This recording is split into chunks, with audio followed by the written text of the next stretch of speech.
Chapter 1. Creaking Sounds. Amidst the violent swaying and the cacophony of wood colliding, Lin Tan groggily opened his eyes.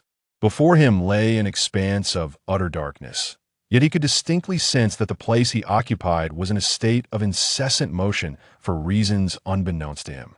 Before he could meticulously observe his surroundings, a wave of pain coursed through his body, compelling Lin Tian to grit his teeth in silence. Being in an unfamiliar locale, especially in such a pitch-black environment, necessitated utmost caution from him. Though engulfed in darkness, after a brief period of adjustment, Lin Tian was able to discern faint outlines of his surroundings. Currently, Lin Tian found himself resting in a hammock. The sole one in the room, though he could not ascertain the exact number, he surmised there were at least 10 or more hammocks scattered about. Around him lay a haphazard assortment of bottles resembling beer bottles, alongside some cold weapons akin to Japanese swords. Once he confirmed the absence of any immediate threats, Lin Tian exhaled deeply. He could not help but ponder the nature of this place. As an orphan, Lin Tian was known for his relentless diligence. Having experienced the vicissitudes of life from a young age, he was acutely aware of the world's darkness. Now 19, Lin Tian was deemed an exceptional individual in the eyes of others. Unlike his fellow orphans who grew up in the orphanage, Lin Tian began earning money from an early age, engaging in activities such as scavenging, distributing flyers, and laboring tirelessly. He had pursued any endeavor that could yield income. His motivations for earning were not for self-indulgence, but rather to save diligently for tuition fees. Through his unwavering dedication tenfold that of the average person, Lin Tian managed to gain admission to Yinjing University, and he did so as a top scorer in the college entrance examination. An avid traveler, Lin Tian had used his earnings from summer work to venture into the relatively undeveloped regions of western Yunnan. In this untouched forest, teeming with peril yet adorned with breathtaking vistas, he wandered alone. However, traversing such a primordial forest alone was fraught with danger. Despite his preparations, the forces of nature often rendered human effort insignificant. Indeed, Lin Tian had encountered several days of torrential rain, rendering all paths a quagmire. Initially, he had intended to wait for the roads to dry before embarking, but after being trapped by the deluge for too long, he was compelled to set out earlier towards the nearest town for supplies. Yet after days of rain, the slopes had become perilously soft. While navigating the treacherous path, misfortune struck as he encountered a mudslide, which swept him into a raging river. Logically, encountering a mudslide and subsequently falling into a torrent should have spelled certain death. The odds of survival would be less than winning the lottery. Yet against all odds, he had survived, though his body ached, and he seemed to have escaped without internal injuries and occurrence that defied all reason. With a resounding bang, the environment around Lin Tian began to shake violently, and he was unceremoniously thrown from a hammock. The impact against the solid wooden floor left him sprawled and intensified his pain. To compound matters, the bottles around him rolled chaotically, with several crashing down upon him. In desperation, Lin Tian took refuge behind a toppled wooden table, exhaling a sigh of relief as he wiped the cold sweat from his brow. At that moment, a grave realization struck him while wiping away the sweat. He noticed something amiss. His head felt smaller. Instinctively, he glanced down at his body and was stunned to discover that it had indeed shrunk, clad now in garments he had never seen before. As a self-reliant orphan, Lin Tian possessed a fortitude surpassing that of most. He swiftly calmed his racing heart. After a moment's contemplation, it dawned on him that he had been reborn. Only rebirth could elucidate this phenomenon. How was it possible that he, who should have perished, was now alive and in the body of a child? Having grasped the entirety of the situation, the fear that had gripped his heart dissipated, replaced by exhilaration and anticipation. Such extraordinary occurrences, typically found only in novels, had now unfolded in his own life. Suddenly, a powerful torrent of memories surged into his mind, overwhelming him as if his brain were on the verge of bursting. Lin Tian instinctively clutched his head and rolled on the floor in agony. Time lost all meaning. It could have been a mere instant or perhaps several minutes before his mind finally settled. Once he assimilated the influx of memories, Lin Tian understood the sequence of events. The soul he had inhabited belonged to an unfortunate 10-year-old boy, residing in a coastal town that had recently been besieged by a formidable band of pirates. Many lives were lost, including that of this boy's parents. The boy's misfortune escalated when he was captured by several pirates and forced to toil aboard their ship. The previous day, he had inadvertently shattered a bottle belonging to the ship's captain, resulting in the captain's wrath and a brutal flogging. It was in that moment, teetering on the brink of death, that Lin Tian's soul took over. The place where Lin Tian now found himself was indeed aboard a pirate ship, which explained the incessant swaying he had felt upon awakening. After assimilating the entirety of the memories, Lin Tian realized that he had been reborn into the world of One Piece. As a 19-year-old, Lin Tian was hardly oblivious to the most popular manga among youth One Piece. Though he had not read the entire series as an orphan, he had secretly indulged in numerous volumes while working part-time at bookstores. While he may not have known every intricate detail, he had a general understanding of the timeline and character relationships. He had initially intended to complete his reading of One Piece during his university years, but now, finding himself reborn in this world evoked a mix of joy and sorrow.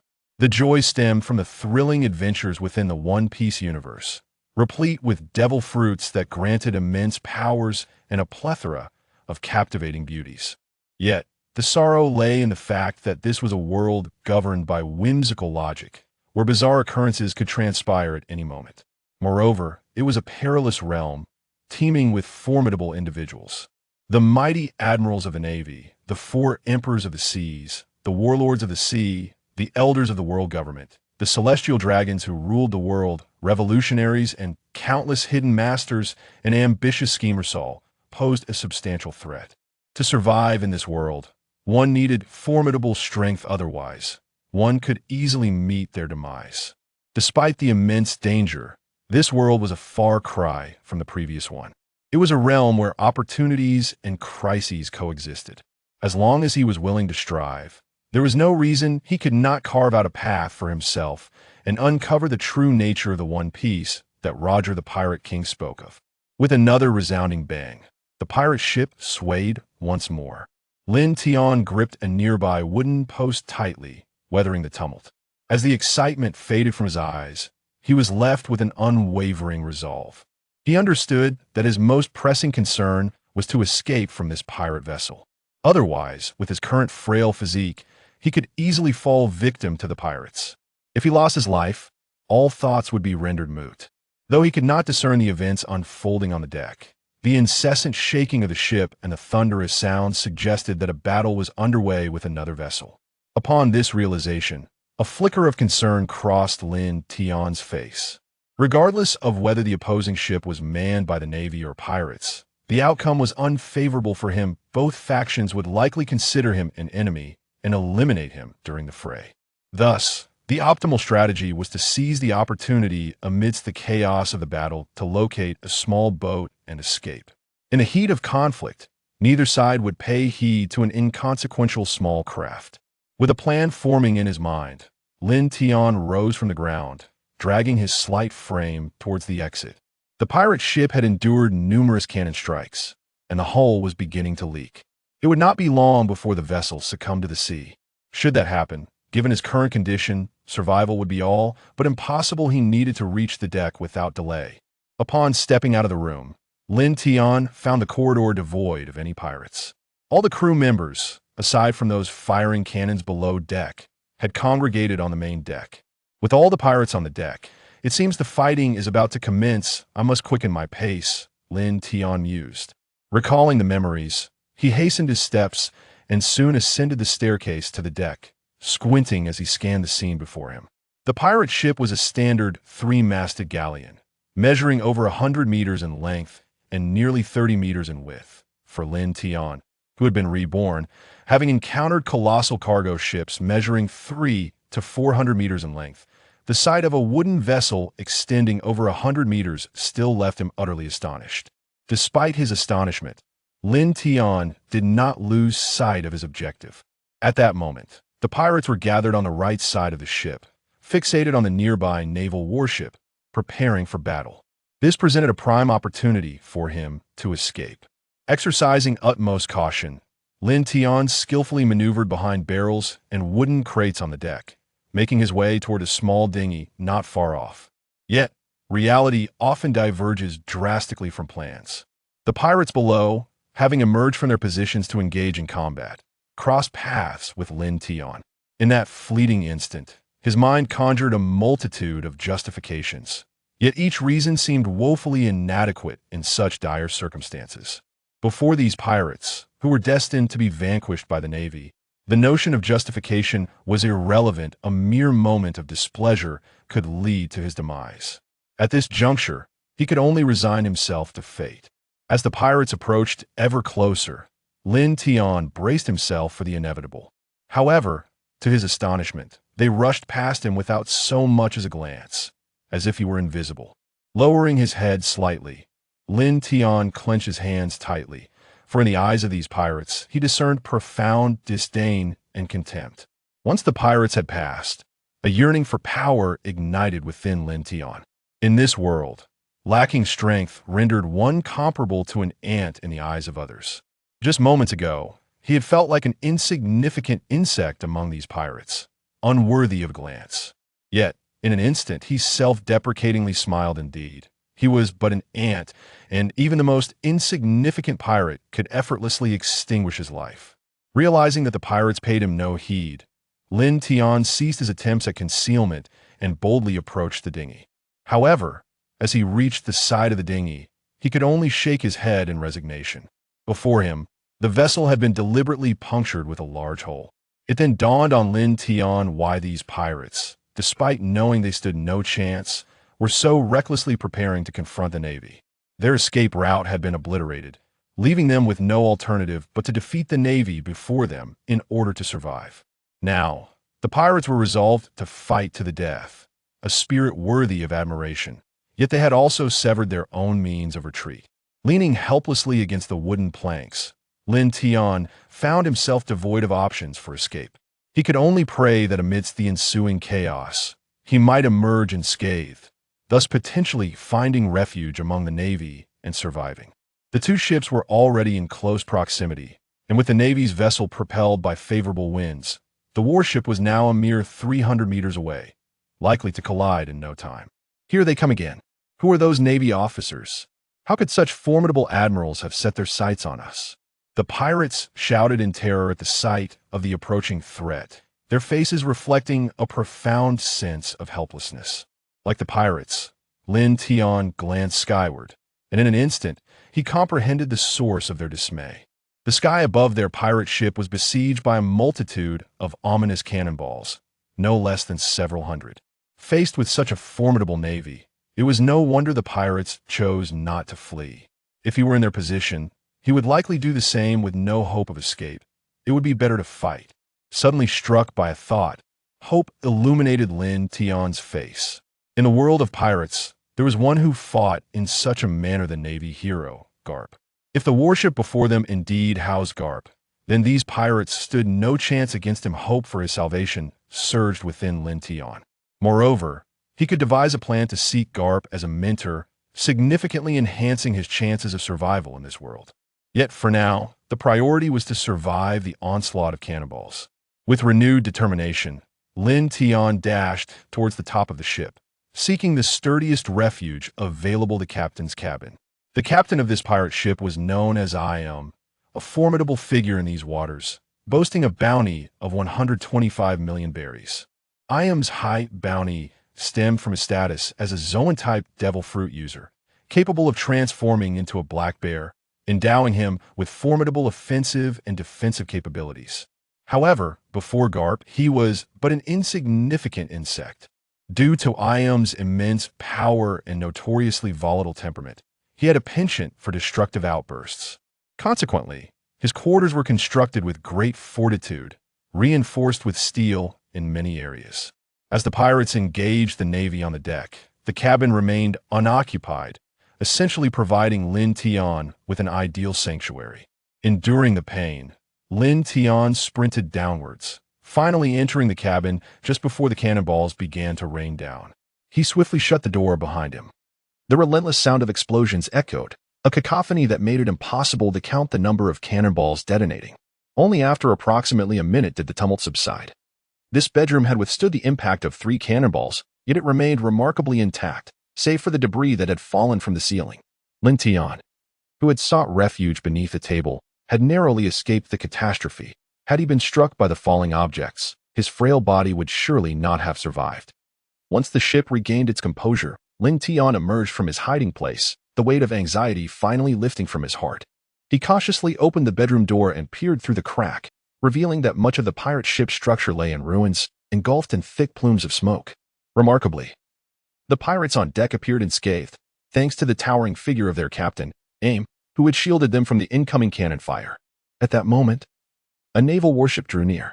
On board stood a vice admiral adorned with a dog head hat, none other than the naval hero, Garp. Without any command being issued, the prepared naval soldiers and pirates surged toward each other as the 2 vessels drew closer. One side fought for their sense of justice, their morale soaring. The other, driven by desperation, fought fiercely for survival. In the instant of collision, the foremost soldiers from both sides fell like wheat before the scythe, while the rest of the combatants, undeterred by their fallen comrades, focused solely on vanquishing their foes. In that fleeting moment, the air was filled with the glint of blades and the thunder of gunfire, accompanied by countless cries of agony, transforming the sea into a crimson tapestry. Yet, not a single soul retreated before boarding the enemy vessel. Every fighter had already cast aside their own mortality, relying solely on fate. Lin Tian had once heard this sentiment from a seasoned veteran, but it had not resonated with him until now. Witnessing this battle, albeit one involving only a few hundred participants, imbued him with a profound understanding of the chaotic nature of war. Before his very eyes, Lin Tian observed numerous soldiers from both the Navy and the pirates falling victim to bullets that seemed to come from nowhere, striking them fatally. This was a war of cold steel, yet the most striking figures were the naval officers who, amidst the pirates, were executing a merciless slaughter. These officers were the CRE, not a sound escaped, let alone a drop of blood. How could it be? How could you possibly be this powerful? Iam muttered in disbelief. Whether it was Iam's voice that stirred him awake or something else entirely, Kapu found himself roused from slumber. Rubbing his head in confusion, he inquired, "Who are you? And how did you come to be before me?" A nearby naval soldier, exasperated, reminded him that this individual was none other than the pirate captain they had pursued for hours. "Iam. Oh, you are that pirate Iam," Kapu exclaimed, suddenly enlightened. But his expression swiftly morphed into one of fury as he declared, "You scoundrel. You have ruined my day off." Without a second thought, he unleashed a furious punch that sent Iam hurtling away. Yet, as fate would have it, Iam's trajectory led him directly towards the bedroom where Lin Tian resided, crashing through the door with precision. In that moment, Iam collided with Lin Tian, who was engrossed in examining an object he had retrieved from a box. This incident proved disastrous. Iam's unexpected encounter caused Lin Tian to inadvertently swallow what he had been holding. Upon realizing that he had consumed the object, Lin Tian's initial reaction was one of utter dismay. This was by far the most repugnant thing he had ever tasted, even less palatable than the moldy bread he had endured years prior. Yet soon, all that occupied Lin Tian's thoughts was a singular phrase: "This is a disaster." In that brief moment of collision with Iam, he had unwittingly ingested a devil fruit. Meanwhile, while Iam was engaged in his altercation with Kapu, Lin Tian, in his bedroom, had procured a golden axe and, after considerable effort, managed to pry open the lock securing the box. Lin Tian cautiously opened the box, for it contained an invaluable treasure of great significance to Iam, and thus he exercised the utmost care. Upon unveiling its contents, he was met with nothing more than a beautifully patterned red apple. Having perused countless comics, Lin Tian immediately recognized it as the coveted devil fruit, a gem coveted by many. It was no wonder Iam had concealed it so meticulously in the hands of a worthy individual. A single devil fruit could swiftly forge a formidable power. However, one could only consume one devil fruit, for ingesting another would lead to one's demise. Otherwise, Iam would have consumed it long ago rather than hiding it away. In this world, the allure of the devil fruit is unparalleled, as it possesses the ability to bestow immense power instantaneously, igniting the desires of countless souls. Upon beholding this devil fruit, Lin Tian felt an overwhelming sense of fortune. Had he not fortuitously arrived in this bedroom, and had a barrage of cannonballs not struck this very room, dislodging the box that contained the fruit, he would never have encountered it. Yet, Lin Tian remained hesitant to consume the fruit, burdened by numerous concerns. Firstly, he was unaware of the capabilities the fruit would grant him. What if it bestowed a trivial power, leading to a significant loss? Moreover, as a reincarnated individual, he harbored ambitions of carving out a reputation in this world. If he were to consume a devil fruit, it ought to be one of the nature type. With these reservations swirling in his mind, Lin Tian refrained from immediately devouring the fruit, opting instead to hold it in his hand and observe it closely. Gazing at the intricately patterned devil fruit, he pondered the wonders encapsulated within such a small fruit, capable of granting cataclysmic power, a truly remarkable phenomenon. Just then, I crashed through the doorway, colliding with Lin Tian. Unprepared for such an encounter, Lin Tian inadvertently consumed the devil fruit he was holding. Fortunately, his optimistic disposition prevailed. He reasoned that even without consuming a devil fruit, one could still ascend to greatness in this world. Furthermore, the fruit he had just ingested might well bestow extraordinary abilities. Having consumed the fruit, Lin Tian was eager to discover his newfound powers. He experimented fervently, yet could not transform into an animal nor render his body natural. This led him to conclude that he must have ingested a paramecia-type devil fruit. Meanwhile, aboard the warship, Garp had just sent flying with a single punch. His gaze fell upon the young Lin Tian in the bedroom, who was engaged in a series of peculiar movements. Not only Garp, but also the naval soldiers around him were taken aback by the sight of such a young child aboard a pirate ship. Garp inquired of his subordinates, "What is the situation with that child?" A naval officer promptly replied, "Sir, it is possible that this child was abducted by the pirates. Just yesterday, this crew attacked a nearby town. He may well be a resident of that town." Garp contemplated for a moment before responding, "Very well. Let us investigate this child who managed to survive aboard a pirate ship." With that, he leaped lightly onto the pirate ship, closely followed by a suited man who kept pace with him. As Garp made his way toward Lin Tian, the Navy soldiers were busy clearing the battlefield. The remaining pirates, who had previously harbored hopes of survival, saw their leader defeated in a single blow, and their morale plummeted. There was no way they could contend with the formidable Navy soldiers. Before long, the surviving pirates were either slain or captured by the Navy. After an exhaustive attempt at discovering his abilities, Lin Tian sighed in frustration. The paramecia powers were numerous and varied. It was entirely reasonable that he had not discerned his abilities in such a short span of time. Observing the pirates outside being vanquished by the Navy, Lin Tian finally breathed a sigh of relief. He had successfully navigated the first challenge of his reincarnated life, ensuring his survival. However, in his moment of perceived safety, Lin Tian overlooked the presence of Although Garp had sent him flying with a punch, IM's formidable defenses had spared his life, albeit leaving him gravely injured. Regaining consciousness, spotted the open box and, upon seeing Lin Tian nearby, quickly deduced that this young boy had consumed his devil fruit. This very fruit had been seized from a merchant ship, and had already arranged to sell it for 200 million berries. Yet today, fortune had not favored him, as he had encountered the Navy and suffered complete annihilation. Typically, a pirate would bestow such a fruit upon their crew to enhance their strength. However, was a deeply suspicious individual. He feared that his subordinates might rebel against his authority should they consume the fruit. Unable to partake in another himself, had resolved to sell the fruit. Yet now, it had been devoured by this impudent child, who had nearly met his end at hands just days prior. This infuriated immensely. How could such a child be deemed worthy of the devil fruit? Given his current injuries, surmised that he would not survive for long. Thus, he resolved to kill this child, letting him serve as a companion in death. With that thought, slowly rose, summoning the last vestiges of his strength to strike down this insignificant boy. Although Lin Tian was wholly focused on the outside, the sudden collision with had kept him perpetually on guard. He certainly did not wish to be slain at the final moment. As made his move, Lin Tian felt a sudden gust of wind at his back. He swiftly turned around, only to find standing behind him, swinging a pair of hefty bare paws aimed at his back. Although Lin Tian had noticed the ambush by and managed to dodge to the side in time, his slender frame was insufficient to evade desperate strike. As palm approached his lower body, a powerful will to survive erupted within Lin Tian's mind. Under this overwhelming instinct, hand hesitated as it neared Lin Tian, allowing him to narrowly escape the attack's range and evade certain doom. Lin Tian perceived the entirety of the moment with clarity. It felt as though an invisible shield enveloped him, momentarily blocking assault. Though this shield was shattered almost instantly, it afforded Lin Tian the chance to escape.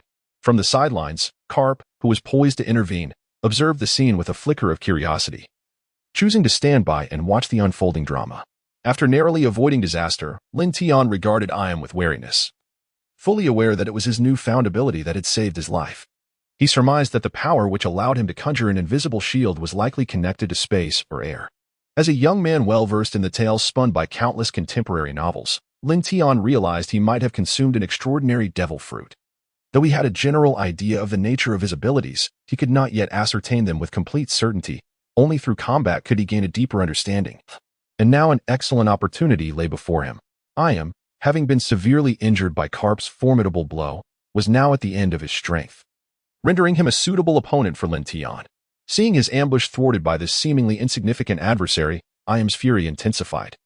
Oblivious to the fact that Lin Tian had become a wielder of a devil fruit. Weakened as he was, Iam could not be certain of victory against Lin Tian. As Iam charged towards him, Lin Tian could not help but smile. He had not yet devised a method to provoke Iam into an attack. Yet here was Iam coming at him with unbridled aggression. Lin Tian swiftly evaded Aim's strike, deftly immobilizing her foot to the ground, rendering her utterly motionless. Had Aim been in her prime, she might have summoned the strength to break free, but in her current state, she found herself utterly incapable. It was at that moment that Aim realized the boy before her had consumed a devil fruit, granting him powers akin to her own. Suddenly ensnared, she understood that it was this boy's abilities that had trapped her. Possessing a keen combat awareness, Aim immediately recognized the perilous situation she was in. Ignoring the limitations of her body, she swiftly activated her devil fruit powers, transforming into a formidable black bear. Lin Tian had just consumed the devil fruit, and his abilities were still rather feeble. Aim transformed into a black bear, instantly augmenting his defense and attack powers several-fold. With a mere exertion, he broke free from the shackles binding his feet. Aim was acutely aware that his body could not endure for long, so he needed to resolve the matter swiftly.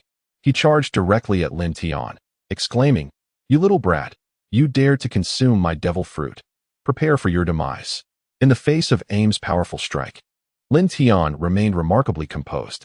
He understood Aim's condition just as well, if he could withstand Aim's initial fierce assaults. He was confident that Aim would eventually succumb without Lin Tian needing to lift a finger. Lin Tian stood before Iam, erecting a myriad of spatial barriers. Yet, he did not cease there. Simultaneously, he enveloped himself in several formidable shields. However, these measures proved futile in the face of Iam's overwhelming power, crumbling at the slightest touch. In an instant, Iam appeared before Lin Tian, executing no unnecessary movements, and delivered a direct punch towards him. Lin Tian leaped upward, landing on a fulcrum composed of spatial energy, and effortlessly vaulted behind Aim. He drew forth the wooden spike he had meticulously prepared, aiming to pierce Aim's eye. Yet, Aim, a formidable pirate, withstood the pain and delivered a powerful punch to Lin Tian's abdomen. The shield enveloping Lin Tian merely offered a fleeting obstruction before shattering under the force. Seizing the moment his defenses faltered, Lin Tian swiftly maneuvered to evade the vital strike. Nevertheless, he was still struck by the punch, sent reeling backward uncontrollably. Blood spewed from his mouth as he hastily conjured two shields upon his back. Before he could summon a third, Lin Tian collided violently with the wall. Bang! Lin Tian pressed his hand against his chest, weakly leaning against the wall. As he watched Iam approach step by step, he endured a powerful punch from her, having long since exhausted his strength for further combat. In truth, Lin Tian's injuries were far more severe than Iam's. Just yesterday, she had nearly taken his life, a testament to the extent of his physical damage. After withstanding another of Iam's formidable blows, Lin Tian's body had reached its limits. Even if he wished to continue fighting, his body simply could not endure anymore. Covering his bleeding right eye, Iam's face contorted with rage. The humiliation of being bested by a mere child was unbearable. If she did not kill him, her heart would remain tormented. Gazing at Lin Tian, who was slumped against the wall, Iam's eyes glinted with ferocity as she raised her fist and declared, "You little brat, this time, you shall accompany me to the grave." Lin Tian spat out a mouthful of blood, his face adorned with a smile as he gazed at Iam. "I have yet to live enough. I refuse to die alongside you." Upon witnessing Lin Tian's smile, Iam was suddenly engulfed by an ominous feeling, sensing that the situation had shifted. Resolving to act swiftly, he aimed a punch at Lin Tian without further ado. As the fist drew ever closer, Lin Tian's smile only widened. Just as Iam's fist was about to strike, he unexpectedly halted, blood trickling from the corner of his mouth. A steel spike had pierced through Iam's head, instantaneously ending his life. It turned out that in the moment Lin Tian believed his fate was sealed, he had noticed the iron spike suspended above Iam's head. With his abilities, he gradually severed the rope binding the spike, allowing it to fall straight down and impale Iam. With Iam finally slain, Lin Tian felt an immediate wave of relief wash over him. However, the pain radiating from every part of his body surged into his mind like a torrential flood. Completely exhausted, Lin Tian collapsed to the ground, losing consciousness. Kapu spoke in a low tone. "What do you think of this child?" The man in the suit articulated his perspective. He possesses a resilient will, a calm psychological disposition, a fearless spirit, and impeccable combat skills. Moreover, he is a formidable ability user. He embodies all the qualities necessary to become a strong individual. Upon hearing the man's analysis, Kapu shook his head. "You have overlooked one crucial detail. This child harbors a grudge against pirates. He possesses immense potential. If nurtured within the Navy, he is destined to become a formidable naval soldier." This conversation unfolded within the confines of a hospital at the Navy headquarters. After undergoing the routine examination by the doctor, Lin Tian languidly reclined on his hospital bed. Since that fateful day when he vanquished Iam, he had succumbed to exhaustion and lost consciousness.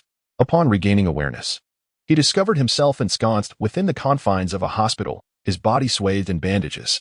It was only after inquiring with a nurse that Lin Tian comprehended he was currently situated at the naval headquarters. Having spent over half a month in the hospital, his injuries had nearly healed. Concurrently, Lin Tian had devoted some time to discerning the era in which he found himself. It was now the 10th year following the demise of the Pirate King, Gold, Roger, during which the Grand Line was predominantly influenced by the three formidable forces, the 7 warlords, the 4 emperors, and the Navy. At this juncture, Luffy was merely 7 years old, with a decade remaining before the onset of the Pirate King saga. This interval afforded him the opportunity to enhance his capabilities significantly, ensuring his self-preservation in this world. Uncertain whether he had been brought back by Garp, it was evident that his current hospital room was a private ward exclusively reserved for officers of the rank of Rear Admiral and above within the entire naval hospital. Over the course of these past several days, he had observed much of the naval headquarters. Lin Tian could not help but feel a sense of trepidation regarding the formidable strength of the Navy headquarters. Over the past month, he had witnessed hundreds of devil fruit users, not to mention those engaged in external battles. Adjacent to the hospital, in a square, there were no fewer than 500 elite Navy personnel practicing the Sora technique of the Navy's 6 styles. Indeed, in recent days, Lin Tian had finally come to recognize the true might of the Navy headquarters, a force that no single faction could withstand. After all, the entire Navy had the world as its backing, and through the accumulation of countless resources, it had nurtured an innumerable array of formidable warriors. This realization solidified Lin Tian's resolve to join the Navy. The Navy boasted a highly developed training system and abundant resources. Most importantly, here, regardless of one's strength, one could find peers of similar ability for combat, thus rapidly enhancing one's prowess. Additionally, there were numerous invaluable documents available to swiftly grasp the nuances of this world and to integrate seamlessly into it. For Lin Tian, who had just arrived in this realm, the Navy headquarters represented the ideal place for cultivation. Suddenly, the door to the hospital room creaked open. An elderly man clad in a vice admiral's uniform entered. This was the legendary Navy hero, Garp. Since being admitted to the hospital, Garp had not visited Lin Tian for over half a month. Today marked his first visit. Lin Tian had grown weary of being left in solitude by Garp during this time. Even if Garp had not come to see him today, Lin Tian had been prepared to seek him out. At this moment, Garp appeared not as aged as depicted in the comics. Seemingly in his 50s, yet exuding even more vitality than in his 20s or 30s. Upon entering, Garp did not inquire about Lin Tian's recovery, but instead walked directly to the window, observing the Navy soldiers training vigorously outside. He then posed a question. "What do you think of these training soldiers?" Upon hearing Garp's inquiry, Lin Tian instantly understood why Garp had left him there without a visit. It was to allow him to experience the atmosphere of the Navy headquarters. Lin Tian feigned indifference as he sarcastically remarked, "This truly is the Navy headquarters. The soldiers here are far superior to those outside, yet these elite forces remain idle." Upon hearing the hint of mockery in Lin Tian's tone, Garp did not respond with anger. Instead, he erupted into laughter. In an instant, he appeared before Lin Tian. Having spent over half a month at the Navy headquarters, Lin Tian immediately recognized this as the shave, one of the Navy's 6 forms, and without any hesitation, he threw a punch at Garp's head. Feeling the intense gust of wind generated by the incoming fist, Lin Tian's expression changed dramatically as he swiftly erected 3 protective shields around himself. During his half-month stay in the hospital, Lin Tian had not merely slept the days away. Through diligent practice, he had become much more adept at harnessing his abilities. Not only had his speed in deploying shields significantly increased, but his defensive capabilities had also seen marked improvement. However, these advancements proved utterly futile in the face of Garp's prowess. He found himself unable to mount any form of resistance as Garp's fist struck him with pinpoint accuracy and astonishing speed. With that single blow, Lin Tian was sent hurtling from his bed, crashing into the wall and creating a substantial dent. Fortunately, he had timely activated his shields. Otherwise, the impact would have left him in considerable pain. Rubbing the sizable bump on his head, Lin Tian shouted at Garp, "Hey, old man, what on earth are you doing?" Anyone struck without cause would understandably be in a foul mood. Garp, however, remained unresponsive, his expression unchanged, as he once again executed the shave, launching another punch toward Lin Tian. Lin Tian was not one to be easily subdued. With both hands deftly maneuvering, he unleashed a barrage of dozens of black orbs toward Garp. This was a novel technique Lin Tian had developed over the past few days, utilizing spatial compression to form these ominous spheres. One should not underestimate the potency of these small orbs. The explosion generated by just one was akin to that of a cannonball. Most significantly, the power of these orbs escalated in tandem with Lin Tian's own strength. The more formidable Lin Tian became, the larger the space he could compress, resulting in even greater explosive force. The multitude of black spheres represented the pinnacle of Lin Tian's abilities. Yet, facing this onslaught, Garp's speed remained unfaltering. With deft movements, he evaded each black orb. This was the application of observation hockey, Lin Tian murmured. Despite exerting his utmost effort, the outcome remained unchanged, and Lin Tian found himself once more slammed against the wall by Garp. Nevertheless, Lin Tian's attacks proved effective, at the very least demolishing the hospital room. The cacophony of explosions echoed throughout the Navy headquarters, prompting the station soldiers to believe that an invasion was underway. Instantly, alarms blared throughout the premises, and the Navy operated like a colossal machine, mobilizing in response. Within a minute, the entire hospital was surrounded by fully armed naval personnel. The heightened alertness of the Navy headquarters was palpable. Below, a rear admiral was directing the troops to prepare for a breakthrough into the hospital to rescue anyone inside. Suddenly, Vice Admiral Garp emerged from the devastated room, holding a youth clad in a hospital gown. The rear admiral promptly saluted and inquired, "Vice Admiral Garp, is this the criminal who infiltrated the Navy headquarters?" Facing the rear admiral's question, even Garp felt a twinge of embarrassment, chuckling awkwardly. "I was merely teaching this young rascal a lesson. I didn't anticipate it would escalate to such an extent. All is well now. You may all return." The naval soldiers complied. Meanwhile, in the office of the fleet admiral, Sengoku was questioning a soldier who had come to report the situation. What on earth happened? Did someone truly invade the Navy headquarters? "Sir, everything that just transpired was instigated by Vice Admiral Garp." Upon hearing that there had been no invasion, Sengoku sighed in relief. But his anger soon flared. "Garp, what trouble is that rascal stirring up now? Bring him to me." As Lin Tian gradually regained consciousness, he discovered himself lying on a stone. Garp sat nearby, gazing contemplatively at the bustling port. Rubbing his still dizzy head, Lin Tian sat beside Garp, perplexed, and asked, "Old man, why have you brought me here? What do you think of this port?" Garp did not answer Lin Tian's question, but instead posed one of his own. Lin Tian gazed intently at the harbor, now bathed in the golden hues of twilight. The sea shimmered with a lustrous glow, while vessels traversed the waters, and countless workers busily unloaded cargo along the shore. Fishing boats returned from the sea, their catches being enthusiastically sold. Such prosperity, tranquility, and safety are indeed rare in a harbor. Garp burst into hearty laughter, affirming that this harbor could be deemed the most secure in the world, without exception. For not far from here lies the naval headquarters. It is precisely due to the presence of this naval stronghold that no pirate has dared to invade this place thus far. Lin Tian smiled and said, "Hey, old man, you didn't bring me here just to talk about this, did you?" Lin Tian immediately discerned Garp's intentions. Garp's words in the very act of bringing him here were solely aimed at provoking an expression of disdain for pirates, so he might join the Navy. Garp shook his head helplessly. "You little rascal, just be honest. I want you to join the Navy. Lin Tian had long harbored the desire to join the Navy, and Garp's invitation aligned perfectly with his aspirations. Hey, old man, if I refuse, are you planning to keep me here against my will? Lin Tian inquired. Garp offered no elaborate response, merely nodding in acknowledgement. Upon seeing Garp's reply, Han Qin shrugged, declaring, in that case, I shall accept the offer to join the Navy. Before he could finish, Lin Tian suddenly reversed his tone. However, I have one condition. You, that old rascal, must personally instruct me. Garp, initially expecting a more extraordinary request, was taken aback to find it was merely this. He had already intended to personally train Lin Tian. Such a promising talent was not something he would entrust to others. Without hesitation, he nodded in agreement.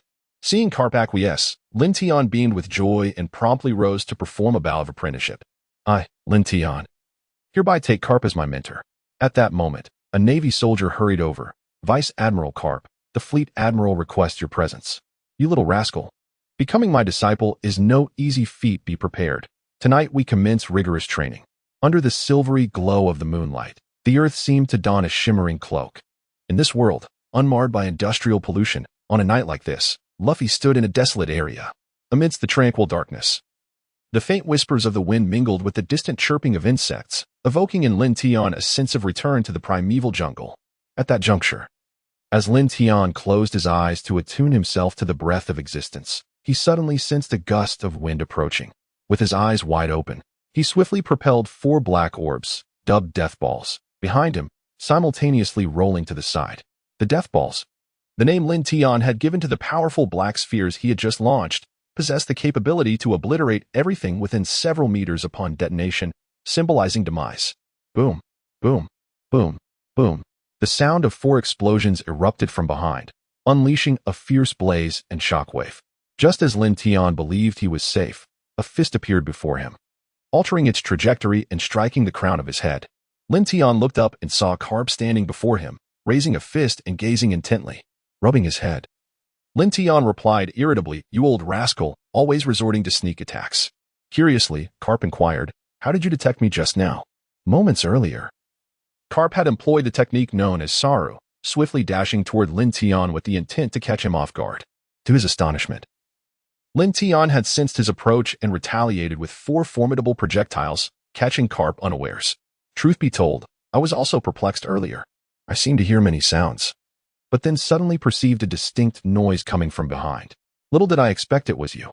Garp dismissed the matter casually, saying, forget it. It's not a big deal. Yet, beneath his nonchalance, he was profoundly astonished by Lin Tian's innate talent. From Lin Tian's words, Garp discerned that he had brushed against the threshold of observation hockey. Given the right opportunity, Lin Tian could awaken this ability. However, considering Lin Tian's current state, it appeared he had stumbled upon this insight unknowingly. Informing him now could impose a psychological burden. Thus it was better to let things unfold naturally. Garp had not forgotten his objective. So, what do you wish to learn, you little rascal? Isn't it obvious? The Navy's 6 styles, Lin Tian retorted. The Navy's 6 styles consist of 6 techniques: Shurgan, Rankyaku, Sara, Jeppo, and Tekai. This martial art surpasses the limits of human physicality. Sara allows for explosive speed generated from multiple rapid footfalls, rendering the movement imperceptible to the naked eye, akin to teleportation. Tekai fortifies the body to possess the hardness of iron, impervious to bullets and blades, albeit at the cost of mobility during its execution. The principle behind it involves accelerating blood flow to enhance muscle performance. Jeppo involves kicking while airborne to alter one's trajectory before descent, enabling attacks from every conceivable angle. Rankyaku does not merely inflict damage but generates vacuum blades through high-speed kicks. Shurgan concentrates all bodily strength into the index finger, delivering a lightning-fast strike with the piercing power of a bullet, effortlessly penetrating the human body. In essence, the Navy's 6 styles allow for superhuman feats through relentless training and unique force application techniques. It is no small feat for Garp to convey all this in one breath. Now, what I am going to teach you is Soru, a technique frequently utilized for both offense and evasion. Lin Tian inquired, must I run incessantly like those naval soldiers on the training grounds? Garp shook his head and produced 2 black fabric bags. Since this is devil training, it cannot be akin to what those naval soldiers endure. The bags I hold contain a unique type of metal, each weighing 50 pounds. From this day forth, you shall bind these bags to your feet and never remove them. Under Garp's relentless pressure, Lin Tian embarked on his inaugural training session in this world, marking the commencement of his journey toward strength. By day, Lin Tian practiced the 6 forms of the Navy, while nightfall ushered in a grueling regimen. Each evening, he engaged in combat with Garp, and each encounter left him thoroughly battered. Thus, the seasons turned, and Lin Tian remained in this world for an entire year. Through Garp's unyielding training, Lin Tian honed his skills in the 6 forms of the Navy during the day to enhance his physical prowess, while his nights were spent battling Garp, continuously unlocking his potential. After a year of rigorous training, Lin Tian's combat capabilities surged. He had mastered Saruantekai from the Navy's 6 forms, and he was on the brink of grasping Jeppo. Simultaneously, his physique grew stronger. He had transformed from a frail figure into a well-muscled individual, significantly taller than he once was. The most considerable advancement lay in the development of his abilities, with a formidable master providing him with constant challenges. Lin Tian's progress was nothing short of remarkable, as he not only devised numerous new techniques but also became increasingly adept at utilizing his powers. With a resounding thud, Lin Tian found himself unable to evade Garp's punch, colliding with him directly. Yet, given Lin Tian's current strength, he stood no chance against Garp. He could not muster even the slightest resistance and was sent flying. Lin Tian created a supple spatial barrier behind him, halting his backward trajectory. In an instant, he evaded Garp's weighty strike. As he moved, Lin Tian conjured dozens of death orbs around Garp, sealing off all possible escape routes. Yet, this was merely the prelude. Upon coming to a stop, 3 blades of space had already formed as Lin Tian touched down, hurtling towards Garp. With these lethal maneuvers prepared, Lin Tian swiftly erected a semicircular spatial barrier around Garp, effectively trapping him. To prevent Garp from shattering the barrier, Lin Tian maintained his position not far away. First came the explosion of the death orbs, but this formidable force was thwarted by Lin Tian's spatial barrier, allowing the immense energy to dissipate within the confines of a semicircle, leading to unimaginable devastation. Following this, the 3 blades of space instantaneously divided the semicircular area into 6 segments. This exemplifies the destructive power of the spatial blades, which sever the very fabric of space itself. In essence, the spatial blades do not cut the objects but rather the space they inhabit. When an object is intersected by a spatial blade, it becomes displaced into an alternative spatial realm. Therefore, theoretically, nothing exists that the spatial blades cannot cleave. However, in the case of inanimate objects, there is insufficient force to alter their positions. When space naturally reconstitutes, inanimate matter will revert to its original form. Conversely, living entities cannot escape such fate. When their bodies realign, they succumb to fatality. Nonetheless, the attack speed of the spatial blades is considerably sluggish, and the resistance faced in cleaving through space is substantial. Given Lin Tian's current prowess, the spatial blades he could unleash were merely the size of a typical dagger, necessitating prolonged accumulation of energy. In the heat of true combat, the present incarnation of the spatial blades proved to be of limited utility. Thus, upon realizing that the spatial blades had failed to inflict harm, Lin Tian hastily relinquished the barrier and executed shave, retreating at a rapid pace. Yet, it was too late. Garp shattered the barrier with a single punch. With accelerated speed, he closed the distance to Lin Tian, executing a swift horizontal kick. The iron block technique alone was insufficient to withstand Garp's onslaught. Lin Tian was sent flying by a powerful kick from Garp, carving a trench several dozen meters long into the ground. Garp had not held back with his strike, leaving Lin Tian unable to even stand. "You little rascal, you've made quite the progress. You can now damage my clothing," Garp said, approaching slowly in his tattered cape. Spitting out a mouthful of blood, Lin Tian lamented, "This old man is incredibly formidable. Despite my year of hard work, I've only managed to tear his clothes, and I cannot withstand even one of his kicks.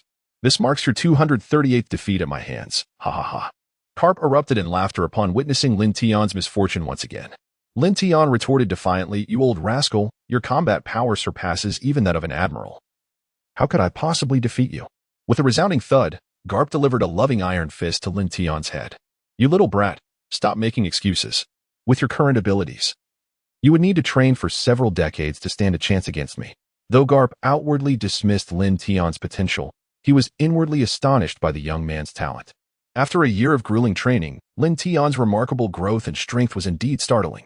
Now, Lin Tian had mastered the shave-and iron body techniques of the Marine 6 styles, and his development regarding his abilities had also made tremendous strides. Lin Tian's true prowess has now reached the level of a Navy colonel. The recent skirmish did not showcase his full capabilities, as he was still encumbered by 100 pounds of sandbags strapped to his legs. While Kapu was astonished by Lin Tian's progress, a wave of concern accompanied this admiration. Over the course of the past year, Kapu had come to understand that Lin Tian did not harbor a profound sense of belonging to the Navy.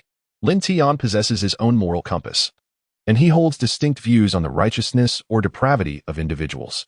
Kapu is acutely aware of the clandestine affairs within the Navy. Thus, he fears that one day, Lin Tian may become disillusioned with the Navy and ultimately betray it.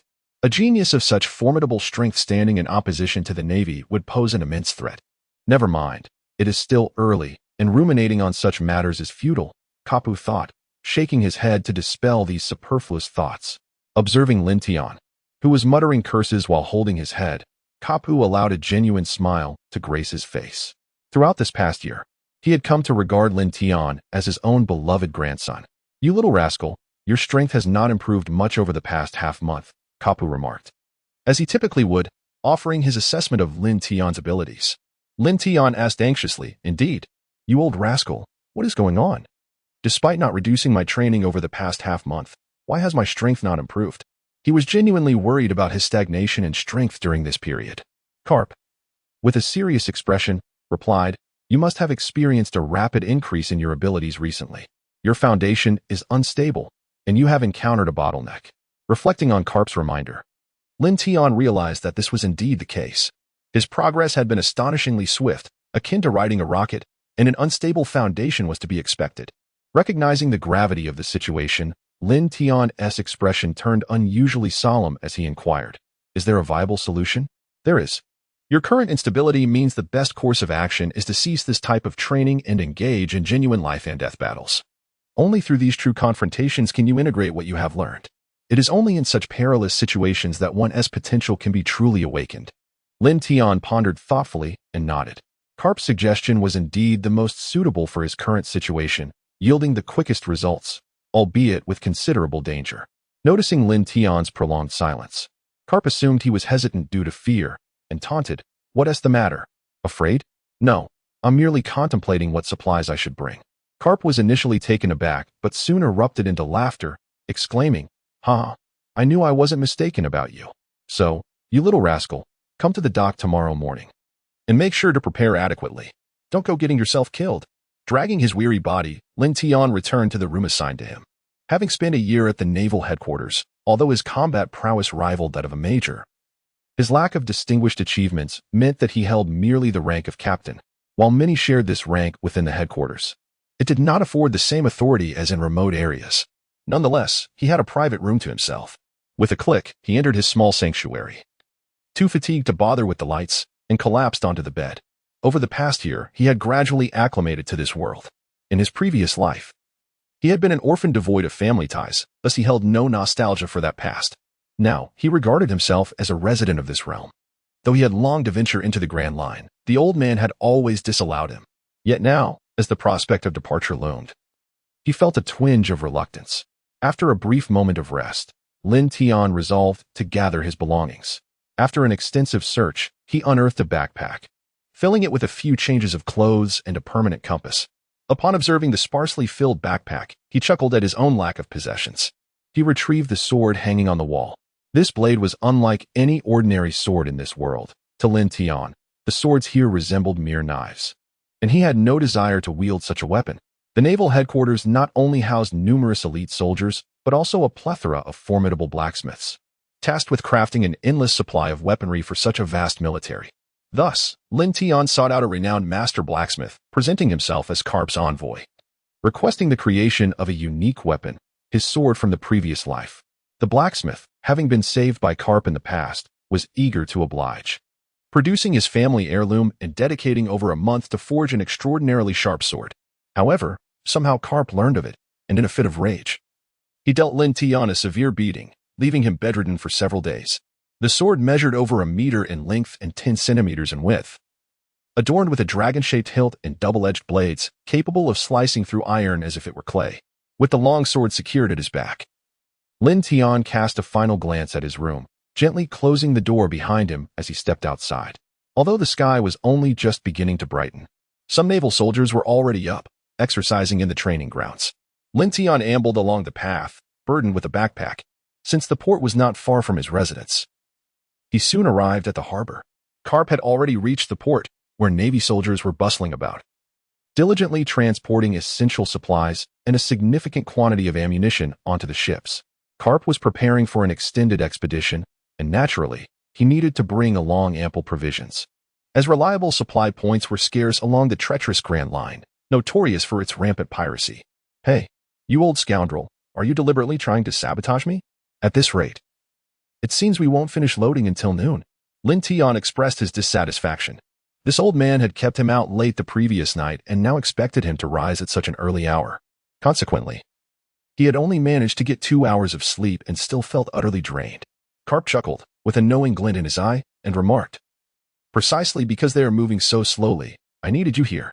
Lin Tian hoisted a large box with one hand, gazing furiously at Garp in the distance. That old man summoned him so early just to make him a laborer. Wiping the sweat from his forehead, Lin Tian noticed that the dock was already devoid of any cargo, allowing him to finally catch his breath. He had been hauling for 4 hours since dawn, and the sun had been up for quite some time. Employing the technique of Saru, Lin Tian swiftly appeared beside Garp after a series of rapid movements. In the entire Navy headquarters, he was perhaps the only one who could think of utilizing such a method for travel. At that moment, Garp was conversing with an exceptionally tall rear admiral. Sensing Lin Tian's arrival, he introduced him to the officer ahead. "Come, Kazan. This is my new disciple from the past year, Lin Tian." Upon hearing that this youth was Garp's disciple, Kazan regarded Lin Tian with newfound respect. He was well aware of Garp's prowess and standing within the Navy. Despite being merely a rear admiral, Garp's strength surpassed that of many admirals, with only Fleet Admiral Sengoku being his equal. Additionally, Garp was a hero of the Navy, wielding influence comparable to that of an admiral, if not greater. The notion that someone like Garp, who was typically disinclined to take on responsibilities, had accepted a disciple and seemed to hold him in high regard, implied that this young man was indeed extraordinary, possessing remarkable talent. Kazan's interest in Lin Tian was piqued further by the latter's adept use of Saru. After introducing Kazan, Garp turned to Lin Tian and said, "You little rascal. Now you can't boast about your prowess. This gentleman before you is Rear Admiral Kazan, who has just returned and may very well become an admiral soon." Without needing Garp's introduction, Lin Tian had already deduced that this was the future Marine Admiral Akiji. The man stood tall, nearing 3 meters, dressed in a white waistcoat and deep blue shirt, with a green mask adorning his forehead. Among the 3 future admirals of the Navy, Lin Tian held a particular fondness for Kazan. He was the most compassionate and rational of the trio, embodying a blend of outward coolness and inner warmth. Lin Tian extended his hand in introduction, stating, "I am Lin Tian, the disciple of this old rascal." Kazan took his hand, responding, "Rear Admiral Kazan." Although Lin Tian was technically a Marine lieutenant, he should have saluted Kazan, but with such an illustrious mentor, even Kazan could not be underestimated. This was the advantage of having a powerful background. As the two met for the first time, their rapport seemed to be quite amicable. Garp nodded approvingly at Lin Tian's demeanor. Maintaining composure and grace while addressing an individual poised to become an admiral demonstrated a level of maturity not easily attained through mere training. As if recalling something, Garp inquired, "Are you on your way to see your teacher, Zifa?" Kazan nodded, acknowledging that he needed to discuss his impending promotion with his mentor and seek his counsel. "Please convey my regards to your teacher. Sometimes, remaining true to oneself is of utmost importance," Garp said, his tone laden with meaning. "Thank you for the reminder." Rear Admiral Garp. "Akiji understands perfectly," Kazan replied, recognizing that Garp was subtly imparting wisdom regarding matters related to admiralty. At their level, certain truths were best left unspoken. A few key phrases sufficed for mutual understanding. After expressing his gratitude, Kazan turned to approach a small girl behind him. He exchanged a few words with her before departing alongside her. It was at this moment that Lin Tian noticed a girl with blue hair nearby. Unfortunately, before he could see her face clearly, she had already walked away. Lin Tian curiously inquired, "Old man, does Kazan have a teacher?" "Of course, without a mentor's guidance. How could Kazan have developed so rapidly?" Garp replied with irritation. Lin Tian reflected for a moment, realizing that in his previous life, he had left many volumes unread, resulting in significant omissions. Even Kazan had a mentor. It seems that within the Navy headquarters, There are indeed formidable individuals. You little brat, do you see? They're all admirals, while you remain merely a captain, Garp deliberately emphasized, seeking to chastise Lin Tian. Lin Tian, with a dismissive pout, remarked, that old codger. How long has he been in the Navy compared to me? Is there any basis for comparison? With a swift motion, Garp delivered a punch to Lin Tian's head, reminding him, as I previously stated, the words of a teacher are infallible, whether right or wrong. In the span of a year, under Garp's rigorous training, Lin Tian had hardened his head to an extraordinary degree. Now, when Garp struck, there was no longer any swelling. Lin Tian, powerless against Garp's relentless discipline, could only grumble resignedly, that old man, resorting to violence when he can't win an argument. Observing Garp making his way towards the warship, Lin Tian muttered a few more words and hurriedly followed suit. Lin Tian turned to inquire, Hey, you old coot. Are we heading to the latter half of the Grand Line, or the former?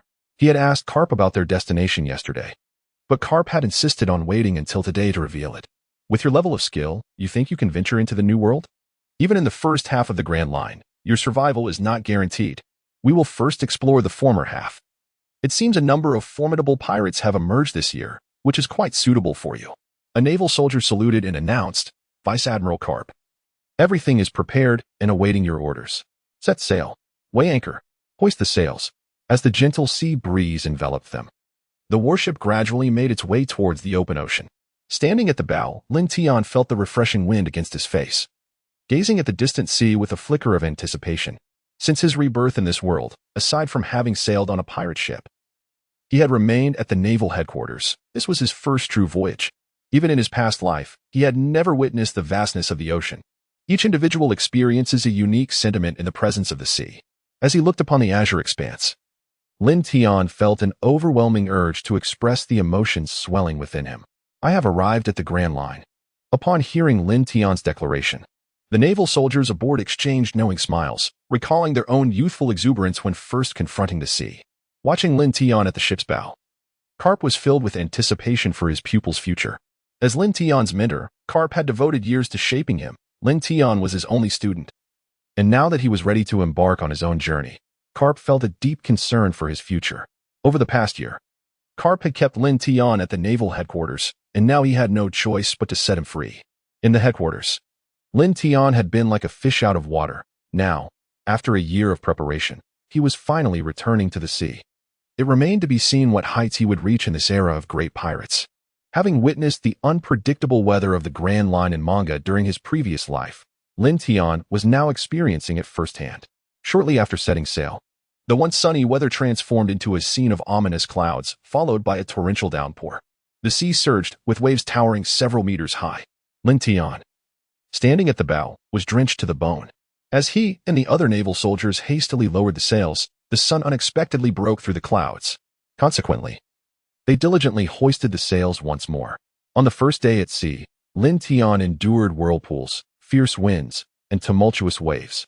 Exhausted, he finally understood why the Grand Line was referred to as the graveyard of pirates. In such weather, without an exceptional navigator, survival relied heavily on luck. On that very first day, the ship nearly capsized multiple times, leaving Lin Tian utterly terrified. Observing the other naval soldiers, he was impressed by their composure. As the elite of the headquarters, they remained unfazed by the perilous situation. Following the navigators' and helmsman's commands, the entire warship operated like a well-oiled machine, skillfully evading danger time and again. Initially, Lin Tian had worried about the sturdiness of the wooden vessel, but now he realized it was even more resilient than he had imagined. Despite the ferocious winds and waves, the ship sailed on, showcasing the pinnacle of maritime skill in this world. At long last, as the weather cleared, Lin Tian lay on the deck, seizing the moment to rest. A naval lieutenant, appearing to be in his 30s, approached and sat beside him, remarking, "Is this your first time at sea?" Lin Tian nodded, expressing his confusion. "It seems to me that you are all quite untroubled. Is such weather not a common occurrence on the Grand Line?" Lin Tian extended his hand and introduced himself. "Oh, by the way, my name is Lin Tian. I am Roberts, Buccaneer Roberts," came the reply. On this vessel, Lin Tian had not acquainted himself with anyone apart from Garp, so he was keen to engage in conversation with this newcomer.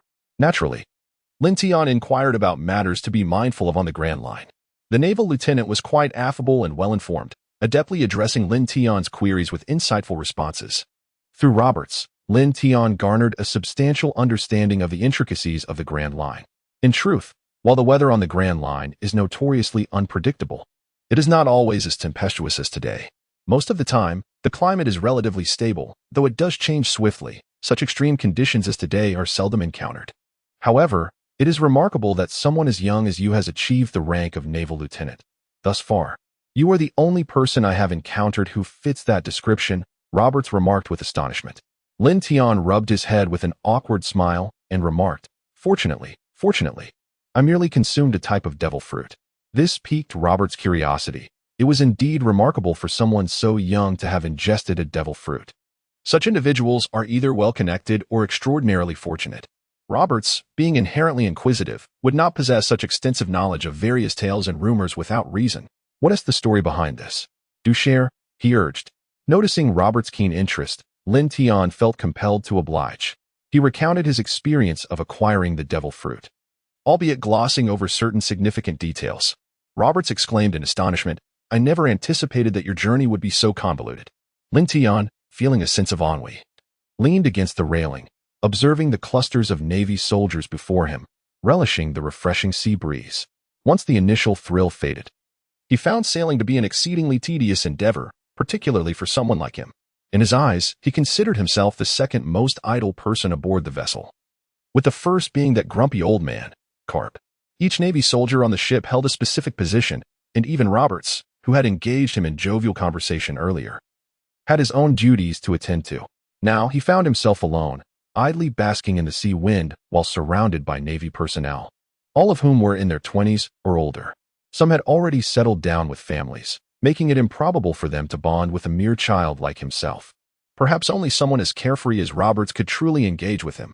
At this moment, Lin Tian yearned for the encounter with pirates, as it would alleviate the tedium of his current situation. However, having only just embarked on their journey a day prior, it was unlikely they would encounter pirates so soon. Over the past year, after battling Garp each night and being compelled to retire early, sleep eluded him. Unlike Garp, who could doze off anywhere and at any time, Lin Tian found himself unable to follow suit.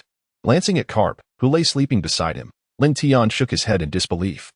He struggled to find words to describe Garp's utter lack of awareness. Yet, fate has a curious way of unfolding. Just as Lin Tian mused about encountering pirates to break the monotony, a Navy soldier burst forth from the cabin, clutching a transponder snail, sweeping the area with his gaze.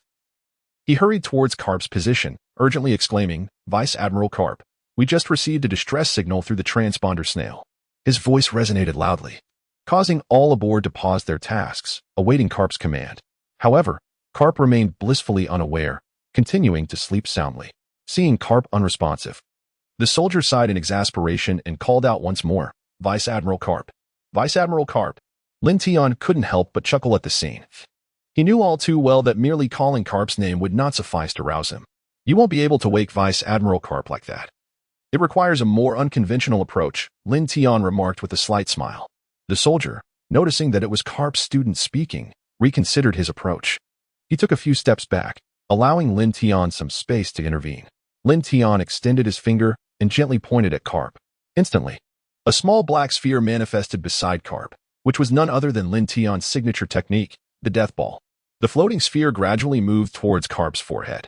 The surrounding Navy personnel gazed in bewilderment at this unfolding spectacle. Witnessing Lin Tian conjuring a black orb that slowly approached Garp's head left them utterly perplexed. Though they found it exceedingly strange, none dared to voice their thoughts. To the soldiers, it was evident that Lin Tian, as Garp's student, must have his reasons for this peculiar action. Just as the death ball was about to make contact with Garp's forehead, Garp abruptly awakened. With a swift punch, he sent the death ball hurtling away, followed by a shave that placed him directly before Lin Tian. Iron block. Garp's speed was astonishing. Lin Tian barely had time to evade before being struck.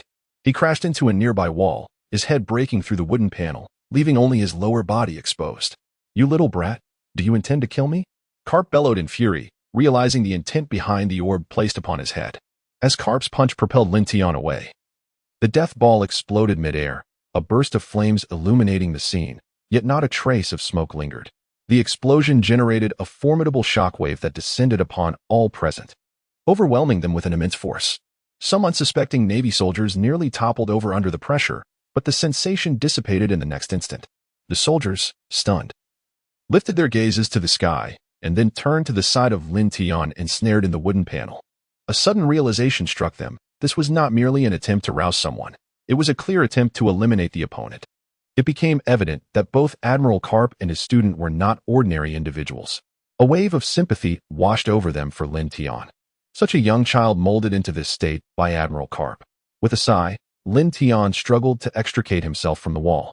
He twisted his sore neck, gazing at the gaping hole he had created, muttering, "You old codger, I merely wanted to wake you up, and you retaliate with such force." Garp, ignoring Lin Tian entirely, turned to address the astonished Navy soldiers. "Is there something amiss?" "Oh." The soldiers quickly regained their composure, one of them holding a transponder snail, explaining. "We just received a distress signal from a merchant ship." "Play the distress call," Garp commanded. Having spent a year in this world, Lin Tian had studied the transponder snails. Yet he still could not grasp their workings. Ultimately, he understood that pondering the principles of certain things in this world was futile. One would never comprehend them fully in this illogical comic realm. The Navy soldier promptly complied, pressing the head of the transponder snail, which emitted a series of crackling sounds before a voice cried out, "Help! Please come save us." "It's terrifying. How could there be?" After hearing the message, the crowd fell into silence, awaiting Garp's orders. However, the eager expressions on the soldiers' faces indicated their desire to act, though their duty as soldiers compelled them to await Garp's decision. Garp said nothing, instead turning to Lin Tian, clearly seeking his opinion and gauging his thoughts on the matter. Lin Tian did not respond, but instead instructed the naval soldiers to replay the recording. The soldiers first glanced at Garp, and upon receiving a nod of approval, they pressed the din-din mushy once more, releasing the distressing cries for help. "Help! Please come save us. It's terrifying here." After listening, a faint smile appeared on Lin Tian's lips as he nodded at Garp. With Lin Tian's consent to proceed, Garp had no objections, after all. This expedition was meant for Lin Tian to hone his skills against some pirates. Now, rouse everyone and set sail at full speed towards the signal's origin. The battle alarm blared over the warship. The entire vessel illuminated brightly, and all naval soldiers immediately rushed to their stations. Dozens of soldiers swiftly operated the immense capstan, hoisting several tons of iron anchor from the depths of the sea. Simultaneously, the previously stowed sails unfurled rapidly. The ship's sails billowed under the caress of the sea breeze, and the warship began to accelerate, slicing through the waves towards the source of the signal. Garp approached Lin Tian and inquired, "You little rascal, have you discerned something peculiar?" "Indeed," Lin Tian affirmed with a nod. "This distress signal is suspicious. It could very well be a bait laid out by pirates to lure others into a trap. It is already midnight, and even pirates would likely be asleep by now who would venture out to steal at such an hour. Moreover, the voice we heard, while seemingly filled with terror, upon closer inspection reveals a significant flaw. The speaker's breathing was remarkably steady, devoid of any urgency. One must question, can a person in mortal peril maintain such calmness?" From these 2 points of doubt, Lin Tian concluded that the distress signal was likely a fabrication. However, he could not completely dismiss the possibility of a malicious prank, though the likelihood of such an occurrence was negligible. After a day and a night of sailing, Lin Tian and the others finally arrived at the source of the signal the following night. At Lin Tian's request, all the lights on the warship, except for a few that could not be extinguished, were dimmed. Now, under the cover of darkness, the ship was virtually undetectable from a distance. The distress signal emanated from a nearby small island. However, the ship was anchored at a considerable distance, allowing only a shadowy silhouette of the island to be discerned. The faint glimmer from the island indicated that it was not deserted. Indeed, it appeared to be inhabited. A colonel, puzzled, asked Vice Admiral Garp, "Shouldn't we be charging towards that island? Why have we extinguished all the lights and remain anchored so far away?" Before Garp could respond, Lin Tian interjected, "This is my suggestion. I suspect that the earlier distress signal was a ruse, a pirate bait." The colonel pondered for a moment, then solemnly replied, "What rationale supports this? If it is genuine, a delayed arrival could result in lives lost to the world." Lin Tian articulated his deductions in great detail. The colonel once again expressed his concerns. However, remaining here is not advisable. Therefore, Lin Tian revealed his intention to investigate the situation alone. "This is unacceptable. How can a mere child undertake such a task?" The colonel, unaware of Lin Tian's capabilities, opposed his plan. Captain Garp decisively stated, "Let us proceed as Lin Tian suggests. Prepare a small boat for him." Nevertheless, The colonel remained opposed to this course of action, deeming it far too perilous for a child to undertake such a mission. Execute the orders. Yes, sir, the colonel acknowledged, departing to arrange the small boat for Lin Tian. Although reluctant, he adhered to the military principle of obedience to orders. Lin Tian sat in the small boat, gradually lowered to the surface of the sea by the Navy. Securing the distress signal flare given to him by the colonel at his waist, Lin Tian grasped the oars and began to row towards the small island. Drifting upon the tranquil waters, he skillfully navigated the little vessel, steadily advancing towards the shore. Riding the waves, Lin Tian propelled the boat onto the beach. Once on solid ground again, he felt a familiar sense of belonging. After standing on the swaying boat for days, his feet felt almost weightless as he walked. He dragged the boat into the thicket along the shore, and, after erasing any traces left behind, he discerned the correct direction. Utilizing the luminous moonlight, he swiftly traversed the forest. After walking for a while, Lin Tian paused to ensure he was still oriented correctly before preparing to continue. Suddenly, a violent rustling erupted from the bushes to his right, and a 10-meter-long, half-meter-wide serpent lunged out, its jaws agape, aiming to bite him. Even before it reached him, the foul stench emanating from its mouth was palpable. Unfazed, Lin Tian raised his right hand and gently clenched it, effectively immobilizing the enormous serpent midair. As he tightened his fist, the surrounding space constricted around the creature, which soon was reduced to a mass of flesh, suspended in the air. Having vanquished the serpent, Lin Tian hastened towards the source of light, effortlessly dealing with several monstrous beasts that obstructed his path along the way. Before long, he emerged from the forest and beheld the quaint seaside town in the distance. Now on the town's outskirts, Lin Tian dared not advance with the same speed as before, fearing detection. To avoid being discovered, he proceeded with utmost caution towards the town. Initially, Lin Tian assumed there would be guards on the perimeter of the town. But to his surprise, there was not a soul in sight. Concealed within the lush undergrowth, he noticed a 2-story building just 10 paces away. After stowing his long sword in the foliage, he confidently approached the structure. Upon confirming that the area was deserted, Lin Tian nimbly ascended to the rooftop and continued towards the town center. The heart of any town is its bustling center, and while observing from the outskirts, Lin Tian noted that this town appeared entirely untouched by conflict, exuding an air of tranquility and peace. Yet, an unsettling feeling lingered within him as he traversed the rooftops. His elevated position granted him a broader perspective. With a sweeping glance, Lin Tian could clearly discern the intricate details of several streets below. Lin Tian discovered that the small town harbored no issues, exuding an aura of tranquility and peace, with nearly every household aglow with light. Earlier, Lin Tian had, just to be cautious, stealthily entered several homes and found inhabitants within. Given the serenity of this town, it had evidently not suffered any assault. Yet, the question lingered, why had a distress signal emanated from here? Was it truly a prank, a whimsical jest from Lin Tian? However, he quickly dismissed this possibility.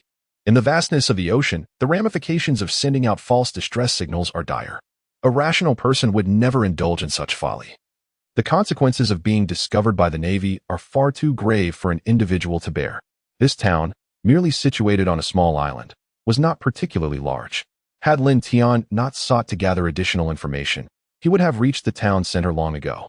Rather than a center, it resembled a plaza. In most towns across the world, a substantial square is constructed at the heart to host various activities. Upon arriving at the plaza, Lin Tian found it devoid of people, save for the countless streetlights still illuminating the area. As he traversed this path, Lin Tian finally discerned something amiss. He had yet to see a single soul outdoors. The entire populace seemed sequestered within their homes. Moreover, all the shops in the town were shuttered. Though it was night, when most individuals would typically dine at home, it was quite unusual for not a single person to venture outside. The absence of pedestrians was striking, especially considering that many establishments cater to nighttime patrons. Furthermore, it was customary for most people to take a leisurely stroll or visit shops after their evening meal. Yet, at this moment, there were no signs of life, no shadow of a person, nor even the fleeting figure of a dog. The term curfew involuntarily surfaced in Lin Tian's mind, as the current scene bore a striking resemblance to it. The townsfolk appeared to be under some form of duress, confined to their homes after dusk, unable to venture outside. Just as Lin Tian was about to descend and inquire with a local resident regarding the situation, a sudden flurry of hurried footsteps echoed from behind, prompting him to retract his outstretched body in haste. Lin Tian glanced in the direction of the footsteps and beheld a young girl sprinting out from around the street corner. Clad in a dress, the girl appeared flustered, her small head constantly turning back as if some terrifying entity were pursuing her. Upon realizing that it was merely a little girl, Lin Tian refrained from rushing out immediately. The footsteps he had heard could not possibly belong to just one child. There were others behind her. He decided to conceal himself and observe the unfolding situation. Indeed, it was not long before his suspicions were confirmed. The girl had not run far when two figures emerged from the corner, brandishing knives as they chased after her. Lin Tian immediately recognized the two individuals before him as pirates, their garb unmistakable. The moment he laid eyes on them, he understood that his hypothesis was indeed correct. The distress signal had been a ruse orchestrated by these marauders. Although the small town appeared tranquil on the surface, it was, in fact, under the clandestine control of these pirates. The townsfolk were subjugated, their actions dictated by the whims of their oppressors. However, Lin Tian realized that many aspects of the situation remained unclear to him. While these pirates had seized control of the town, they had caused no apparent destruction. And despite his extensive search, he had only located these two pirates, with the whereabouts of the others remaining a mystery. Yet, fortune smiled upon him. For a young girl nearby could provide the answers he sought. As the girl became aware of the pirates pursuing her, she quickened her pace. However, being merely a child, she could not hope to outrun the two fierce marauders. Just as she reached the base of the building where Lin Tian was concealed, the pirates were but a mere step away. "Stop right there, you little brat. You forced me to come out at this late hour," one of the pirates growled. "You really think you can escape us?" Startled by the proximity of their taunts, the girl stumbled, her foot catching on a stone, and she fell to the ground. In an instant, the pirates had closed the distance. She looked up at the advancing figures, desperate to rise, but her ankle was twisted, rendering her unable to stand. The pirates loomed over her, grinning maliciously. "How dare you venture out alone, little one? We have no desire to kill you, but orders are orders. We must show the villagers the consequences of defying us. Enough talk. Why waste time on this brat? Let us finish the job quickly. If we return late, Lord Porter will not let us off easily," another pirate interjected impatiently. At the mention of Lord Porter, the first pirate trembled involuntarily, fear coursing through him at the thought of incurring his wrath. Raising his weapon with a menacing glare, he aimed it at the girl on the ground. As the blade descended, the girl instinctively shielded her head with her arms, trembling in terror. She braced for the worst, believing her end was nigh. Yet, after a prolonged moment of anticipation, nothing happened. Cautiously, she lifted her head to find a boy, not much older than herself, smiling down at her. Strangely, the pirates who had been pursuing her stood frozen, one still poised to strike. Their faces were painted with shock. Had it not been for the slight movement of their eyes, she might have thought they were lifeless.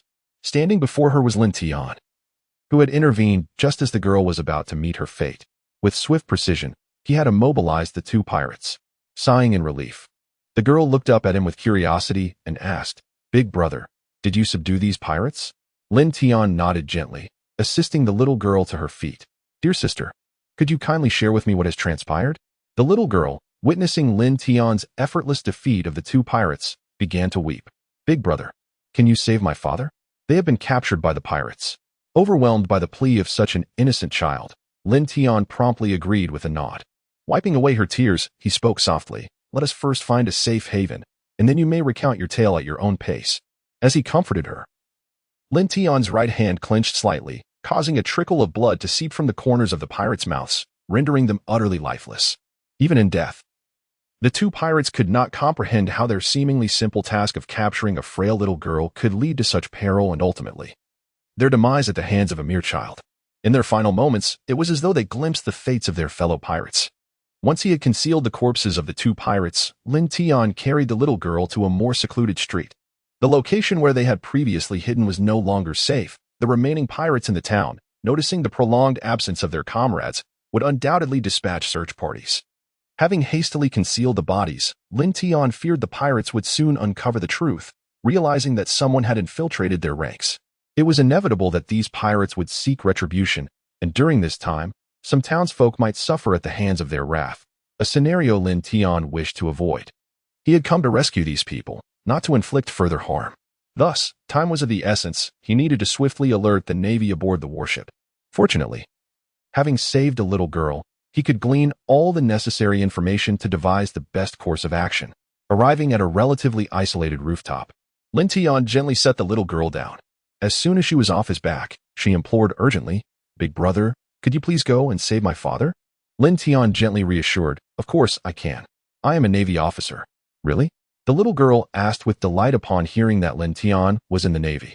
In her eyes, the Navy was immensely powerful, and she believed that as long as they arrived, they would surely rescue her father. Lin Tian nodded with certainty, affirming the situation, but emphasized the necessity of first being informed about the pirates' affairs so that he could subsequently alert the remaining naval forces. The young girl wiped away her tears and recounted the events that had transpired. It was revealed that these pirates had arrived 6 months prior, during their tenure. They had not committed any heinous acts, but had destroyed all means of communication with the outside world in the town while searching for something in the forest. Several days later, the pirates emerged from the woods and abducted all men over the age of 10 from the town, leaving only a small number behind to prevent any communication between the townsfolk and the outside world, while the rest retreated back into the forest. For the past half year, aside from scavenging for food in the town, the pirates had remained largely inactive. Today, the little girl had intended to escape the town in search of her father. But before she could leave, she was discovered by the pirates, leading to Lin Tian's encounter with her. After listening to her account, Lin Tian rested his chin on his hand, deep in contemplation. To him, the girl's narrative seemed superficial, lacking clarity on many crucial matters. For instance, despite the pirates having occupied the town for 6 months, there had been no opportunity for anyone to send a distress signal to the Navy. How could such a small group of pirates possibly monitor the entire population? Moreover, given that the pirate crew had been in the area for half a year, it was implausible that they had not been detected by the Navy, especially considering their proximity to the naval headquarters, a location frequented by naval vessels.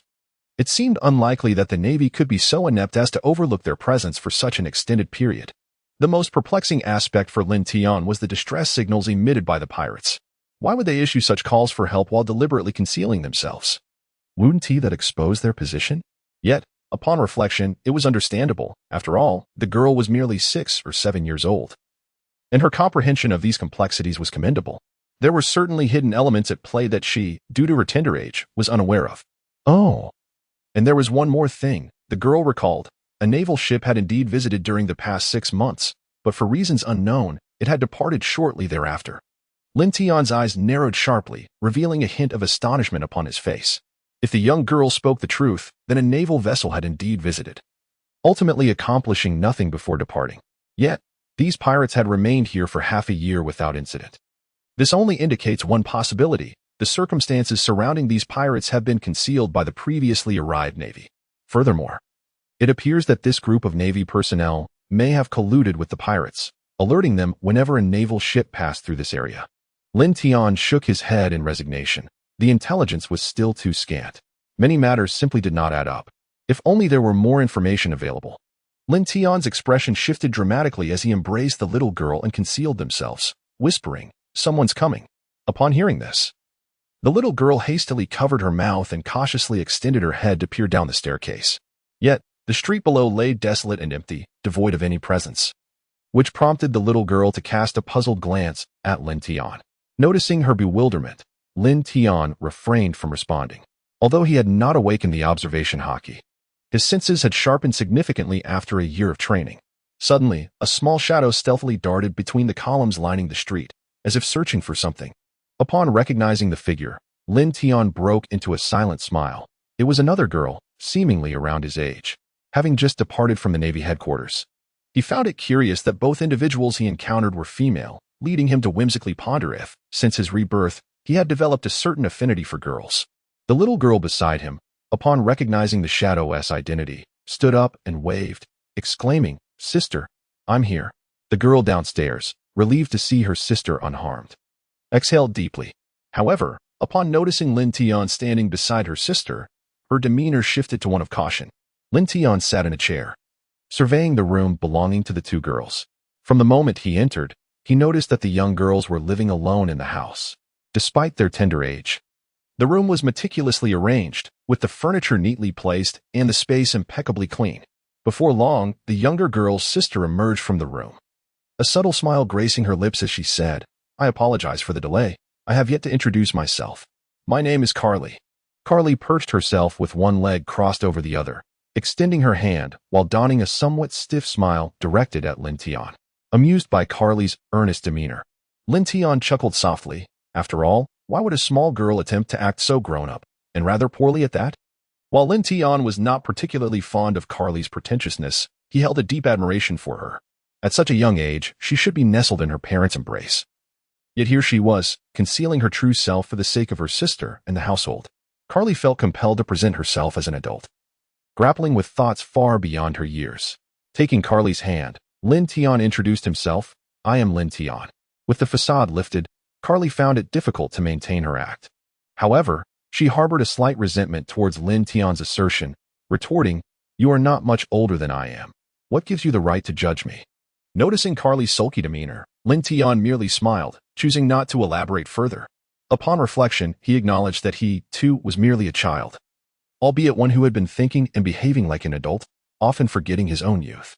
"By the way, who are you, and how did you come to be here?" Carly inquired, intrigued by the sight of Lin Tian alone on the island. Lin Tian replied, "As a Navy lieutenant, of course I arrived by warship." In his view, revealing his naval identity would facilitate his inquiries with Carly and simultaneously diminish her hostility towards him. However, to his astonishment, upon hearing of his naval affiliation, Carly slammed her hands on the table and, pointing towards the door, furiously exclaimed, "Get out. Our household does not welcome the Navy." Lin Tian was momentarily taken aback by Carly's reaction. The unfolding of events was not adhering to the script. Carly's father had been captured by pirates for an extended period, and upon learning of Lin Tian's naval affiliation, she should have been elated, yet her response was strikingly the opposite. "What are you still doing here? Get out," Carly exclaimed, pointing angrily at the door. In contrast to Carly's fury, Lin Tian seemed considerably diminished in presence. He timidly raised his hand and asked, "May I first offer a defense before you determine whether I should leave?" Observing Lin Tian's demeanor, reminiscent of a forlorn lover, Carly could not contain her laughter.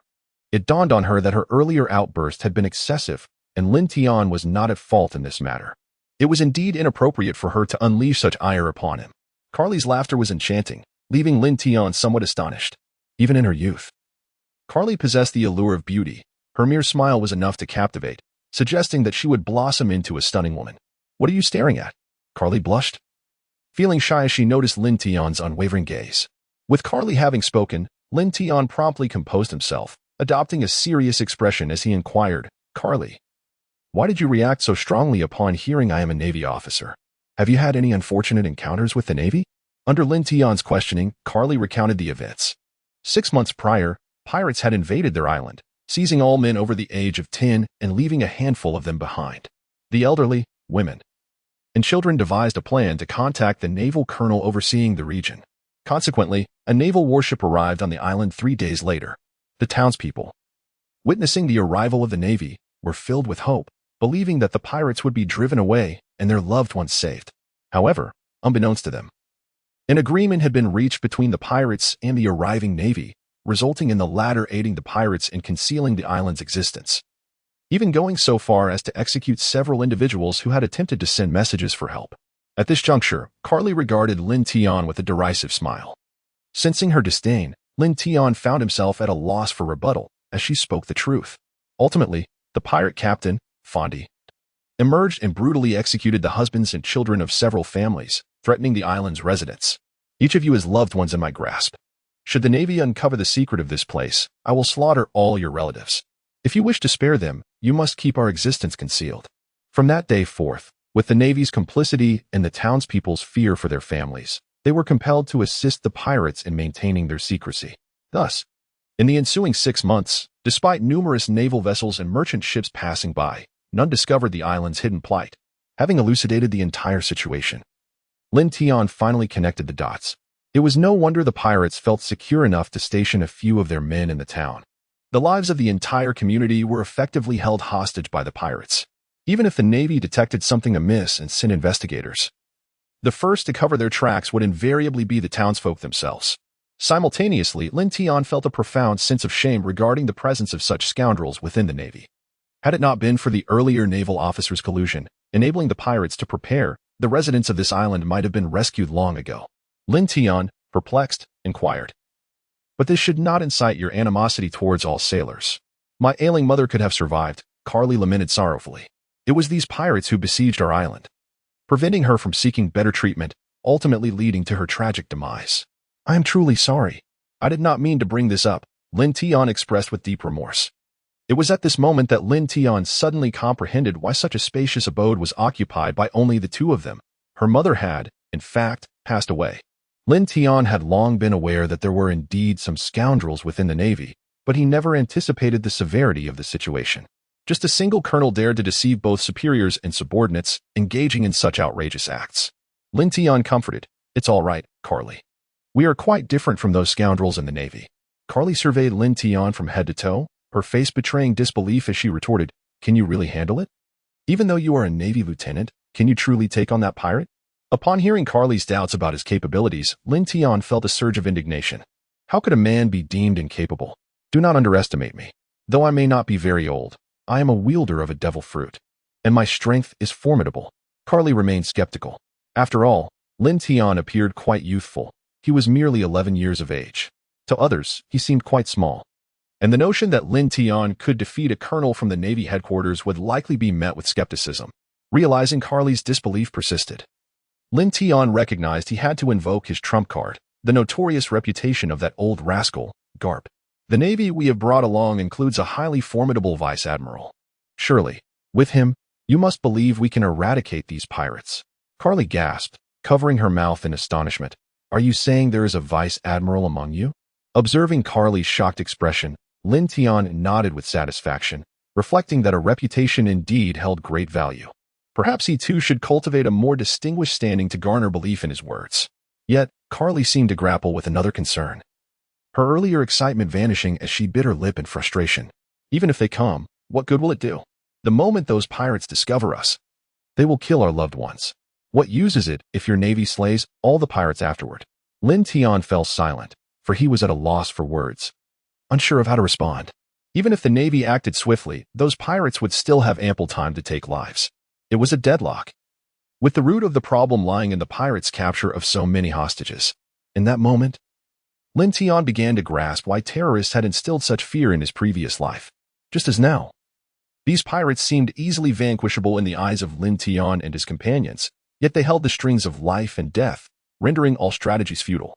Lin Tian reminded, Carly, is this how you intend to remain? It is essential to understand that those pirates are utterly untrustworthy. They are currently seeking something, which is why you are still alive. Once they find what they are looking for, their true nature will undoubtedly be revealed. At that point, even those of you still in town may find yourselves in peril. Carly, clutching her hands together, wept helplessly. Do I not understand? But what can I do? Observing her tears, Lin Tian was suddenly reminded of his own childhood. As an orphan, he too had once cowered in a corner, sobbing when faced with bullying and hardship. Much like Carly now. Carly, leave this matter to me. I shall rescue everyone. Whether it was the plight of Carly that moved him or the memories of his younger self, Lin Tian resolved to assist this helpless girl with all his strength. However, before Carly could finish speaking, he interrupted with a wave of his hand. This is my promise. I will strive to fulfill it. Moreover, I have a plan in mind. Noticing Carly's lingering doubts, he paused and said gravely, besides this course of action, do you have any other viable options? Carly trembled. She realized there was no alternative left, unless she intended to continue living in fear, waiting for the pirates to achieve their goals and then slaughter everyone. The only chance to save her loved ones lay in seizing this opportunity. All right. With Carly's agreement, Lin Tian breathed a sigh of relief. Yet, there was one crucial detail he had yet to clarify with Carly. Regardless of their consent, the Navy would undoubtedly dispatch forces to the island to eliminate the pirates. The arrival of his warship signified that the secret of the island was already known. After all, it was Vice Admiral Garp who had discovered the island's anomalies. Even a colonel could not conceal such matters. If the Navy headquarters became aware that pirates had occupied this island for half a year, they would surely send troops. The implications of a Navy colonel colluding with pirates would be a significant blow to the Navy's credibility, and the headquarters would never allow such a scandal to transpire. Thus, beginning today, the pirates were as good as doomed. The Navy forces dispatched would not be as accommodating as Lin Tian, seeking opinions and prioritizing the lives of civilians. Their primary objective would be the extermination of the pirates, and the Navy headquarters would show little regard for the lives of those held by them. In Lin Tian's eyes, Carly's agreement was an exceedingly fortuitous development. Although he could not guarantee the survival of everyone, he was confident in saving the majority. Is there anything you need me to do? Carly inquired, eager to contribute now that they had resolved to rescue everyone. Sitting idly was not an option for her. Lin Tian shook his head, indicating that what lay ahead was solely related to combat, a realm in which she could offer no assistance. He believed that her presence would only hinder him. It would be best for her to remain in her room. Naturally, Carly bristled at Lin Tian's apparent disdain for her capabilities. You might not even be older than I am. So why is it that you can participate in battle while I am deemed a liability? Carly exhibited a certain strength of character. After all, she had initially pretended to be mature in front of Lin Tian and had been taking care of her younger sister all on her own, shouldering the responsibilities of a household at such a tender age. If it weren't for me, you wouldn't know where the pirates are hiding. Nor would you have any clue on how to locate their remaining sanctuaries, Carly remarked with a light chuckle. Upon hearing her words, Lin Tian realized that without Carly's guidance, he would likely struggle to find the pirates on his own, even if given until tomorrow. Well, Carly, I didn't mean to belittle you. It's just that you are not a fighter. Moreover, I have a more pressing task that I require your assistance with, which is why I asked you to stay behind. Initially, Lin Tian had no specific tasks for Carly. But then he remembered there was indeed something significant that needed to be done. However, if he were to undertake it himself, he would not have sufficient time to manage it properly. Now, it seemed serendipitous to allow Carly to accompany her sister, thus ensuring their safety while simultaneously accomplishing the task at hand. Truly a case of killing two birds with one stone. Hearing Lin Tian's apology lifted Carly's spirits considerably, and she pouted, "That's more like it. Now, tell me, what important matter do you have?" Lin Tian let out a bitter smile as he retrieved a signal flare from his possession and placed it upon the table. This flare was initially intended to alert the Navy stationed at sea. However, should I discharge this signal, not only would the Navy be alerted, but the pirates would also take notice. In such a case, the pirates would be prepared, placing your father and his companions in grave danger.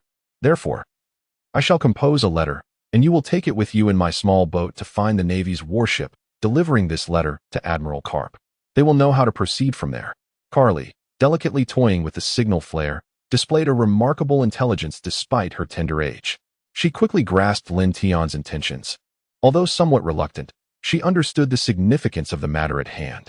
Should Lin Tian neglect to inform the Navy, the sailors aboard the warship would presume he was in peril and would inevitably come to investigate the island, where an admiral resided, leading to a potentially troublesome situation. Requesting a pen and paper from Carly, Lin Tian meticulously documented the events that had transpired, outlining his plan and detailing how the Navy ought to cooperate. Once he sealed the letter, he entrusted it to Carly. After providing her with the coordinates of the small boat and several essential precautions, Lin Tian instructed Carly to awaken her sister, preparing to escort the two individuals out of the town. From Carly, Lin Tian learned that the pirates would intermittently patrol the streets. To mitigate any unforeseen circumstances, he resolved to accompany them. After all, he needed to retrieve the sword he had concealed outside. Fearing that carrying it would draw too much attention, he had hidden it away. With the impending battle on the horizon, it was time to reclaim the sword. The deserted streets were illuminated by only a few flickering streetlights as Lin Tian and the two others made their way toward the town's outskirts. The little girl, holding Carly's hand, curiously inquired, "Big brother, where are we going?" Lin Tian smiled as he ruffled the little girl's hair. "Now, you and your sister must go to the Navy. Only they can rescue your father." The little girl brushed aside Lin Tian's hand and pouted, "Don't mess with my hair. It will stunt my growth." Lin Tian smiled cheerfully and turned to Carly, inquiring, "Carly, are you aware that these pirates emit false distress signals to lure passing vessels?" "Not at all. These pirates would rather no ships come here. Why would they deliberately entice other vessels?" Carly replied, perplexed. Upon hearing Carly's words, Lin Tian's expression tightened. His group had arrived here precisely because of that distress signal. If that signal was not orchestrated by the pirates, then who was responsible? What motive could this individual have? If neither the pirates nor the townsfolk had issued a distress signal, it implies that a third party exists on this island, operating from the shadows. It seems this island harbors some profound, undisclosed secrets, Lin Tian pondered. Now that he was aware of this third party, his earlier plans would necessitate some adjustments. Although the identity of this third party remained unknown, it was evident that they were scheming against both the pirates and the Navy. One could surmise a scenario akin to a mantis stalking a cicada, with a yellow sparrow lying in wait. Yet, at times, the roles of hunter and prey can swiftly interchange. The question of who is the hunter and who is the prey remains uncertain for now. Lin Tian and his companions were fortunate enough to encounter no pirates, although Lin Tian did not believe that the pirates in the town could hinder him. Avoiding unnecessary troubles at times was certainly advantageous. Upon arriving at the place he had just entered, Lin Tian handed the letter to Carly and then whispered a few words in her ear. Carly's expression changed dramatically as she carefully tucked the letter away. "Rest assured, I will deliver both the letter and your message," she assured him. Looking at Lin Tian, Carly bit her lip and said with concern, "But you must also take care of yourself. If what you say is true, your safety is paramount. I will convey your message as swiftly as possible." Lin Tian chuckled reassuringly, "Fear not, for I am quite formidable. Even if I cannot triumph in battle, I can certainly make my escape." As he watched the figures of Carly and her companion vanish from sight, Lin Tian stepped into the thicket and retrieved his sword. He was about to confront a pirate crew, as well as a hidden third-party force, and possessing this sword would significantly bolster his combat prowess. Perched atop a tall building, Lin Tian gazed down upon the entire town, murmuring to himself, "Let me, Lin Tian, uncover the depths behind this tranquil island." With his long sword slung across his back, he set forth towards the pirate gathering point, guided by Carly's directions. According to her, these pirates held sway over the lives of everyone on the island, leading them to leave only a little over 20 pirates within the town. However, the one commanding these pirates was an exceptionally powerful swordsman. Carly described this swordsman as a practitioner of the dual-wielding technique, known for his ruthless demeanor.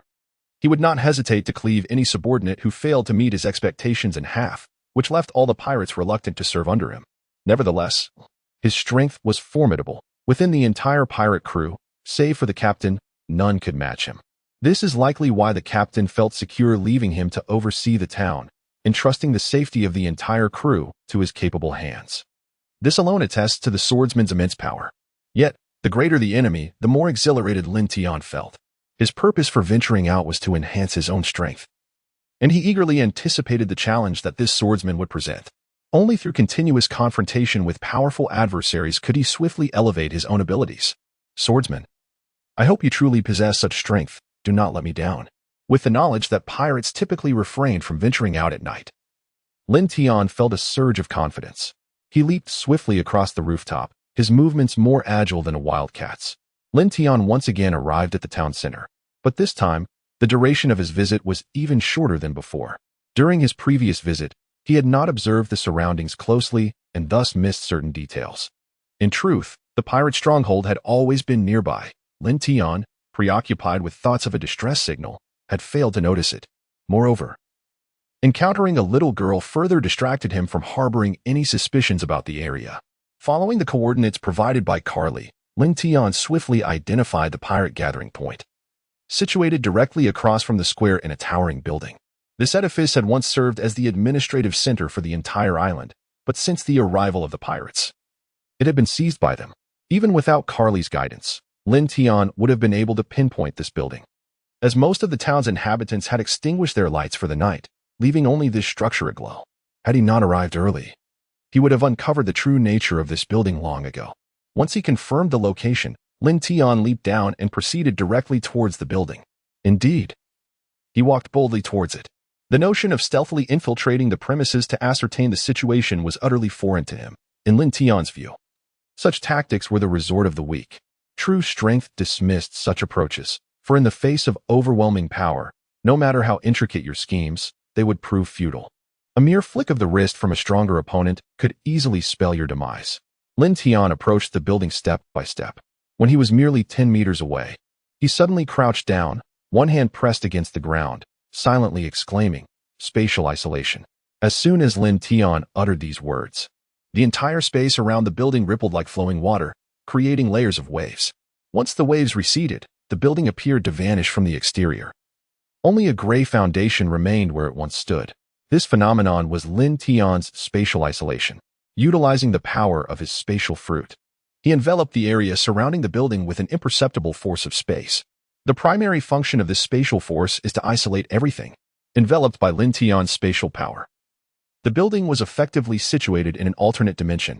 Thus, from the outside, it seemed as if the entire structure had suddenly ceased to exist. In reality, it was merely concealed from view, and no sounds from within could be heard. In simpler terms, under Lin Tian's spatial isolation, whatever transpired within the building remained unknown to the outside world. However, those inside the realm of Lin Tian's spatial isolation could clearly perceive all that occurred outside. Lin Tian's spatial isolation is fundamentally incapable of confining anyone or preventing outsiders from entering. Moreover, it proves ineffective against individuals endowed with Kinbunshika haki, who can effortlessly sense the existence of this spatial layer. While Lin Tian's spatial power remains invisible to ordinary people, it is readily discernible to those who possess Kinbunshika haki. However, it is not solely the possession of this haki that grants visibility. Should Lin Tian's abilities enhance, those with only a rudimentary understanding of Kinbunshika haki would remain oblivious. Throughout the past year of combat with Garp, Lin Tian has discerned that no matter how peculiar the powers granted by the devil fruit may be, they are invariably countered by haki. This is an immutable rule of this world. Regardless of how extraordinary one's abilities might be, they must adhere to this limitation. Just as Kinbunshika haki allows one to perceive their own spatial powers, even the spatial blade capable of severing space can be thwarted by Garp's Busashoka haki. When Lin Tian first unleashed the spatial blade, he feared he might inadvertently kill Garp, yet the outcome nearly frightened him to death. Nonetheless, this technique proves remarkably effective for clandestine endeavors, as demonstrated today with the spatial isolation. As long as the individuals within this boundary do not escape, Lin Tian can engage in any activity without alarming the pirates in the forest. This is the pivotal reason Lin Tian made a promise to Carly. Without this unyielding assurance, he would not dare undertake such a precarious task. It is precisely due to this preparation that Lin Tian feels unperturbed by the prospect of alarming these pirates, boldly coming here to take lives. This exemplifies the strength of power. With formidable might, one need not fear anything, for in the face of absolute strength, all else is but fleeting shadow. Once the spatial isolation was established, Lin Tian finally felt liberated to act. With an outstretched palm, a marble-sized sphere of death materialized in an instant, which he deftly flicked through the window. Meanwhile, in the hall on the second floor of the building, over 5 tables were laden with exquisite wine and sumptuous food. Approximately 30 pirates lounged in small groups, boasting and drinking merrily. At the head of the hall sat a man adorned with a headscarf and 2 swords at his waist, silently observing his subordinates while sipping his drink, lost in thought. Where are those 2 fools? The man, Bert, queried with palpable irritation.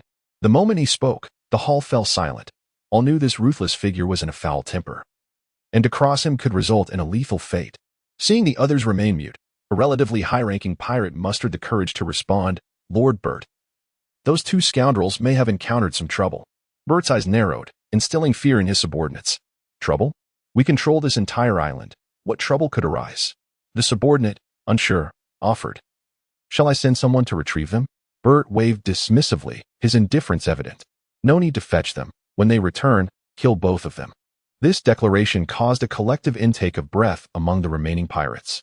While they felt sympathy for the doomed duo, none dared intercede.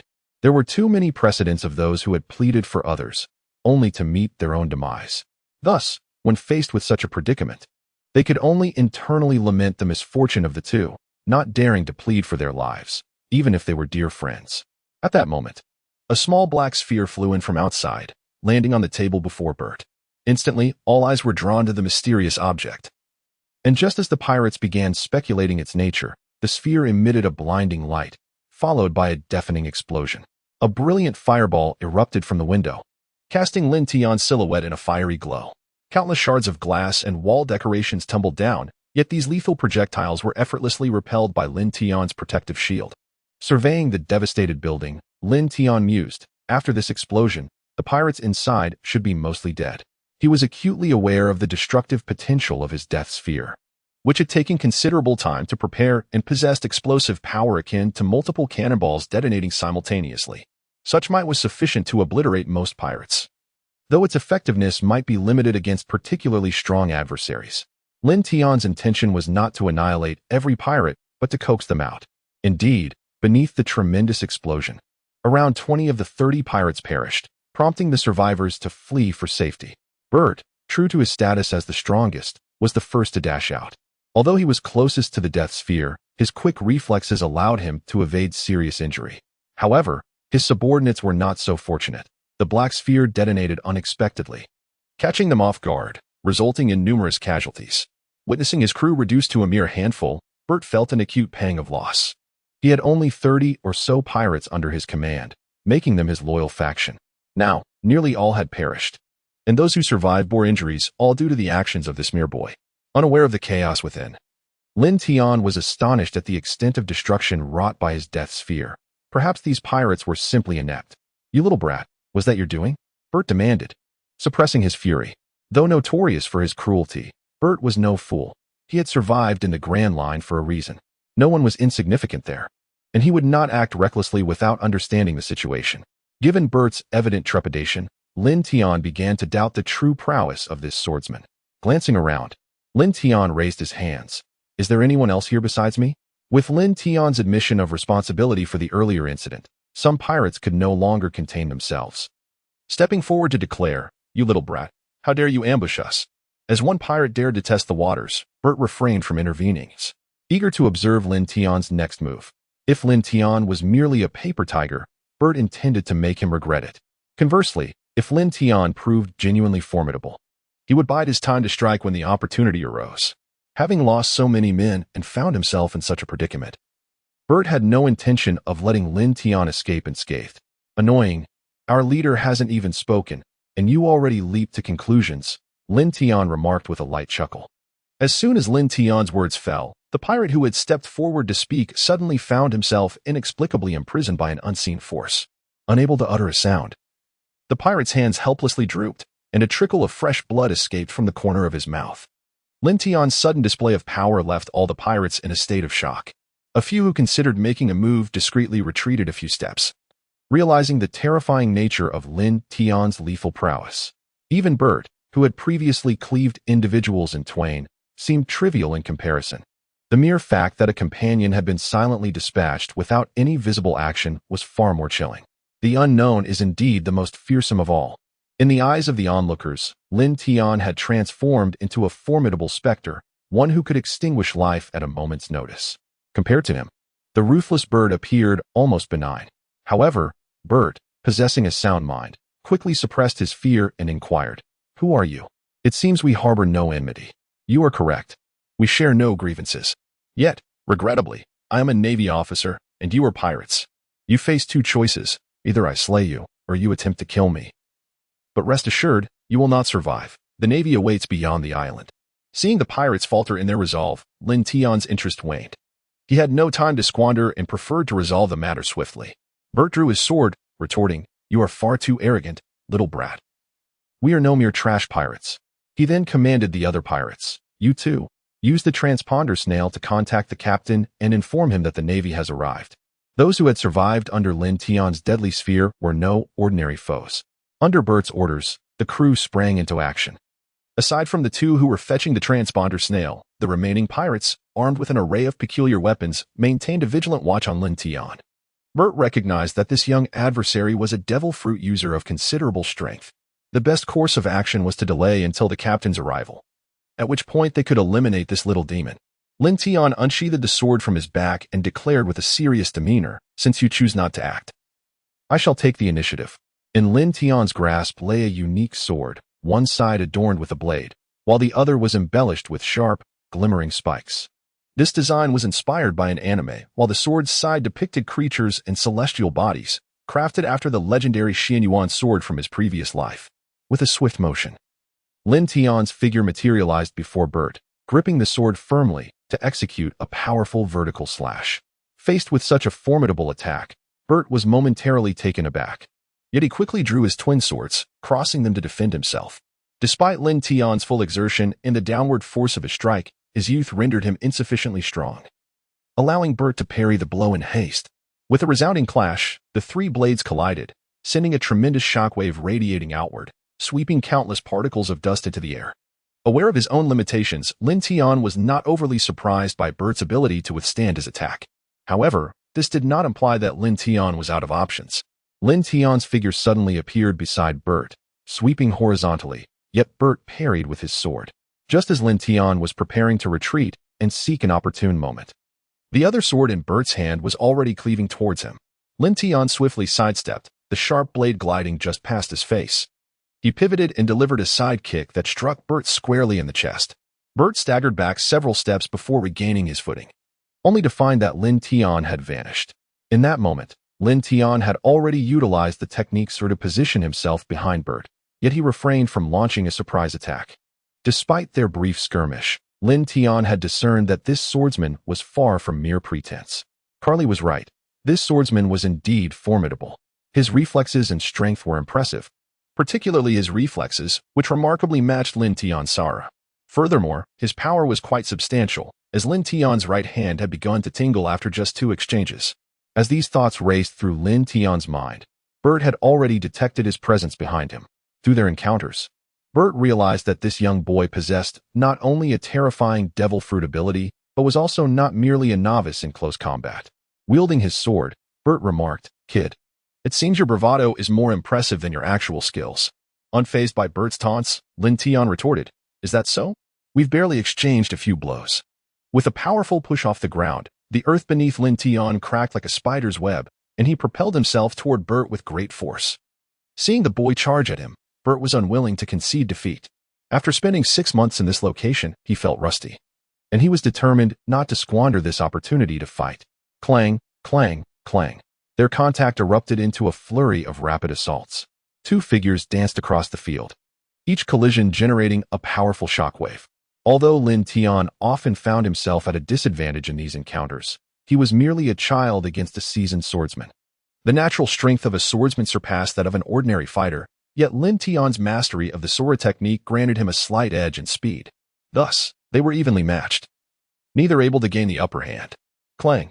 Another intense clash ensued, but this time, while Lin Tian had previously been pushed back only 1 or 2 steps, Bert unleashed hidden strength that caught Lin Tian off guard. Just when Lin Tian thought they would separate, Bert unexpectedly intensified his attack, sending Lin Tian flying. After tumbling through the air, Lin Tian regained control of his body and, just before hitting the ground, dissipated the force of the blow, only to retreat a couple of steps before halting. Over the past year, having fought alongside Garp, Lin Tian had developed a method for absorbing impact. He had been caught off guard just now. Had he been prepared, he would have only stumbled back a few steps instead of suffering such a setback. Suppressing the tumult in his chest, Lin Tian gazed at Bert, who stood 10 paces away, and remarked, "I didn't expect you to conceal your true strength." The pirates nearby, witnessing their captain's success in sending Lin Tian flying, erupted in excitement. Initially, they believed the boy to be formidable, but now it seemed he was no match for their leader. "Our captain is the best. Give it your all and take down this brat." Bert, hearing his crew's fervor, could only manage a bittersweet smile. He felt an unspoken burden. Though he had indeed sent Lin Tian sprawling, it was merely a moment of surprise. And judging by the situation, the boy appeared unharmed.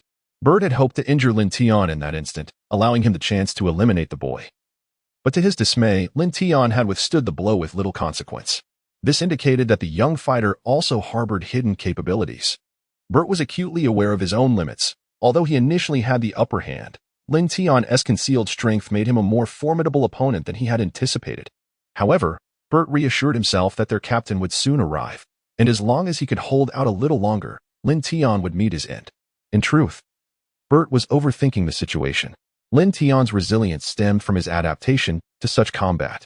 At this moment, aside from not using his full abilities, Lin Tian was giving his all.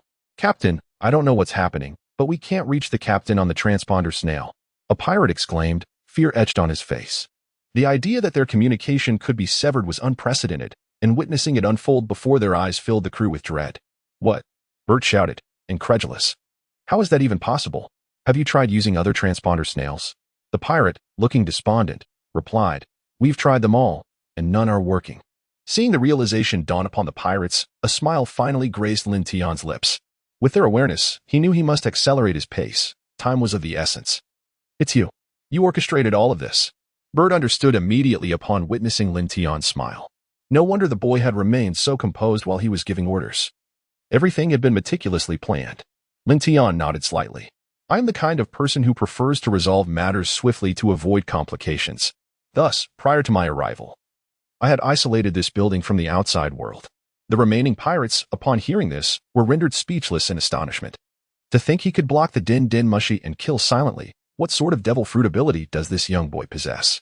Only Bert grasped the gravity of the situation instantly. The fact that this boy had blocked the Din Din Mushi signified his absolute confidence in keeping them here. At that moment, Bert recalled that Lin Tian was indeed a devil fruit user. He had almost forgotten about it since Lin Tian had not utilized his powers until now. Realizing that the Din Din Mushy was useless, Bert quickly made a decision and shouted to his subordinates. You all, run in different directions. No matter how powerful this boy is, he cannot kill us all at once. Once you escape, immediately contact the captain using the Din Din Mushy. Under Bert's command. The pirates promptly dispersed, racing in various directions with a speed that seemed to surpass human limits, akin to that of rabbits. Bert, what about you? One pirate asked. I will hold him off here. Without me, none of you will escape. Bert fixed his gaze on Lin Tian, seeing their captain remain behind to confront the boy alone. The pirates felt a surge of admiration for Bert. Captain Bert, be careful. We will notify the captain as soon as possible. It was not that Bert did not wish to flee. Rather, he could not. If he ran, his subordinates would be slaughtered by Lin Tian in an instant. Should that occur, Lin Tian would be able to unleash his full strength against him, and with his speed, Bert would not manage to flee far before being caught. Hence, he had to stay, waiting for his men to inform the captain, providing him with a glimmer of hope. Lin Tian was fully aware of Bert's intentions. With a light laugh, he said, Do you truly believe these men can escape? What? Bert suddenly felt a wave of foreboding. Could this boy really kill so many at once? If that were the case, it would be disastrous. Lin Tian gently raised his hand towards the fleeing pirates. Constrain, he uttered sharply. Those who had been running halted abruptly, frozen in place as if bound by an unseen force. Even Bert was not surprised. He had sensed a powerful force immobilizing his entire body the moment Lin Tian raised his hand. Although the pirates were ensnared, one could discern the fear of death reflected in their eyes. After all, one of their comrades had just been killed by this very technique. Break, Lin Tian commanded, clenching his hand. As soon as he finished speaking, Bert felt a tremendous force near his neck, attempting to snap it. While Bert was strong enough to endure for a while longer, the other pirates lacked such resilience. One by one, the ensnared pirates' eyes glazed over, blood trickling from their lips. Lifeless before they could comprehend their fate. If an ordinary person witnessed this scene, they would surely be terrified, perhaps struck by the demise of his comrades. Bert suddenly unleashed a surge of power, breaking free from the spatial confinement. Simultaneously, the strength of the others diminished considerably, allowing Bert to escape, which did not particularly surprise Lin Tian. He merely felt a tinge of dissatisfaction at not having resolved the matter in one fell swoop. Seeing his subordinates fall in an instant, Bert's heart was already steeped in fear. Even a dozen pigs would not be dispatched so quickly, let alone his elite crew. You were the last one, Lin Tian declared, gesturing towards the corpses strewn about. Witnessing Lin Tian's earlier display, Bert had long abandoned the thought of escape. He realized that survival was unlikely. The boy had already stated that he had no interest in keeping prisoners. Yet, even the lowliest insect strives to live. Bert was not one to passively await death. He resolved to fight, no matter how slim the chance of survival. With swords in hand, he charged at Lin Tian. Unwilling to accept that this boy, so young, could possess such a formidable devil fruit, achieving the rank of Navy lieutenant, after years of honing his swordsmanship. To find himself outmatched by a mere child filled Bert with bitterness. In the face of Lin Tian's overwhelming power, Bert's composure unraveled, and his attacks became erratic and unfocused, rendering him no match for Lin Tian. Clang, clang. Lacking fighting spirit, Bert stood no chance against Lin Tian. However, driven by the instinct for survival, he became even more formidable. Bert's current tactics were reckless, engaging in a mutually destructive approach, fighting to the bitter end. Lin Tian was unwilling to perish alongside Bert. Thus he resorted to his blade, engaging in a duel while seizing opportunities to inflict numerous wounds upon Bert. After exchanging dozens of blows, Bert began to lose a considerable amount of blood, and his stamina started to wane. Soon, Lin Tian found an opening and delivered a powerful kick to Bert's face, sending him crashing to the ground. With his diminished reflexes from blood loss, Bert became an easier target. Lin Tian seized this moment and swiftly slashed his throat. In the midst of this fierce battle, Lin Tian managed to eliminate all the pirates in the town without alerting those lurking in the forest, leaving not a single survivor. Meanwhile, on another front, under Lin Tian's guidance, Carly and her sister traversed the forest. The night enveloped the woods in an unparalleled silence, with only faint moonlight filtering through the dense canopy, casting a gentle glow. As they strolled through the woods, their footsteps crunched on the carpet of fallen leaves, the only sound resonating in the tranquil forest. Carly held her sister's hand tightly, treading carefully, despite the serene ambience of the night. Those who had lingered in the woods understood that the night was fraught with peril. Powerful beasts roamed in search of sustenance, and amidst the stillness, life and death struggles unfolded. Some predators feasted contentedly on their prey, while others became the meal themselves. The line between hunter and hunted could shift in an instant, illustrating the brutal laws of survival in the jungle.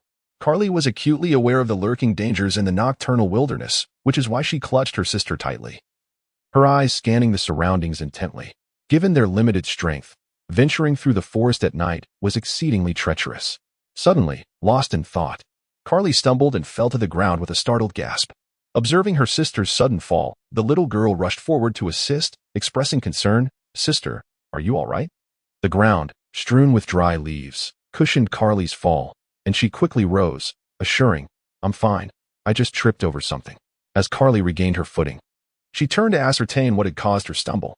Upon seeing the object behind her, her face contorted in disbelief as she gasped, "How is this possible?" The little girl beside her, upon witnessing the corpse, exhibited an even more exaggerated reaction, her mouth agape, unable to utter a word. There, in the very spot where Carly had just stood, lay the massive corpse of a tiger, measuring an astonishing 7 to 8 meters in length. Once the ruler of the forest, its head had been severed, leaving only the carcass behind. After a moment of stunned silence, Carly comprehended the gravity of the situation and realized who was responsible. The path they traversed had been tread by Lin Tian moments earlier. The presence of the colossal tiger's body was a clear indication of his handiwork. It dawned on Carly that her earlier apprehension of the forest's dangers had compelled her to refrain from bringing her sister along. Yet, Lin Tian had confidently stated that there was no cause for alarm, assuring her that the troublesome creatures had already been dealt with. Now, witnessing the evidence before her, everything fell into place. Lin Tian allowed the Carly sisters to enter the forest, having meticulously planned everything in advance. He knew that he had already dealt with the beasts along that path, which is why he felt at ease letting these two defenseless girls traverse it. Such formidable creatures were no match for Lin Tian. After witnessing his immense power, Carly's expectations of him soared significantly. Knowing that he had eliminated the dangers along the way, the sisters quickened their pace. As they journeyed, they encountered numerous slain beasts, some reduced to mere pulp by Lin Tian, rendering it impossible to discern their original forms. Observing the carcasses of these colossal creatures, the younger sister timidly inquired, "Sister, did that big brother kill all of these?" Carly nodded, struggling to fathom how such formidable beings could fall to someone who appeared to be merely in his teens. With their speed hastened, the sisters soon arrived at the location where Lin Tian had landed. They discovered a small boat hidden among the thickets and exerted considerable effort to launch it into the sea. Climbing aboard with elation, they paddled northward towards a naval ship anchored there, where a naval rear admiral awaited them. Once they reached the ship, their fathers would be rescued. The naval vessel was not far from the island, and after paddling for a few miles, the sisters could already discern its silhouette. To avoid detection by the island's pirates, all lights on the ship were extinguished, allowing the sisters to approach unnoticed, except by one person. Before Carly could reach the ship, Captain Garp had already spotted them. Although he could sense their presence through his observation hockey, he could not discern their identities. Following the signal Lin Tian had given, Carly knocked 3 times on the hull of the ship. Immediately after her third knock, footsteps echoed from above, and 2 ropes with hooks were lowered. This signal had been previously arranged between Lin Tian and the colonel. Only upon hearing this signal could the personnel below be identified as Lin Tian. If the signal were not used, then the visitors must be apprehended. Once the ropes were secured, Carly vigorously shook them to indicate that they were fastened. She then laid down on the boat with her sister, and upon hearing the signal, the sailors promptly hoisted the small vessel aboard. As the boat was being lifted, the colonel was already waiting for Lin Tian, but to his surprise, it was 2 young girls who emerged instead. Upon seeing that Lin Tian was not among them, the sailors immediately raised their weapons, aiming at the sisters' foreheads. Fear gripped the younger girl, who clung tightly to Carly. Suppressing her own terror, Carly raised the signal flare that Lin Tian had entrusted to her. "We are residents of the town, and a Navy officer named Lin Tian sent us here." Recognizing the signal flare in Carly's hand, the colonel immediately acknowledged it, realizing it was the one he had given to Lin Tian. He commanded, "Lower your weapons. These are not pirates. Are you truly sent by Lin Tian? Why hasn't he returned himself?" The colonel inquired again. With the sailors no longer aiming their guns at them, Carly felt a wave of relief and explained, "Lin Tian initiated action in the town first. So he instructed us to deliver a letter and clarify the situation in the town. The colonel, having heard Carly's explanation, was already convinced by 8/10. He needed to see the letter to fully trust these girls. "Produce the letter. I must verify it," he said, extending his hand in a formal manner. Carly clutched the letter close to her chest, her expression tense as she replied. Lin Tian said that this letter must be delivered personally to Rear Admiral Garp. Only upon seeing him will I reveal its contents. Just as the colonel was about to respond, Garp stepped forward from the crowd, smiling as he said, "Little one, I am Rear Admiral Garp. You may now hand over the letter." In truth, Garp had been observing the unfolding situation from the side. Upon hearing that Lin Tian had written a letter for him, he felt compelled to step forward. "Rear Admiral Garp." Upon Garp's emergence, all the sailors immediately saluted. Realizing she had indeed found the right person, Carly hurriedly produced the letter entrusted to her by Lin Tian and respectfully presented it to Garp. This man was a Rear Admiral, wielding considerable authority. It was Carly's first time encountering someone of such a high rank in the Navy, compelling her to tread carefully. As she assessed Garp, Carly pondered, didn't Lin Tian say that Garp was an old fool? He doesn't appear as he described. Garp opened the letter immediately. Intrigued by Lin Tian's words, the colonel then asked, "Little sister, since you are from the island, could you tell me what has transpired there?" Thus, Carly recounted in detail the events that had unfolded on the island over the past 6 months. Upon finishing her narrative, all the sailors were incensed, particularly the colonel, who struck his fist against the wall in fury. How can there be such scoundrels within the Navy? This is a disgrace to our honor. Indeed, that colonel must be apprehended. Such a person is unworthy of being a Navy officer. This treachery must not go unpunished. Despite the presence of a few bad apples among the higher ranks, the majority of the sailors were fundamentally just. The notion of a Navy colonel colluding with pirates was something many had never considered. Were it not for Lin Tian's confirmation, many would have found it hard to believe. As time passed, the sailors remained seething with indignation, whispering amongst themselves about the matter. Hearing their murmurs, Garp furrowed his brow. Having spent many years within the Navy, he was acutely aware of its darker elements. While he often disapproved of certain actions within the Navy, he understood that not all matters could be changed by one individual. Thus, he maintained a stance of deliberate ignorance towards such issues. Now that the Navy was discussing this matter, it would only cast a negative light on them. If word of this got out, it would be a tremendous embarrassment for the Navy, potentially leading to unnecessary trouble for the sailors. Garp feigned seriousness and interrupted the conversations, stating, "Silence. Our priority is to resolve the immediate issue." "Yes, sir," the others replied in unison. The colonel voiced his concerns, noting that the pirates held many hostages, which was a grave predicament. The foremost objective was to rescue the island's residents, which would allow them to confront the pirates without hesitation. If the residents remained in the hands of the pirates, they would be severely hindered in their efforts. "Do not worry. This issue has already been addressed," Garp replied nonchalantly, expressing great confidence in Lin Tian's abilities, for he was his pupil. "Someone has resolved it?" The colonel initially questioned, but then realization dawned on him. It must be Lieutenant Lin Tian. But can he truly handle this situation? The colonel did not doubt Lin Tian's capability to become a naval hero under the tutelage of Garp. It was evident that Lin Tian possessed extraordinary strength. However, the most significant factor was Lin Tian's age. The thought of him being merely 11 or 12 years old made the colonel's heart race. Garp confidently asserted, "That is beyond question. My disciple is indeed formidable." Despite Garp's unwavering conviction, the expressions on the faces of the Navy personnel indicated their skepticism. After all, some among them had children older than Lin Tian. In contrast, the two sisters, Carly and her sibling, were utterly astonished.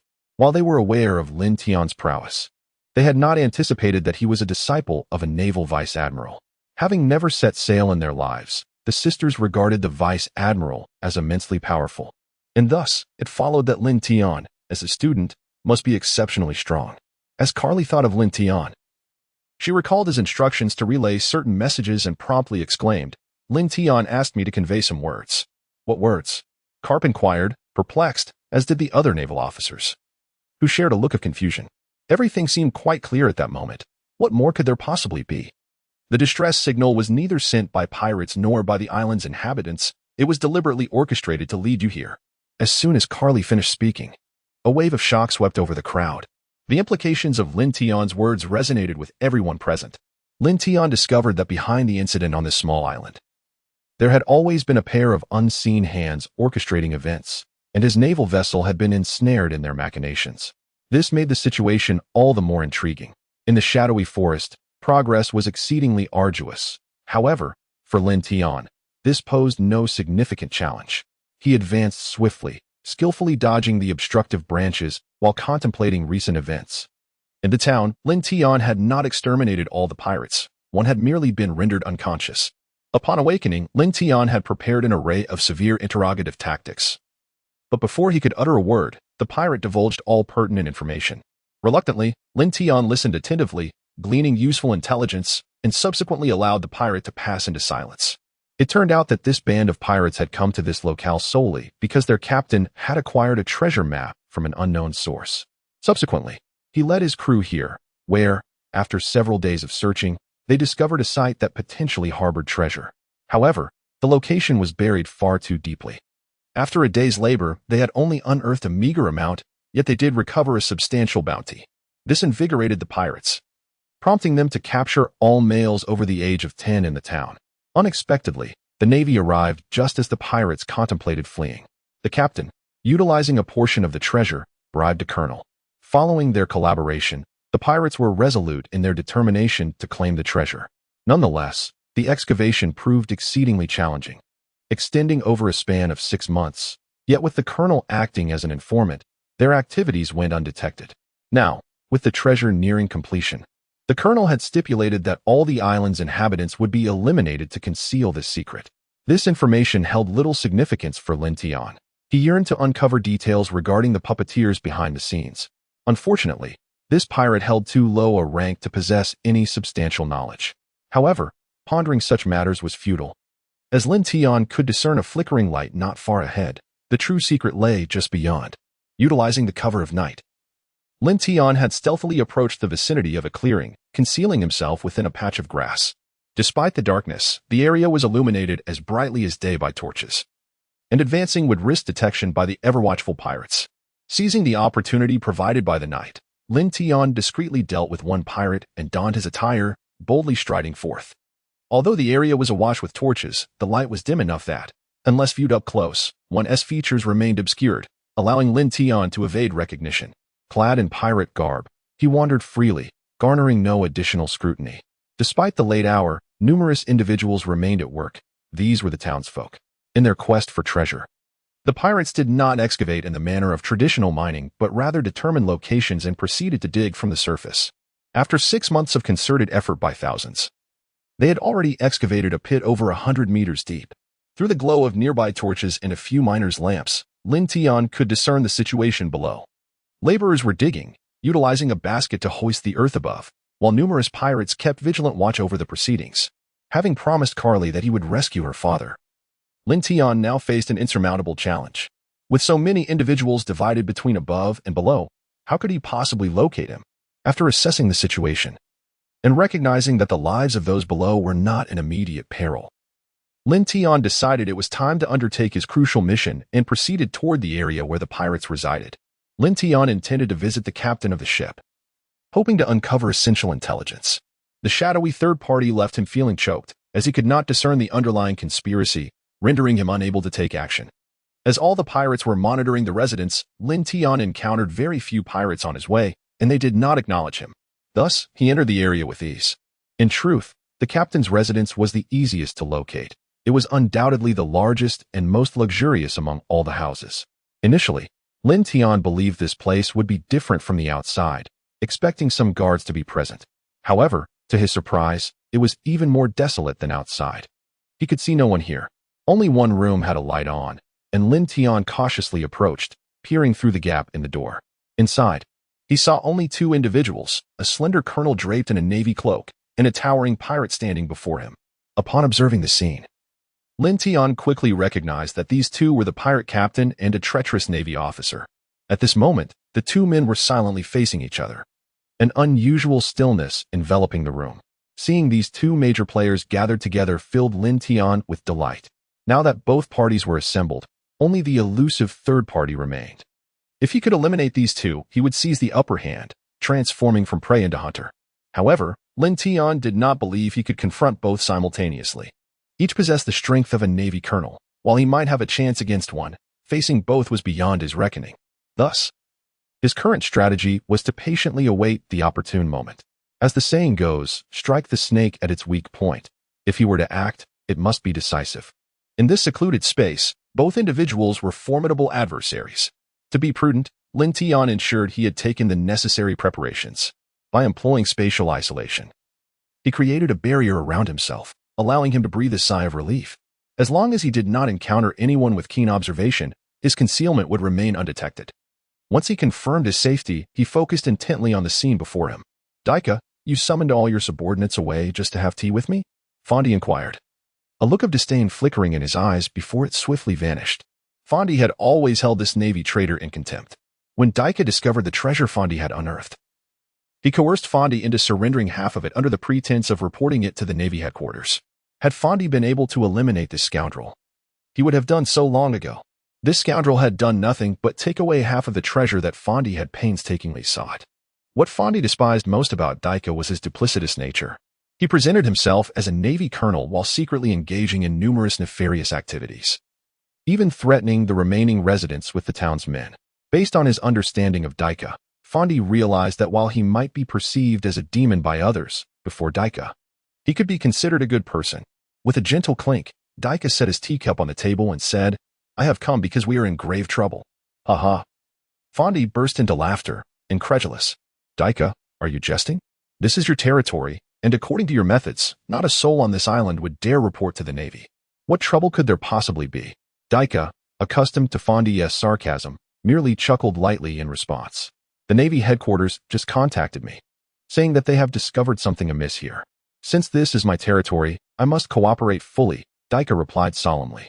From Daika's words, Fondi understood that they were indeed in trouble. The Navy headquarters had sent someone, and it seemed their secret would not remain hidden for long. However, after 6 months of effort, they were about to unearth the most crucial part of the treasure, and the prospect of leaving now left Fondi feeling unsatisfied. "Is there any way to delay things for a few days? We are in the final stages now. Just one more day, and we can extract all the treasure," he implored. Tap, tap, tap. Daika drummed his fingers on the table, contemplating before shaking his head. "No, the person coming is not an ordinary individual. It's a rear admiral from headquarters." "A rear admiral?" Fondi stood up in shock, disbelief etched across his face. He had heard tales of the strength possessed by Navy rear admirals. They were second only to the admirals at headquarters, each boasting formidable power. Though Fondi was arrogant, he was not foolishly so. He was well aware of his own capabilities. Encountering a Navy rear admiral would spell certain doom for him, leaving no chance for escape. Fondi's expression had already been anticipated by Daika. For a pirate of Fondi's caliber, meeting a Navy rear admiral was a death sentence. After a moment of contemplation, Fondi began to see inconsistencies. A Navy rear admiral is a pivotal force within the Navy, often tasked with significant missions. Why would such a person focus on us? He questioned. Daika, equally perplexed, shrugged. "How should I know? I'm merely a colonel. I'm not privy to matters concerning rear admirals." Upon hearing Daika's explanation, Fondi slumped back into his chair, disheartened. His partner was merely a colonel, utterly powerless against someone several ranks above him. It appeared they would have no choice but to flee, but before doing so, Fondi felt compelled to retrieve what belonged to him. A flicker of murderous intent crossed his eyes. Meanwhile, Lin Tian, eavesdropping outside, wore an expression of confusion.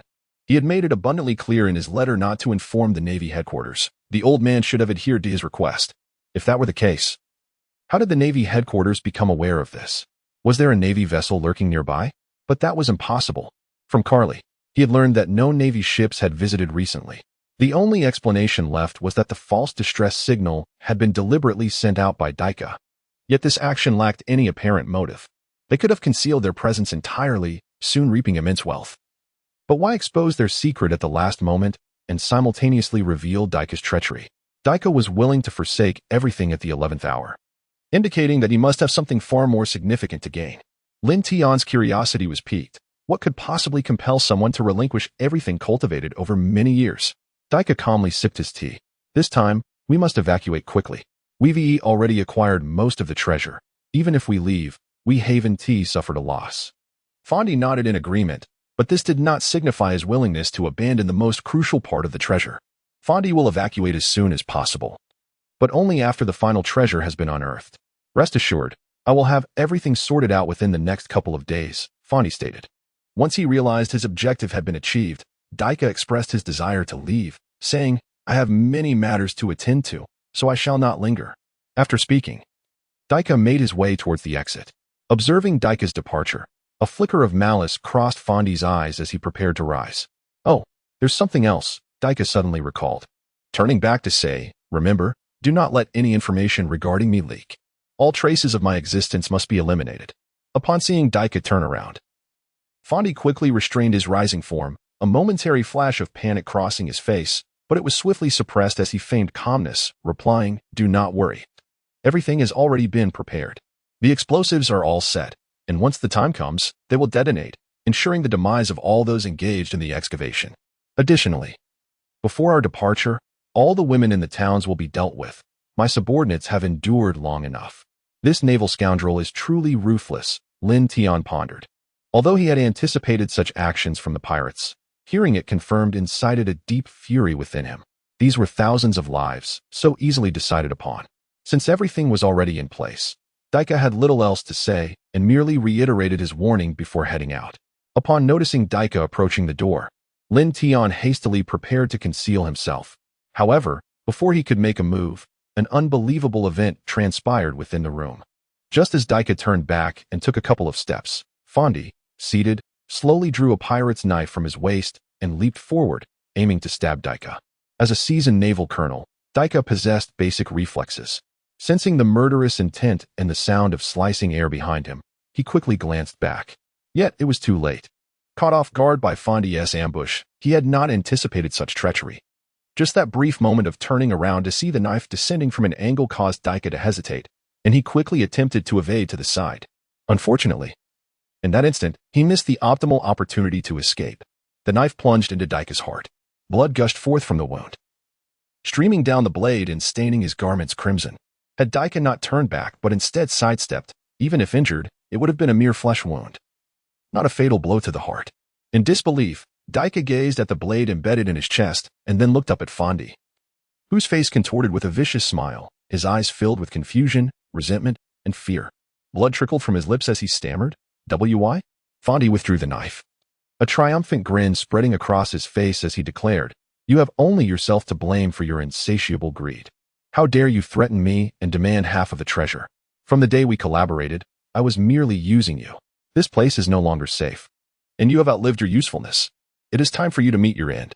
Upon hearing Fondi's words, Daika's face twisted in hatred as he lay dying, his open eyes signifying his unwillingness to depart this world. Fondi erupted into laughter, reveling in the demise of the greedy naval colonel he had long wished to eliminate. For half a year, he had endured Daika's arrogance, needing him to fend off the Navy, but now that the Navy had discovered their location, this wretch was of no further use, and thus, Fondi enacted his vengeance. Witnessing this scene unfold, Lin Tian found himself increasingly perplexed. Fondi's intent to kill Daika was understandable. Even from Fondi's perspective, eliminating Daika made sense. No one would wish to share the spoils of their perilous endeavors. However, the manner of Daika's demise struck Lin Tian as odd. As the mastermind behind their schemes, he should not have met his end so easily. It seemed rather trivial. Was it possible that Fondi had seen through Daika's machinations? Yet, from the earlier conversation, it did not seem likely. As Lin Tian processed the dramatic turn of events, he felt overwhelmed by the complexity of the situation. Fondi, contemplating the need to conceal his act of murder, decided that sometimes it was wiser to keep matters discreet. Thus, he concealed Daika's corpse beneath his seat. After wiping the blood from his hands, Fondi cast one last glance at the hidden body before stepping out. Though he had killed Daika, the arrival of the naval vice admiral was an impending reality. Fondi needed to expedite the excavations. He aimed to complete the final segment by nightfall and leave the small island by morning. According to the treasure map, this last portion was the most significant, as the entire treasure had been established to conceal the ultimate secret. It harbored the potential to upend the world, and once obtained, he could hide it away and harness its power. With such strength, he need not fear even the vice admiral, let alone the admirals of the Navy. With dreams of wielding immense power, Fondi became increasingly agitated. He had prepared for so long, and he could not afford to fail at the final hurdle. This crucial moment necessitated his vigilant oversight. He could not allow any mistakes. As Fondi approached, Lin Tian quickly stepped aside, biding his time until Fondi had departed. Watching Fondi vanish through the door, Lin Tian sank into deep contemplation. He realized the situation was growing increasingly complicated, and acting recklessly would be unwise. The root of the matter lay within the treasure. Everything revolved around it. With the treasure soon to be revealed in its entirety, those involved would inevitably surface. His task was to find a vantage point from which to observe, waiting for the treasure to be completely excavated so that all truths would be unveiled. At that moment, he could execute his plan, akin to a mantis stalking a cicada while a yellow sparrow lay in wait. Having devised his strategy, Lin Tian departed the room, heading toward the treasure's location. No matter how cunning the prey, they could not escape the grasp of the hunter lurking in the shadows. Just as Lin Tian exited, a faint voice echoed from within the room. "Captain," a patrolling pirate exclaimed, observing his leader stride forth. Though curious about the captain's presence in such a place, he respectfully called out, "Yes, sir." Fondi nodded and commanded, "Gather all hands immediately. We must ensure that everything is excavated by tonight." Understood. Although the reason for the captain's actions remained unclear, the crew understood that orders must simply be obeyed without question. Such is the nature of pirates. Otherwise, they would not have been tasked with guarding the captain's quarters. After notifying his subordinates, Fondi hurried towards the excavation site of the treasure, knowing that the night had already progressed significantly and time was of the essence. Upon his arrival at the excavation site, he found all the pirates gathered, alongside many townsfolk who had only recently awakened. To optimize efficiency, Fondi implemented a two-shift system. The residents were divided into two groups. One worked during the day while the other worked at night. Consequently, aside from those currently digging, many were still slumbering. However, as the goal was to unearth everything that night, it was necessary to rouse everyone, for after this evening, they would all meet their demise. Observing the commotion below, Fondi's face flickered with irritation as he bellowed, "Silence! Quiet down at once." Instantly, the residents fell silent, for they dared not defy the words of the fearsome pirate captain standing above them. Satisfied with their compliance, Fondi cleared his throat and announced, "Today, I have gathered you to share some good news. We are nearing the completion of this treasure excavation. If you finish the last of it today, we shall depart by tomorrow, and you can return home to your families." Upon hearing Fondi's words, the previously quiet crowd began to murmur amongst themselves. Some were overjoyed at the prospect of returning home, while others, more astute, wore expressions of concern. They understood that pirates were unlikely to release everyone unscathed. With the treasure nearly unearthed, their fates were drawing closer. The pirates had spared them thus far only because they needed laborers. Once their utility was gone, they would not hesitate to eliminate the townsfolk. "You all, get to work." Meanwhile, Lin Tian, who had also arrived at the scene, observed everything quietly. Time passed swiftly. Yet Fondi felt as though it dragged on interminably. He had been there all night, and as dawn began to break, the excavation continued. But no valuable items had yet surfaced. Fondi's patience was wearing thin, his fingers twitching in agitation, revealing his inner turmoil. Just then, a pirate shouted from below, "Captain, we found something." Fondi sprang to his feet and peered down. He saw several pirates guarding a black stone partially exposed from the earth. Initially, his excitement turned to anger upon realizing it was merely an ordinary stone. How could such a common object cause such a commotion? He thought, seeing their captain's displeasure. The pirates hastily explained, "Captain, this is not just any stone. It bears some peculiar inscriptions." Hearing this, Fondi's expression softened slightly, and he inquired, "Is there anything else you've uncovered?" "Nothing more. We have excavated the entire site, and all that remains is a layer of stone bricks beneath the black stone." The pirates responded respectfully.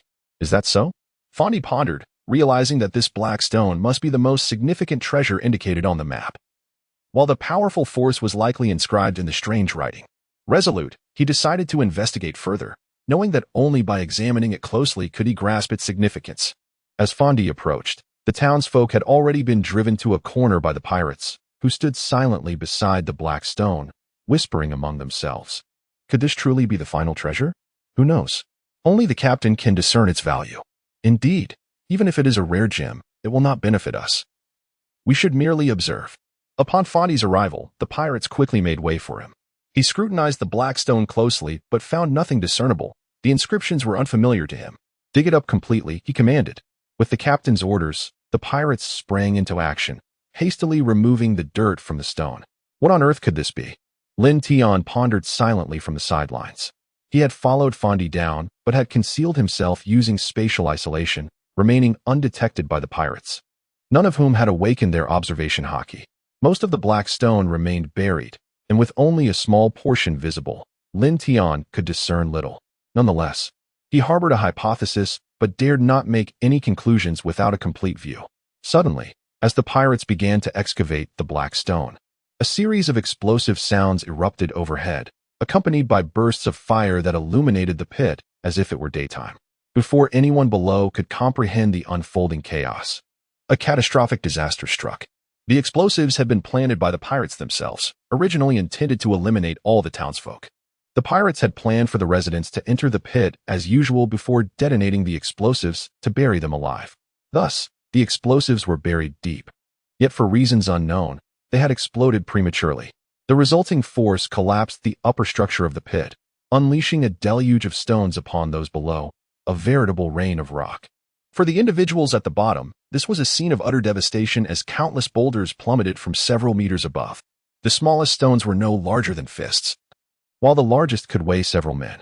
The pirates, well aware of the destructive potential of the explosives, reacted swiftly, scrambling to escape. Yet it was too late. From such heights, the descending boulders struck the ground with a lethal force. Those unable to evade were struck down, their fates uncertain. As Fondi darted to avoid the falling debris, his face was etched with terror, confusion, and resentment.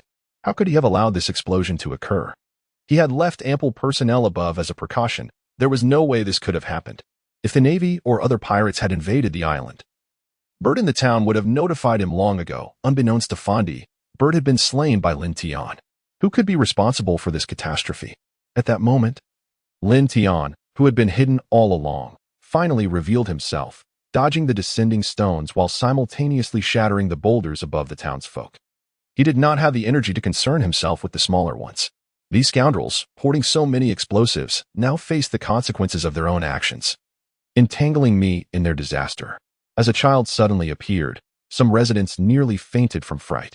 Yet, upon realizing Lin Tian's formidable strength and that he was aiding them, the townsfolk gravitated towards him for safety. It is precisely because these residents lean against Lin Tian that he can attend to their needs. Thanks to Lin Tian's intervention, the casualties among the residents have been minimal, with most merely sustaining injuries. However, the fate of the other pirates has been far less fortunate. Many have been struck dead by countless boulders, unable even to emit a cry of despair. Yet, this was not the end of their plight. It was merely the fallout from the explosions that rained down upon them. This was not simply being buried alive. No one could ascertain how much explosive material these pirates had buried, but according to their plan, the force of the explosion was sufficient to entomb the entire pit. Cracks began to appear along the walls of the massive pit, and its edges commenced to collapse.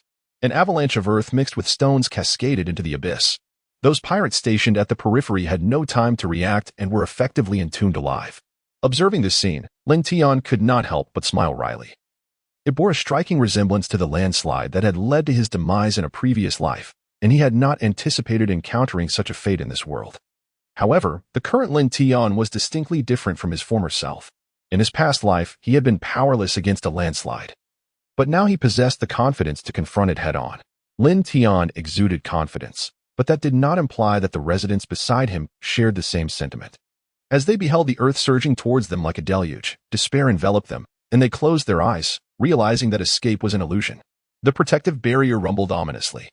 In a mere half-minute, the gaping chasm that had suddenly appeared on the ground was swiftly consumed, obliterating the efforts of thousands who had toiled for half a year, all rendered to naught by the forces of nature. Beside the buried pit, a solitary figure observed the unfolding chaos, a smirk of satisfaction curling at the corner of his lips. Nearby lay the lifeless bodies of dozens of pirates.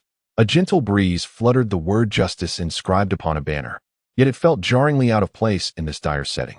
Indeed, the figure standing there was Daika, who was supposed to have been slain by Fondi. Yet here he stood, unscathed, having just ignited explosives that entombed everyone within the chasm. A thunderous explosion erupted from the center of the pit, followed by a figure bursting forth from the earth. Meanwhile, under Carly's leadership, the Navy made landfall on the small island. Carly stifled the urge to retch as she gazed upon the charred corpses passing by her, once again astonished by Lin Tian's formidable prowess. The pirates who had instilled fear in the town were now mercilessly vanquished by Lin Tian. At that moment, resounding noises emanated from the forest, capturing everyone's attention. The townsfolk, their faces etched with worry, glanced towards the source of the commotion, concerned for their loved ones who remained there. Garp regarded the direction of the explosion, his expression one of perplexity. He was not particularly anxious about Lin Tian's safety, for he was acutely aware of Lin Tian's capabilities, even if faced with an insurmountable foe. Lin Tian would surely find a way to evade danger. Colonel Ander, you must immediately lead your men there, Garp commanded. Noticing the apprehension on the faces of many residents watching the explosion, Colonel Ander hastily complied, rallying all Navy soldiers towards the origin of the blast. Daika observed the figure emerging from the soil and chuckled softly. Captain Fondi, how have you come to this? The figure that had risen from the earth was indeed Fondi, who, upon witnessing the shadowy figure and the multitude of corpses strewn about, was overtaken by a wave of murderous intent. That recent explosion had claimed the lives of all his elite subordinates.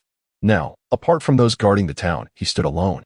The thought of losing nearly all his loyal followers over the years pierced Fondi's heart with anguish. Had he known that his men stationed in the town had also been slain, he might have been driven to madness. Upon recognizing the true mastermind behind these events, the shock of seeing a person he believed to be dead suddenly resurrected was nearly unfathomable. Fondi, however, was not foolish. He quickly deduced that Daika's death had been feigned, a ruse employed to deal a fatal blow at the last moment. Seeing the fury etched across Fondi's face, Daika grinned triumphantly. It appears our Captain Fondi has come to a realization. But what can you do now? Fondi, seething with rage, retorted, is that so? You managed to deceive me with your feigned death, truly remarkable. But you did not anticipate that I would survive, did you? Daika nodded, indeed. Captain Fondi's tenacity is commendable. You remain unscathed. My life is resilient enough to ensure that I can personally bring about your demise, you scoundrel. As soon as the words left his lips, Fondi began to transform. In the blink of an eye, the muddy figure he once was vanished, replaced by a being of stone. Fondi was also a devil fruit user, having consumed the stone fruit, granting him the ability to transform his body into a stone figure. It was precisely due to his powers that he had emerged from the chaos unscathed. Feeling the tremendous strength coursing through him, Fondi glared at Daika with a fierce intent and charged forward. Daika, this time, I shall not let you escape. I will shatter you into 1,000 pieces. Hearing Fondi's confident declaration, Daika merely chuckled dismissively, slowly drawing a handgun from his attire, pointing it at the advancing Fondi. Fondi, seeing Daika aiming a pistol at him, scoffed derisively. Firearms held little threat against a devil fruit user, especially one who had transformed into stone. Even cannons posed no danger to him. Bang! Fondi, who had been sprinting at full speed, suddenly slowed, collapsing to the ground, his earlier smile morphing into terror. He stared at the stone bullet embedded in his chest, seething. You dare to use sea-stone bullets, despicable fiend. Daika approached Fondi slowly, squatting beside him. Despicable? I believe you are the Navi one, Captain Fondi. When did I ever claim to use ordinary bullets? That was merely your misguided assumption. Besides, you, a devil fruit user, are attempting to confront me, a mere mortal. I find that rather contemptible. Fondi fell silent, unable to retort, and simply turned his head away, ignoring Daika's presence. Captain Fondi, would you like to know why I anticipated your intent to kill me and prepared for my feigned death? Daika spoke softly. Although Fondi was curious, he refused to allow this scoundrel to gain the satisfaction of belittling him further. How could I possibly know the machinations of a vile person like you? But you are indeed ruthless, having orchestrated everything to seize what rightfully belongs to me. Your treasure? Ha ha ha. Daika burst into laughter. That treasure was always mine by right. What? Fondi's composure faltered at Daika's assertion, confusion washing over his face. What do you mean it was yours? At that moment, Lin Tian, preparing to break through the surface, halted his actions. Sensing that the truth of the entire affair was about to be revealed, the moment of revelation was at hand. Of course, the treasure map was initially in my possession, but I could not retrieve it. Then, I devised a cunning plan. I entrusted the treasure map to a pirate, allowing him to expend his efforts in unearthing the treasure while I reaped the rewards in the end. How do you like my plan? Daika remarked, relishing Fondi's furious expression. Fondi yearned to strike Daika in the face, yet the sea stone bullet's impact had robbed him of all strength. The thought of being outmaneuvered by Daika since half a year prior filled him with rage. It was no wonder that this scoundrel had feigned cooperation. Fondi gritted his teeth and said, So, last night, when the Navy arrived, it was all part of your deception. You merely needed to ensure I believed you were dead to execute your subsequent plans. Daika raised a finger, shaking it in denial. Not at all. The Navy truly came. And I was the one who leaked the information. They have likely already landed by now. Once I eliminate you all and conceal the most crucial part of the treasure, these Navy personnel will see me as the one who vanquished these pirates and reward me handsomely. Haha, impossible. The townsfolk are well aware of your existence. You will never be able to hide. Fondi laughed, envisioning the scene of Daika being slain by the Navy. Daika merely smiled faintly. Is that so? On this island, not a soul has laid eyes upon me. When the time comes, I shall merely claim that those pirates have been exploiting my name, and I fortuitously discovered their schemes, prompting my investigation. Upon unveiling their nefarious plot, I eradicated every last pirate, yet alas, it was too late to save the others. After listening to Daika's plan, Fondi found no fault in it. Indeed, the scheme was flawless. Could it be that this diabolical mastermind escapes unscathed while we bear the brunt of his misdeeds? Suddenly struck by a thought, Fondi erupted into laughter, his expression mocking as he gazed at Daika. You have schemed for so long, solely to acquire that artifact of immense power from the treasure. But I regret to inform you, it is merely a piece of black stone, devoid of any formidable strength. In a fit of rage, Daika seized Fondi by the collar, shaking him vehemently. What do you mean? There is nothing of the sort. What on earth is happening? Witnessing Daika's reaction, Fondi laughed even harder. This scoundrel, who had plotted for so long, had ultimately obtained nothing but a worthless trinket, truly, a fitting retribution.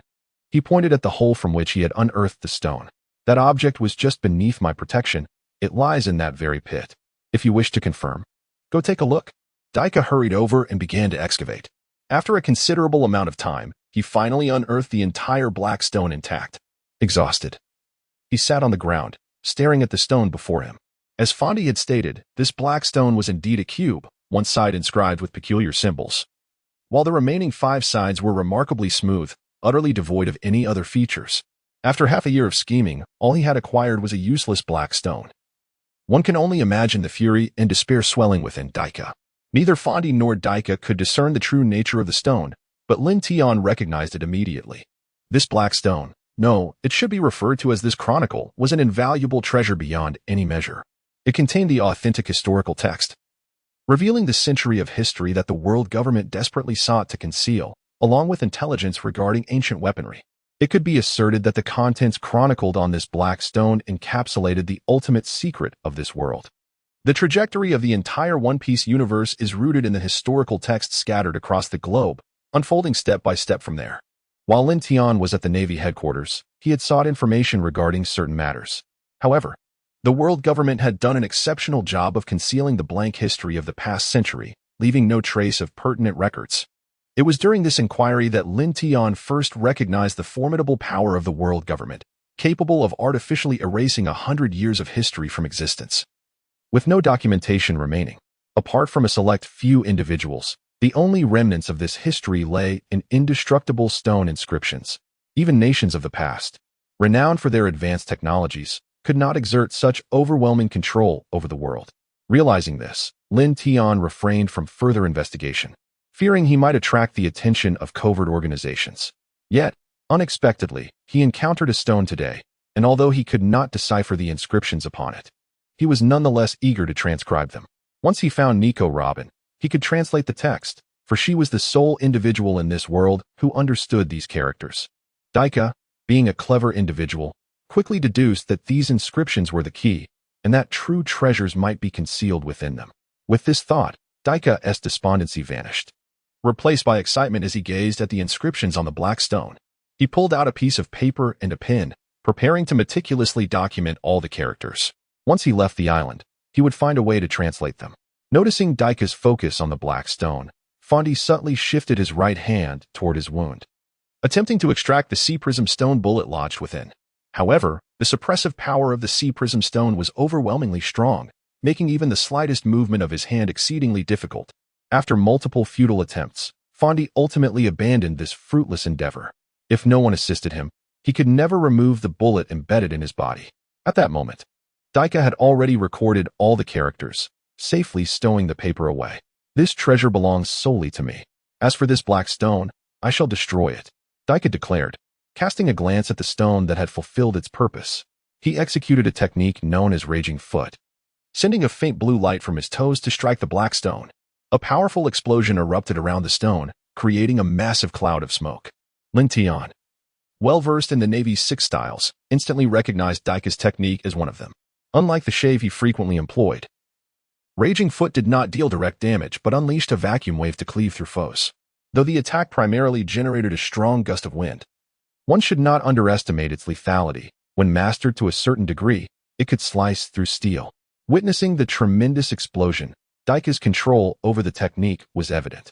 Unfortunately, such power was insufficient to obliterate the black stone, which was exceedingly hard.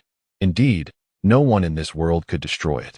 As the dust settled, the black stone remained unscathed, leaving Daika in disbelief.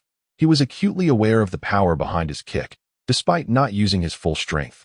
He had exerted 80% of it. How could he fail to shatter even a mere stone? How could Raging Foot fail? Daika muttered in disbelief, unleashing more strikes against the stone. But as the dust cleared, the black stone still stood intact. Initially shocked, Fondi soon began to smile, ultimately bursting into laughter. Ha! Daika, your plan is flawless in theory. But reality has a way of defying expectations. You, who predicted everything, did not foresee that this stone was beyond your capacity to break. Your objective is now unattainable, and this treasure will not belong to you. Your scheme has failed. With Fondi's words striking a nerve, Daika, in a fit of rage, directed a raging foot at the fallen Fondi. Yet, being a man of restraint, he suppressed his murderous intent, knowing Fondi still held value. Daika planned to slay Fondi in front of the Navy when they arrived, ensuring they would believe him. At the last moment, he slightly adjusted his foot, directing the potent blue light past Fondi. Although it did not cleave him in two, it severed Fondi's right arm, causing blood to gush forth. The intense pain surged to Fondi's brain, yet he bore it stoically. The loss of blood rendered his face pale, but seeing Daika's furious demeanor, he laughed despite the agony. By the time the Navy arrives, the secret of this treasure will be impossible to conceal. Once they discover the immense power documented here, they will undoubtedly pursue it. After all this scheming, the treasure will not belong to you. Daika, you have merely shot yourself in the foot. Each of Fondi's taunts deepened Daika's murderous intent, which now reached its zenith, thickening the air with palpable tension. At that moment, from a spot concealed by earth, a figure burst forth from the ground. It was Lin Tian, who, having learned the entire truth, decided it was time to emerge and resolve the situation. Both Daika and Fondi were startled by the apparition. How could anyone survive such a powerful explosion? Fondi's demeanor shifted to one of elation. For anyone who could withstand the blast must possess formidable strength. Among those buried below, the common residents could not have such power, leading him to conclude that this individual was one of his own subordinates. If this ally could extract the sea prism stone bullet from his body, then together, they could surely defeat the scoundrel Daika. Once Daika was eliminated, Fondi could conceal the black stone and escape with the documented white paper, claiming the treasure for himself. Realizing this, Daika's expression darkened. How could Fondi possess such a subordinate? Although he felt a twinge of danger, Daika was not afraid.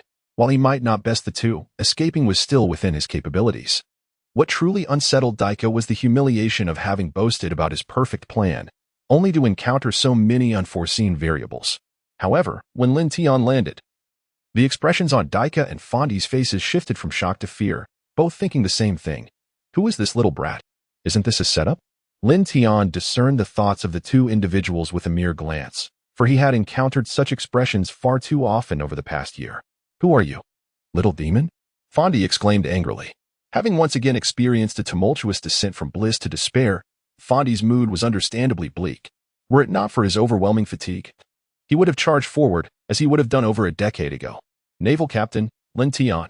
The Navy. How could this be? Daika pondered, bewildered by the presence of the Navy in such a place. Clearly, the Navy had been here for quite some time, as the town had been under constant surveillance. What have you done to my men in town? How many naval personnel have you brought with you? Fondi inquired of Lin Tian, his concern palpable. Given that this naval officer had arrived, it was likely that his men in the town were in peril. Otherwise, he would have received word of their arrival. He awaited reinforcement from his subordinates who would surely notice the unusual circumstances. Should his men perish, he would be utterly doomed.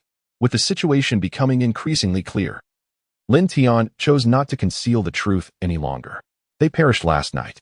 The remaining naval forces should be en route. Daika immediately recognized the unprecedented crisis at hand. It was no longer a matter of acquiring treasure, but rather a question of survival. Yet before he could flee, this naval officer had to be eliminated. He had overheard their conversation and posed a threat to Daika's peace of mind. A decisive man. Daika understood that time was of the essence and that he must act swiftly. As Lin Tian's attention was diverted to Fondi, Daika launched an attack, hoping to catch him off guard. With a swift and lethal maneuver, Daika unleashed a technique of formidable power, a pale blue glow emanating like the scythe of death. Vowing not to relent until Lin Tian's head lay severed. Although much of Lin Tian's focus was on Fondi, he remained vigilant. As Daika attempted a surprise assault, Lin Tian was already aware of his intentions. Utilizing shave, a technique he frequently employed, Lin Tian immediately evaded the attack by a hair's breadth. In an instant, Lin Tian reappeared beside Daika, delivering a powerful punch aimed at the unsuspecting officer. Despite being a disgraced naval officer, Daika had attained the rank of captain, demonstrating considerable combat prowess. Although he was initially taken aback by Lin Tian's mastery of shave at such a young age, Daika quickly regained his composure. Unable to evade Lin Tian's imminent strike, he opted for defense. Brick. Daika inhaled deeply, his chest muscles swelling in preparation to withstand Lin Tian's blow. The impact of Lin Tian's fist against Daika's body resonated like a clash of steel. Enduring the pain in his hand, Lin Tian unleashed a surge of power, pushing Daika back several paces. Brick, a defensive technique among the 6 styles, fortified his body with iron-like hardness, rendering him impervious to ordinary bullets and blades. Thus, although Lin Tian had forced Daika to retreat, the latter had sustained no significant injury.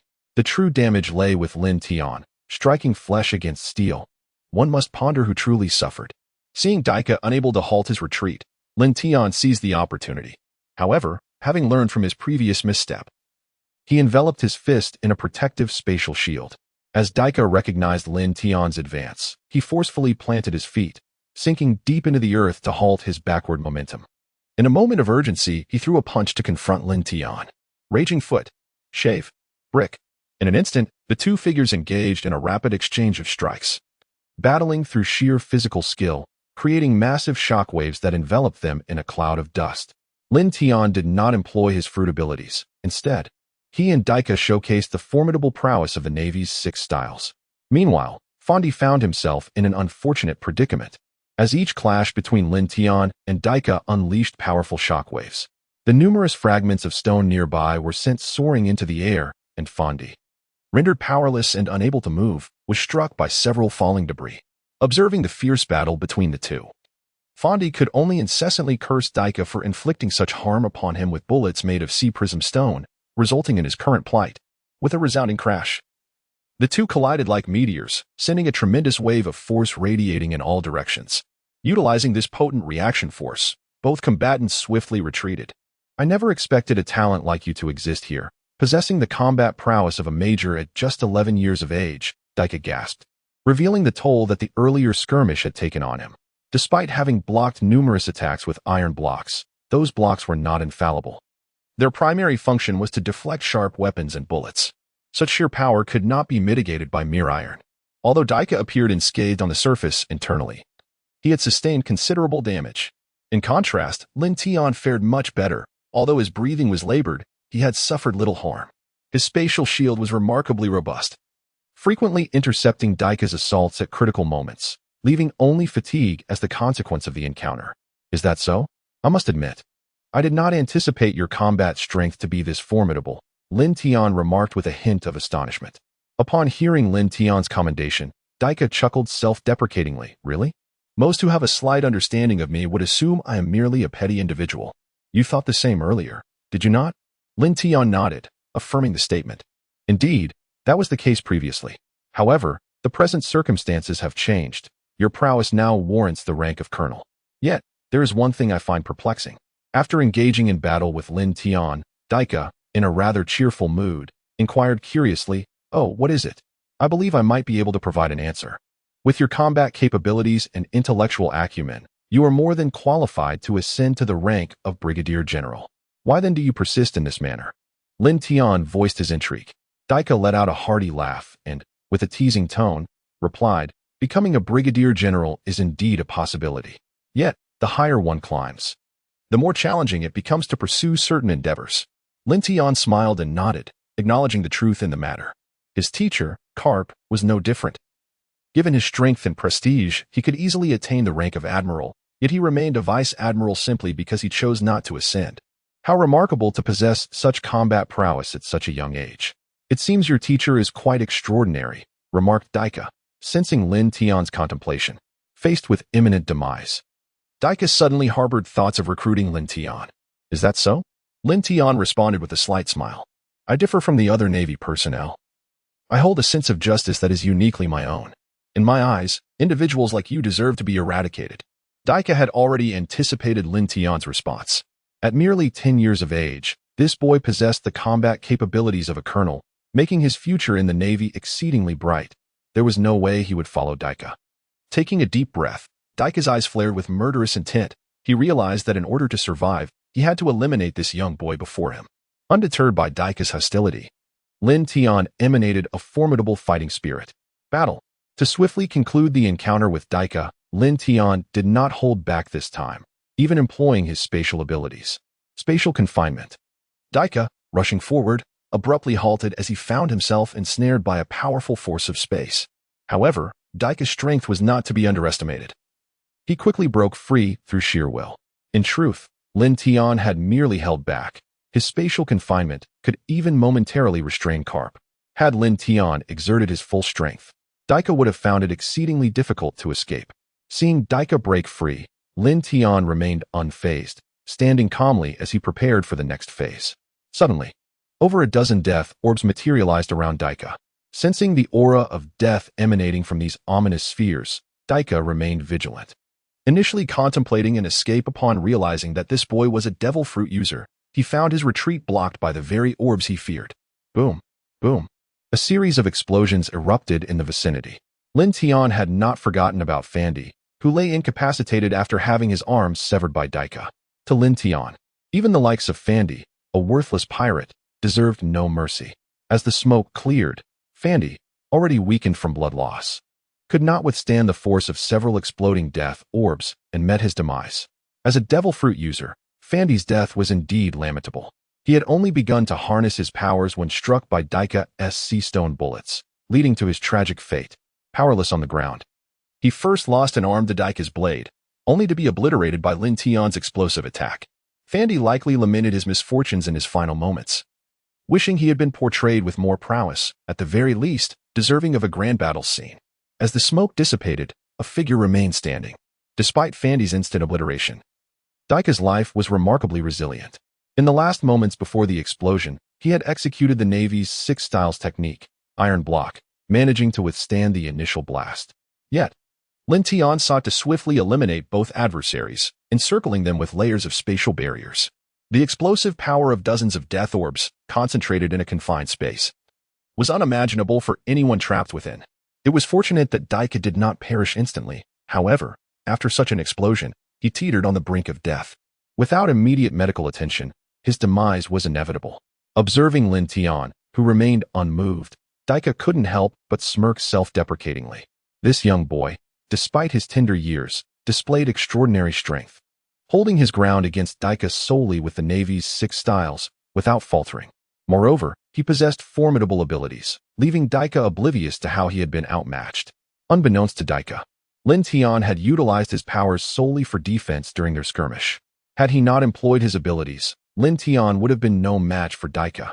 Yet, in this world, there are no what-ifs, only the stark reality. Surprised that Daika had survived such an explosion, Lin Tian remained resolute.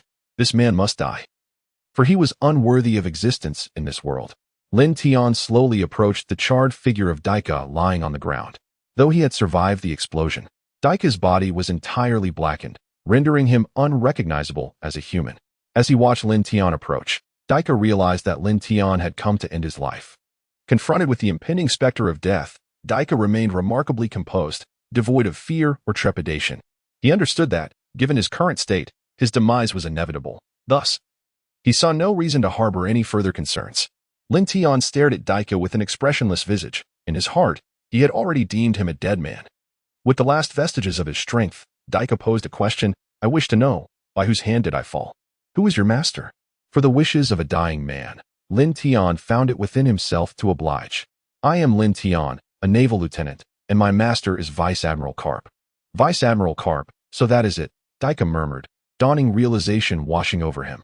He was well acquainted with the exploits of Vice Admiral Garp, a hero of the Navy, renowned for his formidable might and his relentless pursuit of the pirate king, Roger. It dawned on him that this young lad, Lin Tian, was indeed a disciple of such a powerful figure. No wonder he possessed such strength at such a tender age. With a master of that caliber, how could a disciple's prowess be anything but extraordinary? Just as Lin Tian prepared to deliver the fatal blow to Daika, the latter unexpectedly produced a firearm and pulled the trigger. Initially, it seemed Daika had been stripped of all means of resistance, yet he had cleverly retained one final resort. At that moment, Lin Tian could not evade the oncoming bullet. As the bullet struck Lin Tian, Daika erupted into laughter, exclaiming, "Ha ha ha, boy! Now you shall accompany me in death." The bullet that had found its mark was not an ordinary projectile. It was crafted from sea prism stone, intended for use against Fondi.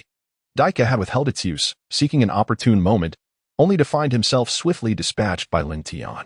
His previous actions had been a ruse to lower Lin Tian's guard. Seizing the chance to deliver a lethal strike, Daika was acutely aware that his own demise was imminent. Yet he was determined to take this boy with him to the grave. The young lad, struck by the sea prism stone, found himself utterly enervated. More so than Daika in his current state. "You seem to be celebrating too soon," Lin Tian countered, using his spatial power to manipulate the sea prism stone. Holding it suspended in midair, his gaze fixed intently upon Daika. Witnessing Lin Tian in scathe, Daika shouted in disbelief, "How is it possible? You are an ability user. How can you possibly control the sea prism stone?" Lin Tian's recent ordeal was nothing short of perilous. Had it not been for his swift reflexes in erecting a spatial barrier to deflect the bullets, he would have certainly met his demise.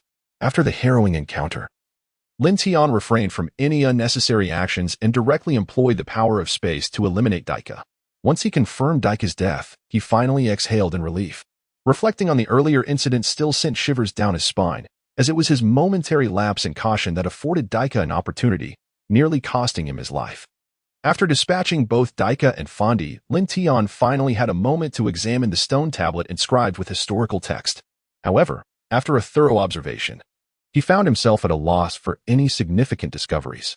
He decided to transcribe the inscriptions before conjuring 2 void blades to uproot a large tree along with the soil beneath it. He placed the stone tablet into the pit he had created, utilizing his spatial power to conceal it, erasing all traces of its existence. Indeed, Lin Tian intended to keep this tablet hidden, as he had no desire to relinquish it to the upper echelons of the Navy. His urgency in dispatching Daika so swiftly was motivated by the need to conceal the tablet before the Navy's arrival. Just as Lin Tian successfully concealed the tablet, Navy soldiers finally arrived, led by Colonel Ander. Accompanying them were several townsfolk, worried for the safety of their loved ones, including the Carley sisters. The residents immediately began scanning the area for familiar faces. However, Lin Tian stood alone amidst the many deceased pirates strewn across the ground. There was no sign of any relatives. The onlookers observed the vast pit created by the fierce battle. Yet the absence of any familiar figures filled many with an unsettling dread. Colonel Ander, sensing the abnormality, quietly inquired of Lin Tian, "Lieutenant Lin, what has transpired? What has happened to the captured residents?" Lin Tian stamped his foot upon the ground and remarked, "They are all buried beneath." Upon hearing his response, some residents fainted on the spot, while many others began to weep, their gazes towards Lin Tian filled with animosity. Colonel Ander involuntarily twitched his mouth at Lin Tian's words, saying, "Lieutenant Lin Tian, you are rather too forthright, aren't you? Given the gravity of the situation, you speak rather too loudly." Realizing that the residents had misconstrued his intention, Lin Tian, with a mix of amusement and exasperation, quickly clarified, "I merely stated that they are buried below. I did not claim they were deceased. They are safeguarded by the powers of the devil fruit, and all are alive." Upon hearing Lin Tian's explanation, the crowd experienced a moment of enlightenment and looked at him with a tinge of embarrassment. A substantial excavation operation commenced, yet the efforts of the people were sluggish. Fearing for those trapped below, Lin Tian had no choice but to intervene. Observing countless families reunited ahead, a faint smile graced Lin Tian's face. His mission had been accomplished, and there was no longer anything tethering him to this place. It was time to seek out the old man. The father, Carley, rushed into the embrace of a middle-aged man, and after half a year, she felt the warmth of her father's arms once more, tears cascading from her eyes uncontrollably. Particularly for Carley, who not only had to endure the sorrow of her mother's passing, but also care for her younger sister. The pressure she had borne over the past 6 months was immense. Now, all that weight had lifted, all thanks to one person, Lin Tian. Were it not for him, this day would have remained merely a dream. Just as Carly was about to express her gratitude to Lin Tian, she realized he had already departed. The middle-aged man noticed Carly's gesture and inquired, perplexed, "Carly, who are you searching for?" It was the little girl who understood her sister's feelings and spoke up, "Father, my sister is looking for that big brother, the one who saved everyone." The middle-aged man reflected, "That young man is indeed remarkable. He is our savior. Well done, you rascal," praised Garp. Lin Tian had performed admirably during this incident, composed in the face of adversity, cool-headed in action, and possessing an excellent sense of the bigger picture. Having seen many promising naval recruits throughout his years in the Navy, Garp had never encountered someone as young as Lin Tian, who exhibited such formidable strength, perfect strategic insight, and intellect. Naturally, Garp was elated to have someone so promising as his pupil. He believed that, given time, Lin Tian would undoubtedly become the most powerful naval soldier in history. Garp's praise left Lin Tian feeling quite perplexed. The old man had always belittled him. "So why the commendation today? Old man, have you eaten something strange since we last met?" Lin Tian quipped, stifling laughter from the nearby sailors. Only Lin Tian could speak to Vice Admiral Garp in such a manner. Initially in good spirits, Garp's mood soured upon hearing Lin Tian's remark, particularly with the laughter of the other sailors ringing in his ears. Since Lin Tian had dampened his mood, Garp redirected his anger towards him. He delivered a love punch, striking Lin Tian on the forehead and sending him flying. Rubbing his slightly dazed head, Lin Tian emerged from a pile of splintered wood, muttering, "So this is the old man I know. I must have been mistaken earlier. By the way, old man, now that the matter is resolved, why are we still here?" Lin Tian called out loudly to Garp. Garp, still in a foul mood, had little inclination to respond and ambled towards a nearby recliner. Having not slept the previous night, he intended to catch up on rest. A nearby sailor explained, "Lieutenant Lin Tian, we are short on supplies aboard the ship and need to replenish them on this island." "Oh, I see. Thank you," Lin Tian replied gratefully to the sailor. Realizing they would require additional time before setting off, Lin Tian found a corner and lay down. Having gone without sleep the previous night and fought 2 battles, he was utterly exhausted and welcomed the opportunity to rest. However, just as Lin Tian was on the verge of slumber, he was awakened once more. Sigh. He exhaled, sitting up. "What is it now?" "Lieutenant Lin Tian, someone is here to see you. They wish to speak with you," replied the sailor. Lin Tian followed the leading naval soldier with a puzzled expression. Having arrived at this small island, he did not recognize anyone. Could it be her? If it were indeed her, it would make sense. But why would she seek him out? Following the naval soldier, Lin Tian walked a short distance and arrived at a beach adjacent to the dock. Upon seeing the figure on the beach, he realized his assumption was correct. The person looking for him was indeed Carly. However, Lin Tian felt a twinge of confusion regarding her reasons for seeking him. Carly strolled along the beach, adorned in a flowing white dress embellished with a pristine orchid. Her long, flowing hair was elegantly tied back with a delicate lavender ribbon. The azure sky, fluffy clouds, the vast ocean, and a gentle breeze merged to create an exquisite tableau of nature. This breathtaking scene was something Lin Tian, who had lived a life of solitude as an orphan in his past life, had never encountered before. He stood there, momentarily entranced. After a while, Lin Tian regained his composure, awkwardly touching his nose, realizing the rudeness of his behavior. It was indeed embarrassing to be invited to discuss matters, but to be so captivated by beauty. Lin Tian awkwardly remarked, "Well, Carly, what brings you here? Is your father doing well?" Although Carly had her back turned to Lin Tian, she was acutely aware of his demeanor and expressions. Upon realizing that Lin Tian was gazing intently at her, her cheeks flushed with embarrassment, and she hesitated to turn around. Instead, she responded over her shoulder, "I came to express my gratitude. If it weren't for you, my father would never have returned." "Not at all. It was a promise I made to you," Lin Tian replied, appreciating Carly's gratitude. However, he found it puzzling that she remained turned away from him. Was he truly that intimidating? Carly seemed quite different today, last night. She had exuded confidence when facing him, yet now she couldn't even bring herself to look at him. Carly shyly continued, "Lin Tian, for rescuing my father, I have prepared a gift for you." Noticing that Carly still had her back to him, Lin Tian decided to tease her. He quietly approached her from behind, making no sound as he stood silently there. After a while, when Lin Tian had yet to respond, Carly grew anxious and called out, "Lin Tian, Lin Tian, are you still there? Receiving no answer, she began to worry, thinking perhaps Lin Tian had left. In a rush, she turned around, only to be met by a familiar face hovering close to hers. The sudden appearance startled Carly, causing her to instinctively recoil. However, in her haste, she lost her footing and stumbled backward, falling onto the sandy beach. Upon witnessing Carly's fall, Lin Tian's immediate thought was to prevent her from tumbling. He swiftly enveloped her in his embrace. In that fleeting moment of being cradled by Lin Tian, Carly was taken aback, apart from her father. This was her first experience of being held by a boy. Realizing that their position was rather inappropriate, she hastily extricated herself from Lin Tian's arms. Following the recent incident, the two stood there in an awkward silence, especially Carly, whose cheeks flushed with embarrassment, rendering her momentarily speechless. Eventually, it was Lin Tian who broke the silence, inquiring, "By the way, Carly, what was it that you just mentioned? I didn't catch that." Carly shot him a sidelong glance and retrieved a blue jade pendant from her chest. "This was left to me by my mother before her passing. It is part of a pair. I wear one, and I would like to give you this one." As Lin Tian accepted the pendant, he felt its warmth and examined it closely before carefully stowing it away. Observing his meticulous handling of the jade, Carly couldn't help but chuckle softly. It's merely a pendant. It doesn't require such caution. After securing the pendant, Lin Tian turned to Carly with a serious expression.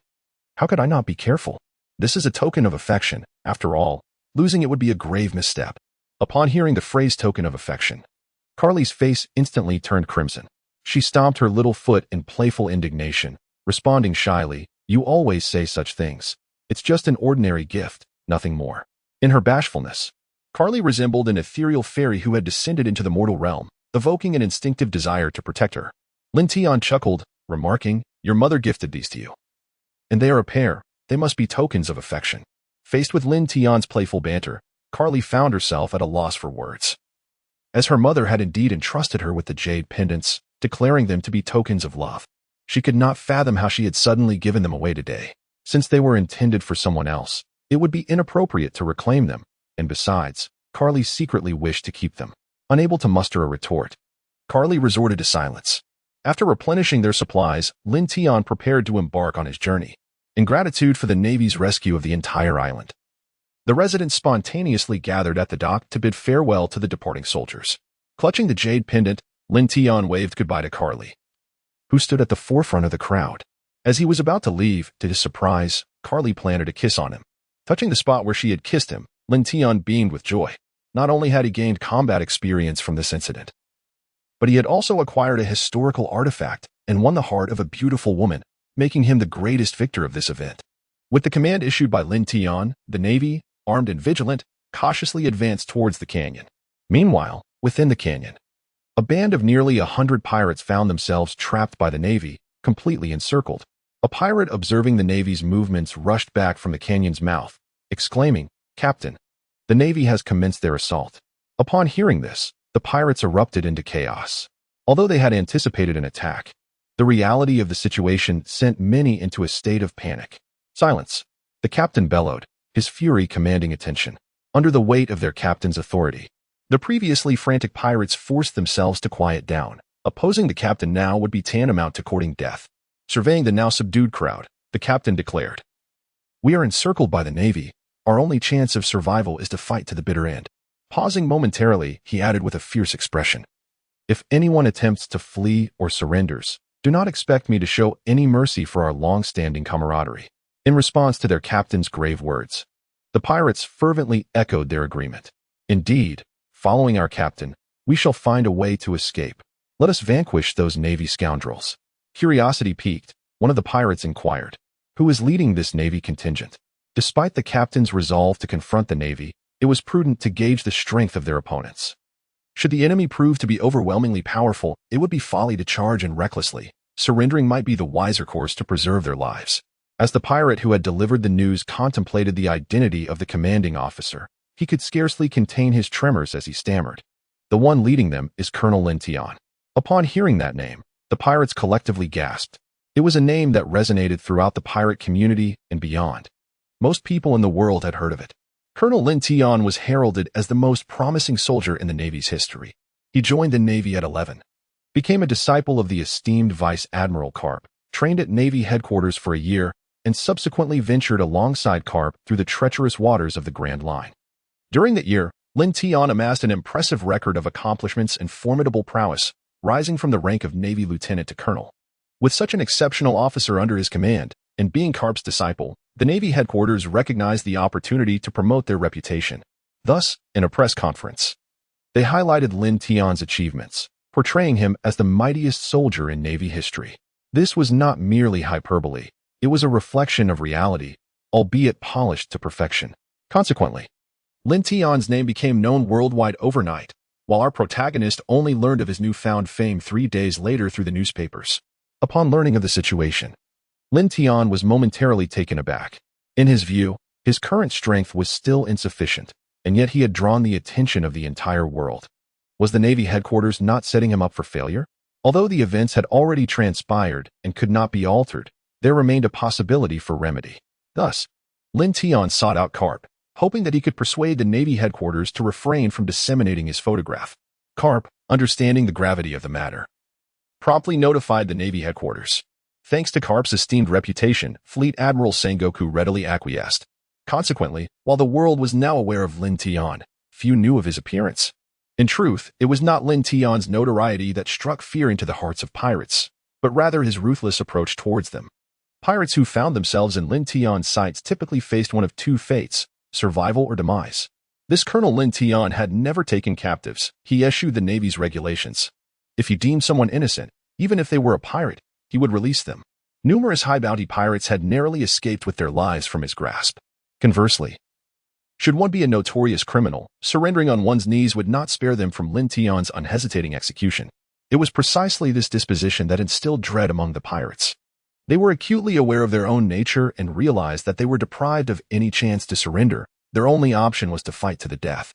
Witnessing these pirates daring to emerge and confront the Navy in open combat, Lin Tian's eyes flickered with a hint of astonishment. Yet, predominantly, he felt disdain. How could such pirates presume to engage in direct confrontation with him? It was a gross miscalculation. Lin Tian had already conducted a thorough investigation into this band of pirates, discovering that their highest bounty was a mere 60 million berries. These scoundrels had committed atrocious acts, having indiscriminately slaughtered in a small town just a week prior. Lin Tian had been the one to uncover the scene, which was nothing short of harrowing, as at least 1,000 lives had been lost in that massacre. The pirates' justification for their brutality was simply to announce their arrival in the Grand Line. Lin Tian was filled with fury, and for the past week, he had been relentlessly searching for this band of pirates. At last, he had located them, and today they would meet their demise. He commanded the naval forces to assemble at the mouth of the canyon, for since these pirates sought to confront them directly, they ought to be granted the opportunity. The naval soldiers promptly seized their communication devices and relayed the latest orders to their comrades in the vicinity. At the canyon's entrance, as the pirates emerged, the Navy had gathered in full force. This time, as always, I seek no prisoners, Lin Tian proclaimed from the forefront, his voice resonating with authority. The naval troops responded with unwavering determination, their spirits ignited by the recollection of the tragic events in the town. Now, faced with the very perpetrators, they were brimming with murderous intent. In stark contrast to the Navy's fervor, the pirates were equally resolute. With no avenue for retreat and no chance of surrender, they could only fight to the death. Kill, kill. Both sides surged toward each other like an unstoppable tide. In mere moments of contact, over a dozen pirates fell to the ground, while those Navy soldiers struck by the pirates remained unscathed. This was due to Lin Tian's protective spatial shield, which he had bestowed upon the soldiers at the forefront, albeit it served only to provide initial support. After all, these naval soldiers needed to evolve, and such battles were essential for their growth. Lin Tian slowly traversed the battlefield, advancing towards the captain on the other side.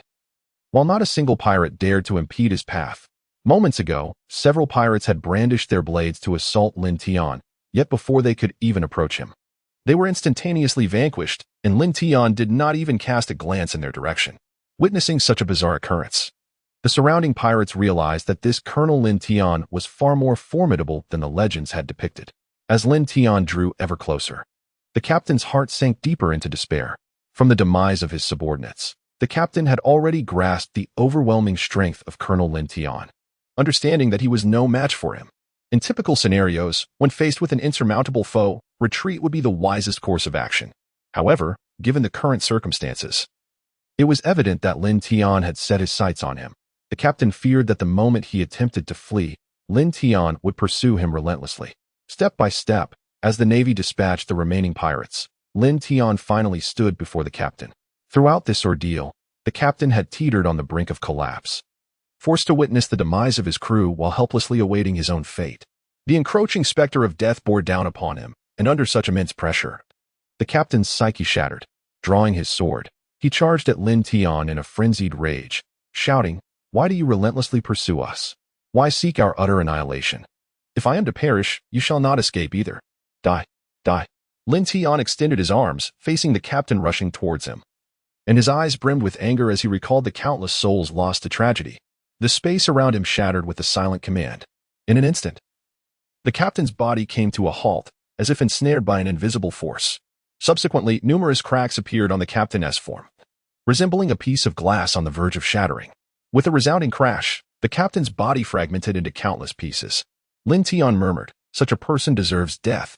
Observing the annihilated pirate crew before him, Garp's eyes flickered with a mix of satisfaction and concern. He felt gratified by Lin Tian's significant progress over the past year, particularly in combat experience and mastery of his powers. Lin Tian had not disappointed Garp's expectations and efforts, having risen from lieutenant to colonel in just 1 year, making him the youngest colonel in the history of the Navy. Yet, Garp was troubled by Lin Tian's apparent lack of allegiance to the Navy. He acted according to his whims and inclinations. Like the last time, Lin Tian had led a pirate, with a bounty exceeding 100 million berries, escape because he had never indulged in indiscriminate slaughter. This incident had stirred considerable unrest at Navy headquarters, with some attempting to exploit it, but ultimately, Garp and Sengoku managed to suppress the issue. Garp harbored a persistent feeling that Lin Tian would one day leave the Navy, for his heart did not reside within its confines. Lin Tian thrived on adventure and freedom. The rigid structure of the Navy was ill-suited for him. Scanning the area, Garp failed to spot Lin Tian and inquired of a nearby Navy soldier, "Where has Colonel Lin Tian gone?" "I have not seen him, sir. Colonel Lin Tian just went to a nearby town. He mentioned he would return shortly," replied the soldier. Meanwhile, not far from the canyon, a bustling town thrived. This place served as a nexus for 2 of the 7 routes of the Grand Line, attracting numerous pirates and merchant ships, making it quite prosperous. At this moment, Lin Tian strolled along the central street of this vibrant town, flanked by an array of shops and stalls, teeming with pirates. Given its position as a crossroads for 2 routes, it was easy to imagine the countless pirates passing through daily. The prosperity of Saxon Island was largely attributed to its many pirates, as it was well known that pirates possessed wealth. In such a pirate-infested locale, the presence of the Navy was inevitable. A brigadier was stationed here, accompanied by a formidable force of over 1,000 naval personnel. Not far from the island lay the headquarters of the 7th Division, from which it took merely an hour to arrive. Thus, although the Navy presence on the island was minimal, no pirate dared to instigate trouble, for the combat prowess of the 7th Division was formidable. Having spent several days aboard the ship, Lin Tian found himself utterly bored, and the vessel's relentless swaying left him feeling insecure. Solid ground felt much more reassuring. A vendor caught Lin Tian's attention, gesturing towards his stall. "Young man, come and take a look. These treasures have been salvaged from the sea." Lin Tian quickly waved his hand in rejection, for the items displayed were patently counterfeit. Gazing at the assortment of dilapidated metal, he couldn't help but chuckle. If one were to deceive, they ought to select something with a modicum of distinction. Admittedly, the sheer decrepitude of these objects could be deemed distinctive. Yet who could be so foolish as to believe in such obvious fakes? "Is what you claim true, my good sir? How much does this item cost?" At that moment, a man crouched before the vendor's stall, scrutinizing a black rod with curiosity. The vendor, noticing the arrival of a customer, disregarded Lin Tian and boasted, "Of course. This was procured from an exceedingly perilous location, and we lost several brothers in the process." After the vendor had regaled his tale for quite some time, the man, beaming with delight, handed over 10,000 berries to the vendor and purchased the rod. Lin Tian was astonished as he absorbed the unfolding events. Ultimately, he could only shake his head in resignation. The vastness of the world was indeed filled with wonders, and there were still many things he had yet to encounter. Just as Lin Tian prepared to continue his exploration, the man who had previously deceived him abruptly returned, sprinting in his direction. His face was a mask of panic, frequently glancing over his shoulder, indicating that someone was pursuing him. Before the man could cover much ground, a squad of naval soldiers burst forth from the crowd. parting the throng with their hands as they shouted, "Stop right there. If you run again, we will open fire." Upon hearing the naval officers, the man quickened his pace. But in his haste, he collided with Lin Tian. How could an ordinary man possibly knock Lin Tian off balance? Consequently, the man fell to the ground. Sensing the approaching footsteps of the naval soldiers, he scrambled to his feet and apologized to Lin Tian. "I'm so sorry. I'm so sorry." However, this brief delay allowed the naval soldiers to close in rapidly, now merely a few meters away, an insignificant distance for those trained in combat. Just as the naval officers were about to apprehend the man, they suddenly found themselves rooted to the spot, unable to move. Realizing that their bodies were under some form of control, fear flickered across their faces as they comprehended that a capable individual was obstructing their actions. Seizing the opportunity, the man swiftly vanished into the crowd, leaving no trace behind. At that moment, the soldier's confinement was also lifted, yet the fugitive had already escaped. Prompting a collective sigh of resignation from the naval team, this man had eluded their grasp after days of searching, only to be thwarted at the last moment by an unforeseen interference. The squad leader scanned the surrounding throng. Although he was aware that the capable individual was among them, he felt utterly powerless amidst the multitude, unable to pinpoint the culprit. Moreover, confronting such an individual was beyond the capabilities of his small team, leaving them no choice but to retreat in defeat. The confinement of the naval squad had been orchestrated by Lin Tian, who initially had no intention of intervening. However, upon witnessing the man's sincere attempt to apologize, which inadvertently cost him his chance to flee, Lin Tian discerned that he did not appear to be a villain, and thus decided to extend a helping hand. The proprietor, having recognized the man pursued by the Navy, who had previously purchased items from his stall, began to pack up in fear of attracting trouble. Suddenly, a gold coin fell at his feet. The proprietor quickly picked it up, bit into it to confirm its authenticity, and then hastily concealed it in his pocket. He looked up at Lin Tian, a broad smile on his face, and inquired, "What would you like to know, young master?" As a merchant, he understood the adage that there is no such thing as a free lunch, and he surmised that this young lad had offered him a coin with the expectation of gaining some information in return. Lin Tian once again retrieved a gold coin, cradling it in his palm, eager to uncover the mystery of the recent events. The allure of the coin ignited the proprietor's excitement as he exclaimed, "Young master, by inquiring of me, you have indeed found the right person. There is nothing on this island that I am unaware of. Enough with the trivialities, get to the point." Lin Tian interjected, his patience waning amidst the proprietor's rambling. This tale begins a few days ago, when a ship arrived on the island, not laden with goods, but with a multitude of people.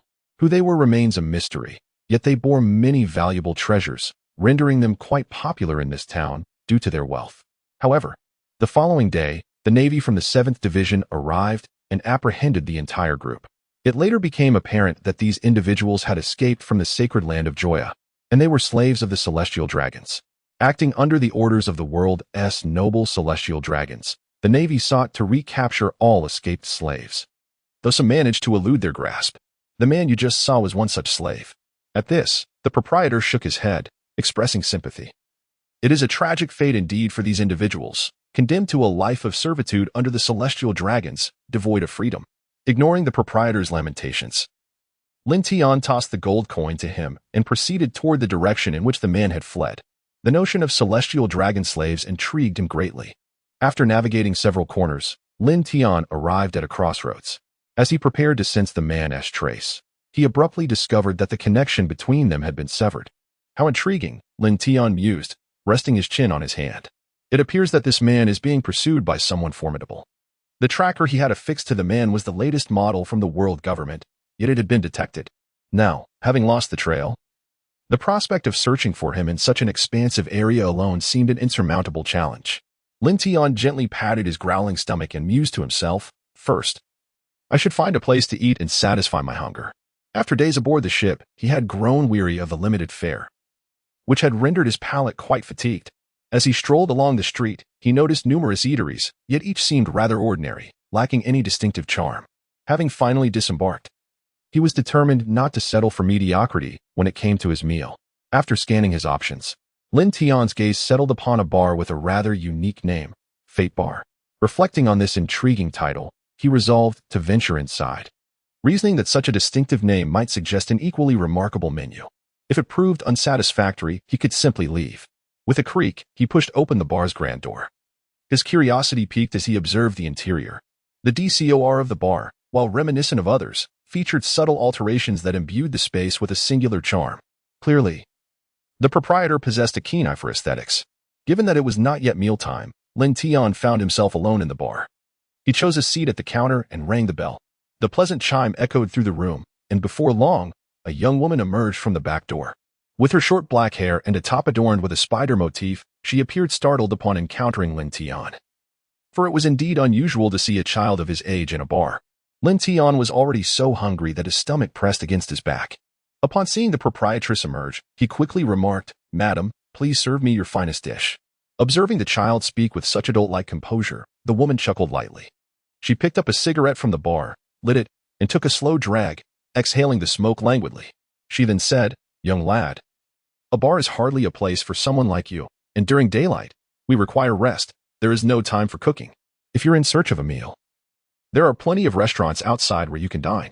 Lin Tian, however, was not swayed by her words. He had just knocked on the door a short while ago, and the woman had promptly appeared, indicating that she must have been busy in the back. How could she possibly lack the time to prepare a meal for him? "Madam, isn't cooking something your staff ought to handle?" he inquired, resting his hands on the bar and smiling gently at her. The proprietress nodded, taking another puff from her cigarette. "Indeed, but that seems irrelevant in this context.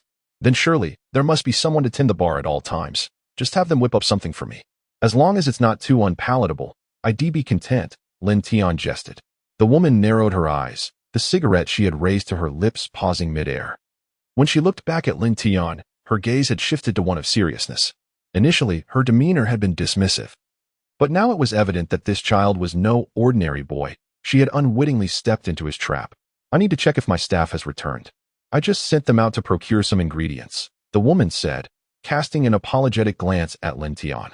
Lin Tian understood her unspoken implication all too well. Yet, the more she resisted preparing a meal for him, the more he yearned to taste it. Today, he was determined to stand his ground against this woman. "Is that so?" He feigned disappointment, his voice barely above a whisper. Just as the woman assumed he was about to leave, he shifted his tone. "However, I have always been fortunate. Since I found my way to this establishment amidst so many restaurants, I believe there is a certain affinity here, much like the name of this bar suggests." The woman smiled faintly, rising to walk towards the door behind the bar.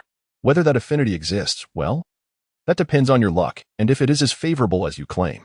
As she departed, Lin Tian was lost in contemplation. The proprietress was no ordinary individual. He had previously encountered records pertaining to her, and due to certain reasons, her identity was etched in his memory. This recognition was precisely why he was intent on remaining here for a meal. The woman, wishing to expedite his departure, would surely prepare his meal swiftly. Once he had eaten, he would have no reason to linger. True to his expectations, it wasn't long before the woman returned, carrying a plate of fragrant dishes and placing it before him. "It seems your luck is indeed favorable.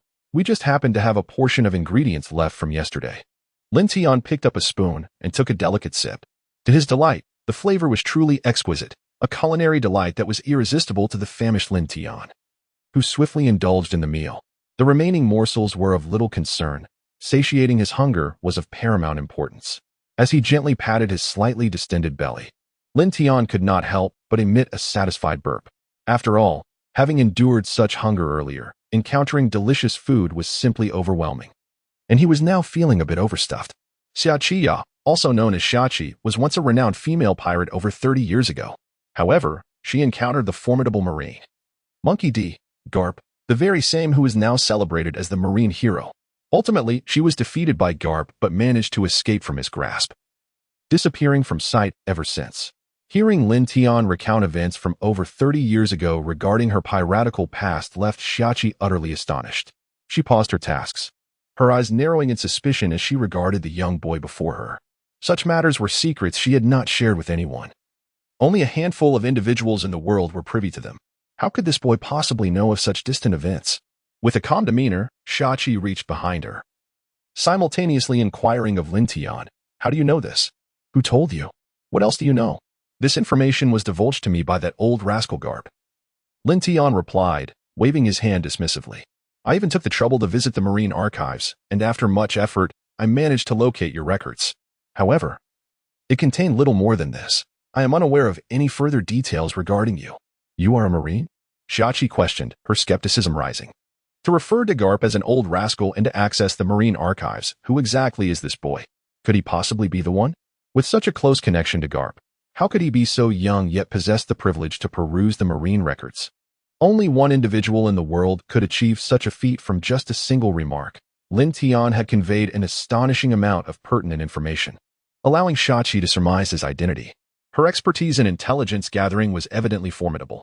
Indeed, I am a Marine, Lin Tian declared as he stood, extending a hand towards Xiachi in introduction. I am Lin Tian, a Marine colonel. Seeing Xiachi's lack of response, he jested, Fear not. I am not as fearsome as you might think. I do not consume people. Besides, isn't that firearm rather heavy? Aren't you weary holding it? After Lin Tian's lighthearted banter, Xiachi began to perceive that he harbored no ill intentions, and the atmosphere between them became considerably more relaxed. Xiachi. She exhaled a puff of smoke, chuckling lightly. I never anticipated that the most promising Marine colonel, Lin Tian, would dine in my humble bar.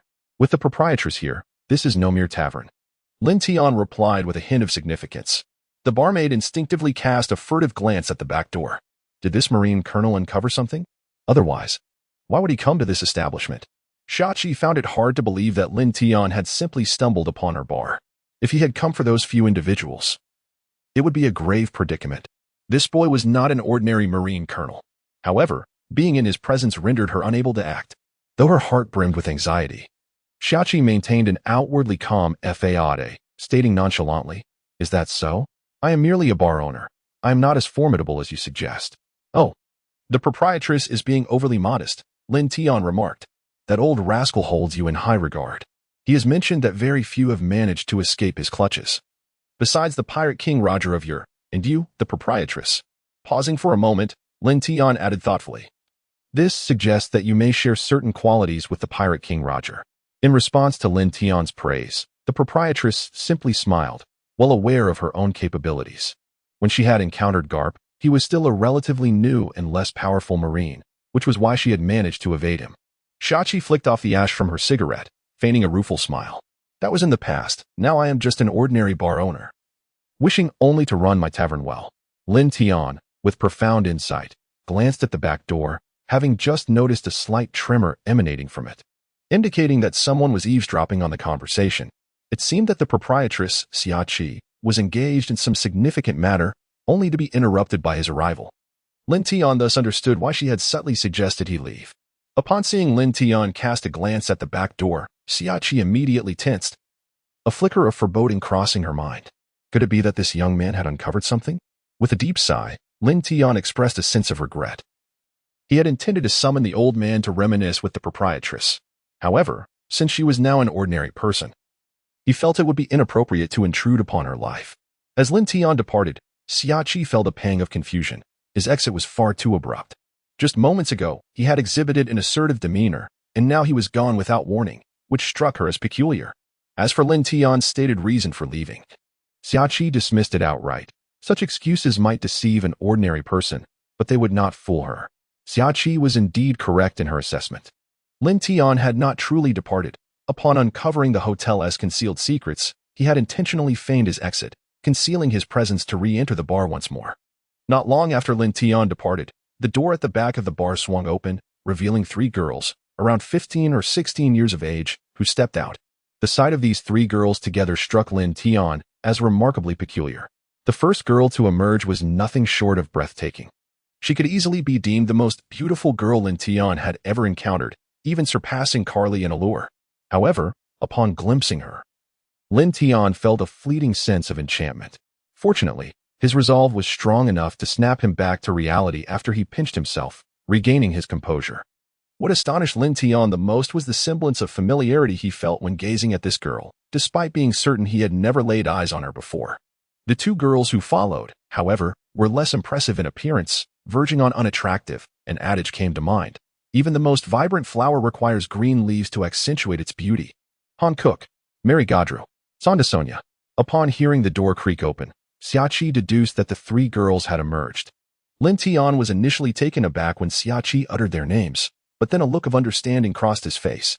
Such beauty could only belong to Boa Hancock. renowned as the world's most exquisite beauty, second only to White Star. Yet, what was Boa Hancock doing here? Lin Tian had felt a sense of perplexity when he discovered her name was absent from the ranks of the 7 warlords of the sea during his time at the Navy headquarters. However, upon reflection, he considered the possibility that Hancock was still a slave to the celestial dragons and dismissed the thought. Now, it appeared that Boa Hancock had recently escaped from their clutches, but how she ended up with Xia Qi was a riddle Lin Tian could not unravel. In truth, Lin Tian's incomplete understanding of the world of One Piece hindered his insight. Had he seen the entire tale, he would have known that Boa Hancock had escaped with the assistance of Xia Qi and her comrades.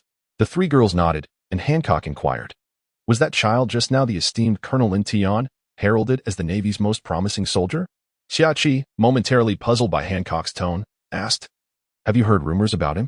"Indeed," Hancock replied somberly. "While we were still slaves to the celestial dragons, we overheard them speak of him." The mere recollection of her days as a slave cast a shadow over Hancock's mood. That period had been akin to living in hell for the 3 sisters. Sensing the shift in their emotions, Xia Qi offered comfort. "Let bygones be bygones. You are free now." The 3 girls nodded in agreement, recognizing their fortune compared to others still enslaved in Mariewa. Yet, Sonda Sonia expressed her concern about the Navy soldiers in town. But now, the 7th Division is on orders from the celestial dragons to capture the escaped slaves. "Indeed, we must leave this place swiftly." Sonda Sonia's worries echoed Hancock's own fears. The Navy had sealed the port and deployed numerous soldiers to search the island. Many who had escaped, like themselves, had already fallen into Navy hands. The 3 sisters were fortunate that Aunt Xia had taken them in, allowing them to remain undetected, but with the increasing scrutiny of the Navy, it was only a matter of time before they would be discovered. Xia Qi's unease grew with Lin Tian's arrival. That Navy Colonel Lin Tian was just here. "This place is no longer safe. We must depart immediately." However, Hancock shared her trepidation, stating, "All the ports on the island are under Navy control. It will be exceedingly difficult for us to escape." In contrast to Hancock and the others' apprehensions, Xia Qi remained composed, asserting, "This is not a problem. There are many lesser-known routes the Navy is unaware of. We can leave as long as we can part with a bit of money." Upon hearing Xia Qi's plan, the 3 girls felt a surge of joy. If they could evade the Navy's pursuit this time, they would truly be free. The Grand Line was vast, and as long as they concealed their identities, the Navy would struggle to capture them. A splendid plan, yet it seemed that opportunity had slipped through their fingers. The sudden voice startled Xia Qi and the others, prompting them to search for its source. They scanned the bar multiple times, but found no one but themselves, causing their hearts to plummet. Whoever could conceal themselves so adeptly must be a devil fruit user, and their previous conversation had undoubtedly been overheard. Regardless of who it was, the knowledge of their secrets spelled trouble for them. "Whoever you are, show yourself," Xia Qi demanded, placing her hand on her gun, while Hancock discreetly prepared to unleash her powers to eliminate the eavesdropper. Just as Xia Qi finished speaking, a shadow slowly materialized in the spot Lin Tian had occupied moments before. Upon recognizing the figure, Xia Qi's heart sank. It was none other than the Navy. Specifically the very Lin Tian who had just left, who had now heard everything. Regret washed over her. She had sensed something amiss when Lin Tian departed, but had underestimated him. Hancock, realizing that the figure was indeed Colonel Lin Tian, understood the gravity of the situation. He had overheard their conversation, and if he were to inform the Navy, her sisters would likely be captured and returned to Mariewa. Thus, she resolved that he must be silenced. Sweet, sweet wind. Hancock struck a heart-shaped pose, releasing a beam of heart-shaped light that instantly struck Lin Tian. A flicker of delight crossed Hancock's face upon seeing her attack connect. Xia Qi exhaled in relief. She had faith in Hancock's beauty, believing that once the Navy colonel was turned to stone, they would be safe. However, as the pink light enveloped Lin Tian, he felt an ominous sensation wash over him. As a peculiar force coursed through his body, rendering him rigid at an alarming pace, Lin Tian swiftly bit down on his lip, the intense pain jolting him back to consciousness, while the peculiar force within him dissipated rapidly. Hancock, astonished that Lin Tian had not turned to stone, regarded him with disbelief. With a look of sheer surprise, she unleashed another sweet wind attack, which Lin Tian countered in the same manner. "How is this possible? My sister's sweet wind has actually failed," Marie Gold. Rue exclaimed, her face a mask of incredulity. Lin Tian smiled faintly and remarked, "It seems your abilities are of no use to me." Hancock, a woman of considerable pride and vanity, felt a surge of displeasure upon realizing that Lin Tian was not captivated by her beauty. "I am the most beautiful person in this world. How could anyone possibly resist my charm?" she declared arrogantly to Lin Tian. With a delicate touch of her fingers to her lips, Hancock conjured a small, heart-shaped projectile, which she then launched at Lin Tian as if it were a bullet. Not one to be trifled with, Lin Tian utilized his spatial powers to envelop the heart-shaped object in his palm, crushing it effortlessly. In a flash, Lin Tian executed a swift movement, appearing beside Hancock and delivering a powerful punch. Having spent many years in Mariewa, Hancock was well acquainted with the Navy's 6 styles. She contorted her body in an uncanny manner, narrowly evading Lin Tian's strike. With a graceful maneuver, Hancock supported herself with her hands and swept her long, elegant leg towards Lin Tian's waist. Lin Tian narrowly dodged the sweeping kick, his gaze landing on a nearby table that transformed into stone upon contact with Hancock's leg. A bead of cold sweat trickled down his forehead as he silently reflected, "Fortunately, I restrained myself just now and did not touch." Lin Tian chuckled teasingly. "I never expected that your outer garment is red, while beneath it, you wear purple." The rogue, Mary Gaudreau, and Sandra Sonia muttered curses under their breath. Yet a wry smile appeared on Xiaqi's face. The imperious Hancock, unable to tolerate Lin Tian's jest, retorted fiercely, "How dare you mock one as beautiful as a celestial being? I shall ensure you are reduced to mere fragments." Observing their sister's futile assault, Mary Gaudreau and Sandra Sonia joined the fray, charging at Lin Tian. Alas, the two were merely ordinary individuals now, and Lin Tian effortlessly ensnared them in midair. Given Hancock's formidable abilities, Lin Tian should have exerted his utmost effort. Otherwise, he risked being turned to stone. Nevertheless, he refrained from fully unleashing his power, for he was, after all, a connoisseur of beauty. Witnessing her sister ensnared, Hancock unleashed her fragrance kick towards Lin Tian. Regrettably, Lin Tian's shave was executed with such swiftness that Hancock's assaults often narrowly missed their mark. "You scoundrel! As a man, can you not refrain from fleeing?" Hancock exclaimed in utter frustration. Lin Tian came to a halt, gasping for breath as he declared, "As long as you refrain from utilizing your ability to turn people into stone, I shall not flee." The frequent use of shave was indeed taxing on Lin Tian's stamina. Accustomed to offensive maneuvers, he found himself in an exceedingly frustrating predicament. Hancock's abilities were exceedingly formidable.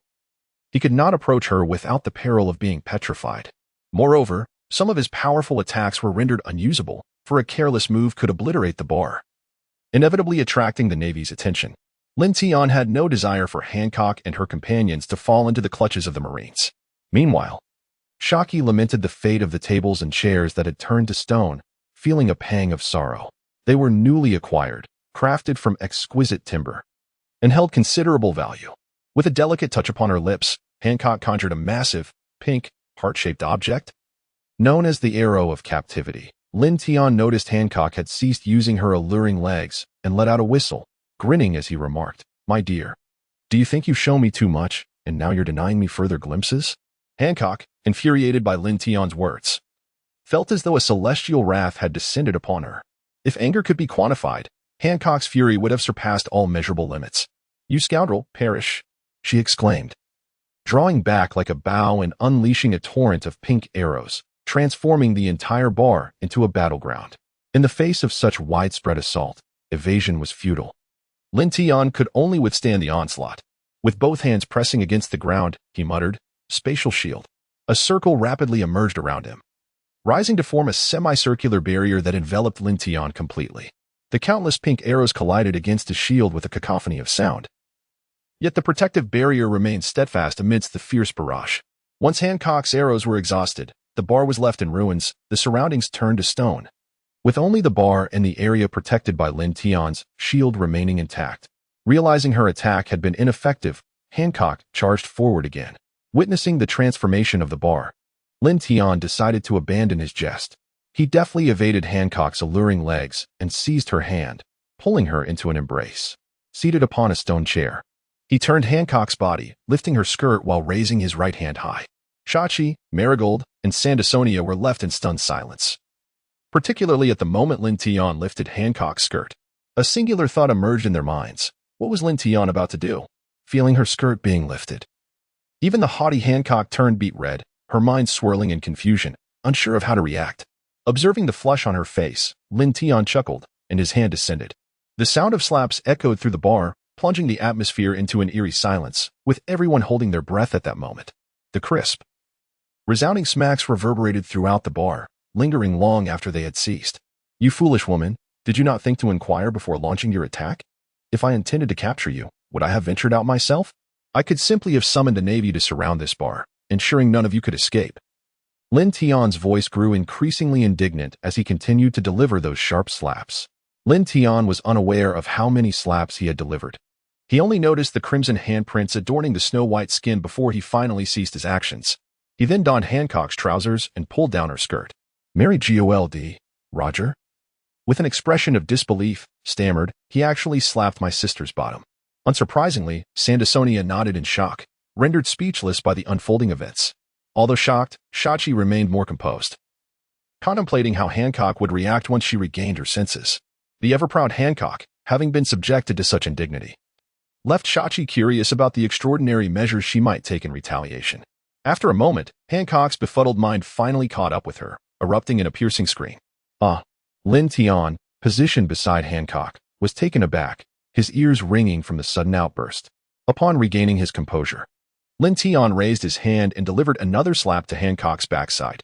"Stop screaming. If you continue, I shall strike again," he warned.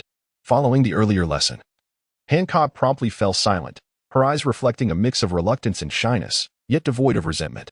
This marked the first encounter between Hancock and Lin Tian. Initially, she had assumed Lin Tian's approach was a threat, compelling her to retaliate.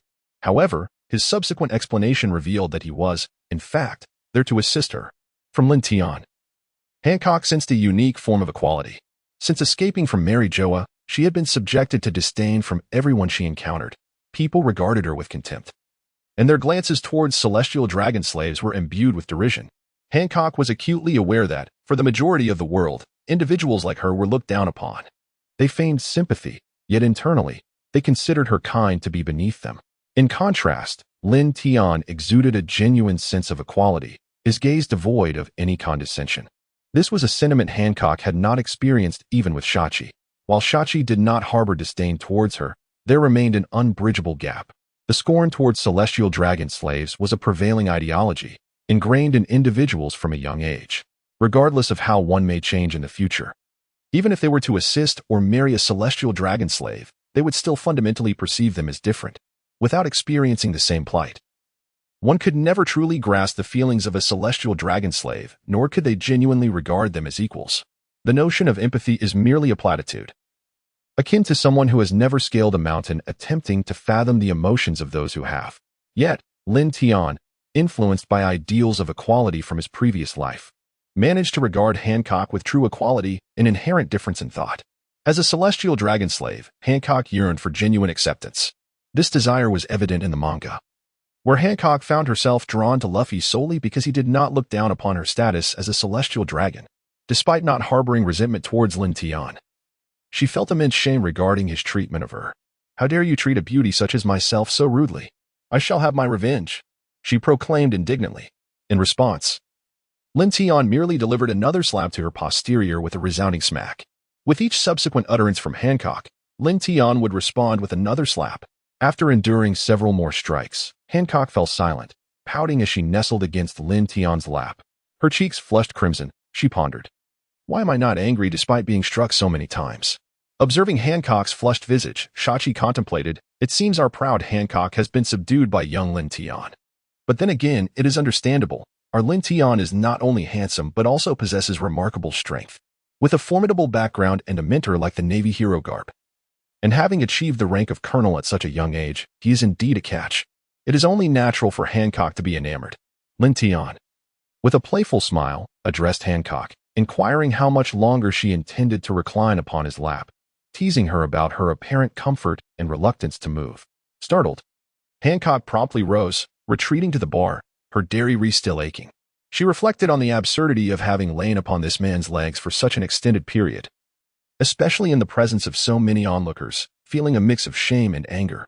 Yet, paradoxically, she found herself surprisingly unrepulsed by the experience. Rather, it stirred an unexpected thrill within her. Following Lin Tian's earlier explanations, Xiachi and the others had grasped his intentions. Upon realizing that Lin Tian had come to assist them, Their admiration for him swelled significantly. In truth, he had merely intended to frighten them. But their reactions had been exceedingly exaggerated. With a knowing glance directed at the solitary figure of Hancock, Lin Tian mused on the situation. Despite Lin Tian's relatively gentle strikes, Hancock's backside throbbed painfully, rendering her unable to sit and forcing her to stand instead.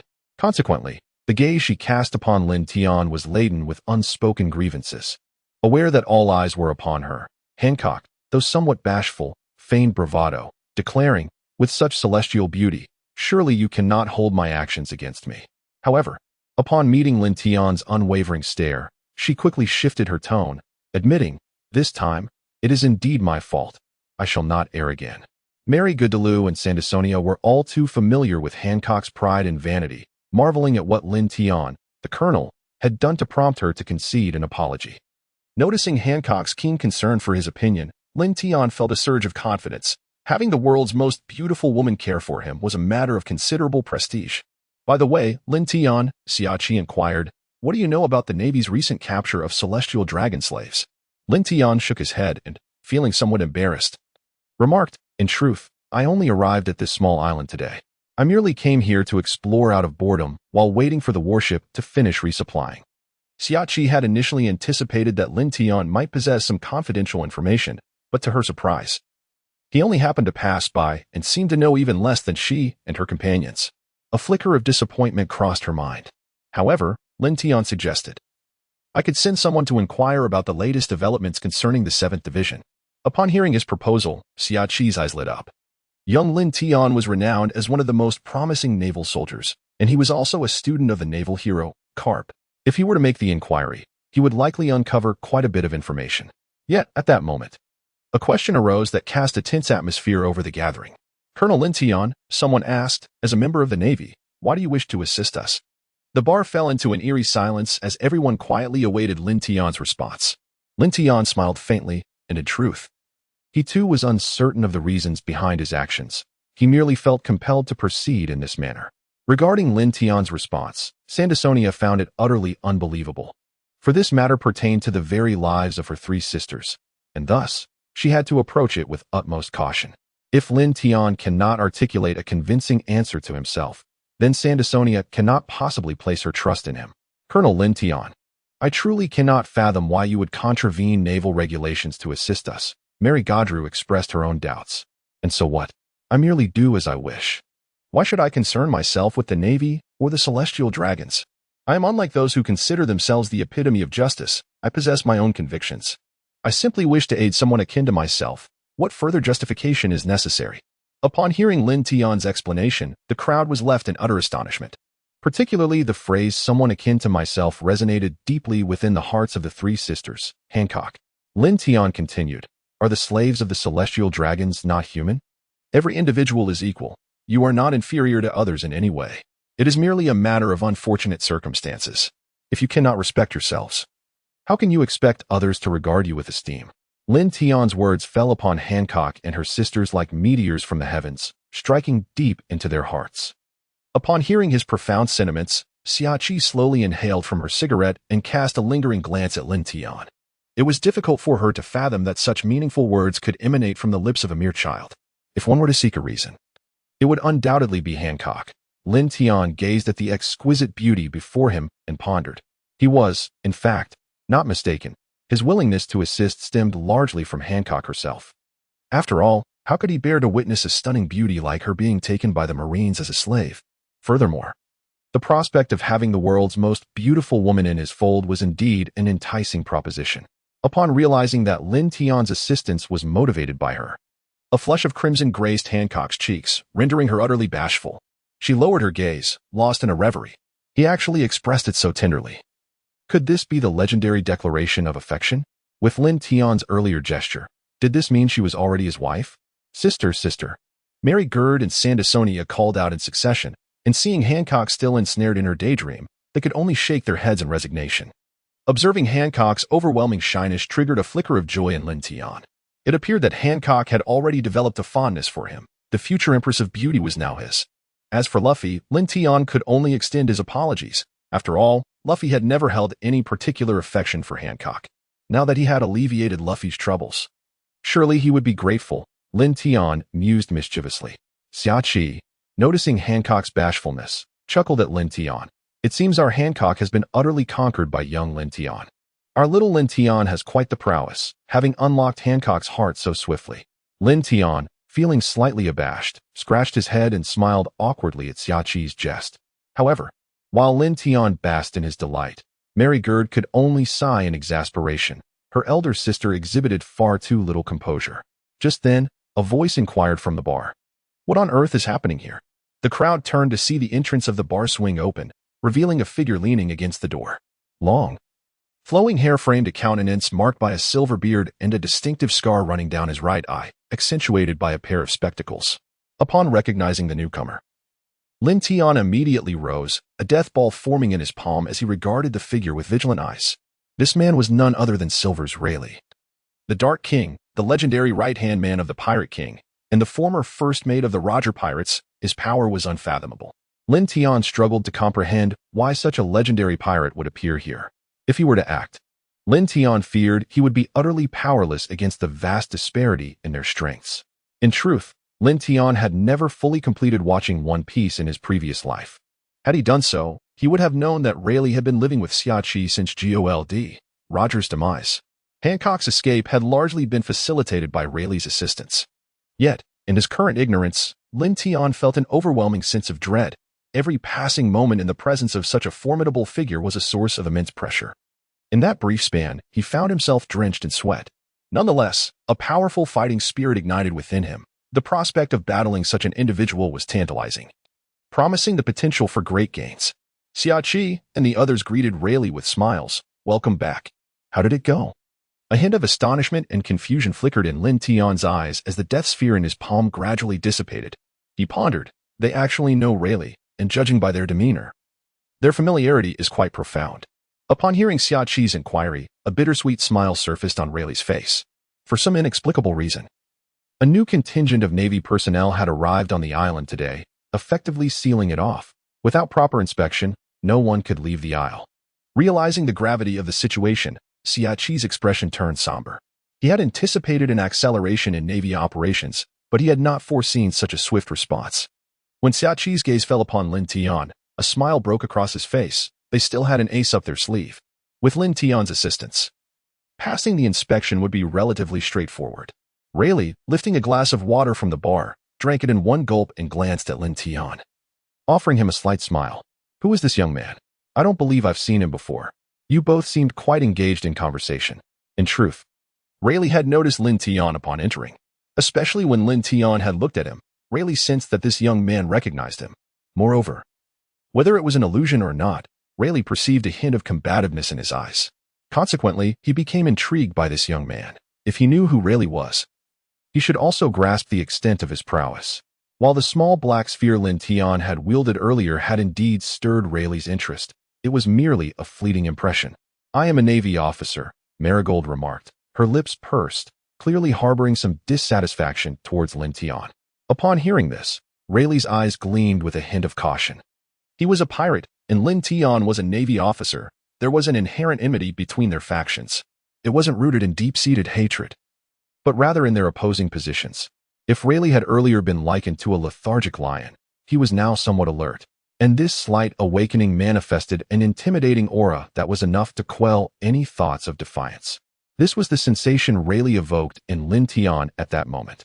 Seeing that Rayleigh merely observed him without taking any further action, Lin Tian exhaled in relief. Had Rayleigh suddenly attacked, he feared he would have been utterly defenseless against such a legendary pirate. However, Lin Tian was confident that one day he would reach such heights, perhaps even surpass him. I never imagined that a simple meal at this bar would lead me to the legendary Pirate King, Rayleigh, Lin Tian remarked. Rayleigh, swirling the empty glass in his hand, expressed his surprise. I too did not expect to find a Navy officer in my establishment, and such a young one at that. Do not underestimate our little Lin Tian. He is hailed as the most promising genius of the Navy and has already attained the rank of colonel, Xia Qi explained to Rayleigh. Lin Tian, hearing Xia Qi's words, smiled wryly. He had no desire for such a title. At times, fame could be a burden, fraught with danger. The entire Grand Line was likely fixated on him. Should he fall, the Navy's reputation would plummet, while his own notoriety would skyrocket across the world. Oh, is that so? Rayleigh's gaze towards Lin Tian brimmed with curiosity. He, too, had heard of Lin Tian, the Navy's most promising soldier in history, all thanks to the Navy's formidable propaganda. Lin Tian's name had echoed across the globe in just a day's time. The sole disciple of the Navy hero Garp. He had risen from lieutenant to colonel within a year, with several notorious pirates meeting their demise at his hands. For Rayleigh, as a pirate, he had certainly heard many tales of Lin Tian, particularly regarding his mercilessness towards nefarious pirates. He would often declare, "You no longer deserve to live in this world," as he dispatched them, causing quite a stir among pirates. Rayleigh had longed to meet him, yet the Navy had maintained such secrecy that no photograph had ever circulated. Now, encountering him in person, Rayleigh found it hard to reconcile the tales he had heard with the visage of this seemingly harmless young man. It seemed the Navy's claims were not mere bluster. This young brother before him truly deserved the title, Rayleigh mused. Lin Tian remarked with a sense of wonder. I never anticipated that the legendary king of the underworld, Rayleigh, after years of silence and seclusion, would be found lingering in a bar. Rayleigh sighed, alas. One cannot escape the passage of time. The fervor of youth has long since faded. Now, I merely wish to live in tranquility. Lin Tian pursed his lips, his expression one of disbelief. A person like you could never be content with mediocrity. Not only Lin Tian, but even Hancock's sisters wore expressions of skepticism upon hearing Rayleigh's words. Witnessing Rayleigh deceive her husband, Hancock felt a surge of irritation and retorted, Rayleigh, if you were to tell a lie, at least make it a plausible one. Sister. The serious betrayal exhibited by her elder sister left Marguerite and Sandersonia thoroughly dissatisfied. In response to Hancock undermining him, Rayleigh could only smile wryly. Meanwhile, Lin Tian regarded Hancock with admiration in his eyes, feeling Lin Tian's gaze upon her. Hancock's face flushed crimson as she clutched her chest and gasped for breath, wondering if this was his way of expressing affection. Is this what love feels like? You, little brother, as a Navy officer, shouldn't you be apprehending me? Rayleigh teased Lin Tian. Taken aback by Rayleigh's suggestion, Lin Tian found himself speechless. Capturing Rayleigh would require him to be his adversary. While confident in his abilities, Lin Tian certainly did not believe he could defeat the Dark King Rayleigh. Of course, if Rayleigh were willing to accompany him to the Navy headquarters, he would not object. Though the Navy's cuisine left much to be desired, it was hardly life-threatening. Though he could not best Rayleigh in combat, he could still deliver a basic verbal retort. Ha ha, how amusing. Such a delightful response is a first for me, Rayleigh chuckled. Unfortunately, I wonder how many more years I can continue like this. When the time comes that I can no longer serve, I may have to sample the Navy's meals. And at that time, I will rely on you, little brother, to look after me. Upon hearing Rayleigh's words, Lin Tian involuntarily twitched the corner of his mouth, realizing that the elder gentleman seemed to regard the Navy headquarters as a cafeteria, thinking he could dine at will while expecting Lin Tian to take care of him. Upon reflection, it was indeed true that the Dark King Rayleigh possessed such prowess, should he wish to leave. Even the entirety of the Navy headquarters might not be able to stop him. Lin Tian spoke, is that so? I beg to differ. The old man still possesses boundless energy. As for the Pirate King, Rayleigh, it seems a tad premature to speak of him. The old man? Who is this old man? Rayleigh inquired, puzzled, as he could not recall anyone by that name in his acquaintances. Oh, Lin Tian exclaimed, slapping his forehead, the old man refers to Garp. He frequently remarks that you are an unfathomable man. That rascal Garp? Rayleigh mused. It has been ages since I last laid eyes on him. Ever since the captain was captured. At this point, Rayleigh was lost in reminiscence. Back when the captain had yet to ascend to the title of Pirate King, he often crossed paths with Garp, who relentlessly pursued him, nearly cornering him on several occasions, yet he always managed to evade capture. Almost forgot. You are that rascal Garp's disciple. I wonder how he is faring. It has been many years since I last saw that old friend, and I do find myself quite concerned about his current situation. Lin Tian pondered for a moment and replied to Rayleigh, I'm doing quite well, all things considered. My teeth are strong, my stomach is healthy, and I feel robust. I can enjoy my meals and have a few decades ahead of me. Although Lin Tian often referred to Garp as an old codger, deep down, he held immense respect for him. He understood that his current state was largely due to Garp's care. Is it any wonder that this rascal has time to take on disciples? Since I'm a disciple of that scoundrel Garp, you may call me uncle. Rayleigh smiled faintly and praised. That rascal is indeed fortunate to have such a remarkable disciple. I find myself a bit envious. Uncle Rayleigh, Upon learning that Lin Tian was a disciple of a friend, Rayleigh's attitude towards him softened considerably. A change that could also be attributed to Lin Tian's impressive demeanor. As a 13-year-old, Lin Tian exhibited remarkable composure and grace under pressure. A level of maturity that even Rayleigh found commendable. He himself had not reached such a stage at that age. Seeing Rayleigh hold Lin Tian in such high regard, Xiaoqi was taken aback. It was astonishing that Lin Tian possessed such talent to earn the praise of the legendary Rayleigh. Having spent many years with Rayleigh, Xiaoqi was well aware of his discerning eye. As the first mate of Pirate King Roger, Rayleigh had encountered numerous experts and prodigies. And since the dawn of the Great Pirate Era, the only pirate he had praised was one of the four emperors, Shanks. In truth, Rayleigh did not know Lin Tian well. His favorable opinion stemmed from Garp. After years of rivalry, Rayleigh had come to understand Garp intimately. And the fact that Garp would take Lin Tian under his wing spoke volumes about the latter's potential. Meanwhile, Hancock remained lost in her fantasies, absent-mindedly drawing circles with her fingers, contemplating marriage and honeymoons, though no wedding had yet taken place. Nevertheless, she had already confessed her feelings. Lin Tian felt a sense of pride from Rayleigh's compliments. Not many individuals in this world could claim to have received praise from the Pirate King himself. However, he thought, if I were to inform my teacher that Rayleigh is here, he would undoubtedly be thrilled. Let us not dwell on that, Rayleigh interjected, waving his hand dismissively. That scoundrel has always sought to capture me, yet he has failed for years. If he were to discover my presence here, a confrontation would endanger this small island. After a moment, Rayleigh finally inquired about Lin Tian's purpose for being there. Xiaoqi and the others were left speechless by Rayleigh's obliviousness. After all that discussion, he still did not grasp why others were present. Rayleigh, I must inform you that Lin Tian is my husband and stands by my side. Hancock, well aware of Rayleigh's strength, quickly warned him, fearing he might suddenly act against Lin Tian. Husband? Partner? What is going on? Rayleigh exclaimed, his expression one of shock. Clearly questioning what transpired during my brief absence. Observing Rayleigh's confusion, Xiaoqi could only smile wryly. The world had changed too rapidly for anyone to keep up. The Navy was now aligned with pirates, aiding the celestial dragon slaves, and the proud Hancock had developed feelings for young Lin Tian. Unlike other Navy officers, Lin Tian was prepared to assist the Boa sisters in escaping the island. Moreover, he had just managed to win over the proud Hancock. Indeed, despite Mary Gardot and Sandisonia's dissatisfaction with Lin Tian, they were nonetheless grateful for his willingness to help their sister. After a while, Rayleigh assimilated this overwhelming information. The situation had indeed taken an unexpected turn, yet it seemed to be progressing in a favorable direction. With Lin Tian, a Navy captain, aiding them, the Boa sisters would have a much simpler time escaping.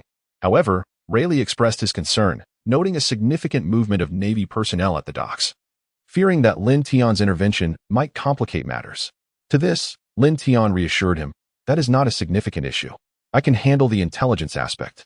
My authority within the Navy is comparable to that of a major, granting me access to most information. Upon hearing this, the Boa sisters finally felt a sense of relief. Xiaoqi smiled and remarked, I nearly forgot. Our little Lin Tian is Garp's disciple and holds considerable influence within the Navy. Lin Tian merely smiled in response, knowing that some matters were better left unspoken. Suddenly, Luffy pulled out his transponder snail and called Colonel Ander. After all, information regarding Navy operations had always been under Colonel Ander's purview, and it was best to consult him, as the old codger would not concern himself with such matters. Lin Tian did not have to wait long. The previously slumbering transponder snail awoke, and he quickly picked up the receiver, adjusting the volume so that all could hear. Upon connection, explosions and the sound of waves crashing against ships filled the air. Intrigued by the commotion, Lin Tian noted that they were not merely resupplying at the harbor. It was evident they were engaged in battle. Hello, Colonel Ander. This is Lin Tian, he called out. Colonel Ander's voice came through, Captain Lin Tian. Where have you been? I tried reaching you on the transponder snail. Feeling a bit sheepish, Lin Tian replied, Oh, nothing much. I had some matters to attend to. What is happening there? I hear sounds of combat. Aren't you supposed to be in the harbor resupplying? On the other end, Ander seemed concerned. Speaking in a hushed tone, it's because you didn't answer your transponder snail. We received orders from headquarters. Captain Garp is currently tracking down those pirates to unleash his wrath, requesting more shells and send me 1,000 more of those meteoric punches. Imagining the dire fate that awaited those pirates under Garp's onslaught, Lin Tian knew all too well that no pirate could survive the barrage of Garp's meteor punches. That scoundrel Garp has changed a bit, Rayleigh murmured. Hancock, perplexed, asked, Garp? Who exactly is Admiral Garp? I have consistently heard people speak of Garp. And from their tone, it is evident that this admiral is an exceptionally formidable figure. Shachi slowly exhaled the smoke from his mouth. Garp is a vice admiral in the Navy headquarters, a man celebrated as a hero of the Navy. The pirate king, Roger, was driven to desperation multiple times by this Admiral Garp, who also happens to be Lin Tian's mentor. What? Hancock exclaimed, suddenly covering her flushed face. The revelation that Admiral Garp is Lin Tian's teacher left her in shock, and with my status as Lin Tian's wife, what should I call him? Teacher? No way. Sister. Your reaction is rather lackluster. This has been mentioned numerous times. What were you listening to? Lost in her romantic daydreams about her wedding and honeymoon with Lin Tian. Hancock had barely engaged with the ongoing conversation. Seeing Hancock's expression, Rayleigh chuckled. It is hard to believe that the proud and aloof Hancock would reveal such a vulnerable side. From the other end of the transponder snail, Colonel Anders' voice came through. Colonel Lin Tian, where are you now? When will you return? I have matters to attend to and will return in due course. I wanted to inquire about the actions of the Navy's 7th Division, Lin Tian stated, revealing his purpose. A note of surprise echoed from the receiver. Just as Lin Tian felt puzzled, Colonel Anders continued. Initially, I intended to refrain from disturbing you due to your commitments. However, since you have inquired, I shall inform you. Recently, someone infiltrated Mariewa and liberated many slaves, a significant number of whom have fled to this island. Pressured by the celestial dragons, the Navy headquarters has ordered the 7th Division to encircle this location, and now the entire island is under siege. As it is home to numerous pirates, concerned about the 7th Division's insufficient strength, the Navy headquarters has commanded us to guard this place until all the slaves on the island are apprehended. Upon hearing this news, silence enveloped the group. The Navy headquarters has taken substantial action surrounding the entire island, and to ensure security, they have stationed Garp here. Ah, so that's how it is. I have matters to attend to, so I shall disconnect, Lin Tian stated, cutting off the call before Anders could respond. Colonel Anders looked at the disconnected transponder snail. A hint of concern crossing his face as he quietly addressed Garp. Admiral Garp, Colonel Lin Tian has already hung up. This little rascal. I will not let him off easily, Garp retorted. This has become rather troublesome. We have been ordered to remain here, and it is impossible to leave. Nor can we take you with us, Lin Tian said, his tone heavy. Shachi perceived the severity of the situation more clearly than others, and with Garp present, matters had become even more complicated. Originally, they had planned to break out with Rayleigh if the situation became dire, but now that last resort seemed futile. Rayleigh nodded. Garp is incredibly powerful. In their past encounters, Rayleigh often found himself evenly matched. If Garp intervened, he could potentially escape alone. But Shachi and Hancock would be in grave danger. In truth, if Uncle Rayleigh were to take action, there might still be a way out, Lin Tian mused thoughtfully. Hearing Lin Tian mention a solution, everyone's gaze turned expectantly toward him. In such circumstances, what could Lin Tian possibly devise? Hancock, enamored by her clever and confident partner, found herself lost in self-admiration. Lin Tian did not disclose his method, but instead posed a question to Xia Qi. Aunt Xia, do you recall how I suddenly appeared earlier? Upon hearing Lin Tian's reminder, Xia Qi's eyes gleamed with realization. If Lin Tian's earlier technique could similarly be applied to herself and others, they too could become invisible, simplifying matters considerably. However, the sudden appearance raised questions. Riley, who had not witnessed Lin Tian's emergence from thin air, was perplexed by his words. Noticing Riley's confusion, Xia Qi elucidated. When you were absent, Lin Tian employed a certain method to render himself invisible, making him undetectable to the naked eye. Riley, still bewildered, inquired. So you have consumed a devil fruit, granting you the ability to become invisible? It was evident that the capacity for invisibility must indeed stem from the powers of a devil fruit. Yet, when Lin Tian had met with her earlier, he had manifested a small black sphere in his hand, which possessed formidable strength. This too seemed to be a manifestation of devil fruit abilities. However, how could one individual possibly wield the powers of two distinct devil fruits? This conundrum left Riley utterly baffled. Lin Tian shook his head and explained, No, I am indeed a user of the devil fruit, but my ability does not pertain to invisibility, it lies in a different realm. Observing that the crowd remained somewhat perplexed, Lin Tian understood that such phenomena could not be adequately conveyed through mere words. One must witness it firsthand to truly comprehend. Allow me to demonstrate. At that moment, Uncle Rayleigh can use his observation hockey to sense my presence in the place where I vanish, and he will grasp the concept. Rayleigh nodded, intrigued by this ability that could render one invisible. Spatial isolation. Lin Tian harnessed his spatial power to create a shield around himself, enveloping his entire being within it. To the onlookers, it appeared as though Lin Tian remained seated before them, yet his figure gradually faded until it vanished entirely. Upon witnessing Lin Tian's disappearance, Rayleigh scrutinized the area, finding no traces left behind. Squinting, Rayleigh looked again, still unable to perceive Lin Tian's presence. He had become invisible to the naked eye. However, utilizing his observation hockey, Rayleigh immediately detected Lin Tian's existence, who was still perched upon his seat. Surrounding Lin Tian was a layer of shielding, the very essence that facilitated his invisibility. Meanwhile, Hancock also employed her hockey and similarly discerned the reason behind Lin Tian's concealment. Upon dispelling the surrounding spatial capabilities, Lin Tian's form re-emerged. So, Uncle Rayleigh should now grasp the essence of it, Lin Tian mused. Rayleigh nodded and turned to explain to the oblivious Shaki and others. In truth, Lin Tian's invisibility stems from being obscured by an unknown substance surrounding him, rendering him invisible to our eyes and only detectable through hockey. Shaki remarked, yet, young Lin Tian's ability is indeed formidable. Such a simple application can achieve invisibility. In contrast, my own abilities possess numerous shortcomings, proving futile against those endowed with observation hockey. Moreover, anything within my enveloping range simply vanishes. If it were only applied to myself, I could maintain control. Over the past year, Lin Tian had refined his spatial isolation significantly. Now, he could envelop his entire being individually, yet many limitations persisted. Isn't that rather ineffective then? Mary Godger questioned, puzzled.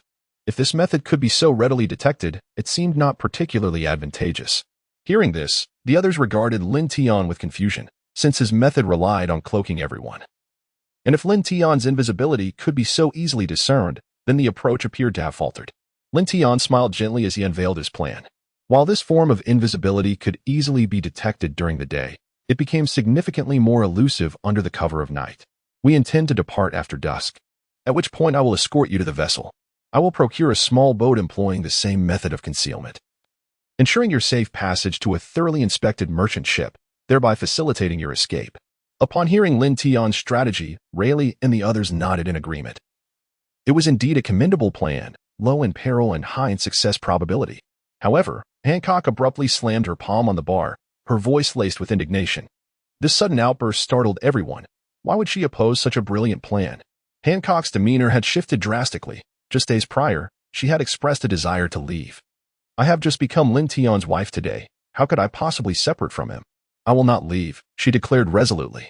The room fell silent, and even Lin Tian, the protagonist, found himself at a loss for words. This hardly constituted a valid reason. It seemed more a product of fantasy. Sister, you are rather infatuated, aren't you? It appears our little Lin Tian possesses remarkable charm to captivate Hancock so thoroughly, one remarked. Lin Tian could only manage a wry smile. He had not anticipated that Hancock would choose to remain because of him. Rayleigh spoke with gravity. If you refuse to depart, you may inadvertently endanger Lin Tian.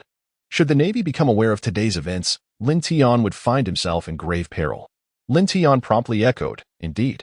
Hancock, if you do not depart, would my efforts not be in vain? We are merely parting temporarily. I shall seek you out when time permits. Faced with concerns for Lin Tian's safety, Hancock fell into deep contemplation, ultimately appearing to make a significant resolution. For Lin Tian's sake, I can endure. With Hancock's concession, Lin Tian exhaled a sigh of relief. Simultaneously, he felt a profound sense of gratitude. Although he did not harbor romantic feelings for Hancock at present, he would undoubtedly cherish someone who cared for him so deeply. After all, emotions could be cultivated gradually. Xia Qi interjected, then let us hasten to organize our belongings. To avoid prolonged uncertainties, we shall set off tonight. Leaning back in his chair, Rayleigh stretched lazily. Having lingered here for so long, I must admit, I feel somewhat reluctant to leave. Rayleigh, I suspect you are loath to part with the casino, Marigold quipped. Ever since the demise of Captain Roger, Rayleigh, with little to occupy his time, had developed a penchant for gambling, though luck had not favored him, resulting in more losses than victories. As everyone began to gather their belongings, Lin Tian also prepared to return, needing to arrange some items for the evening's plans. I fear we may not be able to leave, Rayleigh remarked solemnly. Outside the bar, the once bustling street had descended into an eerie silence, punctuated only by the sound of heavy breaths. The boisterous vendors had vanished, and all the thriving shops had shuttered their doors. Instead, numerous Navy personnel filled the streets, rooftops, and even some shops, all fixated on a singular direction: UN bar. On the rooftop of a building opposite UN bar, a naval vice admiral stood at the edge, observing the establishment, accompanied by several officers of brigadier rank and above, all mirroring his stance. Should someone well acquainted with the Navy witness this scene, they would be profoundly astonished to see such high-ranking officers fixated on an ordinary bar. Vice Admiral Dalmesia withdrew his gaze and inquired of a nearby rear admiral, "How are the arrangements and evacuation proceeding?" "Everything has been taken care of. The crowds within a mile radius of this bar have been dispersed, and we have stationed soldiers at every intersection. No one shall escape," the rear admiral reported. Hearing this, Vice Admiral Dalmesia offered a wry smile. "I am no longer concerned about their escape. Rather, I worry about how many of our 7th Division will survive. Considering we are dealing with the legendary figure, the Dark King, Rayleigh. My lord, even if the Dark King Rayleigh is formidable, we are not to be trifled with. This place is brimming with the elite forces of our 7th Division," a brigadier declared boastfully. The arrogance of the brigadier drew disdainful glances from Dalmesia and several rear admirals. They had all had the fortune to witness Rayleigh's prowess in battle, a power that remained vivid in their memories. Despite their current ranks as vice admirals and rear admirals, they had not become so arrogant as to think that the entire 7th Division could contend with the likes of the Dark King Rayleigh. At the level of mastery possessed by Rayleigh, victory could not simply be claimed through numbers. Observing the brigadier's foolish bravado, Dalmesia pondered whether he should expel this fool from the 7th Division. Should this imbecile provoke those legendary figures, it could spell disaster for the entire division. Although the Dark King Rayleigh was immensely powerful, fortune seemed to be on their side this time. The naval hero, Vice Admiral Garp, happened to be on the island for resupply. With Garp's presence, their chances of victory had significantly increased. The thought of Vice Admiral Garp being present brought a sense of calm to the hearts of the 7th Division's leaders. Garp was exceptionally strong, having once pursued the pirate king, Roger, across the seas, proving that facing the Dark King Rayleigh would pose no issue. To prepare for any eventuality, Vice Admiral Dalmesia commanded, "Bring that slave up here." A nearby sailor hurried downstairs and soon returned with a middle-aged man in tow. "Explain the situation here once more. If you utter a single falsehood, you shall meet your demise."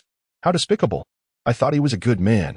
I even intervened to save him, only to discover he betrayed us," Lin Tian fumed, striking the wall in frustration. The man in question was none other than the individual Lin Tian had rescued earlier. "Little Lin Tian, do you know that man?" Xiachi inquired. Lin Tian gazed at the furious faces of Xiachi and the others, suddenly struck by a thought, and retorted, "Do you know him as well?" Xiachi nodded, her expression darkening as she glanced at the man mingling with the Navy above. This man possessed a wealth of information. If he divulged everything to the Navy, they would be in grave danger. He was a celestial dragon slave who had escaped with Hancock and the others, frequently visiting this establishment for drinks. Given his connections with Hancock and her companions, he had inevitably learned much. Rayleigh, seasoned by years of piracy, felt little concern over betrayal. He had witnessed countless acts of treachery and conspiracy, rendering him numb to such occurrences. Mary Joelle D. and Sandersonia were equally incensed, lamenting that they should never have trusted this scoundrel. "How dare he deceive someone as enchanting as myself? I shall not let him off easily." Observing the street outside, swarmed by the Navy, Lin Tian's face reflected a trace of anxiety. Acquainted with the Navy's operations, he understood that the entirety of the 7th Division had likely arrived. While the 7th Division was not the Navy's most elite force, its combat capability was formidable, comprising 1 rear admiral, 5 captains, and numerous commodores. Yet, why would the entire 8th Division mobilize to this bar? Hancock and her cohorts certainly could not warrant such a response. The only individual powerful enough to prompt the entire division's deployment was the Dark King, Rayleigh himself. "The Navy truly acknowledges my prowess, deploying the entire 7th Division."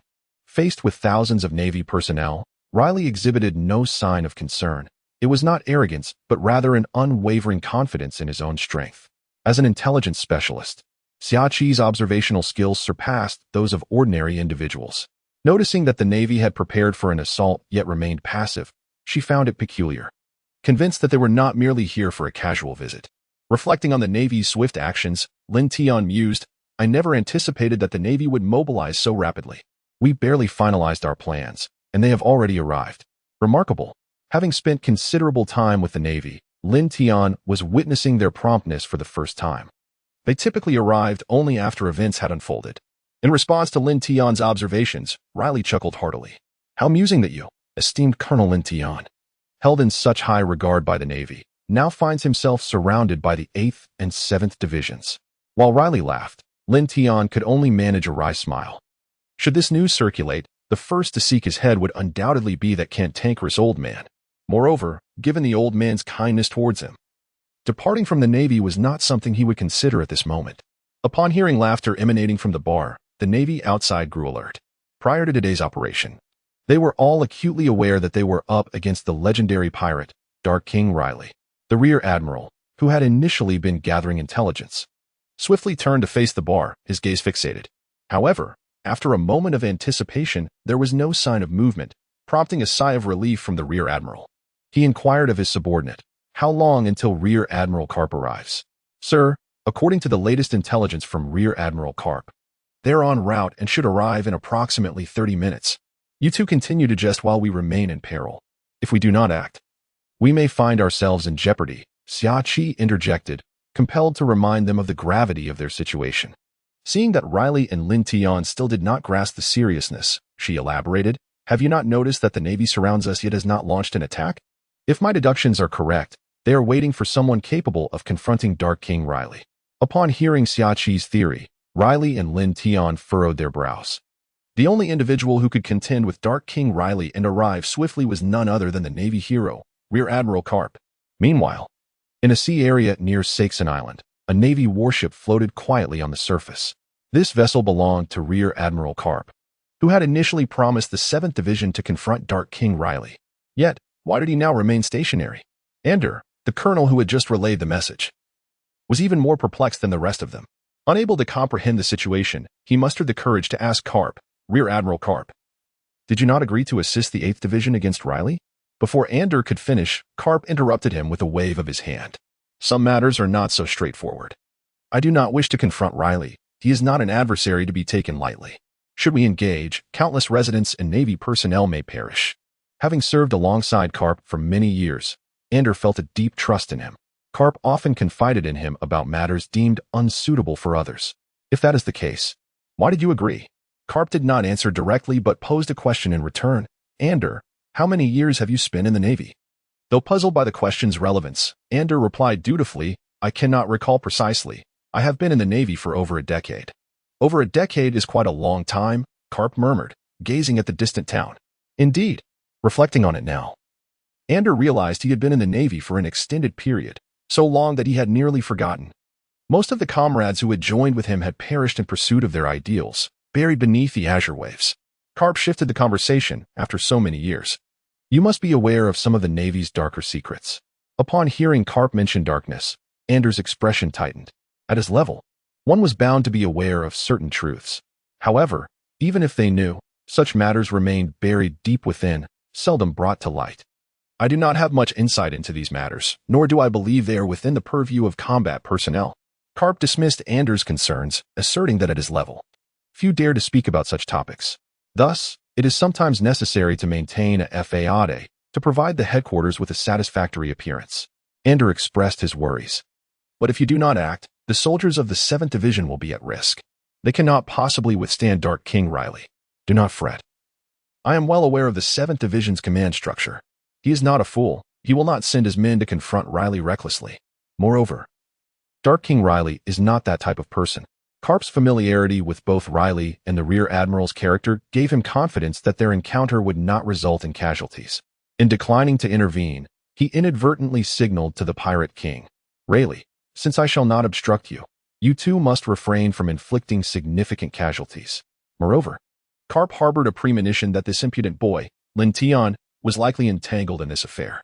Given his penchant for stirring trouble, it was improbable that he would let an encounter with this boy slip by unnoticed. I firmly believe that the old man will not appear.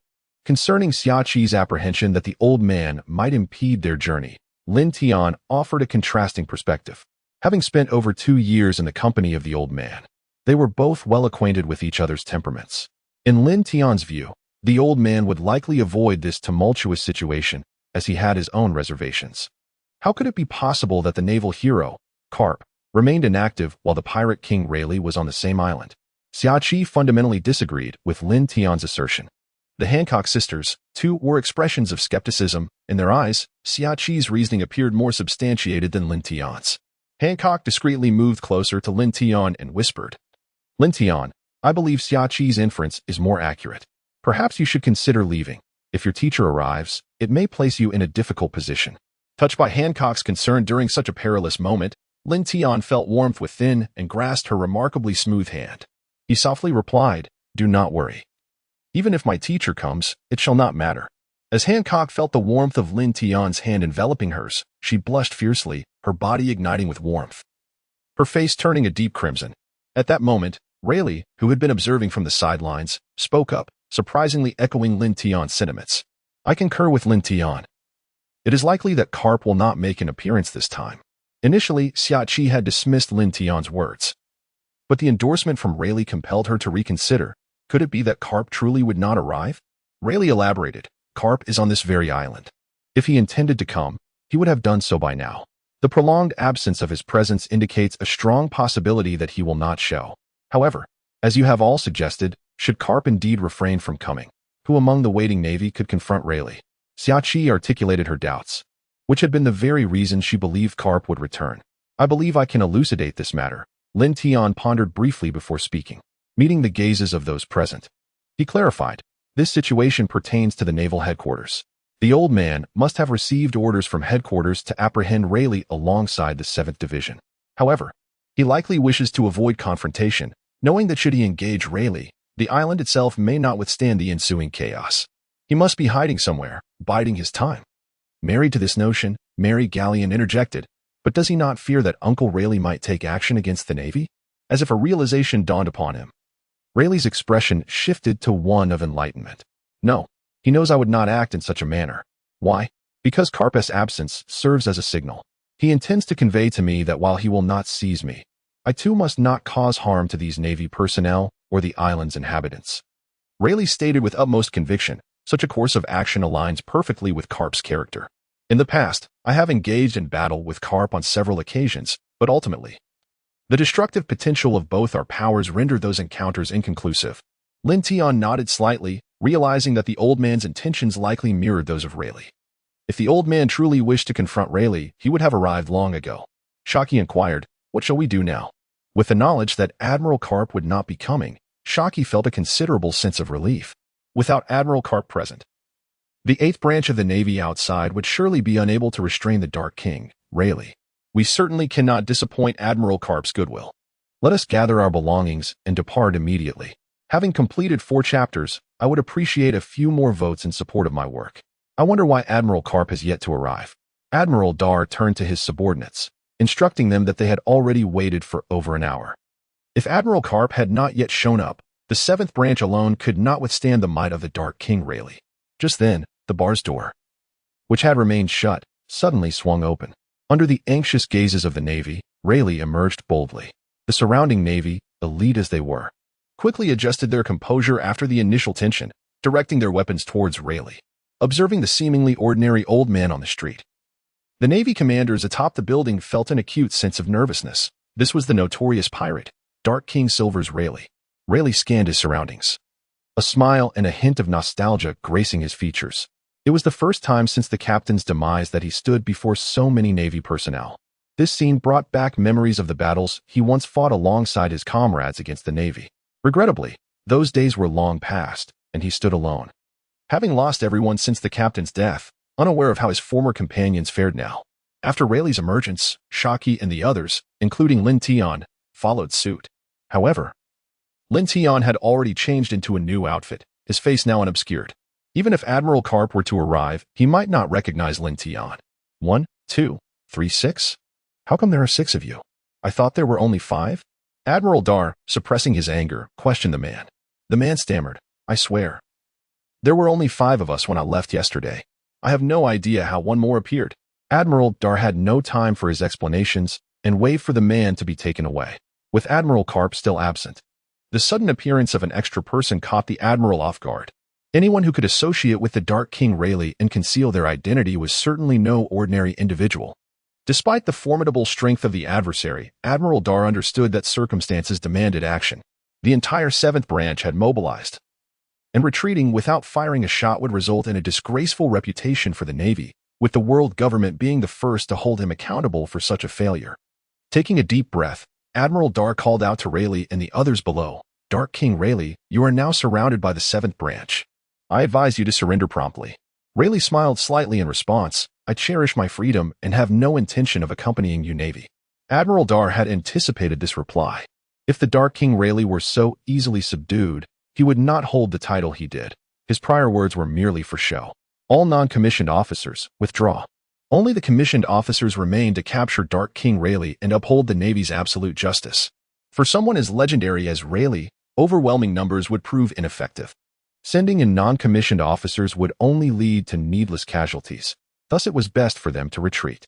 Under Admiral Dar's command, all non-commissioned officers swiftly exited, leaving behind just over 300 Navy soldiers. Since combat was unavoidable, they would engage. Admiral Dar, leading the true elite of the 8th branch, charged towards Dark King Rayleigh. Utilizing the technique Soru, Admiral Dar quickly surpassed his fellow soldiers, launching an attack on Rayleigh. As one of the highest combatants in the Navy, just below the admirals, the strength of a Navy rear admiral was formidable. Mastery of the powerful martial arts known as the 6 powers was expected of him. With the exception of the giant race, many possessed the abilities of devil fruits, and each rear admiral was capable of confronting pirates with bounties exceeding hundreds of millions. In contrast to past narratives where protagonists outshone their foes, the rear admiral would not be so easily defeated by a single blow from an admiral. "Armament hockey," he proclaimed, as he faced Rayleigh, unleashing his full strength. His hands transformed, fingers darkening as they gleamed like polished metal. With the penetrating power of finger pistol augmented by armament hockey, Dar's fingers possessed lethal potential, capable of piercing even several centimeters of steel. Rayleigh, likewise, enveloped his fist in armament hockey, meeting Dar's onslaught head-on. An unremarkable crack was heard as Dar's long finger fractured upon contact with Rayleigh's fist. Fortunately, he withdrew in time. Otherwise, he would have suffered further injury. Employing Sorrow and paper drawing, Dar executed 2 techniques of the 6 powers to narrowly evade Rayleigh's punch. However, Rayleigh's speed matched Dar's use of Sorrow, even surpassing it, as he delivered a punch directly to Dar's chest. With no means of escape, Dar resorted to iron body and hockey for defense, but such measures proved insufficient against Rayleigh's formidable strength. The moment Rayleigh struck, Dar coughed up blood, colliding with several Navy majors below. Rayleigh's power far exceeds that of Luffy, whose strength can effortlessly shatter solid stone, illustrating Rayleigh's immense power. In mere moments, before the Navy could react, Rear Admiral Dar was sent flying by Rayleigh's assault. Though Dar had yet to utilize his devil fruit ability, Rayleigh's strength remained fearsome. Despite being injured, Dar's combat efficacy was not significantly compromised due to his iron body and hockey defenses. Rising from the ground, Dar activated his dog fruit ability, transforming into a canine humanoid resembling a mastiff. Consequently, many in the Navy began referring to Rear Admiral Dar as Mastiff Admiral. With the enhancements from his dog fruit, Dar's speed and strength surged. Now at the peak of his capabilities as a Navy Rear Admiral, he swiftly surged to the front of the formation, with 10 fingers dancing in a swift motion. Dozens of powerful air bullets erupted from the sharp tips of the fingernails, aimed directly at Rayleigh. In an instant, Rayleigh's eyes widened as he activated his observation hockey. What once flew at lightning speed now seemed to slow down in his perception, allowing him to effortlessly evade the oncoming air projectiles. Meanwhile, Shaki and the others, positioned behind Rayleigh, prepared to dodge the barrage. However, Lin Tian, with a single hand gestured forward, conjured an invisible spatial shield that formed before the group, deflecting all the air bullets. Observing the mysterious figure obscured by a mask, Admiral Dao's wariness towards Lin Tian significantly heightened as he witnessed the ease with which he neutralized the attack. Yet, the act of blocking the air bullets was not without its toll on Lin Tian. A glance at his feet revealed 2 10-centimeter-long drag marks, along with his subtly trembling hands. The fierce battle had commenced. As Lin Tian gazed upon the hundreds of naval officers, all of whom were of school-level rank or higher, a surge of combat fervor ignited within him. It seemed as though a silent agreement had been reached, as both the Rear Admiral and Admiral Dal charged toward Rayleigh, while the remaining naval forces surged towards Lin Tian and his companions. This was indeed the Navy's strategy, to restrain Rayleigh with their higher-ranking officers. Even if the legendary Dark King Rayleigh was formidable, it would still take him some time to deal with them. In that interval, the lower-ranking officers would seize the opportunity to capture the others. Once captured, these individuals could be used as leverage against the Dark King Rayleigh. Even if they could not force him into submission, the presence of these captives would deter him from resorting to lethal measures, serving as a lifeline for the Navy. As Rayleigh recognized that all the higher-ranking officers were converging upon him, he swiftly grasped their ulterior motives. However, as the Navy had anticipated, Rayleigh understood that it would take him some time to eliminate these officers, and for now, he could only hope they could withstand the onslaught. Lin Tian, of course, could see through the schemes of these individuals. However, his own strength was not to be underestimated, and enduring for a while posed no challenge. Before he even arrived, the onslaught had commenced, with countless bullets fired from the naval forces ahead, alongside numerous rockets, and even a few swift kicks mixed in. The spatial shield he conjured was not as easily penetrated as before, and this time Lin Tian summoned his most formidable spatial shield. The cacophony of explosions resonated in the air, with the smoke generated by the blasts obscuring the figures of Lin Tian and his companions. Although all assaults were repelled by the shield, the sheer volume of attacks was overwhelming, reaching a threshold that would inevitably result in a qualitative change.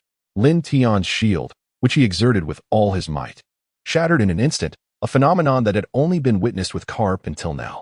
However, this brief moment managed to deflect a majority of the projectiles, and the remaining attacks were swiftly dealt with by the others. Meanwhile, Rayleigh, engaged in battle, observed Lin Tian and his companions enveloped in smoke. He sent a punch flying that sent a rear admiral sprawling. Quickly employing his hockey to sense the situation, he discovered they were unharmed, and he breathed a sigh of relief. At that moment, Dal and two other Navy officers, seizing the opportunity while Rayleigh was distracted, unleashed three raging legs, encircling Rayleigh. Yet, with his formidable armament hockey, Rayleigh shattered the three attacks effortlessly. In a flash, he appeared beside one of the rear admirals and sent him crashing into a shop with a single punch. With just two strikes, Rayleigh incapacitated two rear admirals, rendering them incapable of further combat. However, due to Garp's influence, Rayleigh refrained from delivering a fatal blow, merely inflicting severe injuries. After dispatching one rear admiral, Rayleigh prepared to take down another, but the remaining Navy had already retreated to a safe distance, surrounding him tightly. "Sir, what shall we do? The Pirate King Rayleigh is too powerful. We are no match for him," one Navy officer exclaimed. The earlier confrontation had left this officer shaken, realizing that someone of equal strength could be so easily defeated by Rayleigh. Casting a glance at the ongoing battle, Rear Admiral Dal spoke solemnly. "We can only proceed as planned and buy time for the others." With that, he charged toward Rayleigh, with a Rear Admiral gritting his teeth and following suit. Amidst the smoke ahead, Lin Tian devised a brilliant plan that would surely eliminate a significant number of Navy officers. Without waiting for Hancock to react, Lin Tian swiftly embraced her, whispering in her ear, "Hancock, wait a moment, I will take you into the sky, and you can use your captive arrow." Startled by Lin Tian's sudden embrace, Hancock fainted instantly, her body leaning against him. Lin Tian is actually holding me. Is this what love feels like?" she thought, blushing. Hancock. Lin Tian exclaimed, smiling wryly at her flustered state. "Now is not the time to faint." With a gentle shake, Hancock regained consciousness. This time, she didn't swoon again, and Lin Tian quickly reiterated their plan. Holding Hancock tightly, Lin Tian soared into the air. For someone with mastery over spatial powers, flight was a simple task. However, as his speed was not yet swift, he seldom employed it. What he truly desired was teleportation. Yet after 2 years of research, he had made no progress. Hancock, with a delicate touch on her lips, conjured a massive pink heart-shaped projectile known as the captive arrow. With a swift tug, countless pink arrows shot forth, piercing through the dense black fog.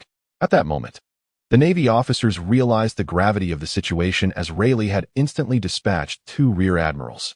Without considering the hidden dangers within the black mist, they charged forward.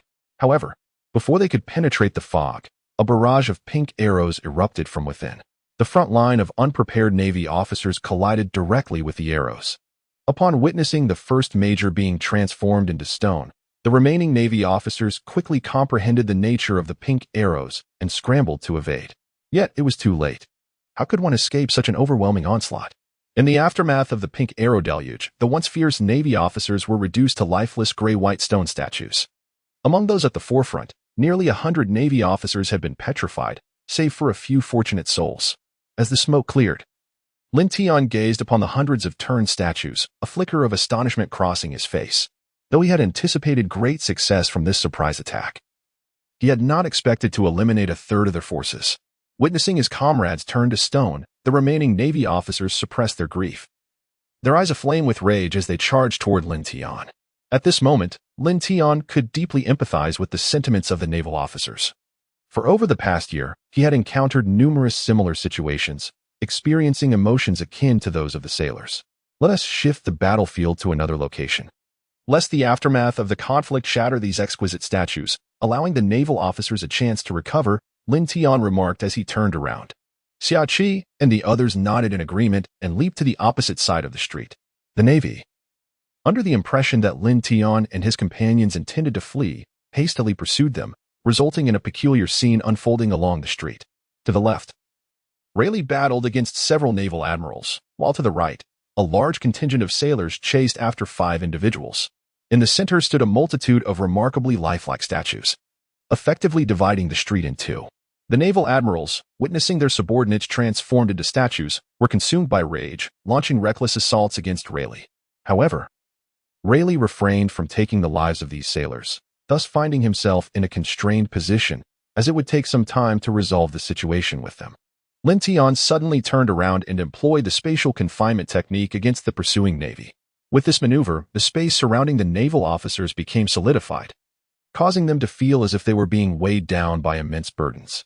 The slightest movement of their arms became significantly slower, each minute adjustment demanding an extraordinary amount of physical exertion. However, this condition did not greatly diminish the combat effectiveness of the Navy.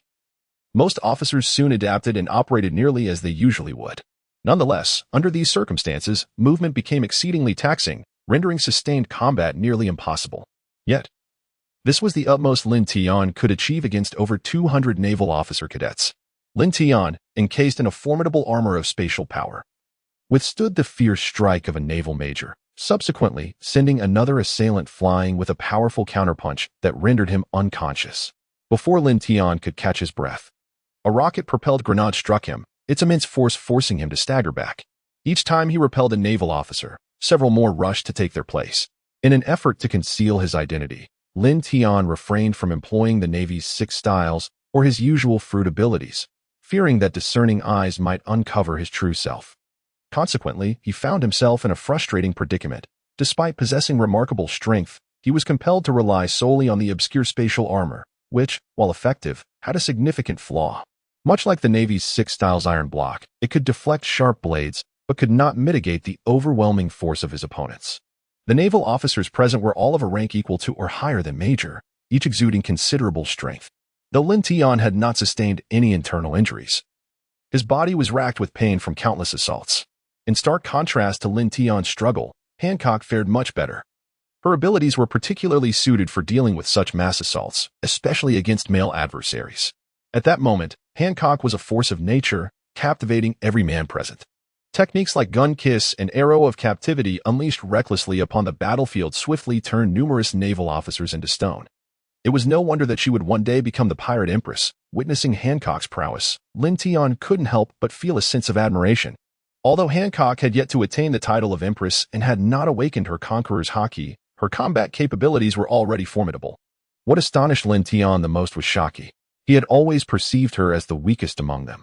Yet her strength proved to be surprisingly formidable as she swiftly overpowered a naval officer of the major rank. It was evident that she was the same notorious female pirate who had once escaped from the clutches of the old man. Fragrant Lake. Hancock deftly evaded an attack from a naval officer, delivering a swift kick that transformed him into stone. This powerful fruit ability left her opponents at a distinct disadvantage. You stand no chance against me. Allow me. A naval brigadier charged toward Hancock from behind, intent on interrupting her rendezvous with her husband. You dare to impede my gathering? I shall not forgive you, she declared, executing a fragrant leg maneuver to dispatch the encroaching naval officers before launching a kick at the brigadier. However, unlike the others, the brigadier resisted her attack, demonstrating that her fruit power was ineffective against those with haki. "You will pay for your insolence, pirate. Prepare to meet your end," he proclaimed with a triumphant grin, delivering a powerful blow that sent Hancock reeling. In a flash, he closed the distance, aiming a lethal strike at her head, intent on eliminating her on the spot. At that critical moment, Lin Tian, who had been vigilantly watching Hancock, hurled a naval officer at the brigadier, propelling him away. As the brigadier staggered back to his feet, Hancock seized the opportunity, executing Sweet Sweet Wind, her pink heart striking true and turning him into stone, his face frozen in a mask of fury. However, as Lin Tian intervened to assist Hancock, he inadvertently exposed his back. A naval brigadier, having awakened his haki, unleashed a devastating blow upon Lin Tian's exposed back. Caught off guard, Lin Tian's spatial armor shattered under the impact, and the brigadier continued his relentless assault, his fist driving into Lin Tian's back with unyielding force.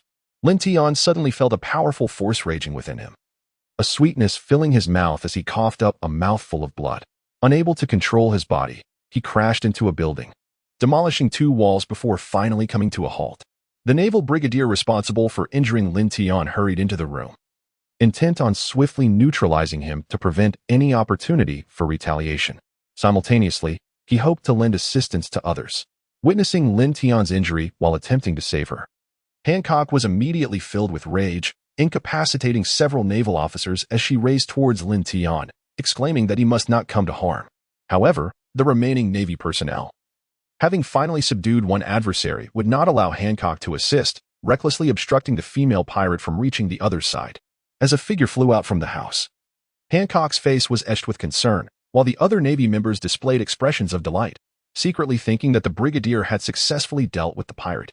When the figure landed, everyone present was astonished to discover that it was not the pirate, but rather the brigadier who had entered the building behind him. Upon realizing that the one who emerged was a naval officer, Hancock and her companions sighed in relief, though they remained unsure of what had transpired inside. They were certain that Lin Tian was unharmed. How could this be? What truly happened within? Wasn't he, the brigadier, supposed to have severely injured the pirate? Why then did he emerge instead? Just as the thought crossed their minds, Lin Tian stepped out from the dust-filled room, having only sustained minor injuries from being thrown into the building. Lin Tian seized the opportunity presented by the brigadier's intrusion. With all his might, he swiftly defeated the brigadier, rendering him unconscious before tossing him out, resulting in the scene the onlookers witnessed. Despite their shock at Lin Tian's apparent lack of serious injuries, the Navy charged recklessly towards him.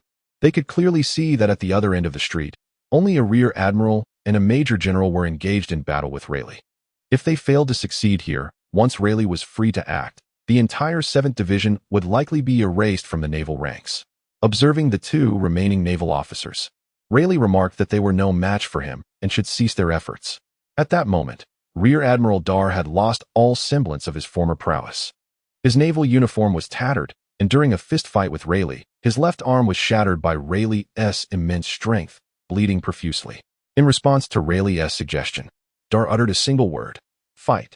As a righteous Navy officer, he would not flee before a pirate, even at the cost of his life. In an instant, the Major General appeared before Rayleigh, launching a punch aimed at his abdomen. However, the disparity in their strengths was insurmountable, and Rayleigh easily blocked the attack. To Rayleigh's surprise, the naval officer wore a faint smile, then immediately wrapped his arms tightly around Rayleigh's finger pistol.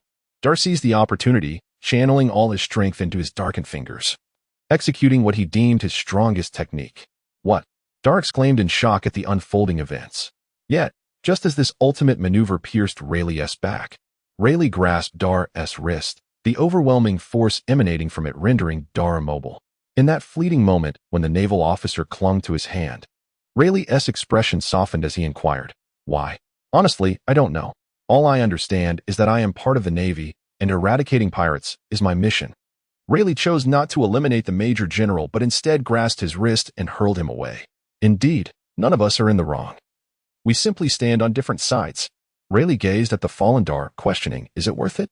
Dar offered no reply but surveyed the injured officers around him, along with the statues in the distance and the remaining Navy still engaged in battle. A bittersweet smile and sorrow crossed his face. Is it worth it? And what does it matter? The celestial dragons, enraged by the escape of their slaves, placed all their ire upon the Navy. Burdened by immense pressure, the Navy had to set an example and provide the celestial dragons with an explanation. Upon hearing Dar's explanation, Rayleigh finally comprehended why these officers, despite knowing they were outmatched, continued to risk their lives to impede him. All of this was for the sake of the celestial dragons, to assist you in capturing slaves. We, the Navy, have sacrificed the entire 7th Division. Surely you can no longer voice any objections. In truth, Dar had intended to retreat upon realizing that Admiral Garp would not arrive. He understood that his 7th Division could not possibly capture the Pirate King Rayleigh and would only incur more casualties. However, subsequent orders from Naval Headquarters compelled Dar to abandon his retreat, leading the entire 7th Division down the path of destruction. Nevertheless, he had already ensured that all officers below the rank of captain had evacuated. Even if his remaining men fell, the 7th Division would not vanish from the Navy. Pirate King Rayleigh, may I ask you a favor? Dar looked at Rayleigh with a pleading expression. Upon hearing Dar's request, Rayleigh nearly doubted his ears. After years of being a pirate, he had never encountered a Navy officer pleading with a pirate, yet here he was today. Rayleigh, intrigued, replied, "Speak. If it does not significantly affect me, I shall grant your request. I hope that Pirate King Rayleigh can show mercy to the remaining naval officers," Dar stated. His teeth clenched. As a rear admiral beseeching a pirate, Dar bore an immense burden, yet for the sake of his innocent subordinates, he was willing to cast aside his dignity. Rayleigh smiled slightly and countered, "Why? You were the ones who attacked me first, yet now you plead for mercy. This order was mine. All of this is my fault. If you must kill, then take my life instead. These naval soldiers are innocent. Entirely unaware of the machinations at play, I cannot bear the thought of these promising sailors meeting their untimely demise beneath the weight of sordid political dealings." Upon receiving this order, Admiral Dahl resolved to face his fate, believing that he could not live with the shame of allowing so many innocent sailors to perish. Suddenly, Rayleigh burst into laughter. Amidst Dahl's bewildered gaze, Rayleigh remarked, "Take a closer look. I have not harmed those sailors, merely rendered them unconscious." Dahl, taken aback by Rayleigh's assertion, immediately employed his observation hockey, and, as Rayleigh had claimed, the soldiers he had incapacitated were alive, albeit gravely injured and in a state of unconsciousness. Just as Dahl prepared to express his gratitude, Rayleigh had already moved on to another battlefield. "Kapu, you need not assist the 7th Division. Dark King Rayleigh is more than capable of handling them," he declared, in a fit of rage. Admiral Kapu slammed his fist onto the table, splintering it into pieces. He picked up the fallen transponder snail, struggling to contain his anger as he queried, "Sengoku, you wretched scoundrel, do you comprehend the implications of this order?" Indeed, Kapu was engaged in a conversation with Fleet Admiral Sengoku. Recently, the Navy headquarters had unexpectedly issued an order via transponder snail that Kapu found utterly unacceptable. In the end, he resorted to using his personal transponder snail to confront Sengoku and inquire about the rationale behind this command, leading to the previous exchange. On the other end, a grave voice responded, "This is an order from the Gorosei. Our Navy headquarters is merely executing it. The remainder is beyond our jurisdiction." Hearing Sengoku's reply, Kapu exhaled sharply. "Sengoku, you are well aware of Dark King Rayleigh's prowess. How could the entire 7th Division possibly contend with him? You were sending them to their doom. Why, Sengoku?" By the end, Kapu was practically shouting. Having been comrades for decades, Kapu understood Sengoku well, as the so-called strategist. How could Sengoku agree to such a foolish directive? Upon hearing Kapu's outburst, Sengoku fell silent, and after a lengthy pause, he began to elucidate, due to the incident involving the Celestial Dragon slaves being rescued by pirates. The Celestial Dragons have exerted pressure on the world government. If we do not provide an explanation, they will unite with the global aristocracy to withhold military funding from the Navy. After a moment's hesitation, Sengoku continued, "Just when we found ourselves at an impasse, we learned that Dark King Rayleigh was in Seekson, so before he could finish, Kapu interrupted. So you chose to sacrifice the entire 7th Division to appease the Celestial Dragons." After a long silence, Sengoku quietly affirmed. Upon hearing Sengoku's agreement, Kapu clenched his fists, his expression eerily calm. "Sengoku, I must inform you that this order is non-negotiable. If we fail to provide the Celestial Dragons with a satisfactory response, it will spell disaster for our Navy." Kapu remained silent, abruptly hanging up the transponder snail and gazing distantly at Seekson Island. Colonel Ander, observing cautiously, inquired, "Admiral Kapu, what shall we do now?" Having overheard the earlier conversation, Ander felt discontent with the headquarters' decision but understood that, given the current circumstances, they had no choice but to comply to placate the Celestial Dragons.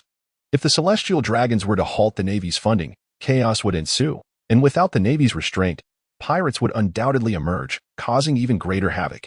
Kapu was acutely aware of the potential consequences. He resolved to adhere to the Navy headquarters orders, raising the sails and setting course for Seekson Island. Admiral Kapu, we are not abandoning the 7th Division, so why are we heading to Seekson Island? Colonel Ander questioned, perplexed. Who said going to Seekson means we must support the 8th Division? We are seeking Dark King Rayleigh. Meanwhile, in the Navy headquarters, within Fleet Admiral Sengoku's office, Sengoku stared at the disconnected transponder snail, shaking his head with a bittersweet smile. He understood that Kapu was likely seething with anger. Yet he trusted Kapu's judgment in significant matters. Tsuru, do you believe my command was right or wrong? Sengoku asked the female rear admiral seated beside him. You already know the answer within your heart. Why seek my counsel? This is not a decision for you to make, she replied. Sengoku chuckled softly, indeed. Trading one division for the entire Navy headquarters is a worthwhile exchange, isn't it? That smile, at this moment, felt profoundly ironic within Sengoku's heart. After repelling a naval officer, Lin Tian hastily took a few deep breaths, seizing the brief moment of respite before facing the oncoming Navy once more. Only about 10 minutes had elapsed since the onset of the battle, yet the toll on Lin Tian and his companions had been substantial. The Navy attacked with reckless abandon. For every officer Lin Tian fended off, several more surged forward. Moreover, these naval officers were no pushovers, each holding ranks above that of a school officer. Even Lin Tian found it impossible to dispatch them with a single blow. It took several strikes, each requiring his utmost effort, and as a result, everyone's stamina was nearing its limit. In the face of such relentless aggression, injuries had accumulated among the group, with Sonda Sonia and Marigold bearing the brunt of the wounds. Their bodies were marred by numerous cuts and bruises, and were it not for Hancock occasionally intervening, they would have long succumbed to exhaustion. Interestingly, Lin Tian had endured the brunt of the attacks, yet his exterior bore few visible injuries. However, the force of the blows had inflicted significant internal damage. Had he not grown accustomed to being pummeled by Garp's iron fists, he would have surely faltered by now.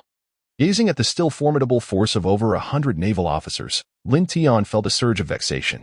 If Uncle Rayleigh did not soon resolve the situation on his end, he would be compelled to reveal his true capabilities.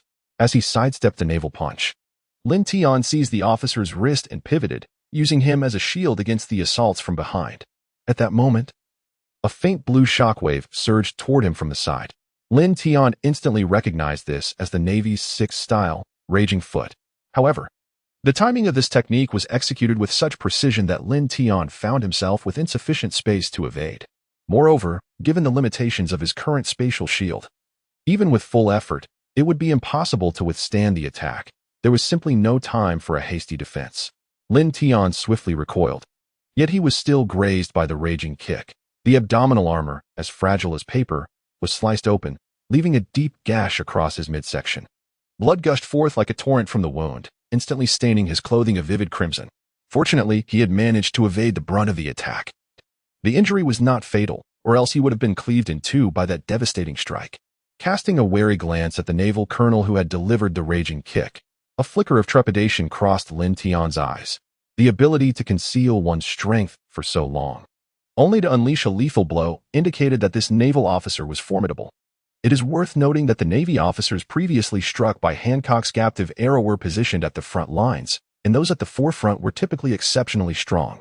Otherwise, how could Lin Tian and his companions have endured for so long against hundreds of naval officers, a testament to their overwhelming combat prowess?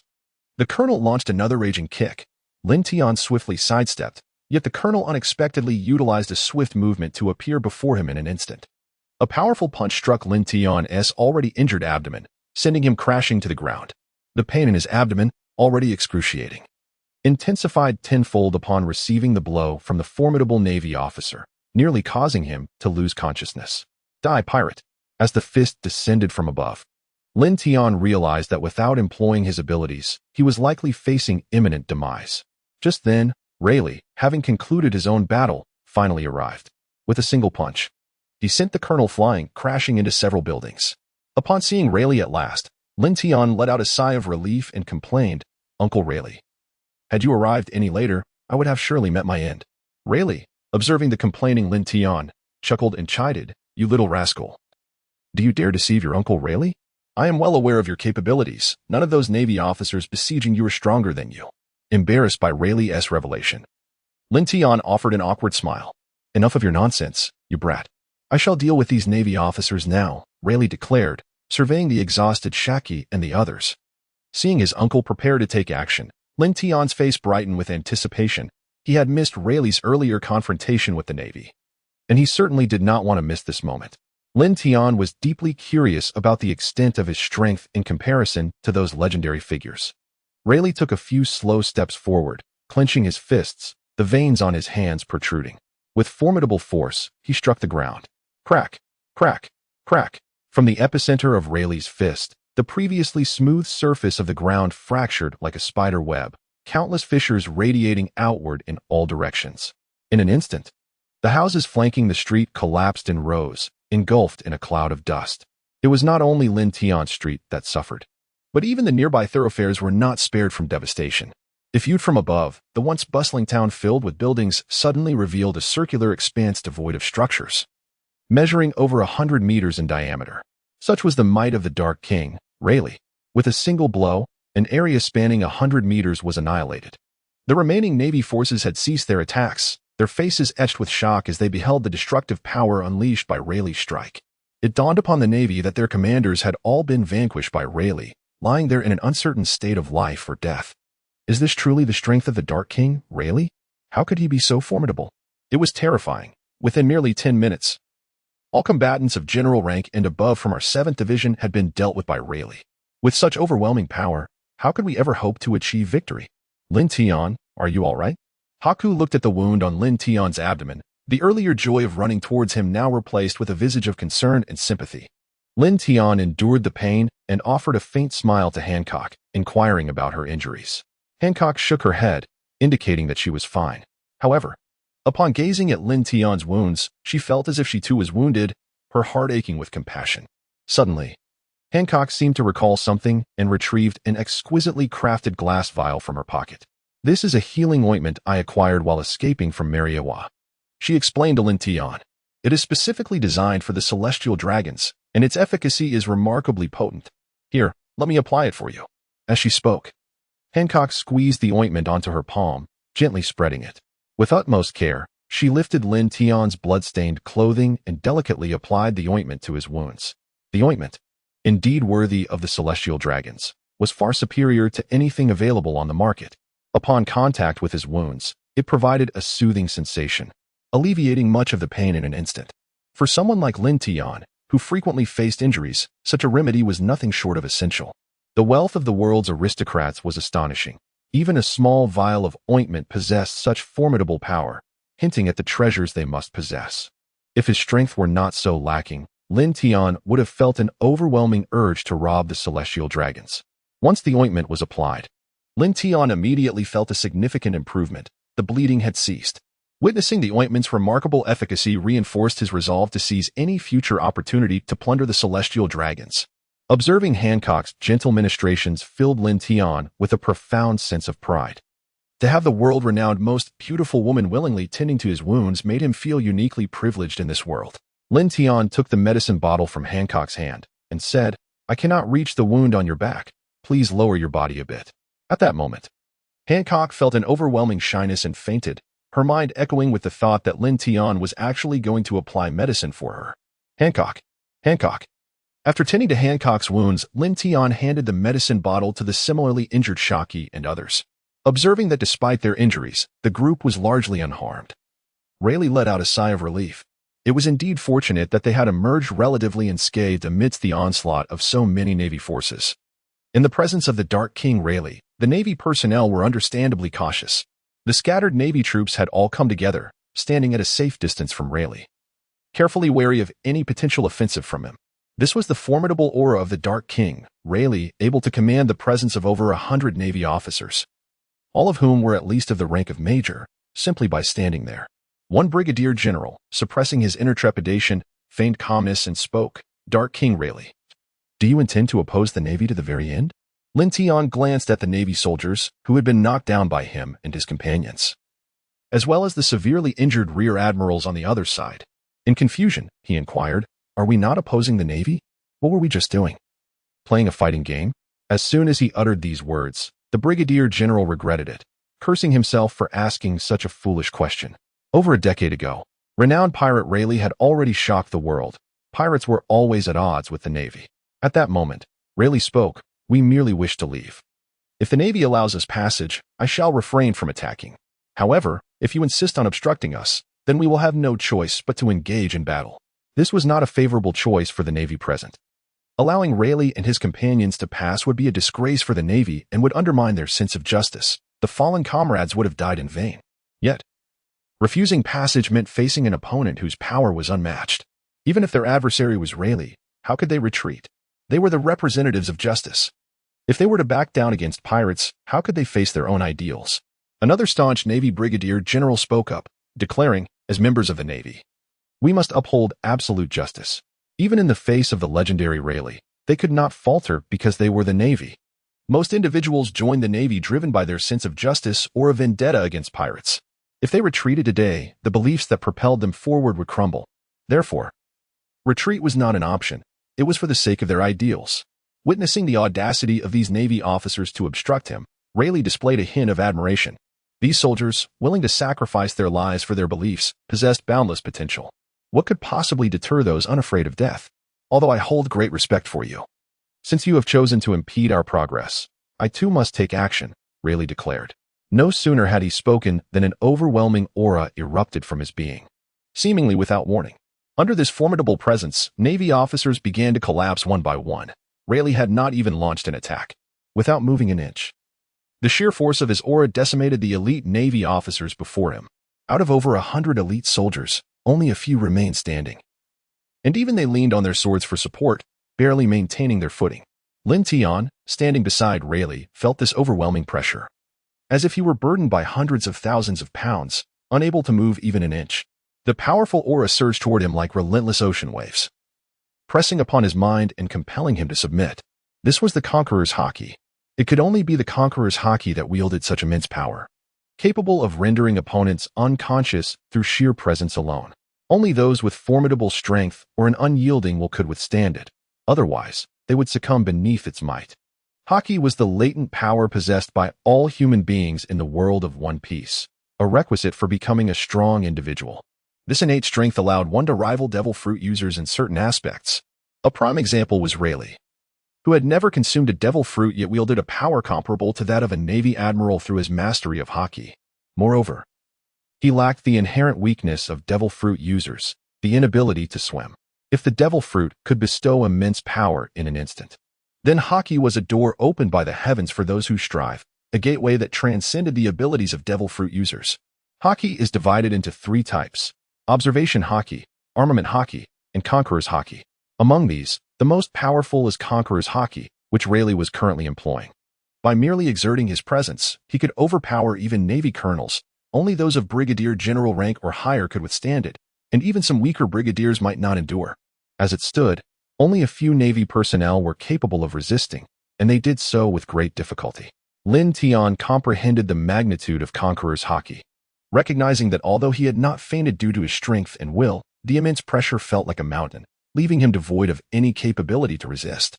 While the physical weight was bearable, the mental strain was overwhelming, determined not to relent until he was crushed.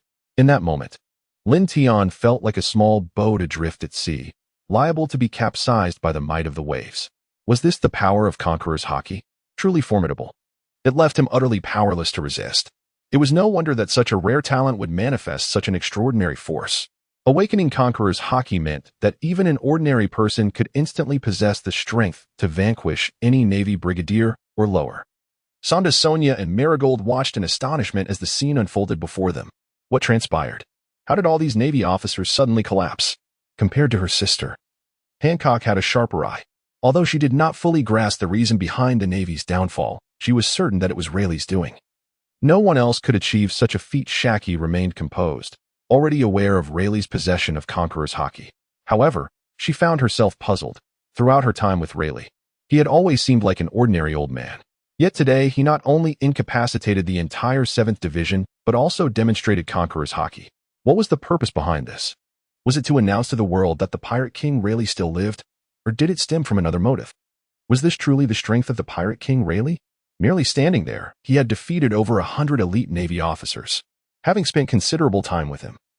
Hancock had always perceived Rayleigh as an indifferent old man with a penchant for gambling, devoid of any semblance of a powerful figure. Yet today, she finally witnessed the true Pirate King Rayleigh. Previously, he was just a gambling-loving old fool. Now, he resembled a lion awakening from slumber. This was the real Pirate King Rayleigh. Lin Tian, enduring the formidable aura of Rayleigh, glanced at the seemingly unaffected Shachi and others. And a flicker of realization crossed his mind. This must be Rayleigh's test for him. Hence, he could perceive the overwhelming conqueror's haki emanating from Rayleigh, while Shachi and the others remained oblivious. Truly, the Dark King Rayleigh not only possessed an extraordinary level of haki, but his mastery over it surpassed that of ordinary individuals. To perfectly exert such formidable conqueror's haki upon himself without revealing a trace, leaving those as close as Shachi completely unaware, speaks volumes of his terrifying control. Understanding that this was a trial, Lin Tian felt compelled to stand firm. Taking a deep breath, his gaze transformed, resembling that of a fierce tiger, as he unyieldingly unleashed his own aura to confront Rayleigh's. Noticing Lin Tian emanating a countering aura, Rayleigh's expression shifted slightly, but quickly masked it, turning to deeply scrutinize the gritting Lin Tian. Upon releasing his own aura, Lin Tian felt an immediate alleviation, though the immense pressure akin to a mountain still loomed over him. Sensing Rayleigh's gaze upon him, Lin Tian met it head-on without flinching.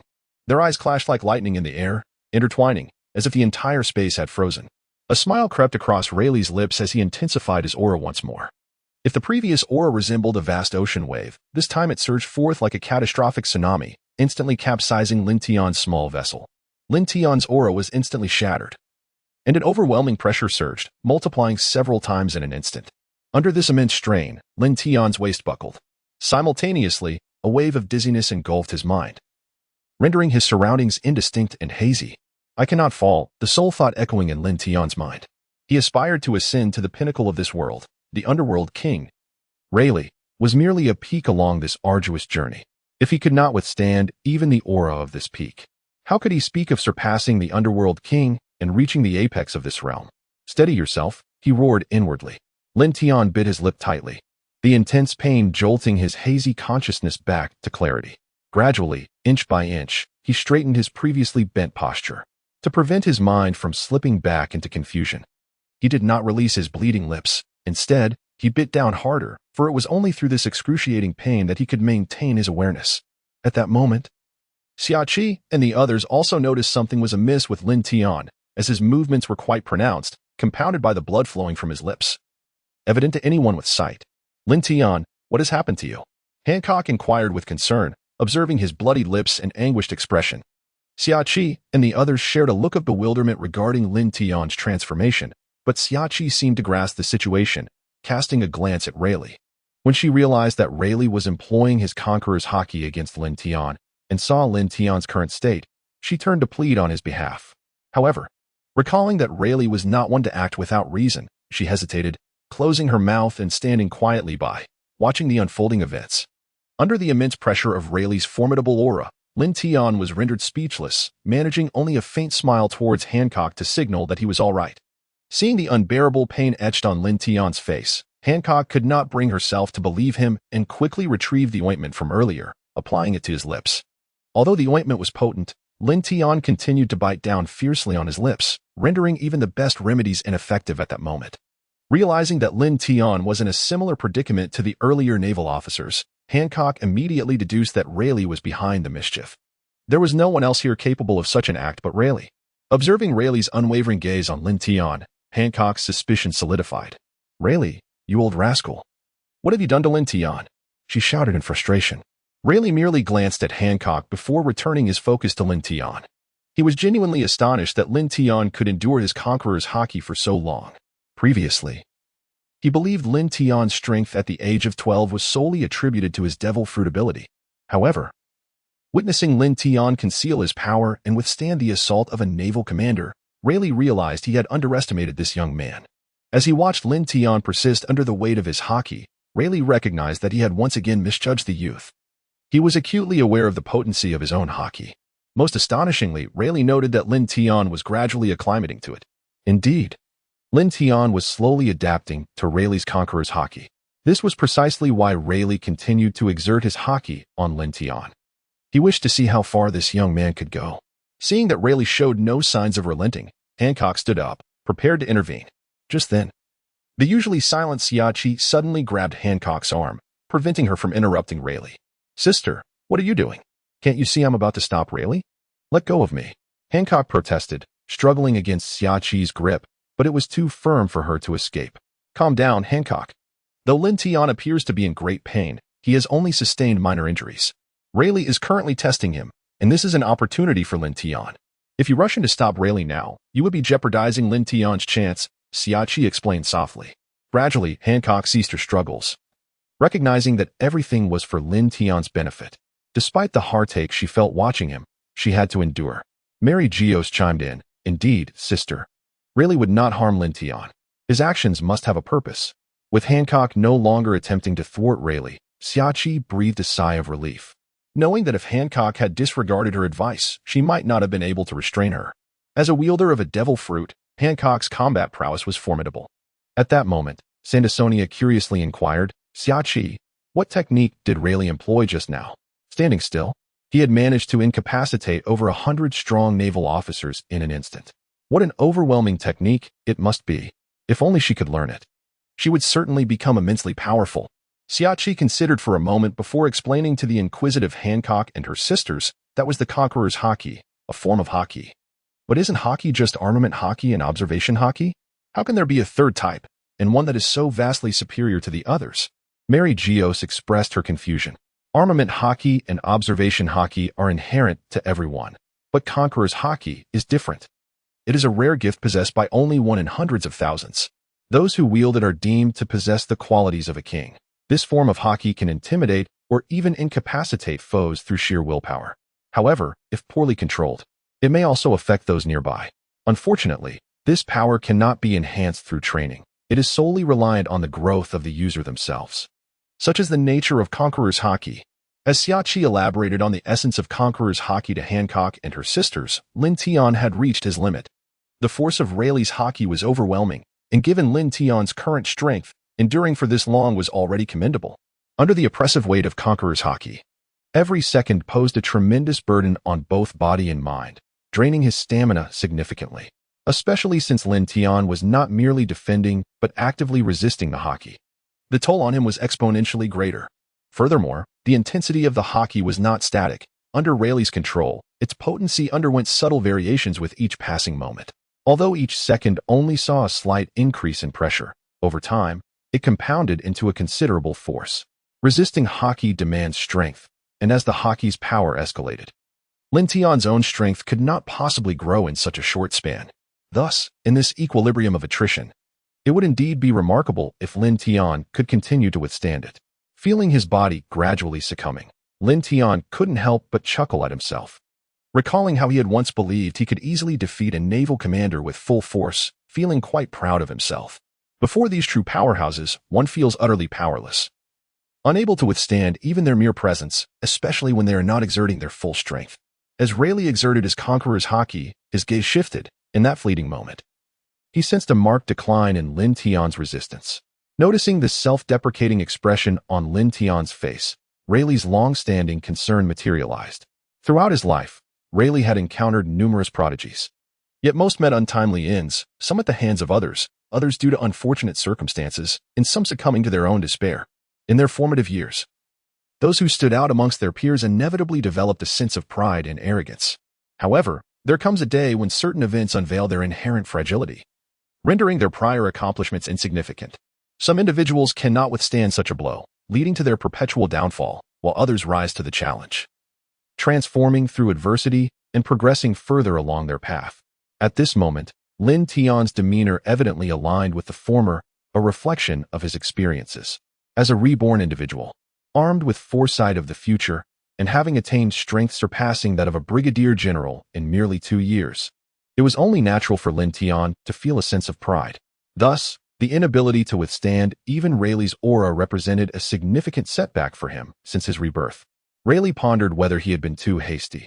After all, Lin Tian was merely a 12-year-old boy, and perhaps his expectations were overly ambitious. Just as Rayleigh contemplated retracting his haki, a surge of formidable battle intent erupted from Lin Tian, causing his bent posture to momentarily straighten. Faced with the intensifying haki and the stark awareness of their power disparity, Lin Tian had nearly resigned himself to defeat. He thought to himself that the gap in strength between him and Rayleigh was insurmountable, and yielding seemed the wiser choice, allowing him the chance to rest.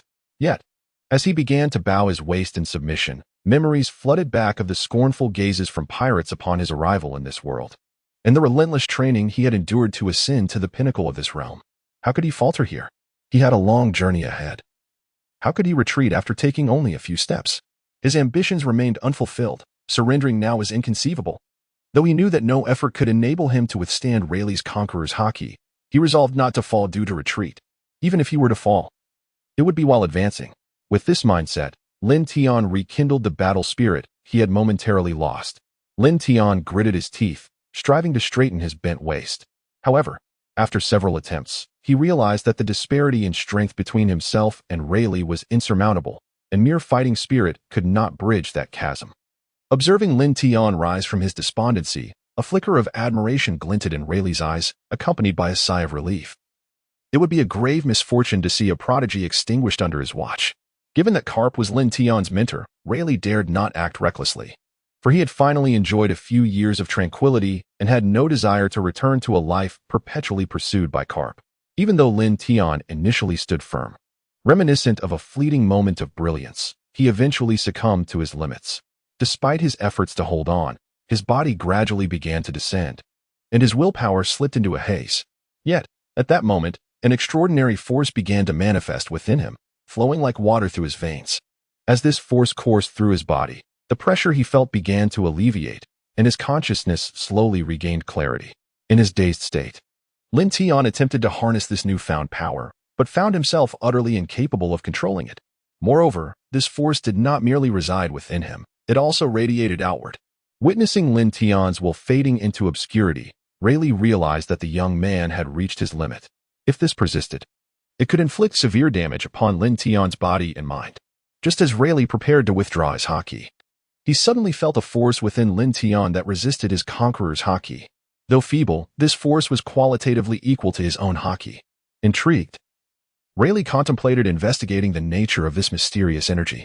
Suddenly, Lin Tian erupted with a surge of aura, a sensation that felt eerily familiar, leaving Rayleigh in a state of shock. This was Conqueror's haki.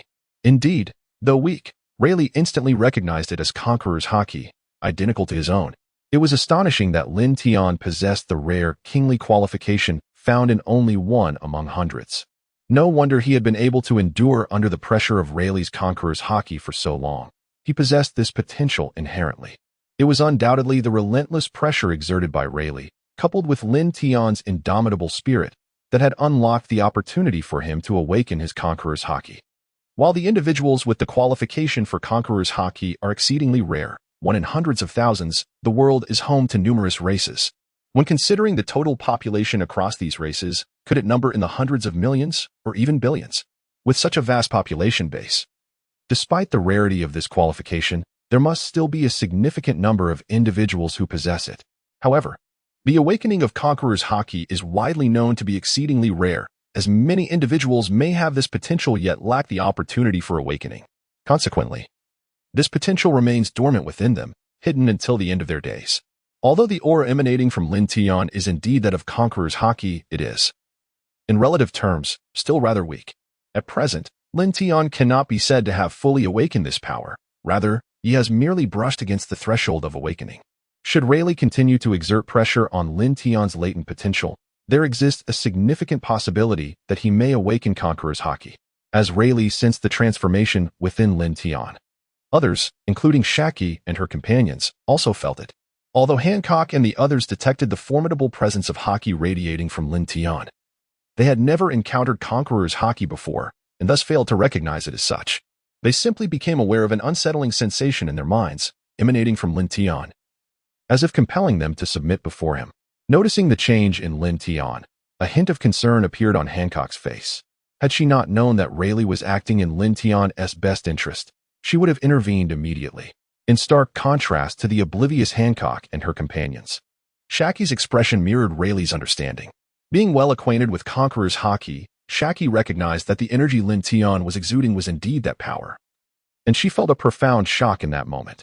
However, it seemed entirely reasonable to her that Lin Tian possessed the qualities of a king, considering his accomplishments, becoming a Navy colonel at the tender age of 12, surpassing the combat prowess of a rear admiral, and maintaining his composure against the overwhelming presence of the pirate king Rayleigh for an extended duration. It is only fitting that Lin Tian should be regarded as the Navy's most promising soldier, possessing Conqueror's haki. Shaki, what is happening to Lin Tian? Hancock inquired with evident concern. Shaki smiled gently in response, her voice filled with joy. Lin Tian is undergoing a transformation. Should he succeed, his combat capabilities will likely soar. Though their acquaintance had been brief, Shaki had already developed a fondness for Lin Tian, an affection akin to that of a mentor towards a protégé. Thus, she felt genuine happiness for Lin Tian's impending evolution. Upon hearing Shaki's explanation, Hancock breathed a sigh of relief, simultaneously rejoicing at the prospect of Lin Tian's enhanced strength. Sensing the oppressive aura radiating from Lin Tian, Sandersonia curiously asked, "And Shaki, what exactly is happening to Lin Tian? If I am not mistaken." Lin Tian has begun to grasp a semblance of Conqueror's haki, Shaki explained softly. The others gasped in astonishment at her words. Previously informed by Shaki about the overwhelming power of Conqueror's haki, they were filled with yearning for such strength, even if it was a gift bestowed by birth, unattainable through mere effort. The realization that Lin Tian had managed to tap into even a fraction of Conqueror's haki suggested that he possessed the qualities of a king, a rarity found among millions. At that moment, for reasons unknown, Rayleigh suddenly withdrew the haki he had been exerting upon Lin Tian. The reason Lin Tian was able to awaken his Conqueror's haki was due to the relentless pressure exerted by Rayleigh. Now, with Rayleigh's haki withdrawn, the faint aura of haki emanating from Lin Tian vanished instantaneously. Sensing the absence of the oppressive aura surrounding Lin Tian, Hancock inquired with curiosity, "What is happening?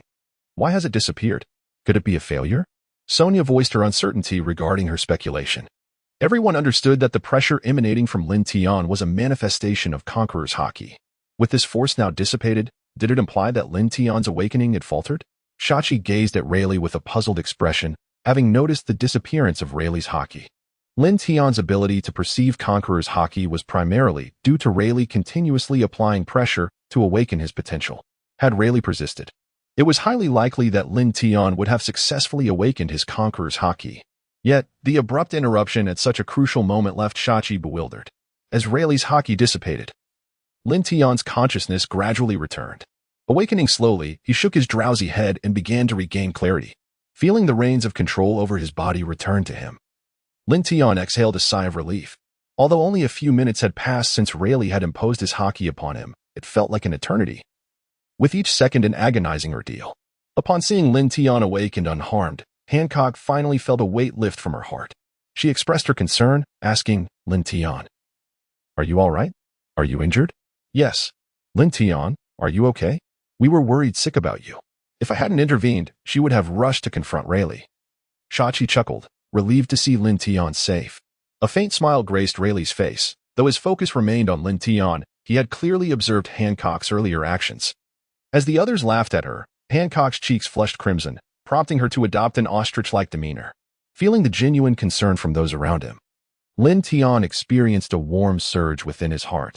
The sensation of being cared for was truly delightful. Lin Tian lowered his gaze towards the bashful Hancock, firmly grasping her hand while offering a gentle smile. "Rest assured, I am not in any serious trouble. It is merely a result of significant physical exertion." Hancock, addressing Rayleigh with a tone of reproach, declared, "You scoundrel, how dare you treat the man I cherish in such a manner?" Rayleigh could only respond with a wry smile to Hancock's scolding, as he was merely assisting Lin Tian. How had he become the villain in Hancock's narrative? It was indeed an unjust predicament. However, Rayleigh refrained from voicing these thoughts. Women in love can be formidable, especially someone like Hancock. And he had no desire to invite unnecessary trouble. Lin Tian, fully aware of Rayleigh's good intentions, looked at him earnestly and expressed, "Thank you, Rayleigh. I am grateful that you withdrew your haki in the end." Seeing Lin Tian comprehend his well-meaning actions brought Rayleigh great relief. "Lin Tian, your understanding signifies that you are not blinded by immediate gains." Listening to their indistinct conversation, Xiachi and the others were filled with confusion. Why had Lin Tian not awakened the Conqueror's haki? To them, it seemed like a fortunate circumstance. Indeed, had it not been for Rayleigh's timely realization that Lin Tian was unfit to awaken the Conqueror's haki at that moment, and subsequent withdrawal of his own haki, Lin Tian would not have been able to converse here so casually. Upon discovering that he had, under Rayleigh's pressure, stumbled upon the existence of the Conqueror's haki, Lin Tian was overwhelmed with joy. As a reincarnator, he was well aware of the Conqueror's haki's existence. Yet the probability of possessing such a rare talent, one in hundreds of thousands, was exceedingly low. Lin Tian had long believed that the unfortunate soul he had inhabited lacked the potential for such power. However, today, upon realizing he indeed possessed this potential and had even explored the existence of the Conqueror's haki, how could Lin Tian not be elated? He hoped that Rayleigh could enhance his haki, thereby unlocking his latent abilities, which might lead him to awaken the Conqueror's haki. Yet, once the initial excitement faded, a sudden clarity struck Lin Tian. He recognized that he was currently ill-suited for awakening the Conqueror's haki. At this moment, his power was far too weak, and awakening it would not bode well for him. Lin Tian understood that despite his seemingly formidable strength, it was merely a fade. His rapid progress had not been built upon a solid foundation, though he had advanced significantly compared to others. The lack of a robust base would inevitably lead to a slowdown in his growth, eventually allowing others to catch up. Over the past year, Lin Tian had faced countless battles, yet his combat prowess had improved only marginally, a clear indication of his weak foundation. While the experiences of the past year had indeed bolstered him, it merely served as a superficial enhancement rather than a fundamental strengthening. As the saying goes, a tall building must have a solid foundation. Lin Tian now acutely felt the repercussions of his inadequate groundwork. Not only had his progress stagnated, but establishing a solid foundation now required an effort several times greater than before. His awakening of the Conqueror's haki was not a natural occurrence, but rather a forced development under Rayleigh's guidance, placing him at a disadvantage compared to others who awakened it organically. Moreover, the Conqueror's haki could not be strengthened through mere training. It depended solely on the growth of the user. Realizing this, Lin Tian was reluctant to awaken the Conqueror's haki just yet, although he could not express this to Rayleigh at the time. Fortunately, Rayleigh had also recognized this truth and had wisely retracted his haki. Furthermore, since it was confirmed that he possessed the Conqueror's haki, it would not be too late to consider awakening it once his foundation was solidified, especially as he now had a modicum of experience. Thus, Lin Tian sincerely expressed his gratitude to Rayleigh. P.S. Acknowledgements to those who cast their votes. A sincere thanks to the slightly impure Smiling who voted twice, the incorrigible Ben who voted 5 times, the fervent Yezi who voted once, the singular vote from Reincarnation, 1 from the Lifetime of Decision, and 2 from VKB 32. Of course, I have grand ambitions. How could I be swayed by such trifles? Lin Tian chuckled, his tone imbued with resolute determination. Upon hearing Lin Tian's ambitious aspirations, Rayleigh became intrigued. Ambition? What kind of ambition? I wish to stand atop the world, living freely and unrestrained, with a clear view of everything beneath me. The crowd was taken aback by the enormity of his ambition, as it was indeed monumental, leading many to believe they had misheard him. Even the captain once deemed to possess this world had not achieved such heights. Although the captain stood at the pinnacle of the world and grasped its true secrets, he still failed to attain genuine freedom. Otherwise, he would not have surrendered to the Navy at the end of his life. To end his life to usher in the age of exploration for such a purpose? Yet, gazing at this young man with an unwavering expression, Rayleigh sensed that one day, Lin Tian might realize his lofty ambitions. How curious it is that our little Lin Tian harbors such grand aspirations, chuckled Shaki, puffing on his cigarette. The path you have chosen is akin to that of becoming the Pirate King, yet in certain respects, it is even more arduous, Rayleigh remarked solemnly. In Rayleigh's eyes, Lin Tian's chances of achieving such ambition were almost negligible, akin to the legendary Captain Roger's unfulfilled potential. Is that so? Sometimes. Isn't it essential for one to have an unattainable goal to make life worthwhile? Lin Tian mused, provoking a soft chuckle from Rayleigh as he shook his head in reflection. Ah, youth, you young ones possess such fervor. Realizing that their conversation had wandered, Shaki interjected. You two should cease this discussion. We have yet to escape. At Shaki's reminder, Lin Tian and Rayleigh snapped back to the present, realizing they were still surrounded by the Navy, unable to exit the island. Thanks to Rayleigh's earlier use of the Conqueror's haki, most of the Navy present had succumbed to unconsciousness, leaving only a few who were too weary to impede Lin Tian and his companions. The earlier battle under Lin Tion's spatial confinement had already drained their stamina, compounded by their resistance against Rayleigh's hockey. Now, the naval forces composed of officers above the rank of ensign had been defeated and were incapable of obstructing their escape. Shockey added, "We need not worry about the navy outside. They cannot stop us. We simply need to reach the Dark Harbor on Saxon Island, and then we can depart this isle." Dark Harbor? Lin Tion echoed in confusion, having spent 2 years on the Grand Line without ever hearing of such a place. After Hancock had petrified the remaining Navy personnel, Lin Tion and his companions seamlessly escaped the town under Rayleigh's guidance. They traversed a forest and arrived at the southwestern corner of Saxon Island, where a concealed harbor awaited them. This is the Dark Harbor.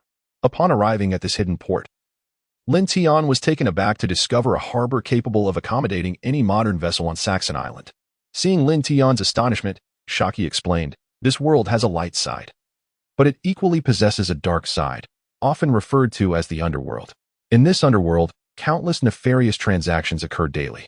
With such transactions, transportation is essential. However, the goods traded in the underworld are often illicit, such as drugs, arms, and slaves. Vessels carrying these commodities cannot dock at legitimate ports, leading to the emergence of specialized ports for transporting contraband, aptly named dark harbors, indicating their clandestine nature." After listening to Shockey's explanation, Lin Tion's face lit up with realization. Despite his lengthy tenure with the Navy, he had been unaware of such places. Hancock inquired, "Lin Tion, have you never heard of the Dark Harbor?" "No, I had never heard of it during my time in the Navy." "Have you?" Hancock. Lin Tion shook his head and said, "Well, of course. We sisters have heard of it." Sonda Sonia, not wishing to remind her sister of the memories in Mariewa, interjected, "When we were still in Mariewa, we often heard those celestial dragons speak of it." After hearing Sonda Sonia's words, a sardonic smile crept onto Lin Tion's lips. It was no wonder he had never heard of this place in the Navy. It turned out that it was not due to ignorance, but rather a deliberate concealment by the Navy headquarters. Moreover, constructing such a substantial port must have caused quite a stir. If the Navy failed to notice this, they would indeed be incompetent. It was likely that the Navy was aware of most of the dark ports along the Grand Line, but the implications were too vast for them to act. These dark ports were intrinsically linked to the dealings of the entire underworld. Disturbing them would essentially lead to the destruction of the underground world. Yet, the Navy dared not intervene, as the underworld involved too many vested interests, including the world's aristocracy, the celestial dragons, formidable pirates, ambitious individuals, high-ranking officials of the world government, various kingdoms, and even the Navy itself. Any action against these dark ports would mean offending nearly all the significant figures in the world, and the Navy could ill afford to incur their wrath. Observing Hancock, who was lost in melancholy at the thought of Mariewa, Lin Tion gently grasped her hand in a gesture of comfort. "Now that you have escaped, let go of those thoughts. Let the past remain in the past." At the touch of Lin Tion's hand, a blush quickly spread across Hancock's face, a profound shyness enveloping her. This was the third time Lin Tion had held her hand.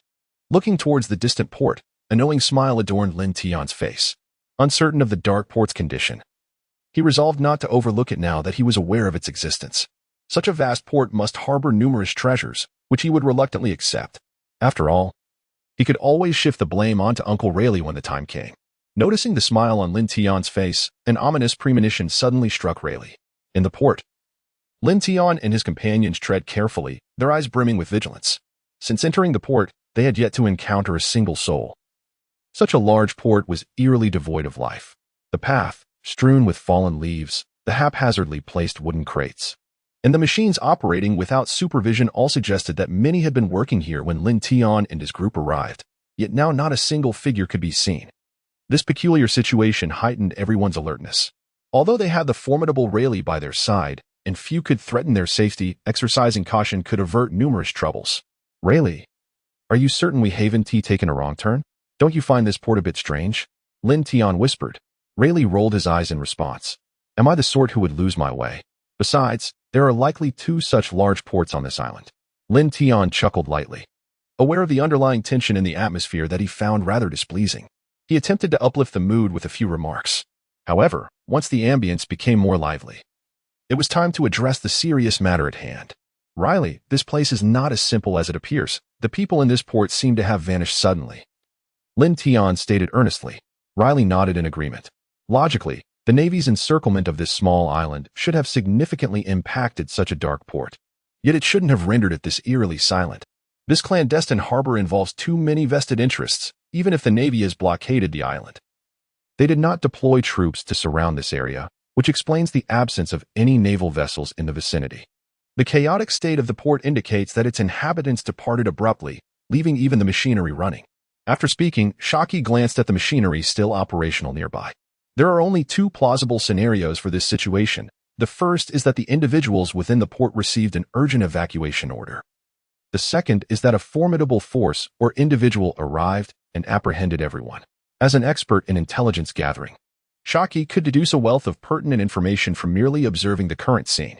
Hancock recalled Riley's prior visit to this location and inquired, "Riley, did you not come here earlier?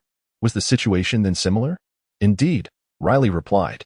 "When I last visited, although the Navy's actions prevented any ships from arriving, there were still quite a few people present. This is a tacit understanding within the underworld. While the Navy may have reasons to refrain from intervening in certain ports, it does not mean that lawlessness can prevail unchecked. The Navy might not dare to act against all such ports, but they would not hesitate to target one if necessary. Therefore, during the Navy's operational period, these dark ports ought to maintain a low profile and refrain from disrupting the Navy's missions. In return, the Navy would leave these dark ports untouched." Despite having anticipated Riley's response, Lin Tian felt a pang of disappointment upon hearing it. Regardless of which scenario is true, "It bodes ill for us," he remarked solemnly. This sentiment echoed the concerns of the others, since there were still people present when Riley had visited. But now, upon their arrival, they found the port deserted. A sense of danger began to loom over them. Lin Tian shifted the topic, continuing, "However, we currently have the illustrious Rayleigh with us. Our purpose here is merely to secure a vessel to escape this small island. I doubt anyone would wish to offend the great Rayleigh over such a trivial matter."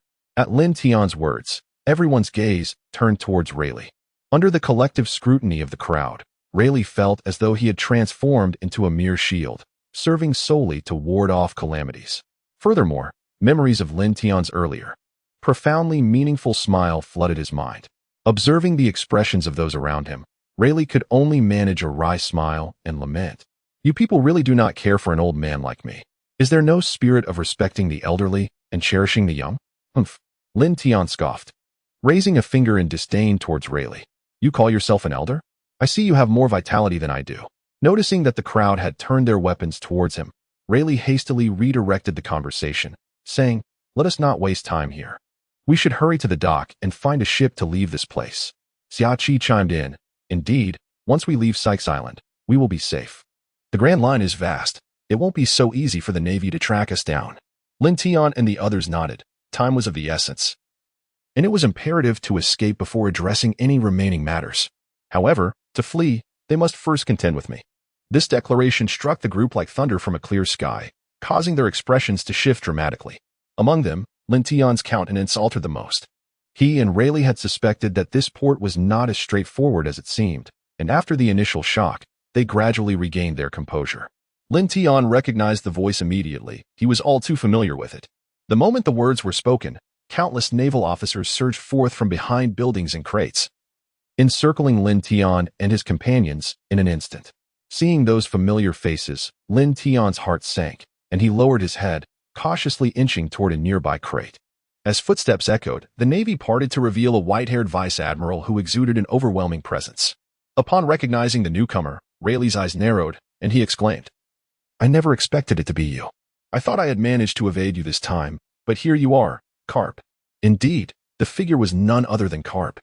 Upon learning of the world government's nefarious political dealings that sacrificed the seventh branch to quell the wrath of the celestial dragons, Garp was filled with indignation. He was aware that Rayleigh would comprehend his signal, thus he held little concern for the safety of the seventh branch. Yet, remaining idle on the sea was not in Garp's nature. With his displeasure mounting, he chose the dark port as his outlet for frustration. Garp had anticipated that Rayleigh and the others would attempt to flee through this port, and he had deliberately awaited their arrival. The obliteration of the dark port was merely a secondary objective. Garp had long harbored disdain for this port, which entangled far too many individuals, and now, using the capture of Rayleigh as justification, a fierce battle ensued, inadvertently leading to the port's destruction. With this rationale, even if he reduced the port to ruins, none would dare challenge him. Since Rayleigh and his companions were delayed by the 7th branch, Garp had arrived first. Under Garp's command, the individuals within the port were swiftly subdued by the Navy. Upon realizing that Rayleigh and his group had not yet arrived, Garp lay in ambush, patiently awaiting their entrance, resulting in the current scene. Rayleigh, the Dark King, how long it has been, Garp remarked with a hint of nostalgia. Years had passed since their last meeting. The once vibrant Dark King now bore a crown of white hair, a testament to time's passage. Indeed, it has been over a decade. I never anticipated that our reunion would occur under such circumstances, Rayleigh reflected, a profound sense of nostalgia washing over him. Meanwhile, the surrounding Navy officers eagerly eavesdropped on the exchange between Vice Admiral Garp and Rayleigh, astonished that the celebrated naval hero and the Dark King conversed as old friends. This information, if disseminated, would undoubtedly astonish the entire Navy. Is it not typical for pirates to be surrounded by the Navy? Garp said with a hint of delight. His first encounter with Rayleigh had been under similar circumstances, and thus his spirits were buoyed. In contrast, Rayleigh felt somewhat aggrieved and retorted with a smirk, "Really? I recall you have surrounded us numerous times, yet you never succeeded once." Garp understood that Rayleigh's us referred to Joel D. Rogers' crew, and he had indeed cornered them on several occasions. However, unforeseen events invariably intervened at the last moment, allowing Roger and his crew to escape. A lingering regret in Garp's heart. To have Rayleigh bring it up before so many only added to Garp's irritation. True, but this time, Dark King Rayleigh, you find yourself without allies. You cannot escape this time, Garp boasted. Yet, Garp was merely posturing. He was well aware of Rayleigh's formidable prowess and knew that capturing him single-handedly was a daunting task. Otherwise, he wouldn't have permitted Rayleigh to escape so many times in the past. Hearing Garp's words, Rayleigh felt a weight settle in his heart. Alone. He harbored no fear of Garp, but with so many burdensome companions, should Garp insist on capturing him, it would pose a significant dilemma. However, your presence here suggests that the 7th branch failed to stop you, Garp ventured cautiously. Although he believed Rayleigh would understand his implication and refrain from targeting the 7th branch personnel, Garp felt it prudent to inquire for reassurance. Rayleigh, ever astute, grasped Garp's intentions immediately and replied, "Of course, the 8th branch was no match for me. I subdued them easily." Nevertheless, Rayleigh emphasized the last part of his sentence, signaling to Garp that, having met his conditions, he should not obstruct his path any further. Upon hearing Rayleigh's response, Garp and the assembled Navy exhaled in relief. Garp had not concealed the 7th branch's intentions toward Rayleigh, so the Navy felt concern for their colleagues upon witnessing Rayleigh's arrival. Garp, also an old hand, understood Rayleigh's subtle undertones. Yet, with so many Navy personnel present, allowing Rayleigh to depart would not sit well. Is this the esteemed Vice Admiral Garp, Lin Tion's mentor? Hancock pondered, her cheeks flushing. If he was Lin Tion's teacher, that made him her mentor as well. What should she say upon encountering him? Perhaps she should address him similarly to Lin Tion, as teacher. Sandersonia turned to Shacky and asked, "Andy Shacky, is this the Vice Admiral Garp you've been so worried about?" "Indeed," Shacky replied solemnly. "I hadn't anticipated his arrival. Our situation has become precarious." Knowing Garp's formidable strength, Shacky regarded him with trepidation.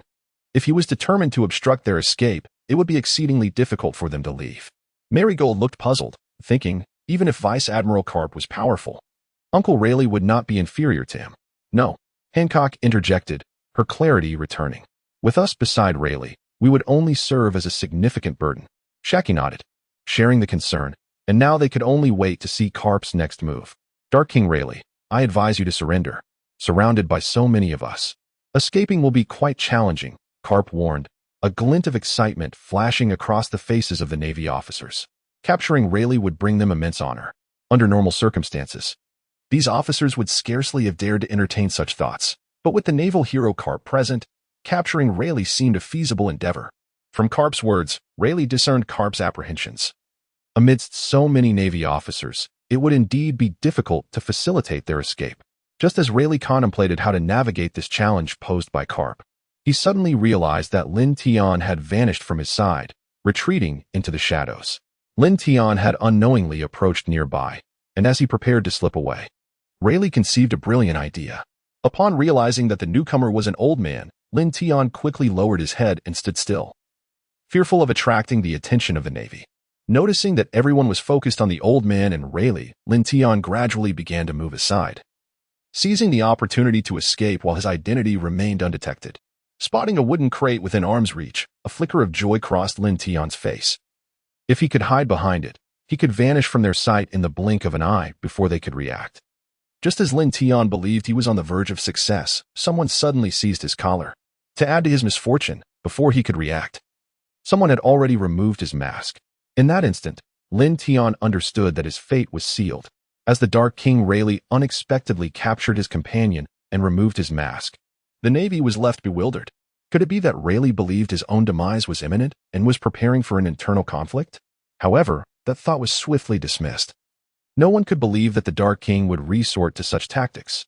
As the Navy laid eyes upon the face of the individual Rayleigh had unmasked, shock washed over them, Garp included. Similarly, Shockey and the others were equally astonished, having never expected Rayleigh to expose Lin Tian's identity so abruptly. With the crowd in a state of stunned disbelief, Lin Tian managed to force a smile and greeted them. "So, I've been away for a while. How has everyone been? Rayleigh, you old rascal, how could you betray me like this and use me as a hostage?" Lin Tian whispered, his voice brimming with indignation. The moment Rayleigh had grasped him, Lin Tian realized that Rayleigh was likely using him as leverage, providing the old man a way to negotiate their escape. Rayleigh chuckled to himself, "Am I not assisting you? Being taken hostage means no one will suspect you have aided us." The Navy could hardly believe their eyes as they realized the individual Rayleigh had captured was none other than Colonel Lin Tian. How could Colonel Lin Tian possibly be associated with the Dark King Rayleigh? It was evident that Lin Tian had been apprehended by Rayleigh. It was clear that Rayleigh had recognized Lin Tian and seized him to threaten the Navy headquarters. No one had anticipated Rayleigh would act in such a manner. "Garp, your most promising Navy soldier, who also happens to be your student, Lin Tian, is now in my grasp. If you do not allow me passage, I cannot guarantee his safety," Rayleigh threatened Garp. To substantiate his threat, Rayleigh tightened his grip around Lin Tian's neck, causing Lin Tian's face to redden from the lack of air. "Cough, cough," Lin Tian murmured. "Rayleigh, please ease up a bit. I'm struggling to breathe." "My apologies. I wasn't paying attention." Rayleigh quickly loosened his grip, allowing Lin Tian to gasp for air. Witnessing this sudden shift, where the threatener had become the threatened, Colonel Ander was at a loss for how to respond. He turned to Garp and asked, "Vice Admiral Garp, with Colonel Lin Tian now in Rayleigh's custody, what should we do?" Garp, filled with fury, replied, "What else can we do? We must rescue Lin Tian and let Rayleigh go." Garp's anger stemmed not from Lin Tian's capture, but from the realization that Lin Tian had indeed allied himself with Rayleigh. The cunning Garp quickly discerned the truth. Lin Tian was not captured, but rather was aiding Rayleigh and his group. Lin Tian, as the sole disciple of Garp, was endowed with high hopes to become the strongest Marine soldier. He did not disappoint these expectations. However, he now finds himself befriending the legendary pirate, Rayleigh, which has left Garp both worried and furious. His only grandson has been corrupted by that rascal Shanks, aspiring to become the pirate king. Must his disciple also fall under the influence of Rayleigh and turn into a pirate? Under the command of Colonel Andy, despite their reluctance, the Navy laid down their weapons for Lin Tian's safety. Although Garp ordered the Navy to lower their arms, he did not command them to lift the siege. Clearly still incensed by Lin Tian's actions, just as Garp was about to speak, Hancock, realizing the situation, impulsively kicked Rayleigh with her fragrant leg. Fortunately, Rayleigh was quick enough to evade the attack. Otherwise, he would have been struck. Unfortunately, Lin Tian was not so lucky. While Rayleigh dodged, Lin Tian was hit on his right foot, which immediately turned to stone. Seeing Hancock throwing a tantrum like a spoiled child, even Rayleigh, known for his patience, felt a surge of anger. "Hancock, what are you doing? Why are you attacking me for no reason?" Rayleigh questioned. In response, Hancock, hands on her hips, retorted, "You dare to capture my man? I will not let you off the hook. Release him at once." A collective gasp erupted from the Navy, their astonishment echoing in the air. What? When did Colonel Lin Tian become that female pirate's man? The rapid pace of change in this world left many feeling outdated. Was it possible that this female pirate had captured Lin Tian to make him her pirate husband? The Navy was filled with disbelief and shock, their voices a cacophony of incredulity. If Lin Tian's association with Rayleigh was somewhat acceptable to Garp, the sudden claim of a stunningly beautiful female pirate declaring Lin Tian as her man was beyond his tolerance. What on earth had Lin Tian experienced during this time? Was it he who had lost his mind, or had the world gone mad? Rayleigh could only chuckle at Hancock's reasoning, recognizing her blatant pretense. Whenever Hancock was involved with Lin Tian, her intellect seemed to diminish. Noticing Hancock's intent to attack Rayleigh again, Shachi quickly intervened, stating, "Hancock, this is all a ruse orchestrated by Rayleigh and Lin Tian." Although she recognized her mistake, the proud Hancock would never admit it, believing that no matter her actions, she would be forgiven due to her unparalleled beauty. "Hey, can anyone control her?" Lin Tian lamented from the sidelines. At that moment, Hancock recalled that her fragrant kick had indeed struck Lin Tian. Looking down at his legs, she realized that the petrification had spread to his entire lower body. Release. With that command, Lin Tian felt his legs return to his control, and with relief, he noted that his brother was still with him. "I can agree to your terms, Rayleigh, exchanging Lin Tian for your departure, but I have one request," Garp said, determined not to let Rayleigh and his companions leave easily. "What is it? If it's not too outrageous, I can comply." Though it had been years since their last encounter, Garp's threat left Rayleigh feeling quite displeased. However, the initiative was now in Rayleigh's hands. Conceding was not an option. "Rest assured, my conditions are simple," Garp paused, continuing. "It is this. Lin Tian's passage is granted only for everyone else except you, and you must fight me. Should Rayleigh win, he could pass. If he lost, he would accompany Garp to the Navy headquarters." Upon hearing Garp's conditions, a smile crept across Rayleigh's face. He had feared Garp might propose unattainable demands. But this was not the case. In fact, it was an invitation Rayleigh had long desired. As for the possibility of defeat, he had not entertained such thoughts. Despite years of inactivity, he still felt capable. Seeing Rayleigh silent, Garp taunted, "What? Does the Pirate King lack the courage?" Rayleigh simply smiled, refusing to respond to Garp's provocation. Having lived for so long, he was not easily riled by such trivial tactics. "Since the conditions are set, let us proceed with the exchange," Garp commanded loudly. "Clear a path for them to pass." Almost immediately, the Navy swiftly formed two lines along the road, executing the command with precision and order, showcasing the elite nature of Garp's men. Rayleigh, holding Lin Tian, led Shachi and the others toward Garp, knowing that only after handing Lin Tian over would Garp truly allow their passage. "Lin Tian, this separation's duration is uncertain. I hope that when we meet again, you will have grown stronger," Rayleigh whispered to Lin Tian. Lin Tian replied with utmost confidence, "Of course, Rayleigh. When we meet next time, I shall surely astonish you." "Is that so? Then I shall await your news at the Sabaody archipelago." Rayleigh, too, held great anticipation for Lin Tian's growth. What heights could such an exceptional young man reach after several years of training? "Little Lin Tian, after you depart from here, we shall settle in the Sabaody archipelago, which lies adjacent to the Navy headquarters. You must visit us often when the time comes." Although they had only spent half a day together, this seemingly youthful yet remarkably mature boy truly resonated with Shachi. Lin Tian gave a slight nod, reassuringly saying, "Don't worry, and Xia, I shall visit frequently. So do prepare an abundance of delicious treats." Observing Hancock's sorrowful expression, Lin Tian could only offer an apologetic smile. It was not that he wished to forego bidding farewell to Hancock. Rather, they had already exchanged many words along the journey ahead. The two had previously agreed that if Hancock truly wished to find Lin Tian, he could simply visit the bar run by Xia Qi and request her to notify Lin Tian. Should time permit, Lin Tian would also seek out Hancock. Lin Tian was aware that in 2 years, Hancock would be invited by the world government to become one of the 7 warlords, the Empress. By that time, there would be ample opportunities and occasions for their paths to cross. The moment Rayleigh released Lin Tian, Garp also stepped aside, allowing Shachi and the others to pass. "Feel free to use the ships at the dock. You may depart at your leisure or wait until I finish my encounter with Rayleigh," Garp stated. The earlier wager was merely a casual remark. Garp's true intention was to engage in a bout with Rayleigh, and it was likely that the outcome would end in a stalemate. Had he been capable of defeating Rayleigh, he would have apprehended that rascal years ago, instead of allowing him to roam freely for so long. Rayleigh understood Garp's mindset, which was why he had so readily agreed to the challenge. "You impudent brat. Now take everyone and step back. The rest of the matters can be clarified later," Garp commanded. Upon hearing the word explain, Lin Tian sighed in resignation and made his way towards Colonel Ander.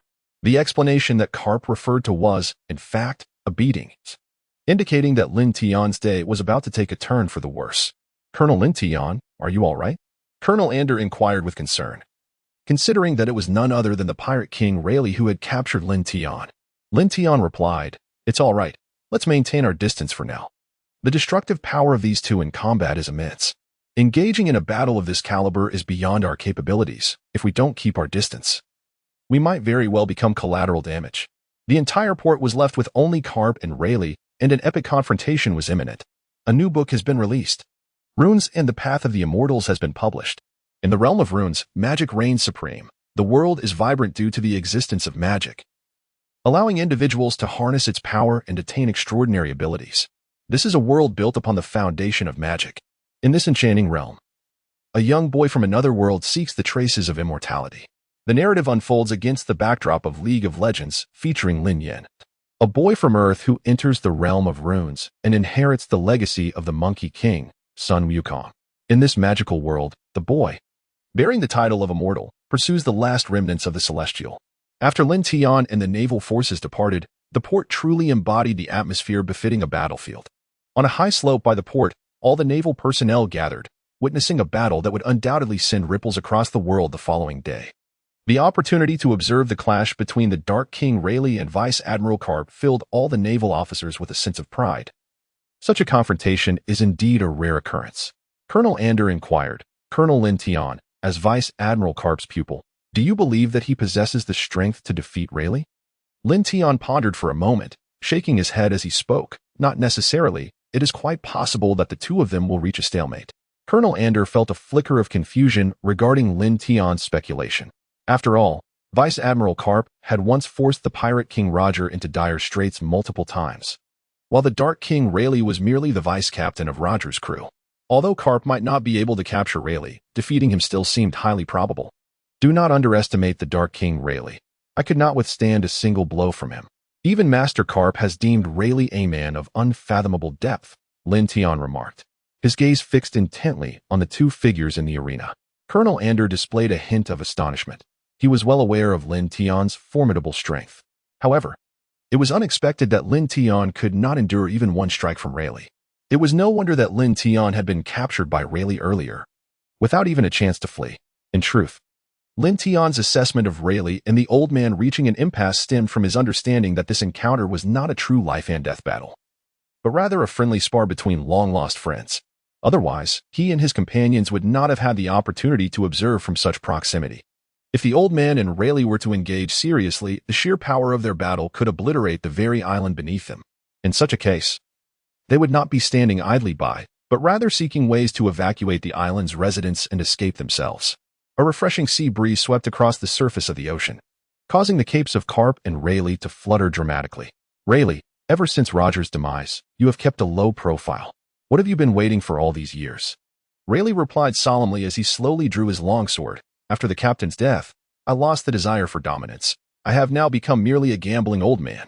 In an instant, Garp's fists were enveloped in armament hockey as he flashed to Rayleigh's side, his speed surpassing even Lin Tian's use of Surbai several folds. Although Garp was incredibly swift, Rayleigh was no slouch. He swiftly coated his hands with armament hockey and raised his sword, accurately and rapidly blocking Garp's iron fist. A powerful shock wave erupted between them, sending enormous wooden crates soaring into the air and leaving deep gashes on the nearby walls. The force generated by their mere collision was formidable. Even in a state where neither was exerting their full strength, this was a testament to the prowess of both the Dark King Rayleigh and Vice Admiral Garp. Garp seized Rayleigh's wrist, which gripped the sword, and declared, "Is it not true that Roger was willing to deceive the world with his life, proclaiming that treasure as the One Piece, igniting this era of piracy? I refuse to believe he did not entrust you with something." With that, Garp intensified his grip, causing the reinforced concrete beneath Rayleigh's feet to crack, the ground itself sinking slightly. Having battled Garp numerous times, Rayleigh was acutely aware of the Vice Admiral's immense strength. He released his sword, attempting to grasp Garp's wrist with his right hand.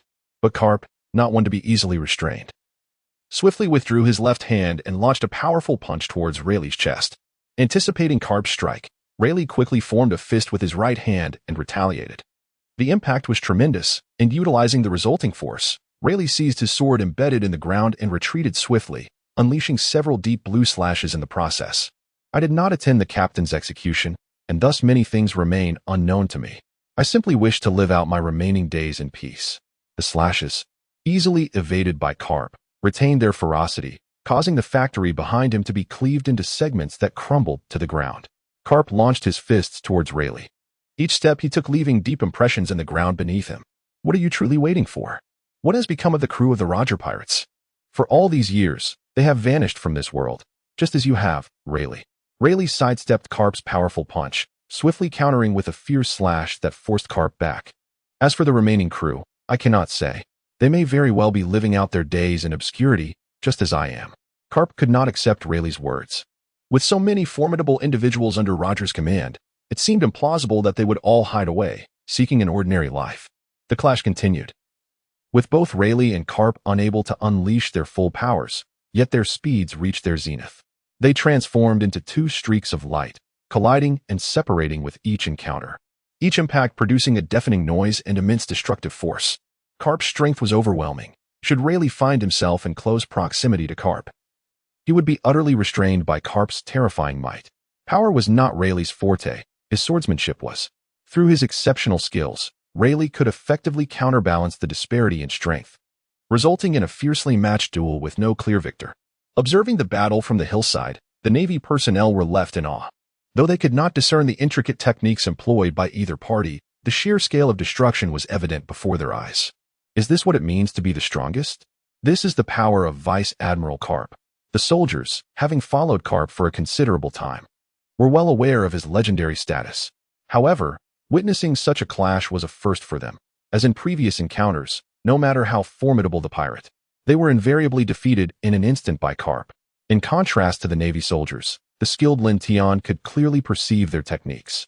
No, perhaps the battle between Garp and Rayleigh lacks elaborate techniques. It is merely a collision of raw power and speed, alongside the application of hockey. Watching the two combatants, Lin Tian gained a newfound understanding of hockey. Both Rayleigh and Garp were not devil fruit users, yet they stood among the elite of this world due to their mastery of hockey. Thus, it could be said that Rayleigh and Garp represented the pinnacle of hockey users. Garp, utilizing his armament hockey, was able to withstand Rayleigh's formidable slashes. The battle had only commenced for a few minutes, yet the entire port lay in ruins, devoid of any hope for reconstruction. Not a single structure remained intact. The ground was riddled with countless fissures and craters, shattered by Rayleigh's powerful slashes and Garp's overwhelming strength. Is this the true power of the world's strongest? Truly formidable. And this is without their full strength. I cannot fathom the extent of their destructive capabilities, Lin Tian mused.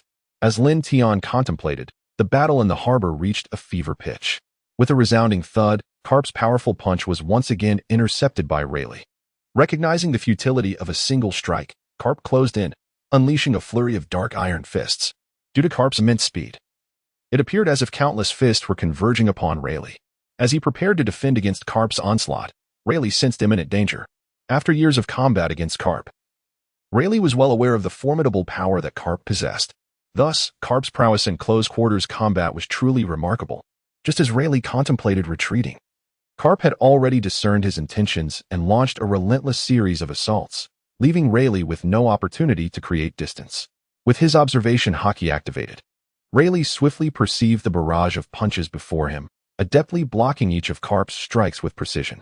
Observing Rayleigh's successful defense, Garp realized that his techniques had been comprehended, causing him to slow his attack, as such vigorous offensives were taxing even for him.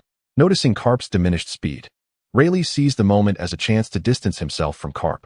However, Garp altered his tactics, unleashing a continuous stream of increasingly intricate punches. Rayleigh was compelled to focus intently on defending against Garp's onslaught, for in the realm of skilled fighters, a single moment could dictate the outcome. If an opponent found an opening, relentless attacks would ensue, leading to inevitable defeat. Clang, clang, clang.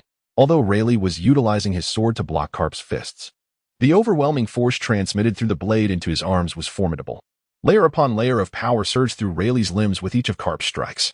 If this persisted, fatigue would surely set in, and Rayleigh would be vulnerable to a significant flaw in his defense. In an instant, he assessed his precarious situation. Who would have thought that Uncle Rayleigh's strength was this tremendous? Hancock exclaimed, astonished. Indeed, Sandania and Marigold nodded mechanically. While the earlier skirmishes in the town had showcased Rayleigh's prowess, nothing compared to the visual spectacle unfolding now. The vast harbor had been obliterated in an instant. The ground shattered, leaving deep craters across the landscape, some of which were now inundated with seawater, transforming into lakes. In contrast to Hancock and the others' astonishment, Shaki appeared remarkably composed. She had witnessed even more staggering scenes in the past. Observing the fight, Shaki felt a pang of concern for Rayleigh, as she quickly recognized that he was in a precarious position. If he could not extricate himself promptly, the possibility of defeat loomed. Rayleigh was acutely aware of his circumstances. His sword danced with dazzling agility, showcasing his exceptional swordsmanship. However, it barely sufficed to counter Garp's onslaught, as Garp clearly held the advantage in close combat. With a decisive stomp, Rayleigh unleashed a slashing storm, causing the ground to crack beneath him. Utilizing the immense recoil, he propelled himself skyward. His sword swung rapidly towards Garp, each strike generating a wave of sword energy that enveloped the skies in an ethereal display. As Garp beheld the formidable sword energy aloft, a grave expression crossed his face. Drawing a deep breath, he bellowed, "Fistbone meteor." Garp unleashed a flurry of rapid punches, resulting in countless air cannons forming above him, each as powerful as Rayleigh's sword energy. Boom, boom, boom. The collision of sword energy and air cannons ignited a series of violent explosions, shrouding Rayleigh and Garp in a cloud of dust, obscuring their figures from the spectators outside. Colonel Lintion, who do you think would triumph between the Dark King Rayleigh and Rear Admiral Garp? Asked Andy, his voice laced with concern. Lintion shook his head, indicating his uncertainty. The thick smoke obscured the situation within, making it difficult for him to comment. However, he firmly believed that the two were evenly matched. On the ship, Xiachi and the others shared the same concern about the circumstances concealed in the haze. Meanwhile, amidst the dense smoke, Rayleigh and Garp stood facing each other in front of a massive pit. Although their recent attacks were powerful, most of the sword energy and air cannons had neutralized each other, and the rest were easily evaded by both combatants. Thus, the greatest consequence of their earlier moves was merely the creation of a vast crater, inflicting little damage on either side. Haha, Rayleigh, Garp laughed. It seems that after so many years of seclusion, your strength remains unchanged. After the fierce battle, Garp's anger had dissipated considerably, and he felt quite content. You too, Garp, your strength is still formidable, Rayleigh replied, also in good spirits. Of course, I have been living well these past years, and I've even trained a remarkably talented disciple. Speaking of Lintion, Garp's pride swelled. His disciple was so exceptional that he was hailed as the finest naval soldier in history. With such a student, any teacher would feel pride. Noticing Garp's beaming expression, Rayleigh felt a twinge of discomfort, though he acknowledged Lintion's excellence. How fortunate you are, Garp, to have taken on such an outstanding youth as your disciple. To be honest, I feel a hint of envy. Your disciple is exceptional, not you. I don't understand what you're so pleased about, Rayleigh thought to himself, subtly expressing his jealousy. Sensing the envy in Rayleigh's tone, Garp erupted in laughter. Lintion is my disciple, molded under my guidance. Of course, I am pleased. Internally, he mused, this brat performed admirably today, allowing me to gain face in front of Rayleigh. Seeing Garp so pleased, Rayleigh could only sigh helplessly. There was little he could do, as he lacked a disciple as impressive as Lintion. Eager to change the subject, Rayleigh suggested, Garp, if we continue to fight, we may not determine a victor. Why don't we execute one last move and call it a day? Time was of the essence. He needed to swiftly escort Xiachi and the others away. Garp pondered for a moment before agreeing to Rayleigh's proposal. All right, but let us ensure our final strike isn't too destructive. It must stay within the confines of this harbor. Agreed. Rayleigh slowly sheathed his sword. Let us employ this final technique to ascertain the victor. The two stood silently, their gazes locked, as a formidable aura erupted from within them.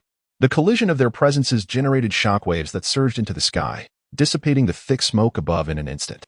The intensity of this aura was palpable even from a distance, allowing Lintion and the others to sense it, albeit diminished by the distance.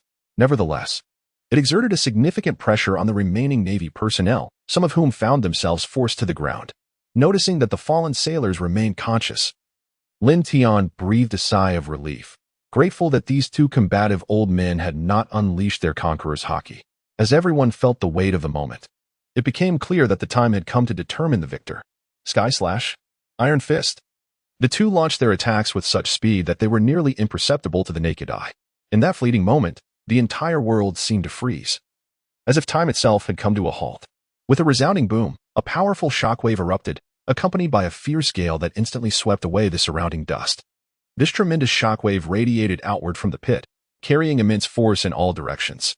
Many Navy personnel were flung into the air by this overwhelming wave, including Lintion. who struggled to withstand its impact. Unfortunately, Xiachi and the others aboard the ship were not as fortunate, propelled by the powerful shockwave. Their vessel sped away from the island, distancing itself from the shore. Meanwhile, Lin Tian's mind raced with a singular thought as he looked down at the harbor. Water. The sea. It's all seawater. Under the force of Rayleigh and Garp's final strike, the entire harbor was submerged beneath the ocean surface. The site that once housed the port had been leveled to below sea level, with only scattered wooden crates, remnants of merchant vessels, and broken machinery floating on the surface to bear witness to its existence. As a crucial dark harbor in the underworld, Saxon Island served as an intersection for two of the Grand Line's 7 routes, frequented by many smuggling ships. The remaining Navy personnel, now aware of the port's complete disappearance, mirrored Lin Tian's shock. How is this possible? Is this truly the power of Vice Admiral Garp? To sink an entire harbor, can he even be considered human? Colonel Anders scanned the area, finding no trace of Vice Admiral Garp, not even on the nearby hillside. Where is Vice Admiral Garp? In contrast to Colonel Anders' alarm, Lin Tian remained composed. He waved his hand dismissively. Fear not, Colonel Anders, that old man is not so easily defeated. He may have been battered, but I suspect he is merely hiding somewhere. After a moment of silence, Lin Tian turned to Colonel Anders, who was staring at him in abject terror, gesturing frantically behind him. Upon noticing his actions, Lin Tian felt a sense of foreboding. Before he could turn around, a familiar voice echoed from behind him. You little brat. You are indeed impressive. I haven't settled the score for what happened earlier, yet you dare to slander me. Hearing that unmistakable voice, Lin Tian's face broke into a bitter smile. I'm finished. When did that old man sneak up on me? Lin Tian wore a sycophantic smile as he gazed at Garp. Ah, teacher, I merely misspoke by accident. I have always been concerned about you. What? No dignity? Once you have tasted Garp's fist, you will understand that all of this is worthwhile. A true man can bend and stretch. This humiliation will eventually be repaid. Unfortunately, Garp remained impervious to Lin Tian's flattery, laughing as he raised his fist. You little rascal, daring to insult your teacher behind his back. After being sent flying, Lin Tian, braving the fierce winds, shouted. You old man, is this how you treat your disciple? What is this? Before Lin Tian could finish his tirade, Garp swiftly closed the distance using sorrow, smiling as he delivered a powerful punch to the airborne Lin Tian. Old man. Ah, stinky. Observing Garp, who was currently pummeling Lin Tian, the Navy personnel breathed a collective sigh of relief, reassured by Garp's vitality, indicating he was unscathed. Listening to Lin Tian's anguished cries and witnessing his battered form soaring through the air, the naval officers could only express their sympathy in silence. Yet, when it came to assisting Lin Tian, they could only shake their heads in resignation, embracing the mentality of better the death of one comrade than the demise of all. They silently stood by, watching the spectacle of Colonel Lin Tian being beaten. In the forest, only Lin Tian's cries of anguish and the faint rustle of the wind remained. After more than 10 minutes of punishment, a refreshed Garp clapped his hands and retrieved a clean Vice Admiral uniform to change into. Following the earlier skirmish, Garp's clothing was indeed tattered, though not as exaggerated as Lin Tian had claimed. Sore and battered, Lin Tian could only glare in indignation at Garp's receding figure, lamenting his inability to match Garp's strength. Fortunately, Hancock had left him a bottle of ointment. Otherwise, his injuries would take days to heal. Lost in thought, Lin Tian extracted the ointment from his pocket and slowly applied it to his wounds, feeling immediate relief from the pain. Colonel Lin Tian, are you all right? Colonel Anders approached with a concerned expression. Lin Tian chuckled. Fortunately, the old man held back. It only hurts a bit, but it's nothing serious. Colonel Anders nodded, standing silently with a hint of struggle etched on his face. Sensing something amiss in Colonel Anders' demeanor, Lin Tian's expression turned quizzical as he inquired, Colonel Anders, is there something you wish to convey? Upon hearing Lin Tian's words, Anders sighed. You must be aware of the situation regarding the Dark Port. Indeed. Lin Tian nodded, with a touch of sarcasm. Had it not been for today's encounter with the Dark King Rayleigh, I would have remained oblivious to such a place. Anders offered a wry smile in response to Lin Tian's sardonic tone, acknowledging the complexity of the matter, which entailed numerous ramifications that the Navy could scarcely navigate.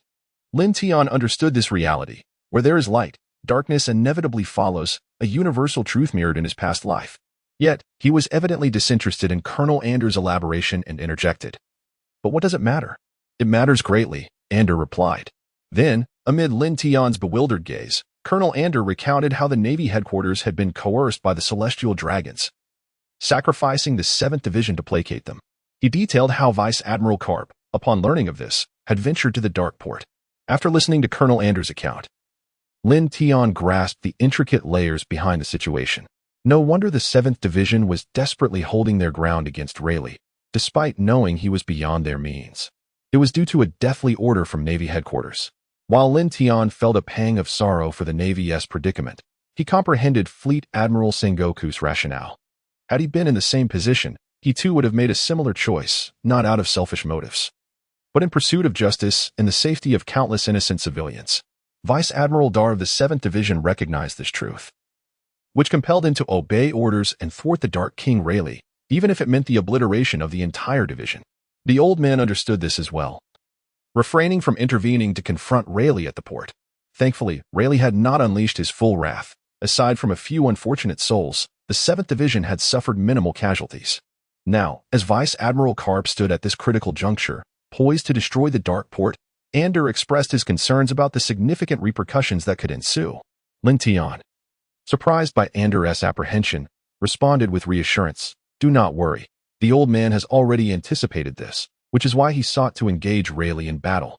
The outside world will merely perceive it as a fierce clash between Vice Admiral Garp and the Dark King Rayleigh, resulting in the port's submersion. Ah, Ander exclaimed, realization dawning upon him. With such a justification, backed by Garp's esteemed reputation in the Navy, no one would dare to object. They might even commend him. And as for Rayleigh, no one would dare to speak against him. Gazing at the ships that had set sail in the distance, Lin Tian felt reassured that Uncle Rayleigh was unharmed. It appeared that Rayleigh and the old man had fought to a standstill. Wait for me, Uncle Rayleigh? Shocky. Hancock. Suddenly, a thought struck Lin Tian, and he hastily peered down at the sea. Goodness, the old man and Rayleigh have obliterated everything. How much was all that worth? Observing the surface of the sea, Lin Tian lamented profoundly. Under the overwhelming assaults of Rayleigh and Garp, the entire port had sunk, leaving no chance for valuable goods to remain intact. Anything traded in the shadowy underworld is seldom virtuous, yet it is certain that those items held significant worth. Otherwise, who would risk capture by the Navy to transport such contraband? Initially, Lin Tian had intended to seize the port after Rayleigh and the others departed, extracting the valuables and destroying the port, casting the blame upon Rayleigh. In that scenario, even if individuals sought revenge, the revelation of Rayleigh's involvement would deter them, as his reputation was formidable. This realization cast a shadow over Rayleigh when he glimpsed the smile on Lin Tian's face, sensing an ominous premonition. At that moment, Lin Tian would not only acquire a substantial fortune, not to steal, but rather to redistribute wealth from the affluent to aid the impoverished, and all without consequence. Furthermore, he would have prevented those goods from reaching the hands of buyers, saving countless lives, a truly noble deed. However, now, due to the conflict between Rayleigh and the old man, everything had been annihilated, leading to the abrupt disappearance of immense wealth right before Lin Tian's eyes, causing him immense heartache. Colonel Ander cautiously interjected, Colonel Lin Tian, about those items. Before Ander could finish, Lin Tian waved his hand dismissively. No need to console me. I am well aware that those items are lost. I had not concluded. Colonel Ander chuckled helplessly, continuing, I meant to say that those items have not been destroyed. Upon hearing Ander's words, Lin Tian initially froze, then quickly grasped the implication, excitedly questioning, What did you say? Those items are still intact? Yes, Ander affirmed with a nod, explaining, when we arrived, the people here attempted to resist. However, for some reason, Vice Admiral Garp intervened, and we swiftly apprehended everyone. Later, Garp suddenly ordered that all individuals and goods be moved to safety. At the time, I was puzzled by the command. But upon witnessing the ensuing battle between Garp and Rayleigh, it all became clear. Lin Tian had no time to listen to Colonel Ander recount everything. His foremost concern was the whereabouts of the cargo. Colonel Ander, let's forego the details and proceed to the location, he urged. Before Ander could respond, Vice Admiral Garp approached and inquired, Where are you headed? Upon hearing Garp's question, Colonel Ander promptly replied with respect, Vice Admiral Garp, we are preparing to go to the storage site of the cargo. Understanding Lin Tian's intent, Garp, who was well acquainted with him, immediately interjected with righteous indignation, You rascal. Who are we? We are the just Navy. How can we be preoccupied with treasures? Lin Tian pouted slightly and murmured softly, If it weren't for me, you would still be savoring the cookies worth merely 2 berries each. rather than indulging in these exquisite cookies priced at 100 berries apiece. Although Lin Tian's voice was faint, it was still audible to Garp, thanks to his keen hearing. Just as Garp had intended to take a cookie to replenish his energy after a fierce battle, he felt too embarrassed to indulge upon hearing Lin Tian's words. Colonel Andre, who stood beside Lin Tian, also caught wind of the situation. He had a strong desire to laugh at Garp's expression, but a glance from the Vice Admiral compelled him to stifle his amusement. Garp cleared his throat several times to mask his discomfort and said earnestly, as the righteous Navy, "We cannot allow these items to fall into the wrong hands, endangering the common populace. Therefore, Colonel Lin Tian, I entrust this matter to you." Understood. With that, Lin Tian gestured for Colonel Andre to lead the way toward the storage area. As he watched Lin Tian's retreating figure, Garp shook his head in self-mockery. Examining a cookie closely, who would have thought that I, a dignified Vice Admiral of a Navy, would be threatened by a mere biscuit? Under Colonel Andre's guidance, Lin Tian and he weaved through the forest until they arrived at a clearing. The area was neatly arranged with wooden crates, and a large tent stood in the center. Nearby, several individuals were bound and leaning against a pile, while dozens of Navy personnel stood guard. Colonels Andre and Lin Tian, what brings you here? Has the situation at the port been resolved? A Navy major inquired curiously, saluting the two. Upon recognizing the newcomer, Lin Tian feigned indignation, saying, "Roberts, did we not agree? Just call me Lin Tian. There's no need for the formalities." This major was none other than Roberts, Lin Tian's first friend from the ship, who had risen from the rank of lieutenant under Lin Tian's guidance and now held the rank of major. Roberts, feeling somewhat sheepish, replied, "But your rank surpasses mine. It is only proper to address you accordingly. Besides, everyone else does the same, so I cannot single myself out." Lin Tian sighed in resignation, understanding Robert's concerns, and chose to divert the conversation. The situation at the port has indeed been resolved. Vice Admiral Garp engaged in a fierce battle with Rayleigh, the Dark King, resulting in the complete submergence of the port. Ultimately, the two reached an impasse. Roberts, visibly shocked, muttered to himself in disbelief. This news was utterly staggering.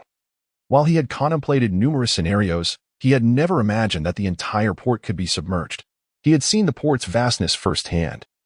Pondering what kind of formidable power could achieve such a feat, neither Lin Tian nor Ander uttered a word, allowing Roberts a moment to digest the shocking news. When they witnessed that scene, it took them quite a while to comprehend it as well. After a prolonged silence, Roberts, finally regaining his composure, sheepishly apologized. "I am sorry for keeping you waiting. This news is truly astonishing. It is hard to fathom that such a colossal port could be sunk. It's quite all right." Colonel Ander chimed in. "Our expressions mirrored yours when we first beheld that sight. It was undeniably overwhelming." "Oh, by the way, do you have a specific purpose for being here?" Lin Tian replied, "Oh, I requested this. I wanted to see what these contraband items actually are." Robert smiled slightly. "Your timing is impeccable. We have just finished tallying the items, and here you are." "Oh, is that so?" Lin Tian remarked, clearly surprised by the fortuitous timing of his visit. Had he arrived any earlier, he would have had to open each box himself to inspect the contents. "Well, let me elaborate on the details," Robert said, leading Lin Tian and Andy towards the wooden crates. "To be honest, after we completed the inventory of the items here, we were all taken aback. Everything contained within these boxes consists of illicit goods. If I hadn't witnessed it with my own eyes today, I would not have believed such places still existed in the world." Observing the boxes before him, Lin Tian's curiosity was piqued. For these crates held not only contraband but also the shadows of this world. Roberts continued to explain, and Lin Tian gradually began to grasp a glimpse of the underworld. In total, there are 473 wooden boxes here, filled with items explicitly prohibited by the world government. They are primarily categorized into three major classes: arms, drugs, and pharmaceuticals. Arms constitute the largest group, with nearly 253 boxes containing rifles, artillery, and shells. Drugs rank second, with over 140 boxes. Pharmaceuticals are the least numerous. Only a few dozen boxes, yet their value is the highest, housing many rare medications. Of course, there are also some miscellaneous items, but these are well protected and hold considerable worth. Without Admiral Garp's orders, we dare not open them ourselves, so we remain unaware of their contents. After providing a brief overview, Roberts handed each of them a paper. This was a detailed inventory list, categorizing each type and specifying the quantities. After such an extensive explanation, Roberts was parched and took a sip of water, waiting for the two to finish reviewing the list. Initially, Lin Tian felt little impact from Robert's summary. But upon seeing the detailed figures on the inventory list, he was utterly astonished. The arms listed alone were sufficient to equip an army of over 10,000. Moreover, these arms were of superior quality, typically reserved for the elite of the Navy, yet here there were thousands of them. While the quantity of arms was vast, their value paled in comparison to that of the drugs and pharmaceuticals, which collectively amounted to no less than 1 billion berries, an astonishing fortune.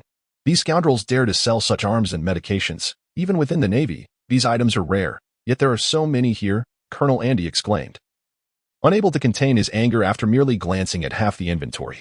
Observing Colonel An's furious outburst, Roberts leaned closer to Lin Tian and whispered, "Am I mistaken? Is this truly Colonel Andy?" Lin Tian smiled wryly and nodded, taken aback by Colonel Ander's sudden outburst. It is well known that Colonel Ander possesses a remarkably gentle temperament. Having spent 2 years in his company, this was the first instance Lin Tian had witnessed him lose his composure, a clear testament to the depth of his fury.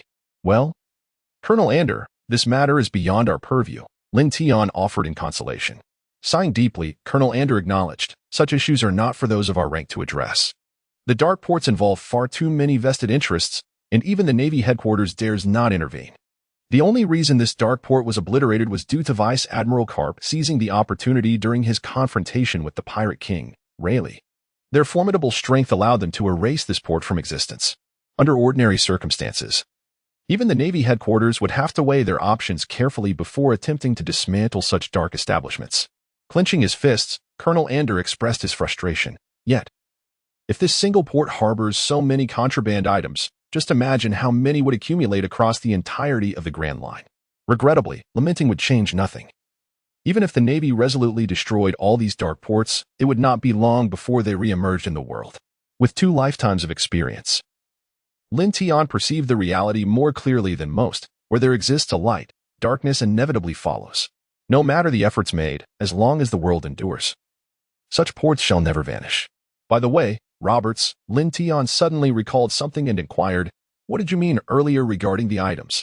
Roberts slapped his forehead, nearly forgetting. "Lin Tian, you were not present earlier, so you may be unaware. In addition to discovering these items at the port, we also found some slaves." "Slaves?" Lin Tian asked, puzzled.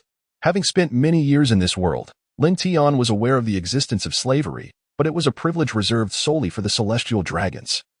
No one else was allowed to own human slaves. Colonel Ander clarified, "The slaves here are not human, they belong to other races, and they are all remarkably beautiful females, highly coveted by the nobility." Lin Tian suddenly realized and nodded. He had only been in the Navy for 2 years, despite holding the rank of colonel. Certain information circulated only in whispers, leaving him unaware of numerous details. Roberts perused the list in his hand and remarked, "Here, we have a total of 5 races: humans, diminutive folk, ferrets, longarms, and fishmen, totaling 37 individuals. This is the entirety of the goods at this port." "Humans?" Lin Tian inquired with a look of skepticism. "If I recall correctly, aside from the celestial dragons, other humans are not permitted to be enslaved." Roberts clarified, "The humans here differ from those we typically refer to. These human slaves are either criminals or citizens of nations not affiliated with the world government. Thus, they are not under its protection. Given that, let us go take a look," Lin Tian proposed. Having spent 2 years in this world, he had yet to encounter any race beyond humans and giants, and he was quite curious about their appearances. Ander quickly discerned Lin Tian's intrigue. In truth, he had not seen many races himself and shared his curiosity. Observing the hastily erected tent before them, Colonel Ander exhibited a hint of displeasure. "Major Roberts, these slaves shouldn't be so delicate. You still have time to assist them with their tents." Upon hearing the displeasure in Colonel Ander's tone, Roberts offered a wry smile and explained, "It's not that we wish to neglect them. It's simply that they are exceedingly loud, and we had no choice but to erect a single tent." Seeing the expression on Roberts' face, Ander surmised he was not lying. Moreover, considering Lin Tian's presence, Colonel Ander chose not to press the matter further. "Why is it so noisy?" Lin Tian interjected.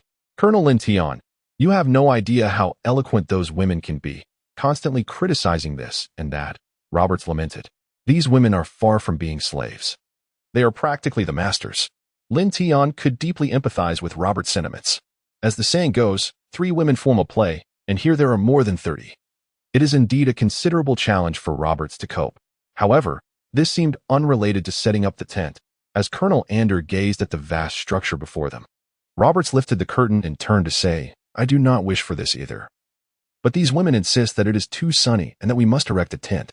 I find it perplexing. Is the sun truly that harsh?" Sun. Lin Tian murmured, suddenly struck by a thought, casting a grave look at Roberts. Just then, as Roberts was about to step closer after lifting the curtain, a log, thick as a bowl, hurtled towards his face, just as he was about to be struck. Lin Tian suddenly appeared before Roberts, his right fist clenched tightly, propelling the log back into the tent. At the moment Lin Tian sent the log flying, a cacophony of anguished screams erupted from within the tent. Colonel Ander, realizing the situation, bellowed, "Someone, surround this tent." Huffing with relief upon discovering his safety, Roberts felt the weight lift from his heart. "Thank you, Lin Tian. That log came at me so unexpectedly. Had it not been for your quick reflexes, I would have sustained serious injuries." The naval personnel, alerted by the commotion, swiftly encircled the entire tent under Ander's command. Lin Tian gazed at the tent before him, a hint of curiosity gracing his features. The slaves within were no ordinary beings. Inside the tent, dozens of women, shackled by iron fetters, lay sprawled upon the ground, while a massive log rested among them. This very log had been used in an attempt to assault Roberts, crafted collectively by these female slaves, only to be repelled by Lin Tian's formidable punch. A noble and strikingly beautiful woman regarded the entrance with inquisitiveness. She had meticulously devised a plan: capture the colonel, seize the key from him, and liberate her companions from their chains. With the colonel held as a hostage, their escape would have been assured. However, fate had other designs at the critical moment. An unexpected adversary emerged, possessing immense strength, and with a single blow, sent all of them reeling. In order to seize the optimal moment for attack, the exquisite woman stood at the forefront of the log, thus clearly perceiving Lin Tian's figure. "Sister, our plan has failed. What shall we do now?" One of the women asked softly as she rose from the ground. "The Navy outside is on high alert. They now hold the initiative. We can only proceed cautiously," she replied, a sense of reluctance evident in her tone. Yet, reality dictated their circumstances. They were at the mercy of others. Meanwhile, outside the tent, Colonel Ander was poised to issue a command for the Navy to storm inside and apprehend all the slaves, but Lin Tian intervened. "Do you not think it unwise to charge in and seize them? They are all women," Lin Tian remarked. Colonel Ander frowned, clearly displeased with Lin Tian's rationale. Just as he was about to respond, he was taken aback by the scene before him, as were the surrounding sailors. The tent, previously anchored to the ground, began to levitate slowly, suspended in midair without any visible assistance. Connecting this phenomenon to Lin Tian's earlier words, Colonel Ander swiftly deduced that this was the result of Lin Tian's capabilities. Lin Tian had advanced significantly in strength since their previous encounters. Colonel Ander contemplated the implications of Lin Tian's newfound mastery over spatial power, allowing him to manipulate the tent at will. Regrettably, he could currently only suspend objects weighing several hundred pounds. Anything heavier would prove too taxing for him. As Lin Tian showcased his prowess, the sailors regarded him with admiration and respect. With the tent now moved aside, the array of female slaves came into full view. The sudden elevation of the tent left the women astonished, yet upon seeing the armed sailors and recalling their earlier actions, fear flooded their eyes. One woman, however, stood apart from the rest. Lin Tian had noticed her from the outset, not due to her beauty, but rather her noble demeanor. Though she was indeed striking, Lin Tian, already enchanted by Hancock, could only appreciate her elegance in passing. Compared to this woman, the beauty of renowned aristocrats he had encountered paled in comparison. After pausing to observe her, Lin Tian shifted his gaze, finding himself far more intrigued by the other races among the slaves. Perhaps sensing his scrutiny, the woman glanced at Lin Tian before lowering her head, lost in her thoughts. The diversity of the races before him was truly eye-opening. The long-armed clan, indeed, possessed two elbow joints. The mink and fishman clans bore similarities, with the former resembling their namesake, while the latter diverged significantly in some aspects. The small folk, aside from their diminutive stature, bore no other discernible differences from humans. We are all aware of the recent events. Let us dispense with riddles. The Navy will pursue only the mastermind behind this scheme. As long as you hand over the perpetrator, all will be well, Colonel Ander stated. Meanwhile, Lin Tian remained silent, quietly observing the subtle movements of those around him. After a moment of waiting, Colonel Ander noted that no one spoke, although he had initially wished to avoid coercion. The current circumstances left him no choice. Just as he prepared to issue an order, the tension in the air was palpable. Lin Tian suddenly spoke. I understand the bond that compels you to conceal the mastermind behind this plot, yet I now present you with two choices. Either surrender the mastermind, and we shall only execute that individual, or face the collective wrath upon you all. You have 10 minutes to deliberate. The naval officers were taken aback by Lin Tian's words, although they felt a sense of betrayal for the actions of these individuals. The notion of executing them had never crossed their minds. Colonel Anders shared a similar sentiment. He sought to punish the mastermind, but had never contemplated the death of these slaves. Just as Colonel Anders was about to interject, Lin Tian raised a hand to silence him. Filled with suspicion, Colonel Anders resigned himself to observing silently. What should we do? I never anticipated that the colonel could be so ruthless. It seems he truly intends to execute us. Do you not recall how the eldest sister cared for us? Gazing at the unchanging visage of the stunning woman, Lin Tian's expression flickered with curiosity, only to vanish as he closed his eyes to meditate. 10 minutes can be considered neither swift nor slow. However, for the diverse slaves encircled by the Navy, those 10 minutes elapsed in an instant. As the time limit expired, Lin Tian abruptly opened his eyes, raised his hand, and commanded, "Raise your weapons, take aim, prepare." The naval soldiers, though reluctant, understood their duty to obey orders. For military commands must not be defied. Just as Lin Tian's hand was about to descend, the exquisite woman finally stood. The naval officers promptly redirected their weapons toward her. I am the mastermind. Now that I have risen, may the others be released? Facing dozens of gun barrels, the woman's expression remained unchanged, as if confronting mere wooden sticks. Observing her stand, a faint smile graced Lin Tian's face as he issued a perplexing command. Lower your weapons and remove the shackles from everyone. At this moment, even the composed woman displayed a hint of confusion. The naval officers, uncertain of how to proceed with this order, turned their gazes toward Colonel Anders. Colonel Lin Tian, you must provide me with an explanation, Colonel Anders expressed with a touch of dissatisfaction. In his view, Lin Tian's command was utterly capricious, showing no consideration for the consequences that might ensue. Lin Tian did not directly respond to Colonel Anders' inquiry, but instead countered with a question. Colonel Anders, what do you intend to do with these individuals? Of course, I plan to take them to the naval base, register them properly, and provide them with some funds to return home, Colonel Anders replied without hesitation. Colonel Anders, if they go to the naval base, their whereabouts will surely be disclosed. It is likely that they won't have the chance to escape far before being recaptured. Colonel Anders' eyes narrowed. Had it not been for Lin Tian's reminder, he would not have considered this possibility. If this group of slaves were taken to the naval base, they might very well find themselves back at the auction block. After much contemplation, Colonel Anders nodded and commanded, as Colonel Lin Tian suggested, release all the shackles from the slaves. Since both Colonel Anders and Colonel Lin Tian had agreed, he felt it unnecessary to voice further objections. Roberts handed over the keys to a naval soldier. As a major, you should no longer be burdened with such laborious tasks.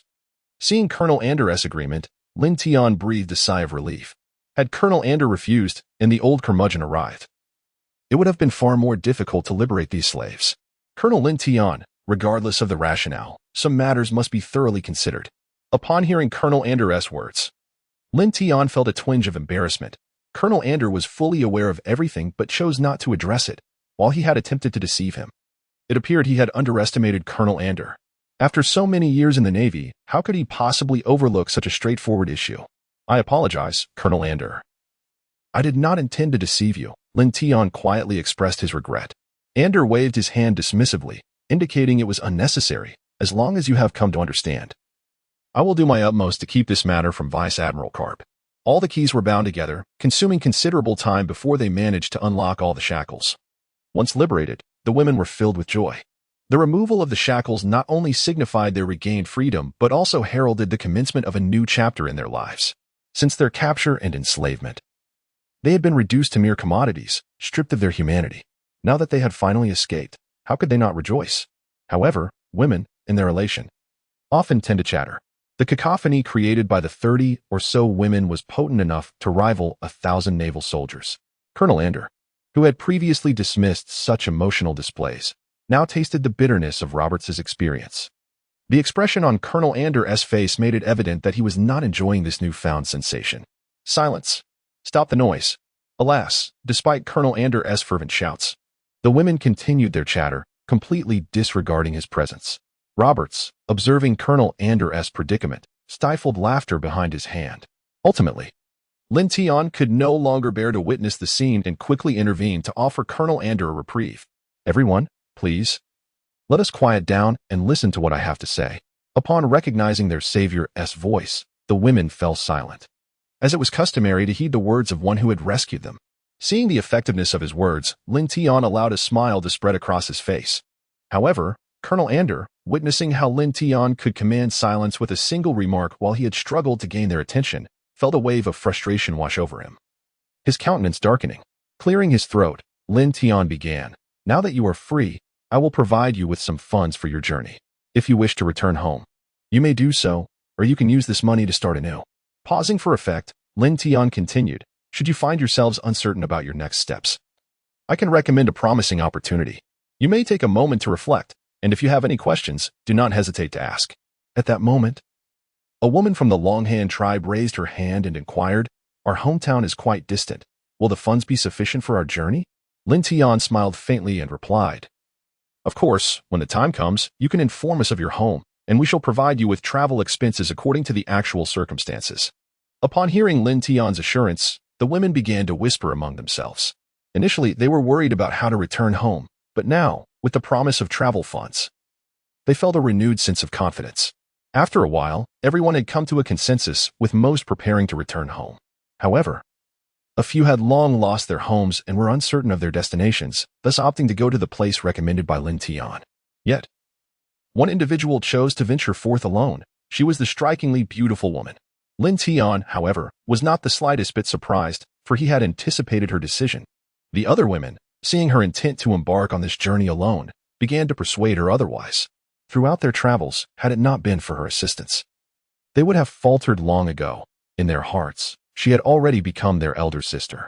Nonetheless, her polite refusals to their counsel indicated her resolute determination. Just as Lin Tian was about to distribute the travel funds, two Navy officers approached, supporting a man between them. Observing this scene, Lin Tian displayed a hint of confusion. Report, Colonel Lin Tian. This man has insisted on seeing you, and his background is rather extraordinary. We could not make a decision ourselves, so we brought him to you for your discretion. Upon hearing the Navy's report, Lin Tian fell into a moment of contemplation. Suddenly, he cast a casual glance and noticed that the women's faces were awash with terror upon seeing this man. He was, in fact, the one who had purchased them. Though he was not the final buyer, the true buyer was a celestial dragon. The status of the celestial dragons in the world was well known, even among other races. They were indeed the aristocrats of the world, wielding immense power and capable of commanding naval admirals. The women anxiously pondered, now that this man has stepped forward, and the Navy realizes that a celestial dragon has bought us, will they still let us go? Remove that thing from his mouth, one of the Navy officers instructed, as the man had a black object stuffed in his mouth. Lin Tian scrutinized it for a while but could not identify it. Once the black object was taken away, the man immediately erupted in a fit of rage, exclaiming, how dare you stuff a filthy sock in my mouth? Laughter erupted among those present at his words. The object had indeed been a sock, and they wondered how long it must have been worn to become so grotesque. Meanwhile, the two Navy officers displayed a hint of embarrassment on their faces. When they had initially approached, they had sought to stifle the man's shouts by finding something to gag him with, but after searching fruitlessly, they had been left with no choice but to use their long-preserved sock. Lin Tian helplessly shook his head and smiled, gazing at the dark mass ahead. He pondered various possibilities, but never associated that object with a sock. As the crowd erupted in laughter, the man grew increasingly furious, exclaiming, you lowly Navy scum dare to mock me here. The term lowly Navy ignited a firestorm of rage among the sailors present, their faces taut with indignation, including Colonel Anders, who bore an expression of fury. Many sailors gripped their weapons tightly, suppressing their mounting anger. What did you just say? Lin Tian inquired with an unsettling calmness. However, only those who truly understood him recognized that this expression was the most terrifying, signaling that he was indeed furious. Feeling the hostility emanating from the assembled Navy personnel, the man experienced a flicker of fear, his body trembling involuntarily. Yet, recalling the allies behind him, he regained his composure, a hint of arrogance gleaming in his eyes. Tilting his head, he boldly declared, do you know who I am? I am Dali Rado, a name given to me by my master. My master is a celestial dragon. And you lowly Navy dared to apprehend me Before he could finish, a gunshot rang out. Followed by a cry of anguish as the man clutched his bleeding arm. Wailing in pain, Lin Tian had swiftly seized a weapon from a nearby sailor and shot the man's arm without hesitation. The act left the assembled Navy personnel feeling a sense of vindication. Each sailor yearned to fire a shot at the scoundrel. But the repercussions of such actions were beyond their capacity to bear. How dare this Navy scoundrel act so boldly? The nearby women gasped, their hands covering their mouths in shock, fully aware that the man's master was a celestial dragon. The exquisite noblewoman wore a face of astonishment, tinged with confusion. Knowing the potential repercussions of offending the celestial dragons, how could this boy dare to fire a shot? What could possibly justify such recklessness? You lowly Navy scum! How dare you shoot me? My master is a celestial dragon. I will report this to him and ensure you lowly Navy become slaves. The man roared with fury, enduring the pain. In the past, simply invoking the name of his master, a celestial dragon, would guarantee him equal treatment even from a Navy brigadier. Yet, this Navy colonel dared to shoot him. Upon hearing the man's words, concern flickered in the eyes of those present. If he truly had a celestial dragon backing him, Lin Tian's actions could lead to significant trouble for him. Colonel Ander recognized that while this act was incredibly satisfying, it would undoubtedly invite considerable complications. Initially, the destruction of the Dark Harbor would be difficult to explain to Navy headquarters, and now, injuring a servant of the Celestial Dragon only compounded the issue. A mere dog may die, but one must consider its master. If the Celestial Dragon were to become enraged over this incident, Lin Tian's actions would prove to be a grave mistake. Just as Colonel Ander contemplated advising Lin Tian to cease this reckless course of action after all. Merely reprimanding a dog was far more prudent. Bang! If you dare to utter another sound, I suggest you don't waste another bullet. Another gunshot echoed, followed by a similar cry of agony. If the first gunshot had brought shock, this one rendered the assembly speechless. The air was thick with silence. Even the faintest whisper of wind was audible. Everyone was paralyzed by Lin Tian's audacity, unable to comprehend why he would dare to fire a second shot. Did he not fear the celestial dragons? The man, however, was petrified into silence, his arms racked with pain, yet he dared not utter a cry. He understood that should he scream, this young colonel would indeed shoot him again, for the boy was a madman. Yet, despite his fear, resentment filled the man's gaze, revealing that he had not abandoned thoughts of revenge. You lowly Navy, await your fate. I shall inform my master, and you will pay tenfold for this. Lin Tian dismissed the man as hateful glare with a scornful smile. The man fancied himself important, yet he was merely a dog. Had Lin Tian not had further inquiries, he would have already dispatched him without a second thought, disregarding any concerns about his so-called celestial dragon master. Colonel Ander also observed the man's resentful gaze, but remained unfazed. Lin Tian was hailed as the most promising Navy soldier in history, holding significant importance within the ranks. Moreover, Vice Admiral Garp was Lin Tian's mentor. He would dare to challenge Lin Tian due to Garp's esteemed position. A mere dog of the celestial dragon seeking revenge against Lin Tian was laughable. Ultimately, he was but a slave. As long as Lin Tian committed no wrongdoing, instigating trouble for him would prove to be no simple task. By the way, who was that? Lin Tian had been so consumed by his fury that he completely forgot the name of this worthless individual. Roberts, a voice murmured from the side. His name is Dolly-Rado. Lin Tian inquired. Oh, by the way, Dolly-Rado, you mentioned you had something to discuss. What is it? Having experienced the terrifying prowess of Lin Tian firsthand, Dolly-Rado's demeanor had shifted significantly. He now spoke with a marked humility. Bowing his head respectfully, he stated, "These female slaves are of utmost importance. You cannot let them go." Observing Rado's demeanor, Lin Tian regarded him with disdain. A dog remains a dog, regardless of its prior bravado. Yet, when confronted by someone formidable, its true nature is revealed, displaying a servile attitude. Why? Colonel Ander questioned, perplexed. Initially opposed to Lin Tian's intention to release the female slaves, Colonel Ander now felt compelled to engage Lin Tian in earnest discussion, wary of potential repercussions. Rado, imbued with a hint of menace, asserted, "These are my master's celestial dragon people, who have invested a considerable sum in them. My master holds these female slaves in high regard. You Navy cannot let them escape." Realizing the significance of these slaves to the celestial dragon people, Colonel Ander quickly advised in a hushed tone, "Lin Tian, you heard him. Do not offend the celestial dragons over these female slaves. You must consider this carefully." "Let me ponder." Lin Tian gestured dismissively, immersing himself in contemplation. Rado, Witnessing Lin Tian's introspection, mistakenly assumed that Lin Tian was intimidated by his master, allowing a smug smile to creep onto his face. Meanwhile, the women nearby watched Lin Tian with palpable anxiety, aware that their fates rested in his hands, anxiously awaiting his decision. As those present speculated on Lin Tian's choice, his thoughts were consumed by a different matter, whether he should eliminate all the captured port workers. Upon encountering Rado, Lin Tian suddenly recognized a grave concern. These captured port personnel likely possess significant connections. If they remained alive, the shadows of the underworld might deduce the true circumstances surrounding the port's destruction, leaving Lin Tian in a precarious position. Lin Tian had never intended to spare these individuals. In an instant, he resolved his determination. Suddenly, he raised the gun in his hand, aiming its muzzle directly at the forehead of Dolly.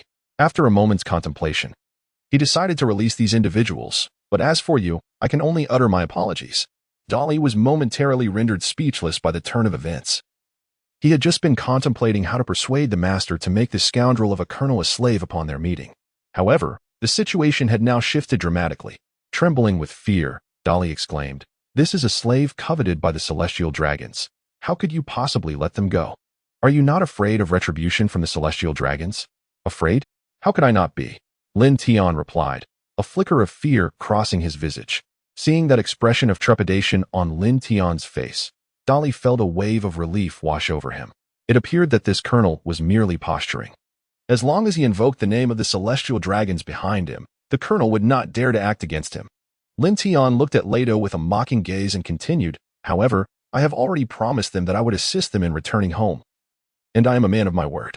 Upon hearing Lin Tian's words, the women's faces lit up with joy, since the Navy had decided to honor their commitment. They could feel safe and no longer fear being captured again. However, nearby, Colonel Ander and Colonel Roberts wore expressions of concern. Once Lin Tian made a decision, nothing could alter it. To free these slaves while risking the ire of the celestial dragons, one could only wonder what Lin Tian was contemplating. Noticing the Navy's mocking demeanor and hearing his words, Lado quickly realized that this Navy officer was toying with him. "You, a lowly Navy colonel, dare to play with me? You would do well to release me. If the celestial dragons find out, none will be able to protect you." Lin Tian nonchalantly replied, I am aware." Lei Duo continued to twist the ropes binding him, insisting, "Since you know, release me, and you may yet preserve your own life." In response to Lei Duo's words, Lin Tian displayed no extraneous emotion, his fingers slowly tightening on the trigger.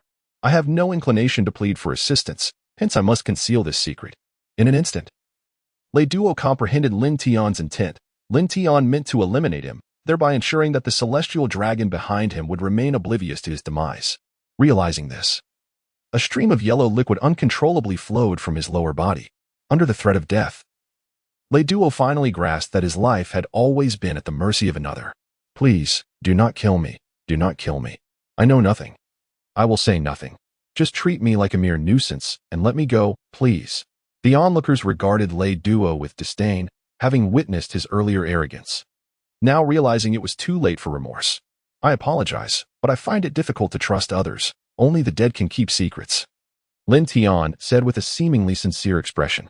Aware of his inevitable demise, Lei Duo ceased his pleas and erupted into a frenzied tirade. "You little brat will meet a wretched end. My master will surely avenge me. I will await you in the afterlife. Unfortunately, you shall not witness that day." With a resounding bang, the smoke dispersed, and Lei Duo's body gradually collapsed to the ground, his face still contorted in a posthumous frenzy. Lin Tian subsequently returned the firearm to the naval soldier, perceiving individuals like Lado as deserving of execution in his heart. "Lin Tian, your actions are exceedingly rash.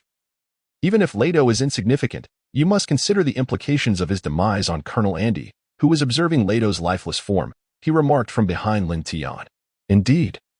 Roberts concurred, "Lin Tian, you should contemplate this matter further." Feeling the genuine concern emanating from the two, a warm sensation surged within Lin Tian. "Rest assured," he replied with a faint smile, exuding confidence, "my decision to eliminate Lado was made after thorough contemplation, and he is not the only one who must perish. Those individuals too shall meet their end." Upon finishing his statement, Lin Tian cast a gaze laden with lethal intent toward the group of bound port workers. Colonel Andy, puzzled, inquired, "Why? Those workers possess no critical information. There is no need to execute them." He found himself increasingly perplexed by Lin Tian's motivations. Akin to his earlier decision to release the female slaves and eliminate Lado, actions that eluded his understanding, yet somehow seemed justified. Shaking his head, Lin Tian asserted, "No. Some among them may not be as simple as they appear. Just like Lado, had he not revealed himself. How would we have disowned that his master was a celestial dragon? If he had concealed himself and later divulged everything to the celestial dragons, it is likely that some matters would have leaked as well.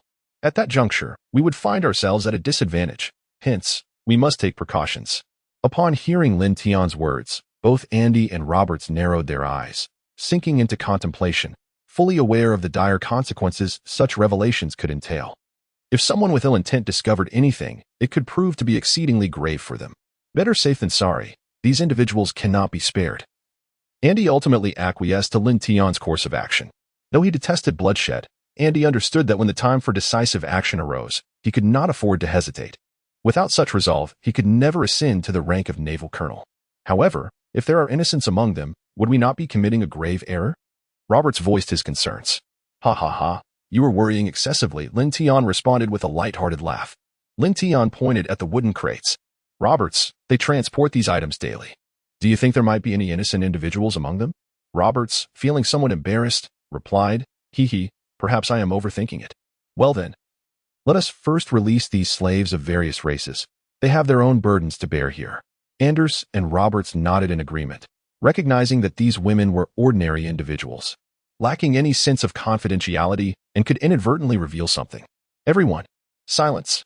The joyful women gradually quieted down under Lin Tian's command, though smiles still adorned their faces. "Now, we shall provide you with funds for your journey home. For those willing to visit my recommended places, I will write you a letter to present to them." Hooray! The women erupted in cheers. Today had been a tumultuous roller coaster for them, but they finally glimpsed hope for returning home. The emotions swelling within them were beyond words. The women clutched the journey funds tightly, continuously expressing their gratitude to Lin Tian. Faced with their heartfelt thanks, Lin Tian could not dismiss their sentiments and could only smile and nod in acknowledgement. However, internally, he felt anguish, in a moment of youthful impulsiveness. He had agreed to cover the travel expenses, not realizing how exorbitant they would be. With representatives from the 4 seas among these women, he found himself parting with over 10 million berries, a painful blow to his finances. As he watched the women depart, escorted by naval soldiers, a sense of relief washed over him. Women truly are unpredictable. Now, only one individual remained. Lin Tian turned to regard the striking woman behind him. He had initially intended to speak first, but to his surprise, she spoke up before he could. "Indeed, you are the renowned Colonel Lin Tian. Your approach to matters is distinct from the ordinary," she remarked with a slight smile. Lin Tian exclaimed in surprise, "Oh, you actually know me? It seems my photograph has not been released." The fact that this woman was aware of his identity piqued Lin Tian's curiosity. It is important to note that his identity within the Navy was a closely guarded secret. Despite her apparent capabilities, she should not have encountered him before. At such a tender age, achieving the rank of Navy Colonel is a remarkable feat. I believe that apart from the widely publicized Colonel Lin Tian, it would be nearly impossible to find another individual like him in this world. Lin Tian shook his head, reflecting on how he could have posed such a foolish question. It was entirely reasonable for this woman, being exceptionally intelligent, to discern his identity from the slightest clues. Lin Tian spoke up. "This is merely a feudal reputation when it comes to me. Where do you intend to go next?" "I shall provide the travel expenses." The woman, resting her chin on her hand, pondered for a moment before smiling gently. "I plan to explore the Grand Line, so the amount required is quite substantial. Please give me 100 million berries." With that, she extended her hand, beckoning Lin Tian to hand over the money. 100 million berries?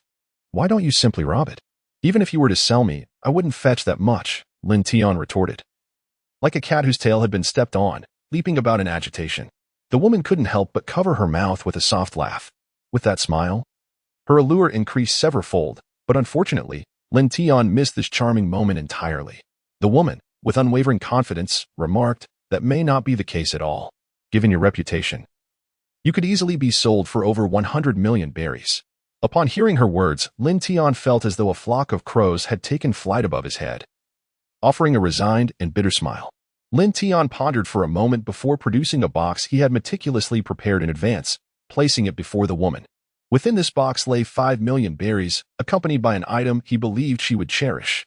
However, there was a stipulation. She could only unveil its contents in a secure location and was required to destroy the items immediately after viewing. The woman picked up the box from the ground, her expression one of suspicion as she inquired, "It seems you were well prepared. But how did you ascertain that I would appreciate what lies within?" Lin Tian's face revealed a smile imbued with profound significance as he took a few steps forward, drawing closely to the woman, leaving only a narrow gap the width of a thumb between them. As she lowered her gaze to the approaching Lin Tian, an instinctive urge to retreat surged within her, yet, for reasons unbeknownst to her, she halted her movements. "I am well acquainted with every facet of your existence, even the experiences of your childhood. You will undoubtedly find the gift I have for you to your liking." The last few words escaped Lin Tian's lips in a hushed tone, yet upon hearing them, the woman was struck with astonishment, her eyes wide with disbelief as they locked onto Lin Tian. How could anyone possess such intimate knowledge of her lineage, not to mention her very name?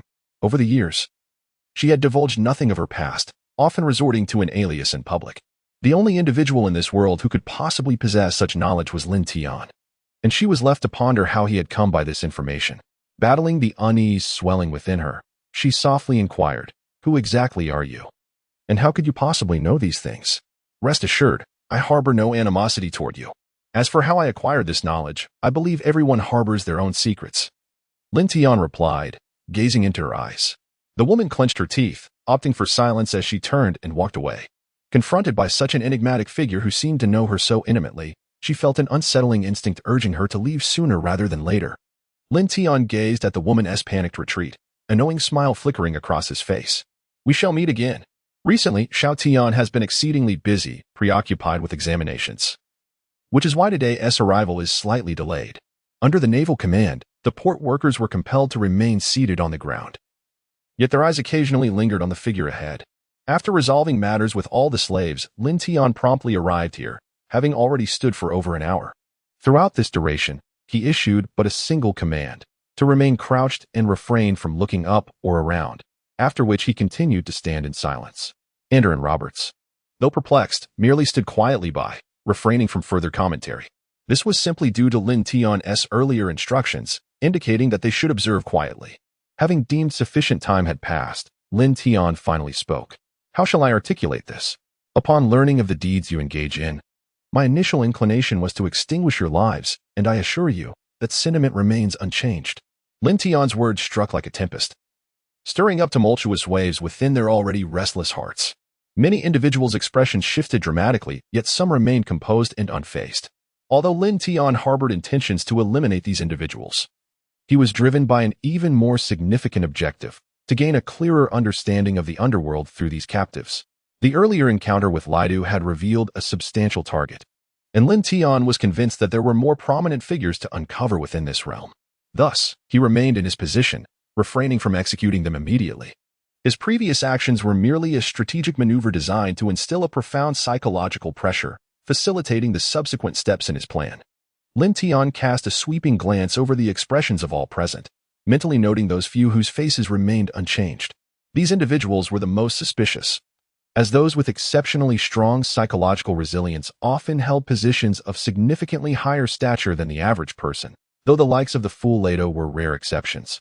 Pausing momentarily, Lin Tian continued, "Before you lies a chance for survival. If you can present me with information that stirs my interest, I may consider sparing your lives. Otherwise, the fate that befell the individual just now will be yours." As he spoke, an overwhelming aura of murderous intent radiated from Lin Tian, instilling fear into the hearts of those present. In his previous life, Lin Tian had believed that such an aura was merely an ethereal concept. However, after a year on the Grand Line, where he had dispatched thousands of pirates with ease, he had inadvertently cultivated this very essence of killing intent. Feeling the palpable menace emanating from Lin Tian, the expressions of the crowd shifted dramatically. Even those who had maintained their composure could no longer feign calmness. This young man showed no regard for Lado's status, having executed him without hesitation. The others had no illusion that he would spare them.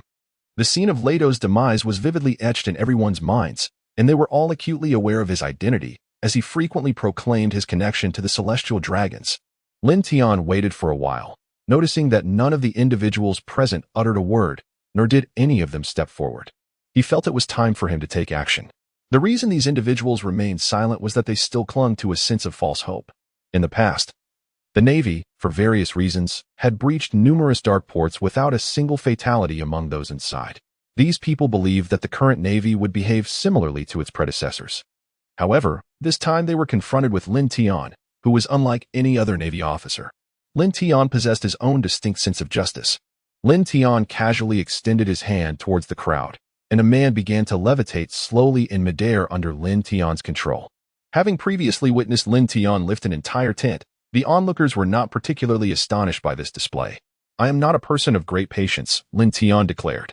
"I have already afforded you time, and since you choose to remain silent, I shall conclude that you have opted for death over survival." Upon hearing Lin Tian's words, the man under his control was instantly overcome with terror. "I will speak. I will tell you everything you wish to know. Please, I beg you, do not kill me," he exclaimed urgently. "It is too late," Lin Tian replied with a cold snort. "The opportunity was singular, and now your chance to speak has passed." With a single grip, Lin Tian elicited a cacophony of bone fractures from the man, whose anguished cries pierced the air. Each wail resonated like a heavy hammer, shattering the flickering hopes within the hearts of onlookers, many of whom exhibited a flicker of struggle upon their faces. After several agonizing seconds, the man succumbed to his pain and perished. The agony of even a single fractured bone is excruciating. Thus, one can only imagine the monumental suffering he endured as every bone in his body shattered simultaneously. Upon witnessing the man's demise, Lin Tian relinquished his power, causing the lifeless body to plummet to the ground. The crowd instinctively recoiled, evading the impending impact of a corpse hurtling downwards, an experience no one wished to endure. Although the man's exterior appeared unscathed, the immense pressure had already reduced his insides to a gruesome pulp. Upon contacting the earth, the body erupted. Splattering crimson flesh mingled with white bone in all directions. As the grotesque remnants soared through the air, the crowd hastily dodged, yet the confined space offered little refuge, and many found themselves contaminated by the gruesome spray. Some even had the viscera splattered upon their faces, the pungent scent of blood overwhelming their senses, prompting several to retch uncontrollably. Even the nearby naval soldiers, seasoned by the horrors of battle, were not immune, with many turning away to purge their stomachs at the sight. Colonel Ander, witnessing this brutal scene, felt a wave of nausea wash over him but managed to suppress it. At that moment, Lin Tian unexpectedly seized Colonel Ander's shoulder, whispering, "Colonel Ander, please shield me. I can no longer bear it." Seeing Lin Tian in such distress, Colonel Ander considered voicing his concerns, but the sounds of retching from behind compelled him to halt. This gruesome spectacle had not been anticipated by Lin Tian. His initial intention was to hurl the corpse as a means of instilling fear and compelling the crowd to divulge their secrets sooner. However, he was taken aback by the violent explosion of the body upon impact. Though the intended outcome was achieved, the collateral damage was excessive, even overwhelming him, stifling his discomfort. Lin Tian addressed the crouching throng. "You have witnessed the fate that befell this man. Should you remain silent, your end shall mirror his. I shall grant you 10 seconds. 10, 9, 8, speak. I will reveal all." A voice cried out, unable to withstand the tension any longer. Before Lin Tian could finish his countdown, another individual rose in terror, eyes fixated on the bloodied ground. With one having broken, a cascade followed. Soon, the majority stood, yet 3 resolute souls remained. Seeing the collective stand, Lin Tian suppressed his carefully crafted words, internally lamenting, "How cowardly these individuals are." I scarcely uttered a few phrases before they faltered. After over an hour of contemplation, I find these people utterly lacking in the qualities of a villain. Lin Tian pondered the gravity of the situation. Who could possibly endure such a scene? Good people transformed into mere pulp, and it was a miracle he hadn't fainted on the spot. "Roberts," he commanded, "separate these individuals and have them speak. Document their accounts and cross-reference them. If anyone is found to be lying, execute them before their peers. Remember, these individuals are deserving of their fate. We cannot afford to show mercy."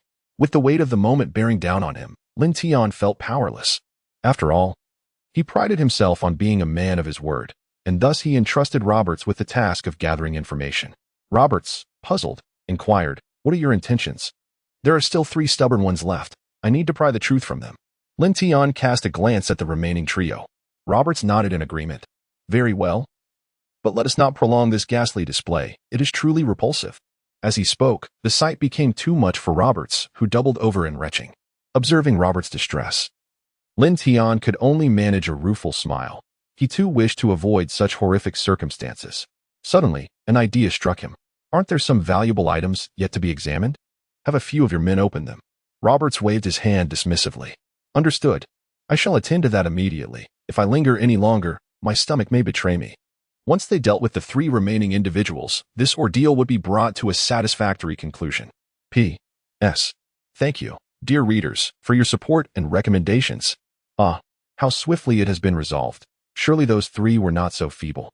Colonel Ander queried, perplexed. It had been scarcely over 10 minutes. And Lin Tion's progress seemed remarkably rapid. After all, those 3 had withstood such a horrific scene. Could it be that Lin Tian possessed even more ruthless methods? No. Lin Tian replied, shaking his head. I had yet to employ any force. I merely uttered a few words, and the 3 chose to end their own lives. Lin Tian pondered numerous strategies to confront the trio. Alas, he failed to realize that they had already embraced death. This was a consequence of his inexperience. Devoid of any vigilance, and he noticed nothing amiss until blood flowed from their mouths. At which point he comprehended that they had resorted to biting their tongues in a desperate act of self-destruction. Colonel Andy consoled him, stating, this was to be anticipated. Those 3 have endured far worse. No matter your efforts, they would never divulge anything. Such individuals have long relinquished their own lives. Sighing, Lin Tian surveyed those who had been interrogated separately and inquired, at what stage are you in your proceedings? With the demise of the 3 larger fish, all hope now rested on the smaller ones. Colonel Andy surveyed the scene and remarked, fortunately, we are nearing the conclusion here. It will only take a little more time to complete the questioning. Lin Tian observed carefully and turned to inquire, is there anyone attempting to murky the waters? Deliberately spreading falsehoods to deceive us? Indeed, Colonel Ander nodded in response. Several have attempted such treachery, but thanks to your methods, we were able to expose them. Oh, and what has become of those individuals? Lin Tian asked. Colonel Ander gestured with his finger to the right of Lin Tian. Naturally, we dealt with them in accordance with your approach, executing them before their peers as a cautionary reminder to those who might entertain similar notions. Following Colonel Ander's, Lin Tian glanced to his right and was met with the sight of several lifeless bodies sprawled there. However, where has Roberts gone? Wasn't he assigned to guard this location? Lin Tian suddenly realized Roberts was absent and quickly inquired. Ah, since we have sufficient personnel here, I sent him to monitor the situation with the crates over there. Before Lin Tian had to wait long, the port workers had compiled pertinent intelligence regarding the underworld, alongside some details about the port itself. Lin Tian marveled at the crucial information in his hands, occasionally exclaiming in awe. At that moment, Colonel Ander, having finished his review, expressed his astonishment. I never anticipated the underworld to encompass such a multitude of individuals, including the 4 emperors of the New World, high-ranking officials of the world government, and the celestial nobles of the Tenryubito. Indeed, were it not for the involvement of such prominent figures, the Navy headquarters would never permit these shadowy ports to persist. Through the information provided by these individuals, Lin Tian gained a clearer understanding of the underworld. This clandestine realm has always existed alongside us. The world I perceive on the surface is merely a fade, while the underworld harbors the unspeakable. The true, complete world is a composite of our visible reality and the hidden underbelly. In the underworld, wealth grants one the ability to procure anything: arms, contraband pharmaceuticals, narcotics, and even the means to commit murder. Even devil fruits can be acquired if one possesses sufficient funds. One could even assemble a pirate crew composed entirely of those with devil fruit powers. However, most available devil fruits are of the ordinary Zoan and Paramecia types. Acquiring a Logia fruit is a fool's errand, as each one births a formidable powerhouse. Such treasures are not easily relinquished. I digress. To engage in trade, one must possess goods. Thus, individuals capable of trading within the underworld typically hold significant status in the world, as only they can amass such vast quantities of contraband, most of which are produced in their own factories. The lifeblood of these underground transactions is anchored in these crucial dark ports. The port we dismantled today is of great importance among all such havens. Saxon Island connects 2 vital routes of the Grand Line. For instance, the hull we seized, valued at over 1 billion berry, represents but a fortnight's worth of cargo processed at this port. Numerous other dark ports of equal significance exist along the Grand Line, alongside additional ports and transactions that circumvent these shadowy establishments. The annual trading volume of the entire underworld likely exceeds 300 billion berry. With the complete destruction of this port today, the underground trade volume is bound to decline by at least 10%. even if one wishes to restore the previous state. It will take considerable time, for a location as advantageous as Saxon Island is not easily found. The clash between Garp and Rayleigh today has undoubtedly inflicted losses in the hundreds of billions of berry upon the entire underworld. Once news of this dark port's demise spreads by tomorrow, one can only imagine the tremors it will send through the underworld. Many will surely harbor intense resentment towards Rayleigh and Garp, yet, in light of their formidable strength, such individuals can only swallow their indignation. After all, their positions are too low to grasp the full scope of such matters, particularly regarding the more sensitive issues that remain obscured from their view. Nevertheless, through the insights gained from these individuals, Lin Tian has come to possess a considerably clearer understanding of the underworld, no longer shrouded in ambiguity. Feeling quite content with this knowledge, he recognized the value of having retained these individuals. Colonel Ander, why do you appear so disheartened? Are you shocked by the revelations within this information? Lin Tian remarked with a light chuckle. Indeed, Ander replied, pursing his lips, the revelations are astonishing. Such darkness can exist so brazenly. Lin Tian comprehended Colonel Ander's sentiments, aware of his steadfast commitment to justice. However, witnessing such stark darkness today must have profoundly impacted Colonel Ander's beliefs. Colonel Ander, do you not think you may be overthinking this? Given our level and strength, these matters are beyond our purview. Rather than wasting energy on such futile thoughts, it would be more prudent to focus on the present. You are right, Ander conceded, shaking his head with a wry smile. Even if I desired to intervene, I lack the authority to do so. Hey, how did you all finish so quickly? I thought I was the fastest. Roberts approached, looking surprised at the sight of Lin Tian and Ander engaged in conversation. Lin Tian smiled faintly and remarked, of course, you are the slowest. We have all been waiting for you here for quite some time. Roberts found a spot to sit down and handed the list in his hand to the two, lamenting, you two have no idea how sturdy those boxes are. We had to resort to using guns and explosives just to open them. Having just run over, Roberts was parched. So he paused to take a sip of water before continuing. Those boxes contained gold, silver, jewels, and of course, some precious antiques and paintings. Although the quantity is somewhat limited, their individual value is indeed extremely high. After a rough estimation, their total worth should be no less than 100 million Bailey. After perusing the list that Roberts had provided, a smile graced Lin Tian's face. Although this time he had to front over 15 million Bailey for those female slaves. He had not anticipated such a substantial haul. The gold, silver, and jewels alone were valued at over 100 million Bailey, and the precious medicines could fetch more than 200 million Bailey if sold. As for the highly valuable drugs, they would be destroyed on the spot. Lin Tian would never stoop to selling such heinous contraband. It appears I have acquired quite a bounty this time. Our soldiers can upgrade to more advanced equipment, and after enduring such toil at sea, they deserve a day or two of respite. Indeed. At the cliff's edge, the remaining port personnel were held at gunpoint by the Navy, facing the sea. Feeling the cold barrel against the back of their heads, they trembled uncontrollably, some even succumbing to fear and losing control of their bladders. You Navy personnel, how can you be so untrustworthy? Wasn't it agreed that if we provided you with information, you would let us go? They protested. Listening to their angry tirades, the Navy members displayed a hint of disdain. How could the righteous Navy be expected to uphold their word with scoundrels like you? Colonel Anders stated, we did promise not to kill you. But that was merely a commitment made by Colonel Lin Tian. I made no such promise. At this moment, Lin Tian interjected, indeed, I did agree to spare you. But unfortunately, Colonel Anders holds greater authority than I do, so I am powerless in this situation. Upon hearing this, the captives realized they were being toyed with by the Navy. Knowing they were doomed regardless, they unleashed a torrent of vitriolic insults towards the Navy. Lin Tian, unfazed by their invectives, chuckled disdainfully. What use is mere verbal spite? From the moment you entered this port, you should have anticipated such a day. Through these waters, you likely transported countless items, oblivious to the suffering and death they caused. Now it is time for you to repay your debt to this vast sea. Lin Tian raised his hand and bellowed, prepare? Fire. The sound of gunfire erupted, and one life after another vanished from this world. Yet in doing so, many more were saved. As he gazed upon the bodies being devoured by sharks below, Lin Tian's expression remained impassive. He turned and strode back, leading all the naval forces toward the town. The boxes of narcotics, consumed by the raging flames, were now making their final contribution. As the deep crimson glow of the fire cast the silhouettes of the Navy farther and farther away. At the town's dock, hundreds of naval personnel stood tall and resolute, their gazes fixed upon the two figures at the forefront. Lin Tian declared loudly, "Thank you all for your hard work today. We were originally set to embark, but due to the incomplete supplies, I am pleased to announce that from now until tomorrow morning, you shall have a holiday." The sailors' faces lit up with delight. After a month spent at sea, they had not had the opportunity to truly enjoy themselves. They had anticipated departure today, yet the unexpected announcement of a day off was a delightful surprise.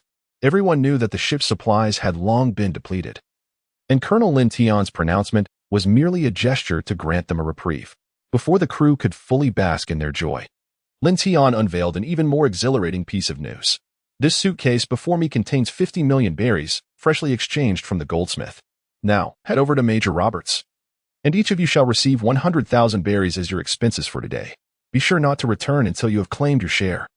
The sailors erupted in jubilant shouts of gratitude. "Thank you, Colonel Lin Tian." Meanwhile, Colonel Ander had discreetly slipped away while the others were preoccupied. For this moment belonged solely to Lin Tian. He approached with 2 stacks of berries, presenting them to Ander and Roberts. "This is for you both." Roberts eagerly accepted his share and, with a flick of his hand, discovered that there was indeed more than expected. "Let us go. This time, let us find a bar and enjoy ourselves." Lin Tian shook his head and said, "I shall not accompany you all. Someone must remain behind, as I still have matters to discuss with the old man." Roberts was about to persuade Lin Tian to join them, but since Lin Tian intended to converse with Admiral Garp, he felt it inappropriate to intervene. "In that case, we shall take our leave," Roberts remarked. As he and Anders followed the naval officers ahead, Lin Tian waved his hand, cautioning, "Do not indulge too much. We must depart early tomorrow.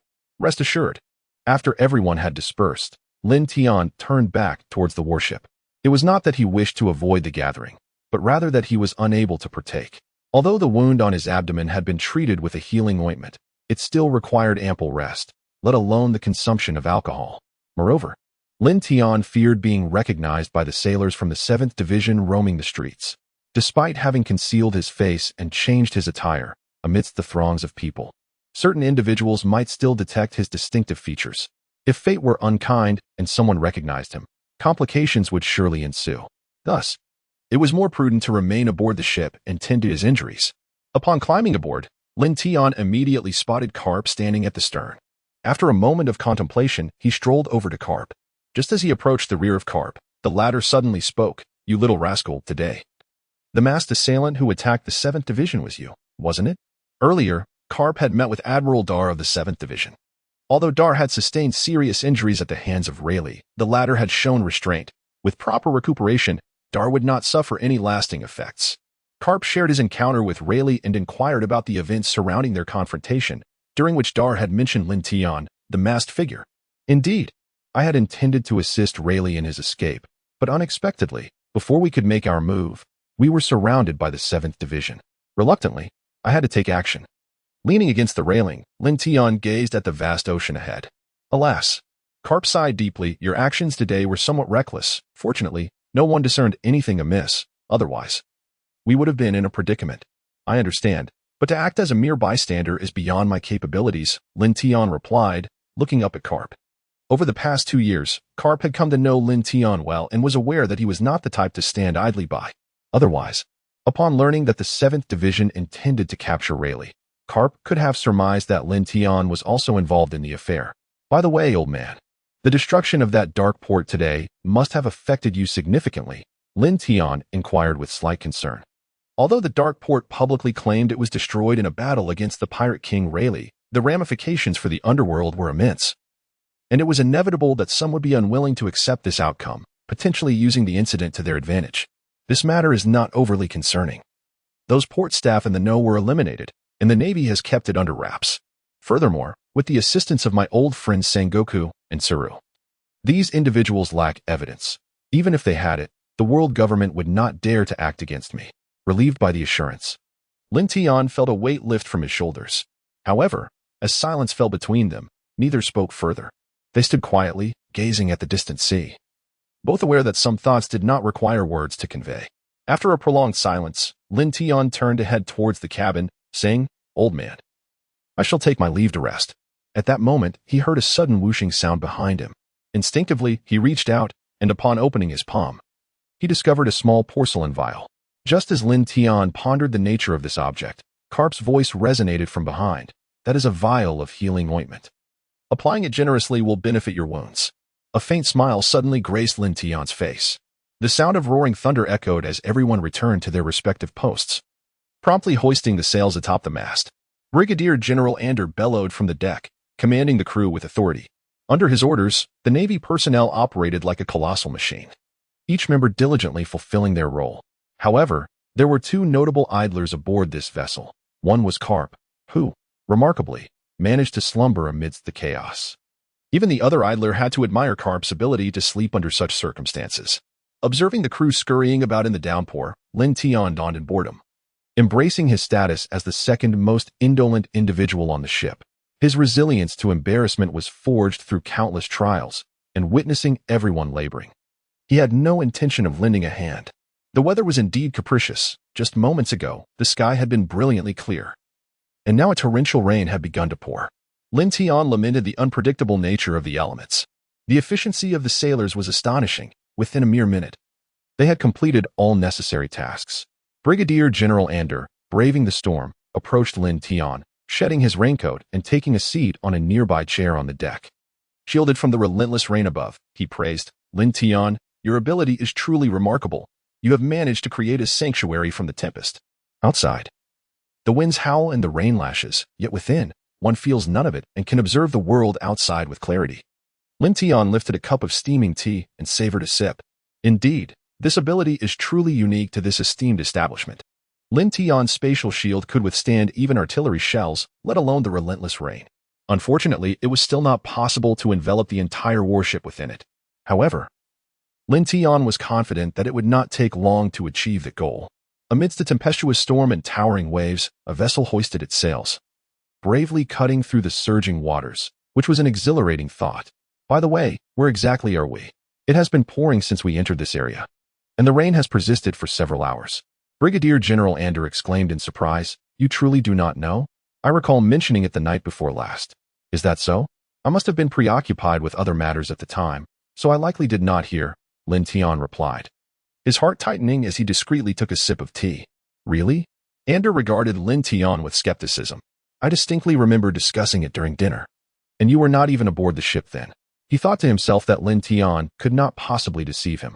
That day, he had specifically searched for Lin Tian on the ship, but had found no trace of him. Yet the following morning, he had appeared from seemingly nowhere. Hee. Lin Tian chuckled awkwardly, a hint of embarrassment on his face. "That night, I was attending to some side business, securing funds for our warship. The amount Lin Tian had gone out to procure was certainly substantial. A matter of such significance would surely have made headlines. Yet Ander had not seen any reports regarding it.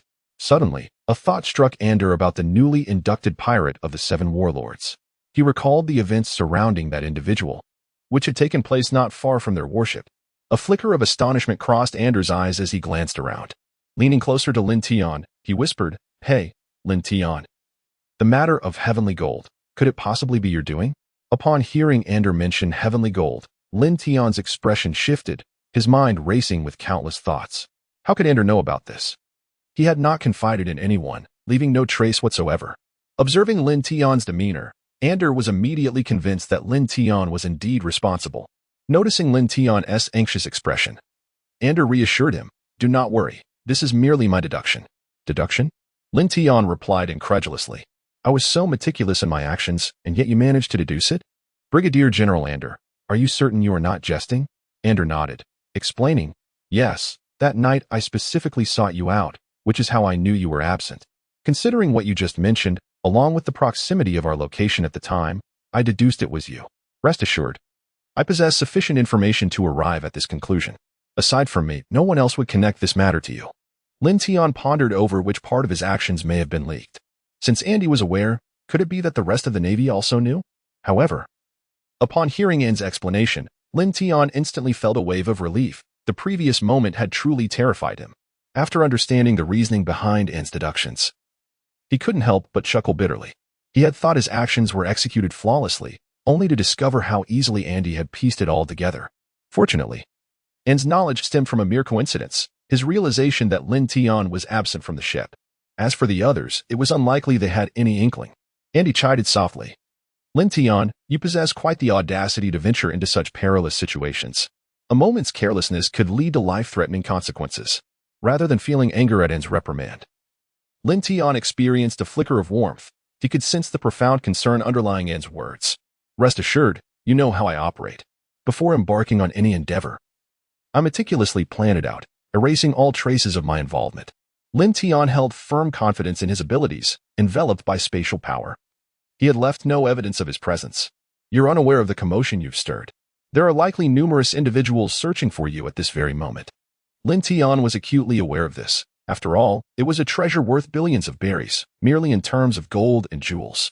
Moreover, hidden within were numerous precious artifacts, including several devil fruits. Lin Tian had contemplated those devil fruits for quite some time, even considering consuming another, despite the common belief that one could not ingest two.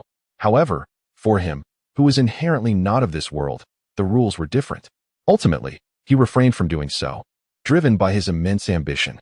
The powers granted by those devil fruits were uncertain. If they turned out to be useless, he would be at a significant loss. Besides, he had already set his sights on a specific devil fruit. Enough of that. Those matters are for another time. By the way, Andy, have we digressed? You still haven't informed me where we actually are. Lin Tian, no longer wishing to dwell on the previous topic, hastily redirected the conversation, understanding Lin Tian's intent. Andy refrained from elaborating further and clarified, currently, we are at the periphery of the Red Earth continent, specifically in its surrounding waters. This area is perpetually drenched in rain, with scarcely a sunny day. Red Earth continent? Lin Tian inquired, perplexed. Shouldn't we be navigating the Grand Line? What brings us here? Andy explained. This ties back to Vice Admiral Garp's leave. Every year, he has a period of vacation, during which we travel to the East Sea among the four seas. During this time, Vice Admiral Garp disappears for a while, and we take the opportunity to rest at a naval base. Once he returns, we will set sail back to the Grand Line. Last year, for reasons unknown, we did not go, which is why you are unaware of this. Andy was uncertain about Garp's destination, yet Lin Tian had clarity. Garp must have gone to Fusha village in the Goa kingdom to visit his grandson, Luffy. Having been in this world for 3 years, Lin Tian had longed to meet the future pirate king, but until now, the opportunity had eluded him. As he gazed at the towering Red Earth continent, reaching hundreds of meters into the sky, Lin Tian couldn't help but inhale sharply. Although the Navy documents contained detailed accounts of the Red Earth continent, written records could not compare to the awe of witnessing it firsthand.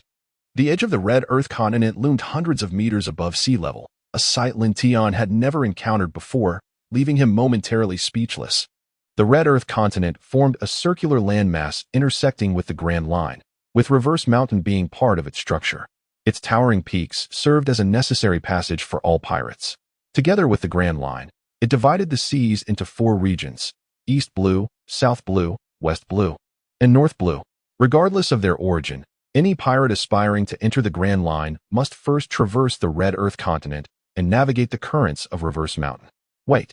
Lin Tian turned to Andy behind him. Why haven't I seen Reverse Mountain?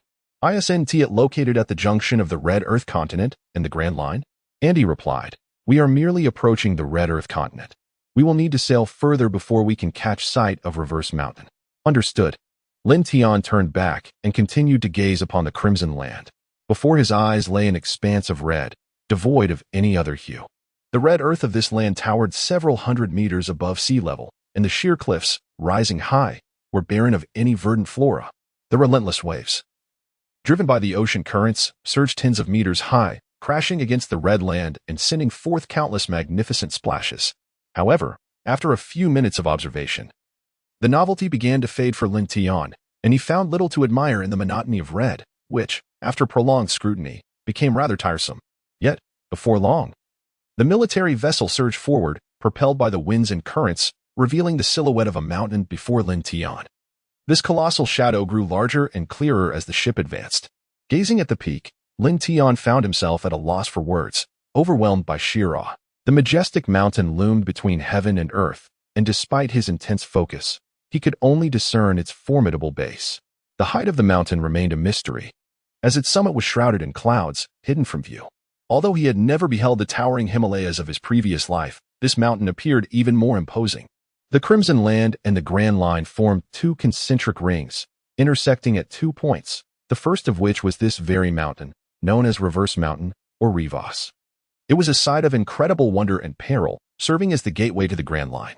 Reverse Mountain featured 5 waterways arranged in an X shape, with 4 of the rivers flowing upward toward the peak, connecting the East Sea, West Sea, South Sea, and North Sea.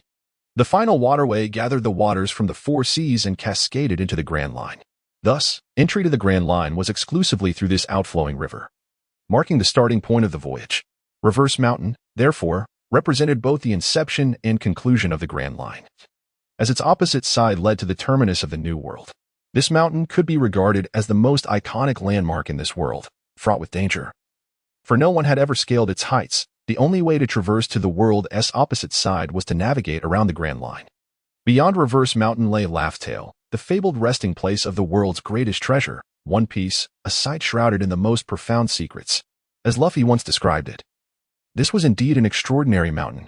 And what do you think, Lin Tian? Are you not struck with awe? Asked Ander, who stood beside him, equally mesmerized by the majesty of the mountain. Indeed, Lin Tian nodded. The sheer force of nature that could create such a peak is nothing short of astonishing. Absolutely. Even having witnessed it numerous times, each encounter with Reverse Mountain leaves me in wonder, Ander replied. At that moment, the other naval officers also gazed in awe at the magnificent mountain, their expressions reflecting profound astonishment. Regardless of one's status, the grandeur of Reverse Mountain commanded respect and admiration. As Lin Tian observed the currents flowing from above, a flicker of confusion crossed his mind. While ships could navigate against the tide, it depended on the circumstances. The notion of a wooden sailboat, propelled solely by wind, attempting to ascend this towering mountain was utterly implausible. Though this was a world of fantasy, such a scenario seemed entirely impossible, a mere figment of dreams. Oh, but this could hardly be termed a dream, for dreams may yet find a path to realization. As I pen these thoughts, I find myself at a loss for words. Bewildered, Lin Tian himself had yet to inquire, and here I am, elaborating at length. Lin Tian inquired, Brigadier General, how shall we proceed to the East Sea? Please do not merely suggest we charge towards that entrance. Upon noticing the direction Lin Tian indicated, Colonel Ander responded with incredulity. How could that possibly work? Lin Tian, you're just lax any humor. Lin Tian exhaled a sigh of relief. Then where should we head to reach the East Sea? The entire Grand Line is flanked by windless zones, he posed, perplexed.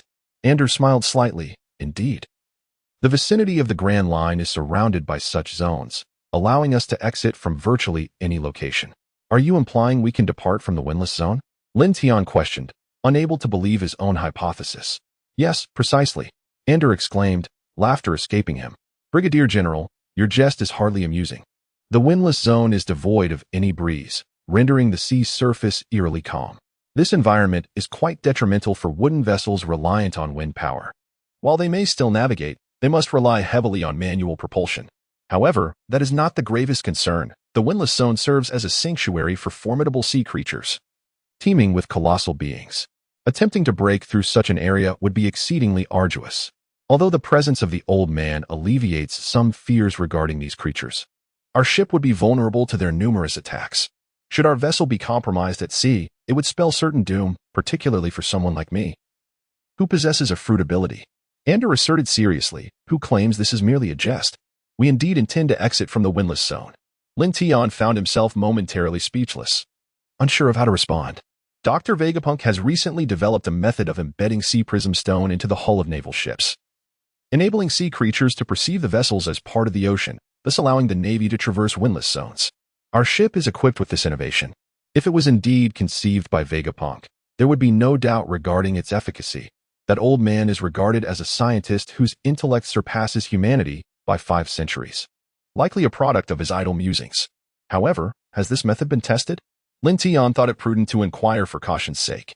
Ander shook his head, a hint of concern appearing on his face. No, we are the first vessel to be outfitted with this. Consequently, our mission also includes testing the viability of this approach. What? No one has tested it? I cannot agree to that. The old man's experiments often end in failure. Objections are futile. Set sail, advance towards the windless zone. Lin Tian gazed apprehensively at the windless zone that lay ahead, concern etched across his features. Although this method was conceived by Vegapunk, whose credibility is high, even he is not infallible. The first time he encountered Vegapunk was by chance in his laboratory, nearly falling victim to a malfunctioning laser machine. It was through this experience that Lin Tian became acquainted with the world's foremost genius, Vegapunk.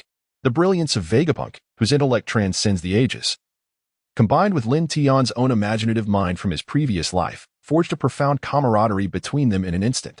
Details regarding Vegapunk and Lin Tian will be elaborated upon in subsequent chapters. Hence, Lin Tian found himself gravely concerned for his safety. Yet, looking at the old man issuing commands, he could only sigh in resignation. After all, his rank was inferior to that of the Brigadier General, as he was merely a Commodore. Brigadier General, did you not speak so assuredly earlier? What has caused your fear now? Lin Tian chuckled, observing Colonel Ander. Impossible. Ander certainly would not admit to fear, as he had no desire to lose face in front of so many. Especially after having spoken so authoritatively to Lin Tian moments ago. He feigned composure, asserting, "Why would I be afraid? Dr. Vegapunk is undoubtedly the smartest person in the world. His methods are surely correct. Is that so?" Lin Tian replied with a hint of mockery. "Then why do your legs appear to tremble ever so slightly?" Ender glanced down to find his legs quivering, a flush of embarrassment spreading across his face as he offered an awkward smile. "Well, while I have faith in Dr. Vegapunk, sitting on this experimental ship inevitably brings some nervousness. TCH. Lin Tian raised a finger in exasperation, casting a disdainful look at Ander. Under Lin Tian's scrutinizing gaze, even Ander, known for his good-natured demeanor, felt the pressure. Just as he was about to speak, he was interrupted by Garp. "Instead of chatting here, you two should be at the bow, on guard against sea creature attacks, and prepare to enter the windless zone." Yes. Both men hastily made their way to the bow of the ship, and as the windless zone drew nearer, Lin Tian felt a chill of apprehension. As time passed, the entire naval vessel gradually entered the windless zone, and in that moment, the collective anxiety of the crew heightened. True to its name, the windless zone was utterly devoid of any breeze. Standing at the bow, Lin Tian felt not even a whisper of wind. The sea lay perfectly tranquil, the eerie silence broken only by the sound of oars slicing through the water. The crew remained tense, their eyes scanning the environment. As part of the first ship to navigate through the windless zone, it would be disingenuous to claim they were unafraid, especially while nestled within the lair of colossal sea creatures. Garp, too, remained vigilant, observing the surroundings. Although Vegapunk had expressed confidence in this method, it had yet to be tested, and no one could guarantee its success. Caution would be prudent. After navigating through the windless zone for an extended period, the crew was relieved to see no sign of the gigantic sea creatures. Ander let out a sigh of relief, stating, "It appears Dr. Vegapunk's method is indeed effective. Truly, he is the smartest man in the world." With this approach, the Navy's control over various sea regions can be significantly enhanced. Indeed, Lin Tian was acutely aware of the efficacy of this method and its significant implications for the Navy. The existence of One Piece had led to an unprecedented surge in the number of pirates worldwide, compelling the Navy to concentrate all its elite forces in the Grand Line. Consequently, the naval strength across the four seas was generally weakened, allowing them only to contend with minor pirates, leaving them utterly powerless against formidable foes. The ordinary populace in these four seas suffered greatly at the hands of pirates. Fortunately, most powerful pirates were inclined to venture into the Grand Line, which meant that even the most notorious pirate bounties in the four seas did not exceed 100 million berries. In the East Blue, for instance, the most formidable pirate had a bounty merely in the range of 20 to 30 million berries. Now, with this newfound method, the Navy could readily deploy its formidable forces into the four seas, taking advantage of the pirates' relative weakness before they could grow stronger. Increase the speed. "We must traverse the doldrums as swiftly as possible," Captain Garp commanded. "Yes, sir." The sea stone merely obscured the Sea King's senses. Should a Sea King happen to breach the surface, the presence of such a large warship would inevitably be detected, creating potential complications. "Admiral Andy, contact headquarters immediately via the Den Den Mushi and relay all pertinent details." Since Vegapunk's method proved viable, it was imperative to report to the Navy at once so they could respond promptly and adjust their forces accordingly. With everyone attending to their tasks, Lin Tian found himself at leisure, leaning against the bow of the ship, gazing at the unchanging expanse of the sea. Before he knew it, he dozed off. The duration of his slumber was a mystery, but upon awakening, he felt remarkably refreshed. Initially, Lin Tian could have continued to sleep, but a sudden cool sensation on his neck roused him. Squinting, he stretched languidly. However, as he gradually opened his eyes, he was met with an impenetrable darkness. Night had fallen. His nap had been excessively prolonged. He mused with bewilderment. In an instant, Lin Tian recognized something amiss. He had drifted off around 9 in the morning. It was inconceivable for him to have slept from morning until night. Moreover, the surrounding silence was unsettling. Not a single voice from a naval soldier could be heard. And even the sound of oars slicing through the water was conspicuously absent. Lin Tian cast a sidelong glance to either side, noticing that the skies remained illuminated, while directly ahead lay an expanse of utter darkness. In an instant, a realization dawned upon him, his eyes betraying a flicker of terror. As beads of sweat began to form on his forehead, as he reached to touch the cool spot on his neck, he discovered it was merely a patch of moisture, which only served to reinforce his unsettling suspicion. Lin Tian slowly raised his head and gazed into the sky. Before him appeared a colossal sea creature, reminiscent of a serpent from a past life, yet possessing an extraordinarily elongated mouth. This leviathan towered above the ocean's surface, its body as tall as 3 naval warships. At that moment, the creature fixated its gaze upon their naval vessel, its expression seemingly filled with bewilderment. It was evident that this was a human-made wooden ship, yet Lin Tian could not shake the sensation of the vast ocean emanating from it. What, indeed, was this entity? Staring at the magnificent sea creature, Lin Tian was utterly astounded. This creature was undoubtedly of a commanding stature among its kin, having encountered various sea beings before. He had never seen one of such immense size, with a mouth that rivaled the very warship beneath his feet. Lin Tian could not help but marvel at the extraordinary fortune he and his companions had encountered, stumbling upon such a rare Sea King leader. Turning to glance at the naval soldiers behind him, Lin Tian inwardly cursed. These rascals had only cared for their own escape, neglecting to awaken him. Just as he was at a loss for what to do, Vice Admiral Garp emerged, stomping 1 foot down, propelling himself to the height of the Sea King's head. With armament hockey enveloping him, Garp confronted the diminutive creature before him. The Sea King's eyes brimmed with confusion and astonishment, marveling at how this small being could leap so high. I must take this back for my child. He would surely be delighted, the Sea King thought with glee, twisting its massive body in an attempt to seize the tiny figure. However, even the slightest movement of such a colossal form stirred titanic waves, transforming the calm sea into a boiling cauldron. As the waves crashed, the entire battleship began to sway violently, forcing the sailors to cling desperately to anything stable on the deck. Li Tian, positioned at the bow of the ship, bore the brunt of the misfortune. The Sea King loomed right before him, amplifying Lin Tian's sensations. The monstrous waves descended upon him, and Lin Tian could only grasp a wooden pillar with both hands and feet to avoid being swept away. Yet, as a devil fruit user, he soon felt his strength waning under the relentless assault of the seawater. Lin Tian swiftly formed a spatial shield, enveloping the entire deck. With the onslaught of seawater ceased, his strength gradually began to recover. At this moment, Garp, suspended in midair, also made his move, his right hand clenched tightly, the veins on his arm bulging. Bang! The Sea King was sent flying by Garp's powerful punch. Indeed, it was not merely repelled but launched into the air. Can you envision the sight of such a colossal creature, measuring hundreds of meters, being struck away by a single fist? The sun was eclipsed by its massive form, and the sky momentarily plunged into darkness. Is this the true might of the old codger? Silence, an eerie silence, as they gazed at the soaring Sea King. Everyone aboard the warship instinctively held their breath, as if the world itself had come to a standstill in that fleeting moment. The spectacle was utterly astonishing. Even witnessing the towering inverted mountain could not compare to the shock of this scene. Vice Admiral Garp is a hero of the Navy, known for driving the pirate king Roger into dire straits on numerous occasions, a fact well recognized throughout the naval headquarters. Although it was common knowledge that Vice Admiral Garp's combat prowess rivaled that of an admiral, no one had ever witnessed the full extent of his strength. The last battle with the Dark King, Rayleigh, had led many to believe they had seen Garp's peak power, as he had sunk an entire harbor. Now, however, they realized how gravely mistaken they were. Vice Admiral Garp had dispatched a Sea King, measuring hundreds of meters, with a single punch. What immense power this was! How could such strength belong to a mere human? The crowd could hardly fathom it. In contrast to the others, Lin Tian remained remarkably composed. He was not surprised that Garp could achieve such feats. In fact, he believed this was not even the old man's true strength. It is worth noting that the current Vice Admiral Akiji possesses the ability to instantly freeze towering waves, suggesting that Garp's combat power must exceed that of the admirals. The old man stands at the same level as Roger from back in the day, and Whitebeard in the present. During the War of the Best depicted in the previous manga, Whitebeard could withstand the assaults of 3 admirals and, despite his grievous injuries, nearly defeated Blackbeard. Thus, it was clear that Garp surpassed the admirals by a significant margin.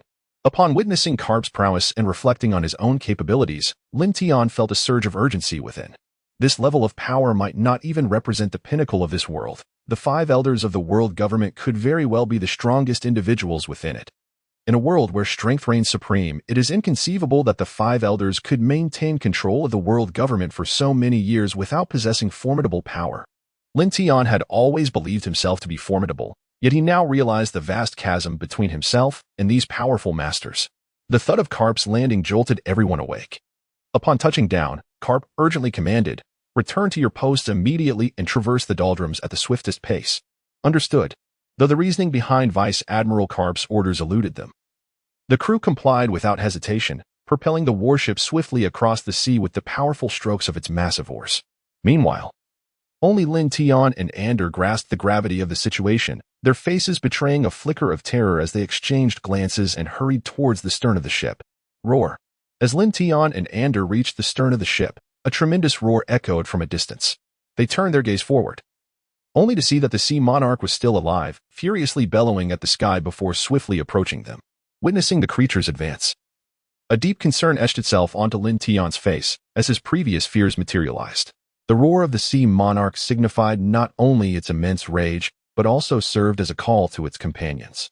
Having suffered such a considerable setback, it was evident that the sea monarch would not relent easily. Yet, it was not foolish. Recognizing its inability to conquer alone, it sought assistance. True to Lin Tian's expectations, it wasn't long before several colossal sea monarchs, each over 100 meters in length, surged forth from the ocean, heading in their direction. Observing this alarming turn of events, Ander grasped the gravity of the situation and turned to Lin Tian, inquiring, "What shall we do? The number of sea monarchs will only increase."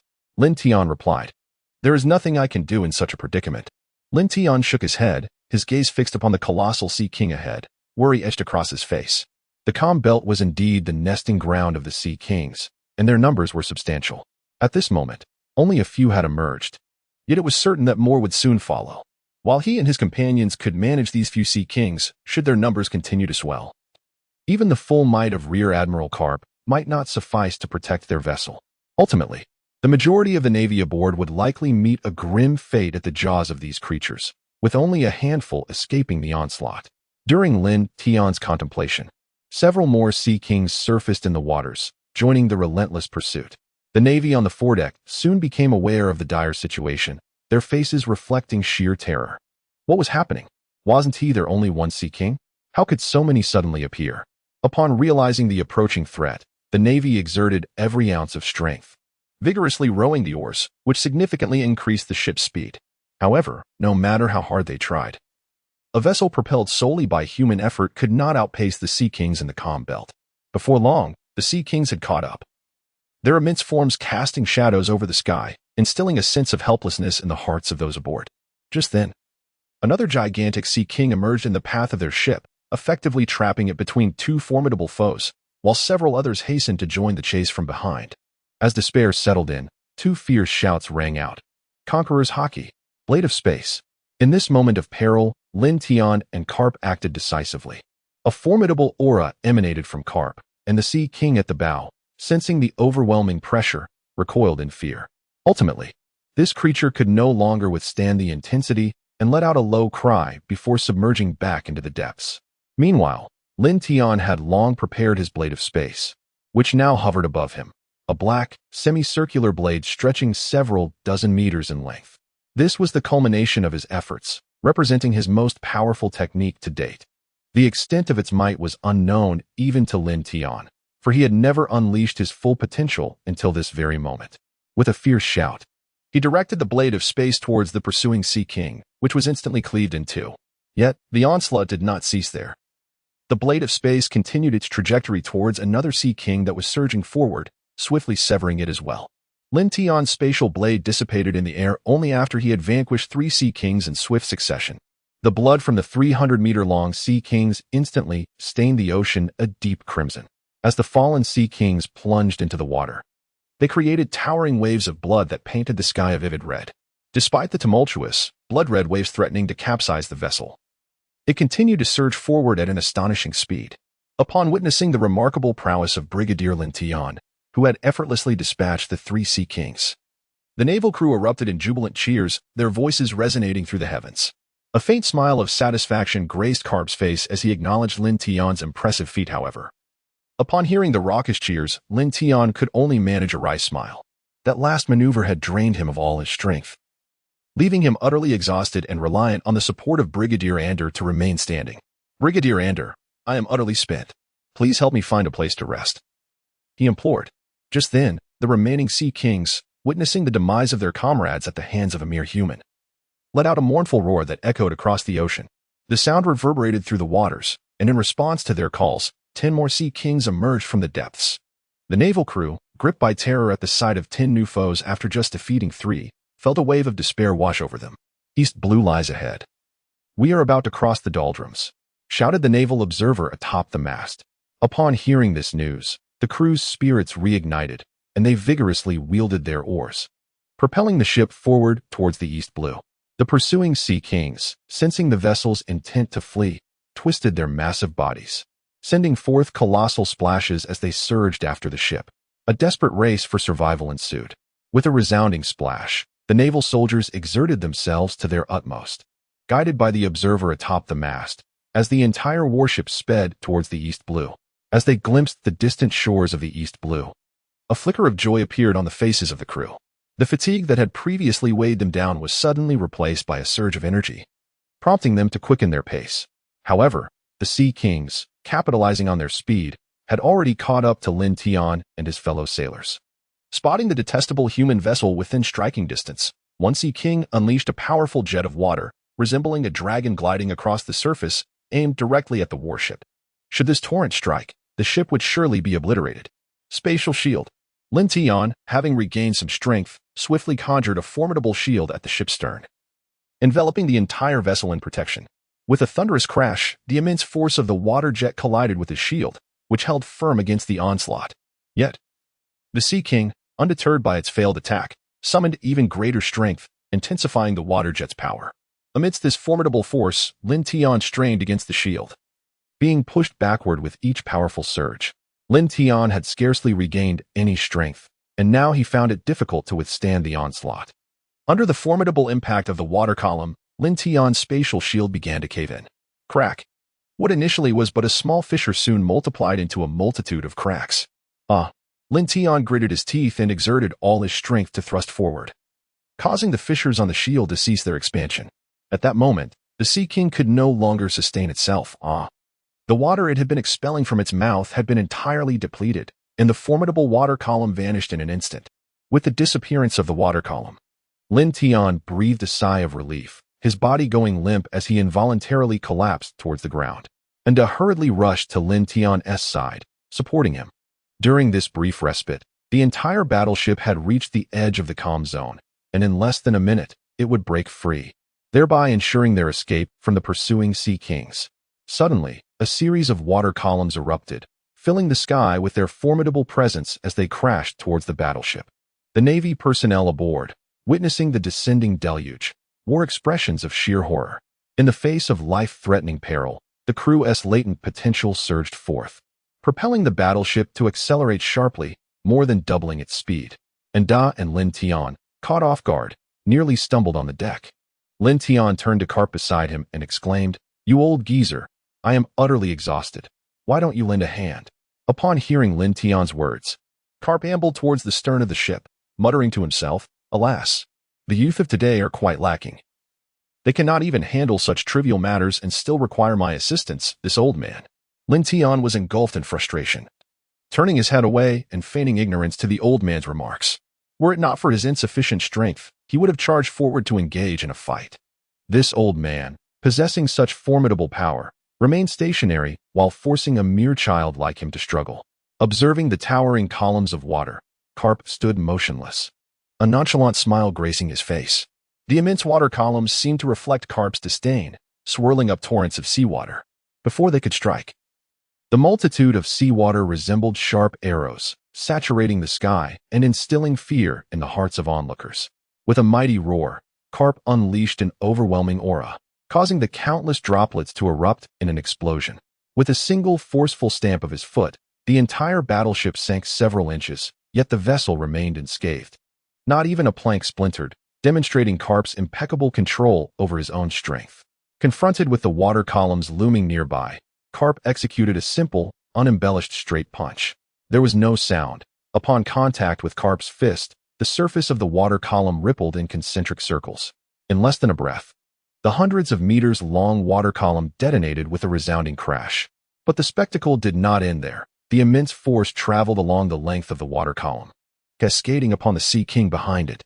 With a roar, the Sea King's mouth seemed to erupt in a cataclysm. Lin Tian believed that his recent technique, the Blade of Space, was remarkably potent, capable of severing 3 Sea Kings from a distance of over 1,000 meters.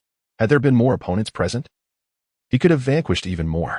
Yet, through the medium of water, Garp inflicted grievous injuries upon over a dozen Sea Kings from several hundred meters away, showcasing an astonishing display of power. In comparison to Garp, Lin Tian felt diminutive, acutely aware of the vast chasm separating their strengths. Simultaneously, he sensed a foreboding darkness regarding his future. The disparity between himself and Garp was immense, leaving him to ponder when he might surpass the old man and escape the torment of his relentless training. Old man, you could at least lend a hand instead of standing there while I toil away, Lin Tian said wearily. You insolent brat, as your teacher, I am testing your abilities and providing you with essential training, Garp replied. Upon hearing Garp's words, Lin Tian found himself at a loss for a rebuttal, as the man was, after all, his mentor. Lin Tian feigned surprise and asked, So, Master Garp, what is your assessment of my abilities?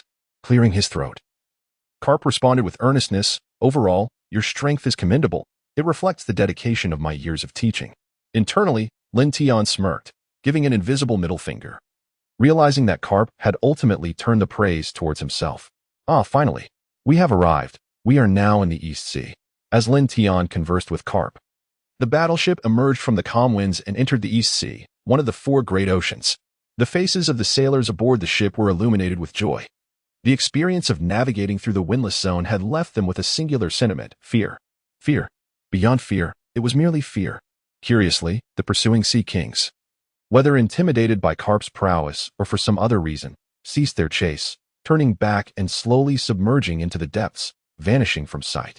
Amidst the jubilant cheers, Lin Tian's gaze shifted to the vast expanse of the ocean ahead. The East Sea, though the weakest of the 4 seas, is steeped in legend. It was here that Roger, the Pirate King, rose to prominence, conquering the East Sea and eventually the Grand Line within 3 years, claiming dominion over the entire world. Now, the future Pirate King is growing in the same waters, destined to set sail from here in 7 years, embarking on the path to becoming the Pirate King. What enchantment does this seemingly feeble sea hold, giving rise to 2 Pirate Kings? As they burst forth from the windless zone, the sailors, without any command, eagerly sprang into action, hoisting sails, steering the helm, and stowing oars. The crew busied themselves, while Lin Tian, Garp, and Fondi stood by, bemused by the unfolding scene. Garp, biting into a cookie, remarked in confusion, What has gotten into these youngsters? Their enthusiasm is rather unusual. Ander, equally perplexed, nodded in agreement. Indeed, this is quite strange. In the unique atmosphere of this extraordinary Navy vessel, ranks seemed to dissolve. Regardless of one's position, everyone was treated as equals, fostering camaraderie. This peculiar environment was precisely why Colonel Ander chose to remain.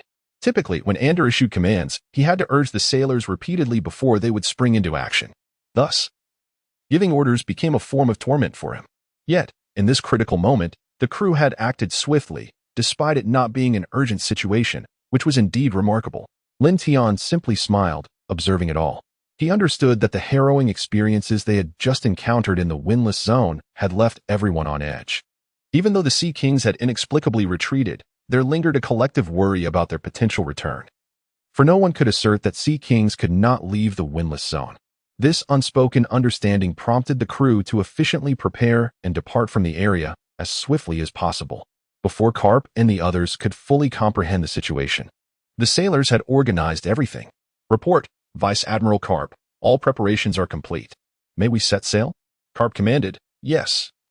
We shall proceed to the military base of the Goa Kingdom. With the order given, the well-prepared crew returned to their duties, although the naval vessel relied on wind power. Initiating a swift departure required synchronized efforts from many. As they glanced back at the receding windless zone, the sailors collectively exhaled in relief. That windless zone had been terrifying. Without Vice Admiral Garp and Admiral Lin Tian aboard, their escape would have been uncertain.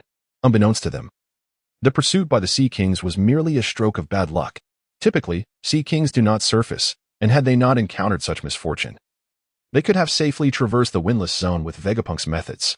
Gradually, smiles of pride emerged on their faces. They had successfully crossed the windless zone. Navigating a Navy vessel through such perilous waters was an unprecedented feat, and their achievement was exhilarating. Hey, old man, did you issue the wrong orders? Aren't we supposed to head to Logtown? Why are we going directly to the Goa Kingdom? Lin Tian inquired, puzzled. Is that so? I was unaware. I don't recall saying anything of the sort. Garp feigned ignorance, a knowing expression on his face that Lin Tian easily recognized as an act. Lin Tian was filled with immense anger, but after some contemplation, he decided to let it go. After all, he was no match for that insufferable old man and had no choice but to suffer in silence. Alas, his precious cookies. Before entering the calm belt, Lin Tian had been eager to visit Logtown, the site of Roger's execution. He had spoken at length to Garp, but it was ultimately the bribe of 100,000 berries worth of cookies that swayed Garp. This made Lin Tian ponder the undeniable truth that, regardless of the place, money reigns supreme. However, he overlooked a crucial point. For a transaction to occur on equal footing, both parties must possess comparable strength. Without such parity, one could unilaterally breach the agreement at any moment. By the time Lin Tian grasped this reality, it was already too late. Seeing Lin Tian's predicament, Garp wore a smug grin, relishing the audacity of the young man who dared to threaten him. Faced with Lin Tian's enticing offer, Garp had initially felt quite irked. After all, when had he ever been tempted by anyone, especially by one of his own students? Yet, the allure was far too great for Garp to resist. Eventually, he contemplated the possibility of reneging on the deal, which is why he had acquiesced so readily. In truth, it was merely a trap that Garp had set long ago, and Lin Tian had foolishly walked right into it. As Garp swaggered toward the deck with an air of triumph, Lin Tian's face contorted with anger. Were it not for his inadequate strength, he would have charged at him in a fit of rage. Just then, Ander approached and gently placed a hand on Lin Tian's shoulder. He seemed to have something to say, but hesitated, glancing between Garp and Lin Tian before ultimately shaking his head and letting out a deep sigh as he walked away. Lin Tian discerned the essence of those words from Ander's gaze. Young man, you are exceedingly naive. How could you fail to perceive such an obvious trap? Ander was fully aware of the dealings between Lin Tian and Vice Admiral Garp, for he was the witness to the transaction. From the outset, Ander had sensed that this was a pitfall orchestrated by Vice Admiral Garp, patiently waiting for Lin Tian to fall into it. However, considering the formidable prowess of both Vice Admiral Garp and Lin Tian, Ander decisively chose to align himself with Garp. In response, Lin Tian could only manage a bitter smile. Despite having been in this world for over 3 years, he still clung to some notions from his previous life. This is a realm where strength reigns supreme. Lacking sufficient power, one is utterly helpless even when ensnared in deceit. Lin Tian is not one to be easily deceived nor one to retaliate. As he observed Garp descending the staircase with a sense of triumph, a flicker of schadenfreude graced Lin Tian's visage. Lin Tian secretly manipulated a blade of space, slicing away 2/3 of the staircase before Garp, patiently awaiting the moment Garp would step onto it. The thought of Garp unexpectedly stepping into thin air and plummeting made Lin Tian stifle a laugh, covering his mouth in amusement. As he observed Garp gradually approaching the staircase, Lin Tian's delight swelled within him. Hurry, hurry. As Garp's foot hovered just above the step, an anxious tension gripped Lin Tian's heart. With a thud, Garp's first foot landed on the precarious step, and just as he was about to place his other foot down, a glimmer of amusement flashed across Garp's face. In a sudden turn of events, Garp vanished from the staircase in a swift motion, redirecting his trajectory towards Lin Tian. Realizing that Garp had not only evaded the trap but had also discerned his scheme, a wave of dread washed over Lin Tian. The crafty old man had seen through his plan and would surely not show him any mercy. Iron block. Space shield.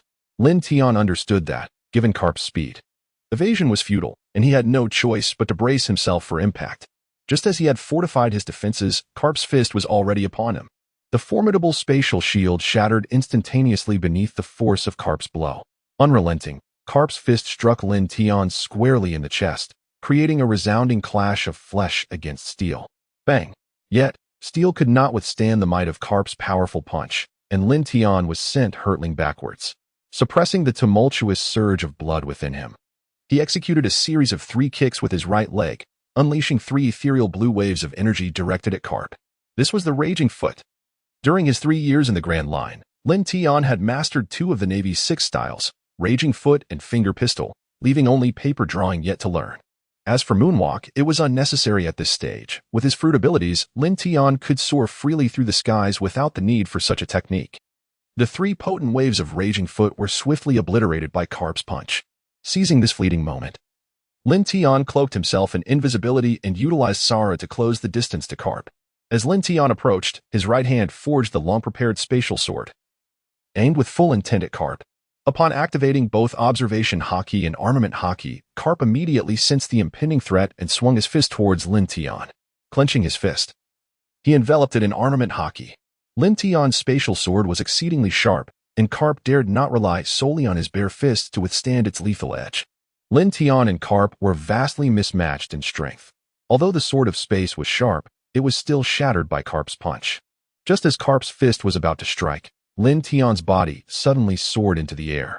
Observing Lin Tian suspended above, Garp pondered for a moment, ultimately deciding against pursuing him. After all, he had released his pent-up energy. Garp shouted to Lin Tian in the sky, "You little rascal. Do you think you can scheme against me? You need a few hundred more years of training." At that moment, Lin Tian, floating in the air, was about to retort when his gaze shifted, and he noticed a yacht approaching, closely pursued by a pirate ship. East Blue Pirates. "Captain, what should we do? The pirates are getting closer," a crew member exclaimed, glancing back at the relentless pirate ship. Terror etched across his face as he stammered his question to the captain.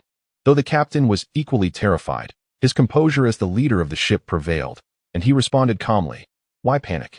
Those pirate ships are still a distance away. After we cover some ground, we will enter the Navy's jurisdiction, and then we will encounter the Navy." After reassuring the crew member, the captain turned to the panicking passengers below, saying, "Ladies and gentlemen, please remain calm. Ahead lies the Navy's jurisdiction, and the pirates will naturally retreat upon encountering them." Upon hearing the captain's words, the passengers and crew immediately calmed down. With the Navy present, they feared the pirates no longer. The captain, relieved to see the passengers and crew regain their composure, exhaled softly. However, a profound worry crept across his face as he glanced back at the pursuing pirate ship, quickly vanishing again. His earlier words were merely a means to prevent widespread panic. Having navigated the seas for so long, the captain understood that escaping the pirates' pursuit in their current predicament was nearly impossible. The yacht was slow, while the pirate ship was considerably faster. Before long, the pirates would surely catch up. While it was true that they were nearing the Navy's jurisdiction, the captain held little hope. Although they were approaching a naval area, the likelihood of encountering a naval vessel within that jurisdiction was slim, slightly better than in the open sea. It was likely that they would be overtaken by the pirate ship before even sighting a naval ship. Moreover, this was a pleasure boat, possessing virtually no defensive capabilities. There were only 3 guns on board.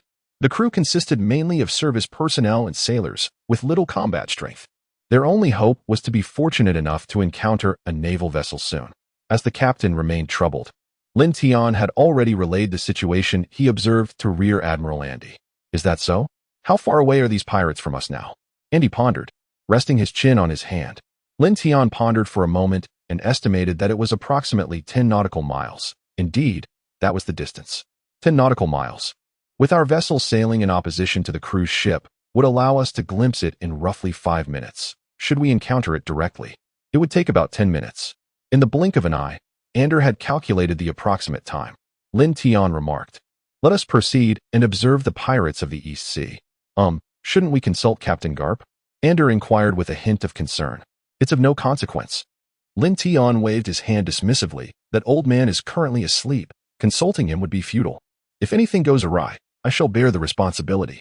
Lin Tindu stated that at this point, what else could Admiral Andy say? After all, Lin Tian was the disciple of Vice Admiral Garp. Full speed ahead in the northeast direction. Let those pirates witness the might of the Navy headquarters. Lin Tian commanded all the Navy personnel. "Yes," the sailors shouted in unison. Arriving in the East Sea, they encountered pirates right away, a stroke of luck bestowed by fate. The East Sea was known as the weakest sea, and the pirates here were not particularly formidable, making them easy to deal with, a rare opportunity indeed. Boom, boom, boom. Several cannonballs rained down from above, exploding beside the yacht. The shockwaves from the explosions sent ripples across the water, causing the yacht to sway violently. To be honest, the accuracy of these pirate cannon shots was abysmal. Not a single cannonball landed within 10 meters of the yacht. Yet, despite their ineptitude, these errant shots still caused significant chaos. Upon hearing the cannon fire, the tourists on board screamed in terror, instinctively covering their heads and scrambling for cover. The once polite and self-assured members of society revealed their true natures in that moment. Cries for help and curses filled the air. In the face of mortal danger, the noble etiquette they had clung to was cast aside entirely. These so-called elite individuals, who fancied themselves above others, proved to be inferior to ordinary folks when confronted with death. Everyone, quiet down. This is merely routine cannon fire. Silence. The captain bellowed. Unfortunately, the panicked nobles were beyond listening to the captain's commands. No amount of shouting could quell their fear. Observing their disarray, the captain displayed a hint of disdain, gritting his teeth with determination. These individuals were in such chaos that they stood no chance of escaping the pirates' pursuit. It was better to leave than remain and risk being harmed by such cowardice. Let us go. We must depart. The captain urged his two crewmates, with extensive sailing experience. The captain would never have come aboard this yacht had it not been for the exorbitant fees the nobles paid. It was one of the most perilous vessels at sea. Just as he prepared to leave, he suddenly spotted a mast emerging in the distance, and soon a Navy flag came into view. Finally, a massive naval warship appeared before the captain. Unlike any typical Navy vessel he had seen, its size was remarkable, yet the flag was unmistakably that of the Navy. In this critical moment, encountering a Navy ship filled the captain with exhilaration, banishing thoughts of escape from his mind. Who would wish to drift aimlessly on a small boat in the vast ocean? The Navy is here. The Navy is here. Everyone, calm down. We are saved. Upon hearing the captain's voice, all eyes turned towards the approaching warship. Indeed, a great Navy vessel was making its way toward them. Realizing the Navy's arrival, the crowd hastily tidied their rumpled clothing and, in an instant, restored their noble airs. What it meant to be noble was evident in this scene. Not only did those aboard the yacht notice the Navy, but the pirates behind them did as well. The once exuberant pirates' excitement evaporated, replaced by anxiety as they cast wary glances at their captain, Captain Locke. Captain Locke, confronted by the sudden appearance of the Navy, wrestled with indecision. Should he continue the pursuit? If he pressed on, he would inevitably clash with the Navy, leading to an intense battle. Yet, to withdraw would be a tremendous waste. According to intelligence, the yacht was filled with nobles and was defenseless. The thought of such wealth slipping through his fingers was unbearable. It was akin to stumbling upon a drunken beauty on the roadside, only to have her regain consciousness just as you were about to take her home. In such a situation, would one simply give up? Certainly not. After a struggle, Captain Locke's desire for profit prevailed over his reason, and he resolved to continue the chase. Do not stop. Pursue them. We are the infamous Locke pirates of the East Sea. How can we be intimidated by a mere warship? Charge forward. Charge forward. Inspired by Captain Locke's fervent speech, most of the pirates rallied, their spirits lifted, as they believed victory was within their grasp. Those few pirates who retained their wits, however, dared not voice their concerns. Yet silence did not equate to inaction. A few prudent pirates began to move toward the lifeboats, ready to escape at the first sign of trouble. Alas, their plans were doomed. There would be no escape for them. As Captain Locke beheld the imposing Navy vessel, a sense of foreboding crept into his mind, but the lure of the treasure drowned out his misgivings. Shaking off the ominous thoughts, he stared at the approaching Navy ship and yacht with a fierce expression. Keep pursuing. Open fire. We must silence that yacht before it can make contact with the Navy. Unbeknownst to Locke, this command would lead his entire crew to ruin. Boom, boom. The gunners aboard the pirate ship displayed an appalling lack of skill. After firing dozens of rounds, not a single cannonball found its mark. Despite the relentless cannon fire surrounding the yacht, it continued to sway and speed toward the Navy vessel. The crew, driven by their instinct to survive, rowed with all their might. Without their efforts, the yacht would have been far slower. Meanwhile, Captain Locke watched in disbelief as his crew failed to hit the slow-moving yacht. His face turned ashen with anger. Enough. Cease fire. Finally, unable to endure the futility any longer, he called off the pointless barrage. If he did not need these men for the impending confrontation with the Navy, he would have relished the chance to rid himself of them. You worthless fools. You cannot even hit a yacht. Stop and prepare for close combat. The pirates trembled at the fury etched on their captain's face, especially the gunners, who were particularly wary, fearing that one misstep might cost them their lives. The yacht and the Navy warship were mere minutes apart now, and the two vessels were drawing closer together. With a thud, several grappling hooks flew from the yacht, securing themselves to the Navy warship. Hurry, you lot, move faster. Though seething with rage, the crew could only suppress their anger as they strained to pull the ropes. The Navy personnel looked on with dismay. The nobles displayed a fundamental lack of respect for basic protocol. Boom. At last, the two ships collided, the warship rocking violently from the impact with the yacht. The Navy, composed of elite personnel, managed to maintain their footing despite the sudden upheaval. Lin Tian gently stamped his foot, and the two violently swaying boats came to a standstill under his influence. As the passengers noticed the sudden halt of the vessel, a flicker of confusion crossed their faces. However, upon sighting the warship looming before them, that confusion was swiftly banished. The nobles hurried towards the warship, eager to board and secure their safety. Yet, the naval vessel was designed for combat, its hull significantly sturdier and taller than that of ordinary ships, making it a daunting challenge to scale. How could these untrained nobles hope to ascend? After exhausting their efforts, they remained stranded on the pleasure boat, their mouths filled with curses. "Make way for me. I am a count of the kingdom," shouted a flamboyantly dressed old man from the rear. Suddenly, an unknown hand shoved him aside, allowing a portly middle-aged man to take his place. "Count? Nonsense. I am a duke. Clear the way." The crew, observing the ugly faces and venomous tongues of these nobles, looked on with disdain. At that moment, strange sounds emanated from the warship, prompting everyone to look up. They witnessed the cannon muzzles slowly pivoting, and to their horror, they realized that these cannons were not aimed at the pirates behind them, but rather at themselves. Faced with this rapid shift in circumstances, the people on board were momentarily bewildered, their faces etched with confusion. Could it be that this warship was not a naval vessel at all, but rather a pirate ruse? The captain, gripped by fear, pondered this possibility. Indeed, it was not uncommon for nefarious pirates to masquerade as naval forces, deceiving passing ships. Most captains would lower their guard in the presence of the Navy, only to be slaughtered by these impostors. The sound of orderly, resonant footsteps echoed from the ship, revealing a line of naval soldiers who appeared on deck, their gazes fixed intently upon the people of the pleasure boat. Upon seeing the naval officers, the captain sighed in relief, yet his heart brimmed with questions. Were these truly Navy personnel? Why were they aiming their cannons at them? The truth was that Major Andrew had made a grave misjudgment. Perceiving that the pleasure boat had not yet approached, he had ordered the use of ropes to secure the warship, assuming the pleasure boat was a pirate vessel in disguise. He believed it was all an elaborate ruse to attack the Navy, a common occurrence within naval operations. Thus, he swiftly commanded the soldiers to halt their rescue efforts, which had led to the ominous shifting of the cannons. As Andrew surveyed the individuals on the pleasure boat, he quickly realized his error. Their garments bore the marks of exquisite fabric, each worth hundreds of thousands of belly. How could pirates possess such wealth? He bellowed, "Who are you people?"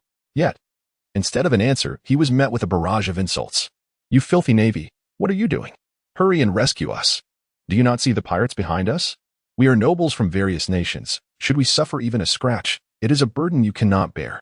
Upon hearing these words, Andrew's expression darkened. They sought rescue and yet dared to speak to him in such a tone? Their audacity was appalling. Any guilt he had felt for mistaking them for pirates evaporated in an instant. The captain, seething with rage at the nobles' disgraceful behavior, thought to himself that if not for his patience, he would have charged forward to silence their insolence. How dare they act so brazenly when they were the ones in need of the Navy's assistance? The title of nobility held no weight in this moment. "Silence. Everyone. Be quiet." Andrew's commanding voice reverberated across the deck, and the nobles, startled by his shout, fell silent, though only for a fleeting moment. A man with golden curly hair and an air of nobility stepped forward, arrogantly addressing Major Andrew. Yet the stains on his clothing and the faint traces of blood on his face rendered his noble demeanor utterly ridiculous. "Which division of the East Sea Navy are you? We are nobles from various countries, and you dare to shout at us? I will report you to your superior." This man was a prince from a powerful kingdom in the East Sea, ranking among the elite within this group of nobles. Thus, as he spoke, no one dared to interject. In Lin Tian's eyes, these individuals appeared as mere clowns performing a farcical act upon a stage. Andrew, filled with contempt, thought to himself that these lowly nobles believed they could report their grievances to higher authorities. When Andrew remained silent, the prince assumed the Navy was intimidated. And his tone grew even more brazen. I demand you bring us aboard immediately. Prepare hot water and exquisite meals. If you serve us well, we might overlook your transgressions. Indeed, echoed the other nobles in agreement. The recent scramble had caused them considerable discomfort, and they longed for a place to rest and recuperate. The Navy personnel aboard the warship erupted in laughter at the prince's demands, their mirth dripping with sarcasm, humiliated by the derision of these lowly sailors. The prince seethed with rage. You will pay for this. I swear you will not escape my wrath. Before he could continue, Lin Tian's voice cut through the air. The audacity of a mere boy daring to chastise him only fueled the prince's fury. He pointed at Lin Tian, exclaiming, You little brat, how dare you insult me? You are doomed. You will not escape my vengeance. What? Lin Tian's eyes glinted with a hint of murderous intent upon hearing the prince's threats in his eyes. This man was already a dead man. As Lin Tian raised his right hand, the man immediately levitated into the air, suspended by his gesture. With a gentle flick of his wrist, the man shot backward like an arrow released from a bow. Thud. He crashed into a cabin, producing a resounding noise. The wooden planks splintered, smoke billowed forth, and the man was buried beneath a heap of debris, his fate uncertain. This entire scene unfolded in an instant, leaving the noble spectators momentarily bewildered by the sudden turn of events. Prepare.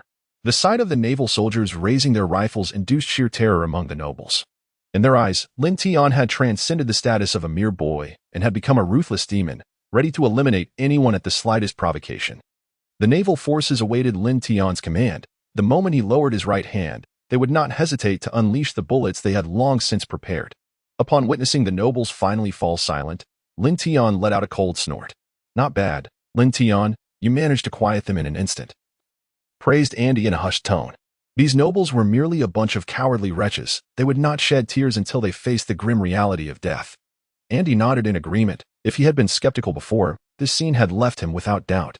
Lower your weapons, Lin Tian commanded, and as the naval soldiers complied. A wave of relief washed over the nobles, though they inwardly cursed Lin Tian's ancestry to the depths of hell. Meanwhile, the crew members vented their frustrations, unleashing a torrent of insults directed at the nobles, while the ship's captain wore a face as dark as the bottom of a pot. Do these nobles lack common sense? They cannot even gauge the situation. It baffles me how such rubbish can attain nobility. The priority is survival. What good is arguing with the Navy? They possess the power to simply walk away. Without them, we would be doomed. Turning to observe the pirate ship drawing ever closer. The captain's expression shifted to one of concern and confusion. It was one thing for the nobles to be foolish, but had the naval officers not noticed the approaching threat? Why was there no reaction from them? Suddenly, the captain caught sight of the two naval officers at the forefront, their faces etched with shock. Gentlemen of the Navy, I am a count of the kingdom. The individual you just hurled away was our prince. I believe you owe us an explanation, lest our king learns of the prince's demise. The weight of his words momentarily quelled the crowd, and while his tone had steadied, the air of superiority still lingered. Hearing the count's threat, Lin Tian could not help but smirk. It appeared these individuals had yet to grasp the gravity of their situation. Lin Tian shook his head, his expression one of sincere apology. Is that so? I apologize. I was under the impression that this was merely a dog from somewhere, never realizing it was a prince. What a remarkable prince to have in such a kingdom. Upon hearing Lin Tian's words, the count was nearly driven to the brink of vomiting blood and fury. Is this how one speaks? This is hardly an apology. It is clearly an insult. Although everyone present could discern the underlying meaning of Lin Tian's words, none dared to voice their thoughts, unwilling to meet the same untimely fate as that prince. Lin Tian shifted the conversation, stating, Of course, we are the Navy, and we shall bear this responsibility. However, this hinges upon our commander's perspective. Upon hearing Lin Tian's words, a flicker of delight graced the faces of the nobles, who had eagerly awaited this affirmation. Once they located your commander, this young lad would be doomed. Recognizing the glint in the noble's eyes, Lin Tian couldn't help but harbor a cold smirk within. May I inquire which Navy branch you belong to? A cautious noble ventured. Marineford. Marineford? Where is that? I have not heard of it. Neither have I. Do you know its whereabouts? No, that place should not exist in the East Sea. While some lesser nobles may have been unfamiliar with the name Marineford, others, including the Count, had indeed heard of it. The Count not only recognized the name but had even visited it in the past. He had accompanied King Shaka to the World Conference and had the fortune to experience it firsthand. So, this group of Navy personnel hails directly from the Navy headquarters. The elite of the Marine headquarters.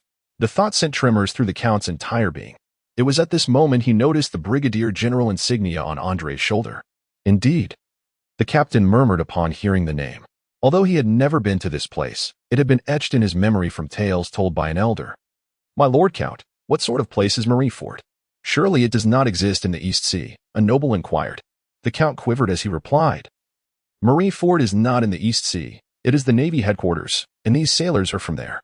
A collective gasp filled the air, reverberating with shock. The realization that these sailors originated from Marineford stunned everyone. Thus, these sailors are from the Grand Line, the pirate graveyard. Though uttered softly, the words reached every ear in the hushed surroundings. The intensity of astonishment on the faces of the crowd deepened, mingled with a hint of joy. These sailors, being from the Grand Line, possessed formidable combat prowess. The pursuing pirates could hardly contend with them. At this moment, the nobles felt little concern for the men in the vicinity. Even the Count shared this sentiment, particularly with a brigadier general among them. The nobles understood that the rank of a brigadier general from the Navy headquarters far surpassed that of a mere brigadier in the East Sea. The notion of retaliating against these sailors had evaporated from the minds of the nobles, who were self-aware enough to recognize their place, especially in the presence of those more formidable than themselves. They realized that not only would they be unable to avenge themselves against these sailors, but it would be a stroke of fortune if they were not retaliated against instead. Now, their thoughts turned to how to cultivate a favorable relationship with this Navy brigadier general, what he might enjoy, and what gifts could pique his interest. Such is the nature of nobility, they prey on the weak while fearing the strong, even if one had just slain their entire family and harbored deep resentment. As long as sufficient benefits were at stake, all hatred would swiftly dissipate, replaced by a fade of sincere friendship. Lin Tian and his companions remained oblivious to the noble's thoughts. Nor did they seek to ponder what occupied their minds. Report, Brigadier General Lin Tian, the pirate ship has entered our firing range. Shall we proceed to fire? Lin Tian waved his hand, dismissing the proposal. In his view, this group of pirates was so inept that they were unlikely to withstand even the initial barrage of cannon fire. Boom, boom, boom, boom. Captain Locke did not hesitate to order the cannons fired as soon as the naval warship entered range. Fire. If you fail to hit again, I shall personally see to it that you are stuffed into the cannon and fired out. Perhaps Locke's words had stirred the crew's spirits. For this round of cannon fire exceeded expectations, with 4 out of 5 cannonballs striking their target. The nobility, witnessing the descending projectiles, were utterly terrified, yet for the Navy, such bombardment was hardly noteworthy. With a swift motion, Andy drew his longsword, and in the blink of an eye, the 4 cannonballs were cleaved in 2, exploding midair. The brilliance of his blade was so swift that it seemed to vanish back into its sheath before one could even comprehend what had transpired.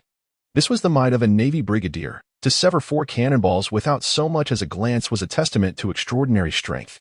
Observing this spectacle, the spectators aboard the ship were left in awe. They had often heard tales of the formidable prowess within the Grand Line, but today they finally bore witness.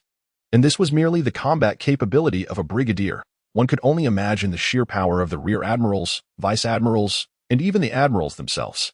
Captain, we must retreat. These Navy forces are too powerful. A pirate stammered. Locke, while greedy, was not foolish. He understood that these naval officers were beyond their means to confront. To linger would only invite death. With a burst of black blade energy, 3 masts of the pirate ship collapsed into the sea. In that moment, Locke's mind was consumed by a singular thought. This is the end. The Navy soldiers, well prepared, surged onto the pirate ship, swords drawn, while the pirates, desperate to survive, unleashed their fierce fighting spirit and charged at the Navy. However, the vast disparity in strength could not be bridged by mere ferocity. The clattering of weapons and screams echoed across the deck as the renowned pirates of the East China Sea faced an overwhelming onslaught. Within moments, half of the pirates lay dead or wounded, with the Navy soldiers dispatching them with ease. As the rear ranks of Navy soldiers arrived, they were met with the sight of their comrades having already subdued the pirates, leaving little for them to engage. Many complained, these pirates were utterly pathetic. They fell so quickly. Another retorted, you see, the biggest boss over there has left some for us, pointing at Captain Locke. Originally, the Navy had intended to leave none alive, but the swift resolution of the battle had forced them to spare the captain. With their meal devoured, they reasoned that some scraps must be left for those who followed. Seeing the Navy dismiss him so casually, treating him like mere spoils, ignited Locke's fury. Renowned as a formidable pirate across the East China Sea, he had never been so disregarded. You seek death. You Navy fools shall accompany me to the grave. Captain Locke lunged at the nearest Navy captain. Despite the disparity in strength between the East China Sea pirates and those of the Grand Line, capturing a Navy captain was still within Locke's grasp. Realizing Locke's intentions, the Navy captain attempted to retreat, but his speed was no match for Locke's. Just as Locke was about to seize him, two Navy colonels intervened, delivering powerful kicks that sent Locke flying. I struck first.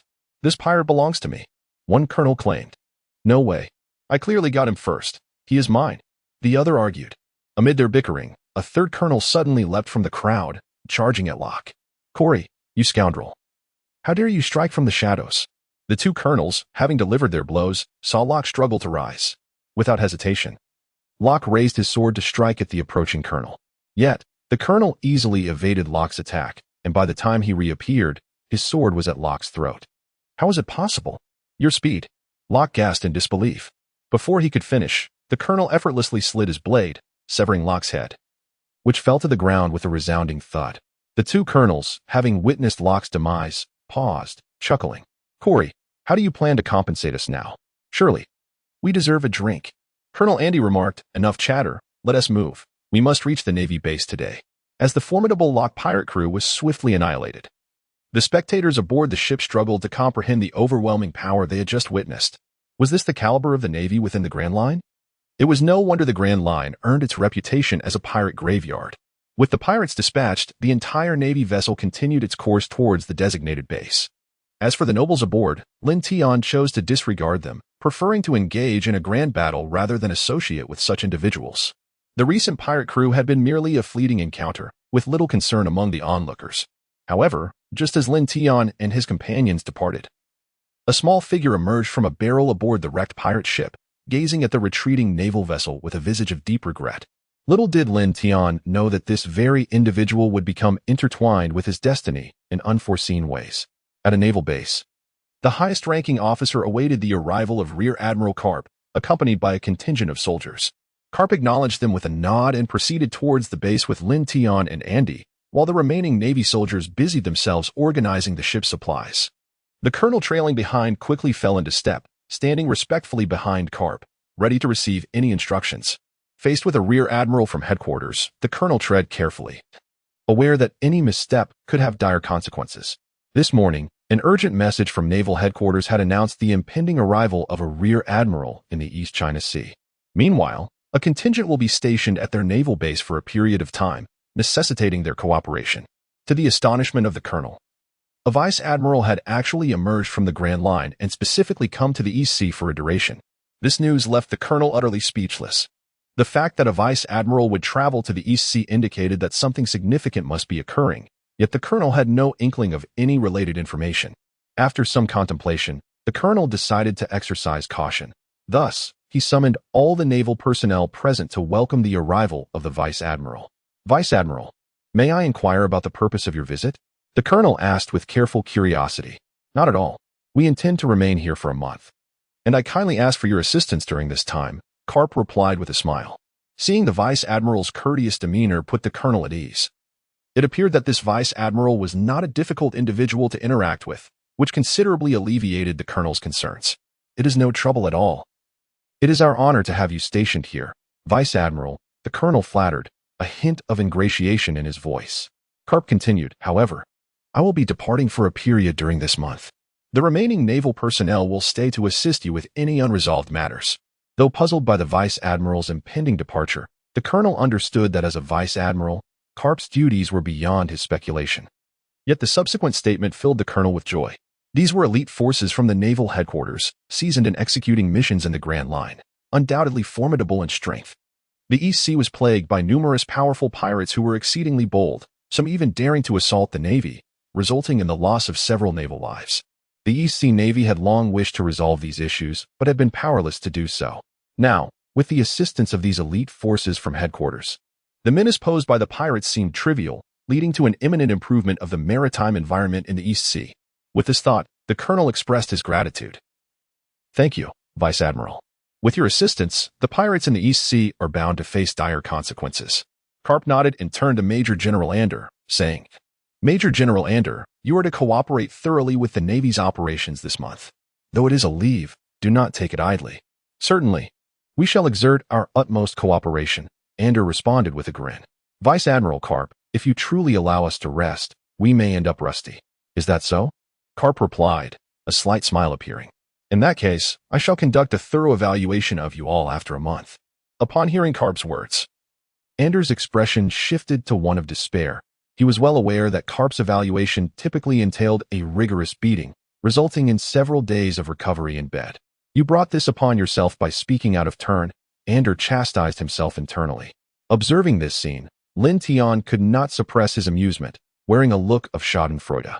All of you laughed at my misfortune whenever I was punished. Now it is finally your turn. Unbeknownst to Lin Tian, after his departure this time, he would not return to the naval headquarters for an entire year. At the naval base's dock, Garp stood on a small boat, and Lin Tian approached, rubbing his sleepy eyes. Get a move on, you little rascal. Waking up this early is no easy feat, even for an old man like me, Garp exclaimed in frustration. Eager to see the troublesome Luffy, Garp had arranged for a small boat early in the morning, and had it not been for waiting on Lin Tian, he would have already departed. Major General Lin Tian. The colonel, seeing Lin Tian's drowsy countenance, did not dare underestimate him and respectfully addressed him. The previous night, to welcome their naval headquarters colleagues, a grand banquet had been held, leading to a night of excessive revelry. Most of the naval personnel were still slumbering.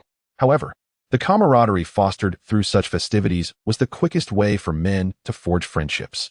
The colonel had become quite acquainted with several from the headquarters during the evening.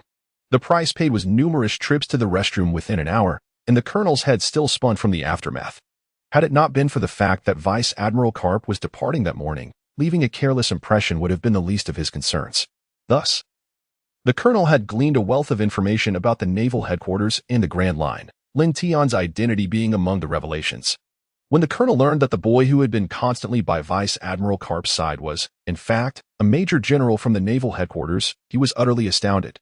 After some inquiries, he discovered that this young man was none other than the most formidable prodigy in naval history, renowned worldwide just 2 years prior. It was no wonder he had achieved the rank of major general at the tender age of 13. His talent was exceptional. As for the colonel's address, Lin Tian waved his hand dismissively. Please omit the title of major general. I prefer to simply be called Lin Tian. Adding those two words feels rather odd. Yes, understood. Lin Tian, the colonel quickly corrected himself. Hearing this form of address, Lin Tian smiled and nodded. It was far more pleasing to the ear than the previous title. Old man, how can you still speak? You sleep so long every day. I manage with just a few hours of sleep, and after drinking so much last night. It is a miracle I am awake at all. Last night, Lin Tian had not escaped either. He had been dragged by Roberts to the banquet, where he was pressured to drink continuously. He could scarcely recall how much he had consumed, nor how he had made it back to his room to sleep. Regardless, upon awakening that morning, he found himself already in his room. You little rascal, how dare you speak? Drinking at such a young age. Have your wings grown so strong that you can fly now? Lin Tian replied, puzzled. I recall you were asleep last night. How could you possibly know I drank? Lin Tian's words only served to further infuriate Garp. Just when Garp had settled down to sleep, a raucous banquet erupted nearby, depriving him of rest despite his usual ability to slumber through even the loudest explosions. Yet, for reasons unbeknownst to him, Garp found himself tossing and turning throughout the night.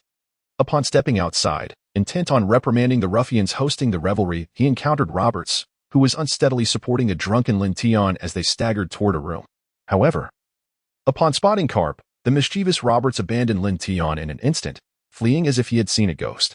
Garp was initially incensed to see Lin Tian drinking, contemplating a reprimand, but the sight of Lin Tian's slumbering face caused him to relent, lowering his clenched fist.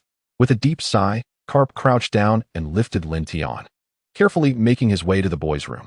Perhaps sensing Garp's movements, Lin Tian groggily blinked open his eyes, and upon realizing it was the old man carrying him, he broke into a silly grin. Old man, what are you doing here? Have you come to drink too? Garp couldn't help but smile wryly at the audacity of this young lad, who, despite his tender age, had indulged excessively in alcohol, his breath reeking of it. Lin Tian had never been one for drinking. In his previous life as an orphan, Survival was his primary concern, leaving no room for such indulgences. Now, although his mind felt like that of a 20-something, his body remained that of a mere adolescent, making the thought of drinking all the more ludicrous. If it weren't for Robert's antics, Lin Tian would never have found himself in such a predicament. What's this nonsense? Garp muttered under his breath, though his pace was deliberately slowed, careful not to rouse the sleeping boy. Despite his occasional scolding and threats to discipline Lin Tian, Garp harbored a deep-seated concern for him, often acting out of genuine care. Having spent 3 years with Lin Tian, Garp had come to understand him well. It was undeniable that Lin Tian was a true prodigy. Garp had never encountered anyone of comparable talent throughout his years. If Lin Tian were to remain with the Navy, it would undoubtedly be a boon. And Garp would devote all his energy to nurturing him, aspiring to elevate Lin Tian to the rank of Fleet Admiral, akin to Sengoku's current stature. Garp firmly believed that with Lin Tian's capabilities, he could propel the Navy to unprecedented heights. This sentiment was shared by others, including Sengoku, Tsuru, and Kong. Since Garp had taken Lin Tian under his wing, many former strongmen of the Navy, who had once stood alongside Garp in their prime, but now occupied lesser roles, began to pay close attention to Lin Tian. One should not underestimate their influence. These veterans had once upheld the Navy's justice amidst formidable foes like Pirate King Roger, Whitebeard, and Shiki the Golden Lion. Though they had retired due to age and injuries sustained in battle, their legacy and teachings continued to shape the current generation of officers. It was clear that the mid-ranking and high-ranking officers of the Navy today were largely their disciples, signifying their enduring impact. These stalwarts formed the backbone of the Navy, and it was due to their presence that the legendary pirates still alive dared not act recklessly. After all, with only the 3 admirals, Sengoku, and Garp, how could they maintain order over the vast expanse of the Grand Line? Yet, they all praised Lin Tian, expressing envy over Garp's fortune in discovering such an exceptional apprentice. If not for Garp's formidable strength, many would have sought to oust him and assume the role of Lin Tian's mentor themselves. It was evident that if Lin Tian remained with the Navy, his ascension to the position of Fleet Admiral was a certainty. However, both Garp and the others understood that Lin Tian was not destined to stay within the confines of the Navy. His yearning for freedom clashed with the stringent regulations of military life, rendering it unsuitable for him. Logically, since Lin Tian was unlikely to remain, Garp need not invest such monumental effort in his training. Should Lin Tian become a formidable foe after departing the Navy, it would be akin to fortifying their adversaries. Yet, Garp had come to regard Lin Tian as his own grandson. It was for this reason he had taken Lin Tian to meet Luffy, hoping to foster a friendship between the two from a young age. Furthermore, Garp recognized Lin Tian's loyalty. He was not one to betray the Navy without grave provocation. The Navy's support had accelerated Lin Tian's growth into a powerful individual, and the bonds formed during his time there would forever tether him. Lin Tian will undoubtedly remember this kindness. Even if he departs from the Navy, he will not oppose them. In fact, there may come a time in the future when the Navy requires Lin Tian's assistance. With his extraordinary talent and indomitable will, 2 essential qualities of a formidable individual, Lin Tian possesses what it takes to become a strong contender. What he currently lacks is merely time. Given sufficient time, he is destined to ascend to the pinnacle of power in this world. Old man, despite my incessant teasing, you remain the sole family I have in this world. Upon hearing Lin Tian's words, a subtle smile graced Garp's face. It is still too early for such thoughts. Cherishing the present is what truly matters. The tranquil sea surface was caressed by a gentle, refreshing breeze, with the perfectly temperate sunlight shimmering upon the water. In such a moment, if one were to sail out on a small boat and recline in a wicker chair, the experience would be utterly delightful. However, at this moment, Lin Tian had no time to indulge in such pleasures.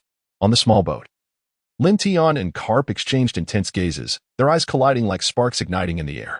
"You little rascal, is that how you speak to your teacher?"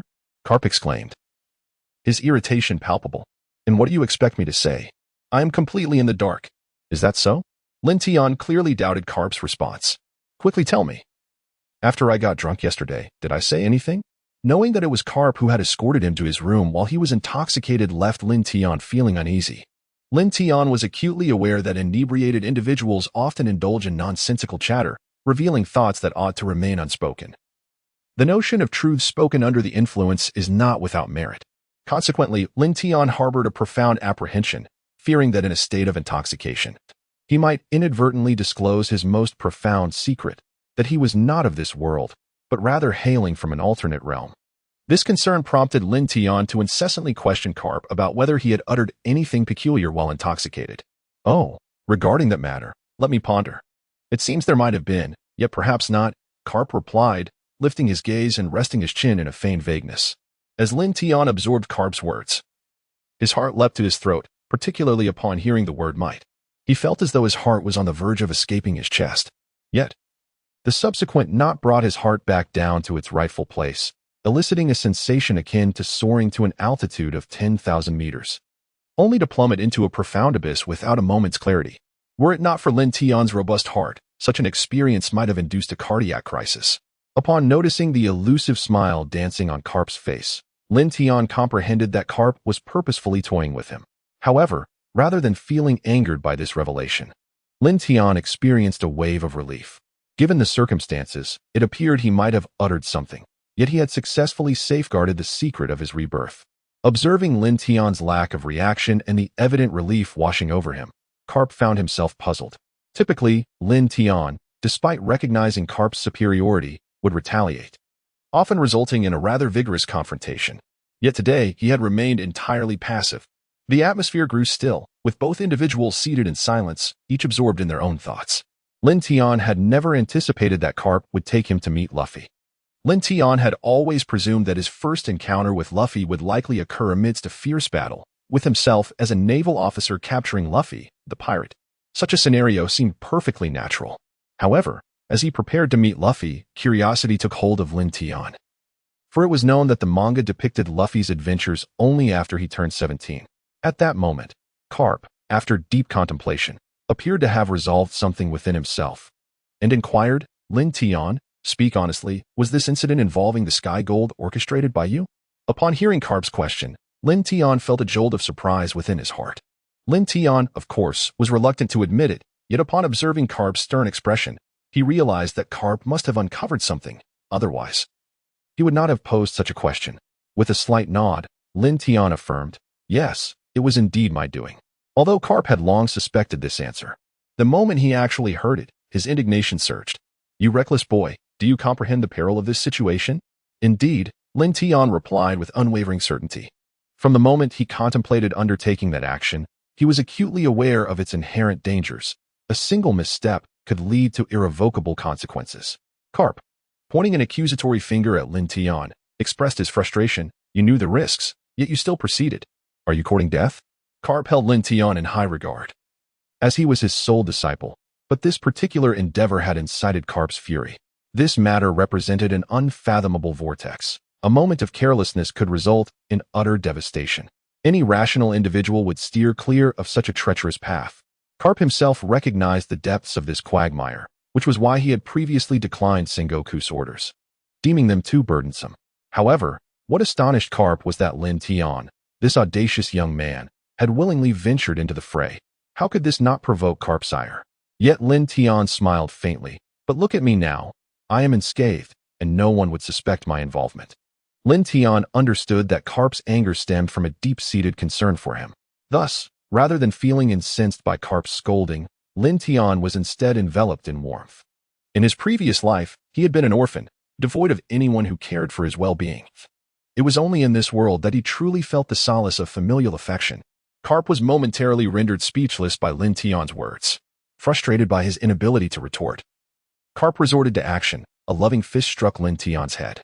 "You little rascal, dare to talk back? You old codger, every time you can't win an argument, you resort to violence," Lin Tian muttered, displeased. "Do you even realize the magnitude of trouble you've stirred? Do you grasp how many people you've offended this time?" Lin Tian was well aware of Garp's concerns, perhaps even more so than Garp himself. The recent incident involving the celestial gold had yielded unimaginable rewards for Lin Tian. The treasures offered to the celestial dragons were exquisite, many of which were worth a fortune. The gains were proportional to the risks taken, having received so much. Lin Tian had undoubtedly paid a greater price. After this incident, he had incurred the ire of the celestial dragons, numerous formidable pirates along the Grand Line, several allied nations, and even a marine admiral. Fortunately, Lin Tian had meticulously planned the operation, ensuring that his identity remained concealed.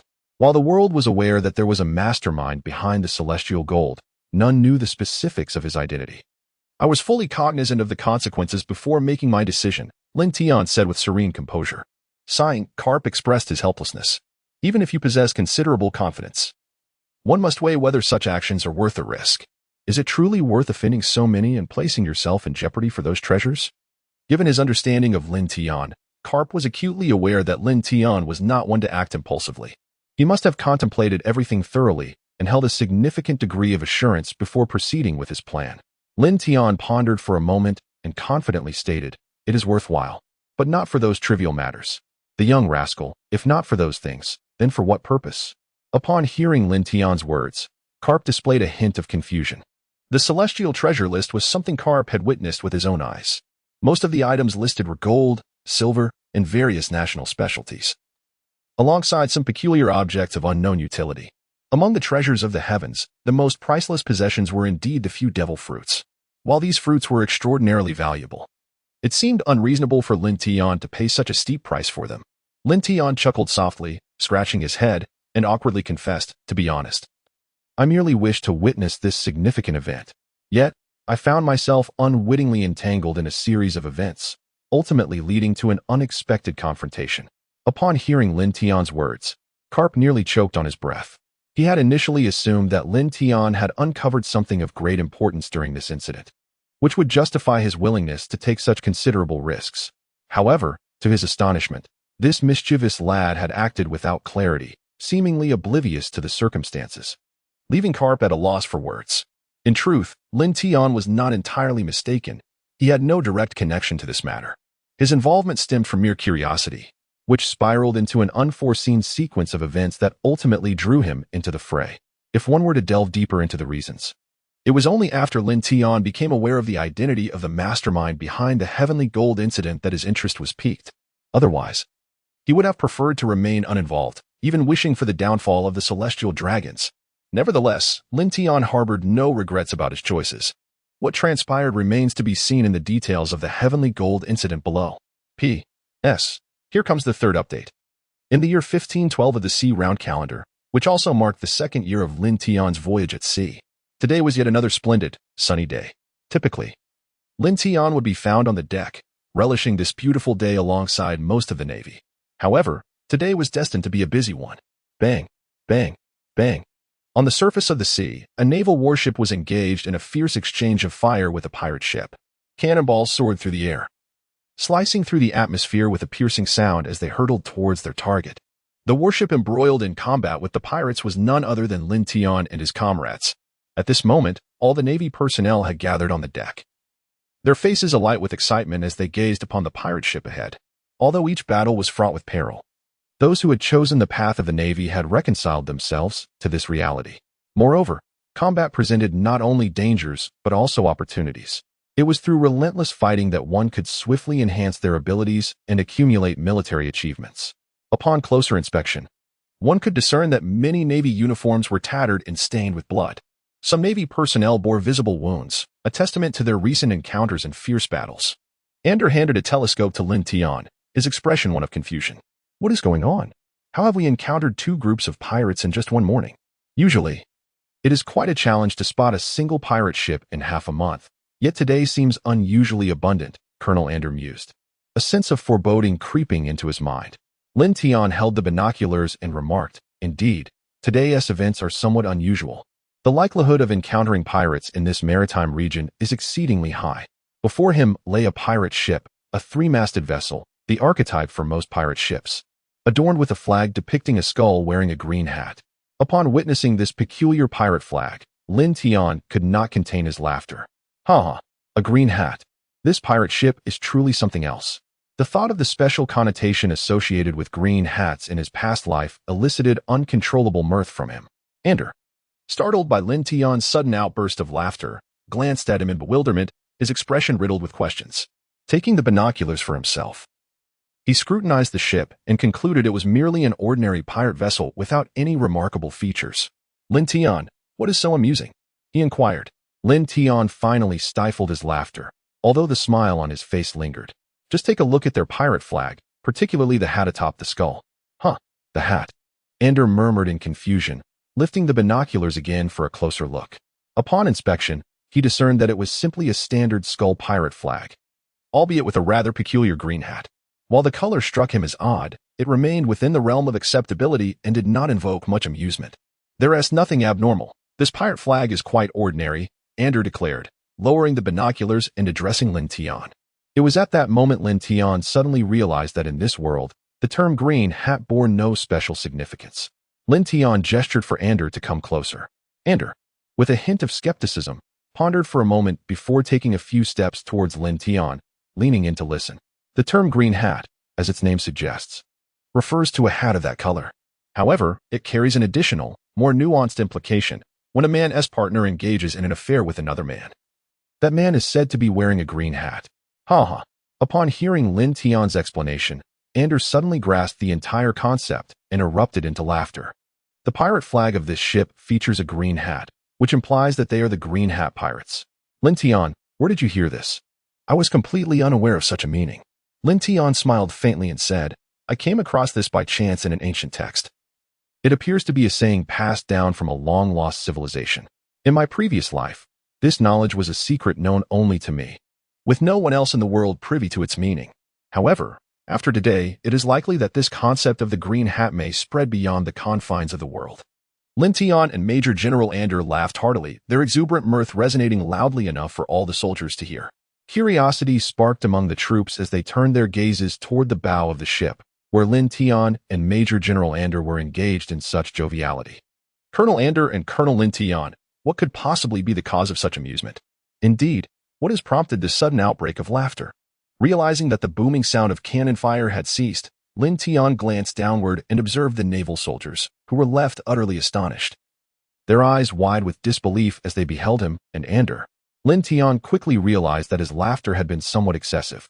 He promptly ceased his mirth and adopted a serious expression as he regarded the naval personnel below. Lin Tian swiftly kicked Ander, who was still laughing, leaving Ander feeling exceedingly awkward as he gazed at the naval forces below.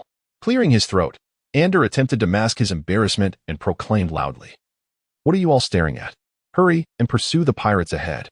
Yes, the entire naval contingent, jolted to attention by Ander's command, responded in unison. The Navy had been momentarily paralyzed by the fright inflicted by Lin Tian and Ander, resulting in their silence, while the pirates, however, continued to unleash their cannon fire. Several cannonballs soared towards the warship, emitting piercing whistles. Whoosh, whoosh, whoosh. A few spheres of darkness materialized in Lin Tian's hands in an instant, and with a flick of his fingers, he sent them forth at tremendous speed, accurately striking the incoming cannonballs. Boom, boom, boom. Load. Prepare. Fire. The crew turned in confusion. Yet before they could grasp the situation, a door suddenly flew in from behind, hurtling towards Lin Tian and Ander at the ship's stern. With a simple sidekick, Lin Tian effortlessly shattered the door that had inexplicably appeared. Prepare 1,000 cannonballs. Garp emerged from the shattered door, tossing his coat to a nearby sailor, his voice booming with authority. Upon witnessing Garp's fury, Lin Tian and Ander exchanged glances, each reflecting the other's bewilderment. Garp had been hiding in the cabin, intent on breaking his previous record of consuming sweet pastries. He was just one pastry shy of surpassing his last tally of 243, but at that crucial moment, the transponder snail had rung, startling Garp and causing him to drop the pastry he was holding. Garp was incensed. After 2 sleepless days of indulgence, he had failed spectacularly. Grasping the transponder snail, he was about to unleash his wrath, but the voice on the other end interjected first. Hello, Garp, what are you doing? Why did it take you so long to answer? Hearing that familiar voice, Garp furrowed his brow. Hello, Sengoku. What do you want? This time, I have a task for you, Sengoku replied. Isn't it the day for the transfer of the heavenly gold? The Navy is responsible for the escort, and I need you to. Before Sengoku could finish, Garp cut him off. Don't even say it. You know I won't do such things. Find someone else. Sengoku fell silent for a moment before finally saying, I didn't want to involve you, but we received intel that many powerful pirates are planning to rob the heavenly gold. Rob? Garp murmured, isn't there a vice admiral escorting the heavenly gold? Which pirate dares to make a move? Sengoku's voice was tinged with a wry smile. Precisely because we lack manpower, we need your assistance, or else why would I ask you to do this? Garp fell into contemplation, understanding Sengoku's predicament. Yet, he truly wished to avoid such complications. It would be far easier to continue his indulgence in pastries. Suddenly, a figure flashed through Garp's mind. The person's strength would be sufficient for the task. How about we send Kazan? His combat prowess has reached the level of a vice admiral. His previous promotion failure was merely due to insufficient experience, and this escort mission is perfectly suited for him. Vice Admiral Kazan? Sengoku pondered for a long moment, weighing the implications. At Sengoku's level, every order carried significant consequences. Especially now that Kazan was on the cusp of promotion, any directive concerning him warranted careful consideration. All right, I'll send Kazan. He has enough experience now. It's time to elevate him. After ending the call, Garp gazed at the fallen pastries on the ground, lost in thought, before striding outside. This led to the scene that followed, where Garp emerged to reveal a deck brimming with cannonballs, the surrounding sailors swallowing nervously. If these cannonballs were unleashed, it would not merely obliterate a single pirate ship. Even Tin would be utterly decimated. Fist of the meteor shower. Cannonballs. Cannonballs. An avalanche of cannonballs. The entire sky was filled with projectiles, each dark sphere seemingly unremarkable, yet each held immense destructive power. Observing the barrage of cannonballs soaring into the sky, Lin Tian could only shake his head in resignation, silently contemplating, what has this old man gone mad over today? He was just focused on breaking a record and requested not to be disturbed. Why the sudden fury? Garp's technique, the fist of the meteor shower, was one Lin Tian had witnessed numerous times. It could be deemed invincible at sea, unless one possessed extensive offensive or defensive capabilities akin to his own. It was impossible to intercept dozens of cannonballs from various directions simultaneously, something only a powerful pirate crew could manage, with numerous experts to protect their vessel. In the vastness of the ocean, if one lost their ship, even the mightiest of devil fruit powers would lead to despair. Of course, individuals like Kazan or Doflamingo were rare exceptions.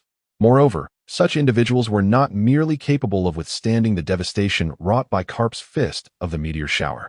Thus, Lin Tian had rarely seen Garp unleash so many cannonballs at once. Typically, a mere few dozen would suffice to annihilate the opposition, and yet, the onslaught showed no signs of abating. For this reason, Lin Tian could only offer a moment of silence for the pirates ahead. Boom, boom. Hundreds of cannonballs detonated upon a pirate ship. The scene was unfathomable. Not only was it difficult to imagine, but it was also impossible to witness. The entire pirate vessel was engulfed by smoke and flames from the explosions, obscuring any view of the chaos within. All that remained was a massive cloud of smoke drifting upon the sea. However, given the circumstances, everyone could anticipate the fate of the pirate ship within. Garp, having intended to launch yet more cannonballs, recognized the futility of further bombardment upon witnessing the devastation. He commanded, "Withdraw those cannonballs and advance towards that pirate ship." "Yes." "What have you done, old man? Did you fail to break the record?" Lin Tian approached with a grin, teasingly inquiring. Lin Tian had not mentioned it. But upon doing so, his anger only intensified. After 2 days, he was thwarted by that rascal Sengoku with a mere phone call. "That little brat, are you becoming reckless?" Garp, with a fist raised and a beaming smile, gazed at Lin Tian. Noticing Garp's movements, Lin Tian hastily halted, keeping a wary eye on him. After a moment, seeing that Garp made no further moves, Lin Tian finally exhaled in relief, genuinely fearful that Garp might deliver a punch. Garp then addressed Andy, who was also approaching, inquiring, "Andy, where is our course set for this time?" Andy promptly replied, "Admiral Garp, we are heading to the naval base at Corod. It is the nearest facility within the entire maritime region." Upon hearing Andy's words, Garp's expression shifted slightly, a fleeting change that quickly vanished from his face. The heavenly gold they sought originated from the Corod naval base, destined for the holy land of Mariawa to be offered to the celestial dragons. This was precisely why they had encountered 2 pirate ships in a single day. Those pirates were undoubtedly after the heavenly gold. During his recent communication with Sengoku, Garp had wished to distance himself from the matter of the heavenly gold, yet he had unwittingly embarked on the route to Corod. "Is it possible for us to divert from the Corod naval base and head to another one?" Garp mused solemnly. Although Andy did not fully grasp Garp's words, he could sense something ominous in Garp's demeanor. Reflecting on the distribution map of the surrounding naval bases, Andy shook his head. "There are none. The nearest to us is indeed the Corod naval base. If we were to venture further, our ship's supplies would not suffice." "Old fool, has something occurred at Corod?" Lin Tian remarked curiously, having noticed Garp's change in expression along with his words. "Nothing of the sort, merely that naval base is currently engaged in a mission," Garp calmly explained. He understood that Lin Tian relished excitement. If he were to learn about the heavenly gold, the little rascal would undoubtedly not let the matter rest. However, Lin Tion's strength did not yet qualify him to involve himself in such affairs. Before Lin Tion could respond, Garp turned to Andy, stating, in that case, let us maintain our course as it is. Garp wished to remain uninvolved in this matter, finding it overly troublesome, though that did not imply fear on his part. Watching Garp's retreating figure, Lin Tion fell into contemplation, certain that Garp was concealing something, though he could not ascertain the reason for Garp's silence. An's thoughts mirrored Lin Tion's. And just as he intended to consult Lin Tion, a naval soldier approached at a brisk pace. Admiral Lin, Admiral Andy, we have discovered a living pirate. Lin Tion and Ander were momentarily taken aback by the news. It was astonishing that someone could survive such a cataclysmic explosion. It seemed this pirate was no ordinary foe. Let us investigate, Lin Tion urged. Under the guidance of a naval soldier, they approached the side of the warship and gazed out at the sea. The surface was littered with countless splintered timbers, numerous bodies, and various other debris. The sheer force of hundreds of cannonballs had utterly ravaged the pirate ship, leaving not even a sizable fragment intact. On a slightly larger piece of wood, a figure lay motionless. Yet the rising and falling of his chest betrayed the fact that he still clung to life. 2 naval officers had already swum over, intent on retrieving the pirate. Suddenly, as if stirred by the pain, the pirate gradually regained consciousness. However, upon opening his eyes, he was met with the sight of Navy personnel all around him. Recognizing the naval insignia on the sails, he understood he was aboard a warship. As he surveyed the surrounding Navy officers, a myriad of escape plans flickered through his mind. But the idea of eluding them right under their noses seemed utterly implausible, especially given his grievous injuries, leaving him with scarcely a third of his former strength. At that moment, the naval personnel parted to reveal 2 naval brigadiers stepping forward. The pirate's astonishment grew as he recognized one of them was merely a lad in his teens. How could such a youth attain the rank of brigadier? Before the pirate could fully grasp his disbelief, Lin Tion approached and inquired directly, state your name, the name of your pirate crew, and your position within that crew. The pirate, taken aback by the audacity of this youth's question, burst into laughter, his eyes filled with disdain as he regarded Lin Tion. You dare to ask the name of this captain? You are not worthy to converse with me. Summon someone of significance. Lin Tion let out a cold snort. Remarking on the audacity of this pirate, who, faced with imminent demise, still dared to act so recklessly. It seemed he was utterly oblivious to the meaning of death. Lin Tion casually seized a rifle from a nearby naval officer. With a swift motion, he pulled the bolt and aimed, executing the series of actions with remarkable speed and precision, devoid of any hesitation. Upon noticing the ominous black muzzle directed at his forehead, the pirate's bravado evaporated, replaced by palpable fear. Trembling, he stammered, "What do you intend to do? Isn't there a naval regulation against killing captives?" The surrounding naval personnel couldn't help but chuckle at the pirate's words. It was common knowledge among the Navy that Brigadier Lin Tion was not one to adhere to regulations. He had been known to release captured pirates, so there was little doubt he would not hesitate to eliminate one like him. Rest assured. I have no intention of killing captives, Lin Tion replied with a disdainful expression, secretly thinking, to slay a pirate like you would only sully my hands. The pirate sighed with relief, convinced that these naval officers would indeed uphold their own regulations, and thus he felt a sense of security. However, in that moment, a gunshot rang out. A severed ear fell to the ground as the pirate instinctively clutched the bloody stump, screaming in agony. Blood flowed profusely, dripping through his fingers and staining the deck, creating vivid splatters. If you continue to scream, I won't hesitate to take your other ear, Lin Tion said, regarding the pirate with a slight smile. The pirate promptly fell silent, his gaze toward Lin Tion filled with terror. In that instant, Lin Tion appeared to him as a demon, mercilessly inflicting punishment without uttering a single word. Why had there suddenly been an influx of pirates on the route to Corod? As the second update is presented, I express my gratitude for the reader's support. Although the young brigadier's question perplexed the pirate, fearing for his remaining ear, he had no choice but to divulge everything he knew. Honestly, I cannot explain the specifics. Initially, I simply followed the other pirates here. We had heard rumors of a great treasure on Corod Island, which compelled us to come. Upon hearing the pirate's words, Lin Tion immediately suspected that the pirate was toying with him. You have no idea why you pirates have congregated here? Are you perhaps planning a group excursion to the naval base at Corod? Noticing Lin Tion's finger resting on the trigger, the pirate hastily interjected, "Wait, I haven't finished." At first, we were indeed unaware of the specifics. It was merely rumored that there was a vast treasure on Corod Island, so we decided to investigate. However, After further inquiries, we eventually discovered that someone had spread word that this year's heavenly gold is on Corod. Heavenly gold? Lin Tian turned to Anders and asked, "What exactly is this heavenly gold? I have never heard of it before." Stunned by the pirate's revelation, Anders quickly regained his composure and explained. Heavenly gold refers to the wealth that the World Alliance presents as tribute to the celestial dragons each year. It is merely a clandestine term. With Anders' explanation, Lin Tian experienced an epiphany. No wonder he had struggled to recall what heavenly gold was. It was simply an abbreviation. Anders continued, however.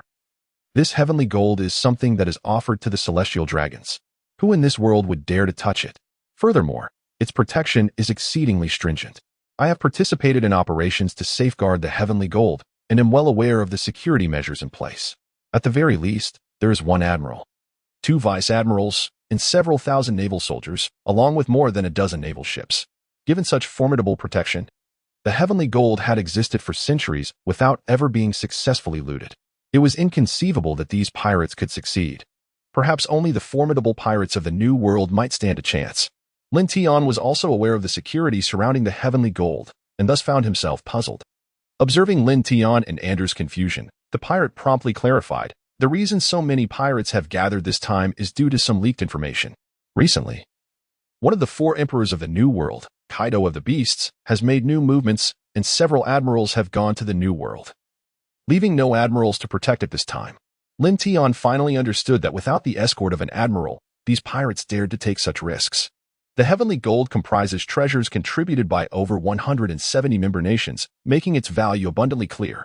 Any small portion that these pirates could acquire would be considered a significant gain. Since the intelligence had been gathered, this pirate had outlived his usefulness. Lin Tian waved his hand, signaling for him to be taken away. Initially, Lin Tian had contemplated executing this pirate, but given his cooperation, he chose instead to allow him to contribute to the embellishment of this world. Once the surrounding naval soldiers had retreated, Anders spoke gravely. This time, countless pirates have gathered around Corod. It seems rather untimely for us to head there now. Lin Tian nodded, fully aware of Anders' concerns. Corod had captured the attention of the entire world, with countless eyes fixated on the heavenly gold, especially with such a rare opportunity presented by the absence of an admiral. The potential repercussions of seizing the heavenly gold and defending the celestial dragons were hardly a consideration. Those who dared to seize it were either pirates or criminals, already wanted by the world government, rendering the distinction moot. At most, their bounties would increase significantly, a prospect that many might even welcome. Anders' earlier peculiar behavior likely stemmed from having received information regarding this situation, prompting him to suggest a change in course. If even the old man was hesitant to proceed, it was evident that Corod was ensnared in a tempest of turmoil. Sighing, Anders expressed his worries about the inevitable heavy casualties the escorting navy would likely face, considering the multitude of pirates now converging on Corod. Lin Tian chuckled softly and, under Anders' puzzled gaze, explained, "Anders, you are overthinking it. With so many naval forces present, how could they remain utterly inactive?" Lin Tian could hardly believe that amidst such a massive surge of pirate activity, the Navy headquarters would remain utterly oblivious. With the admirals having ventured into the New World, what remaining combat strength could the Navy headquarters muster to suppress the multitude of pirates? Although Anders held faith in Lin Tian's words, he pondered how the Navy's highest combat forces, being preoccupied in the New World, could possibly spare any personnel. Lin Tian spoke with profound significance.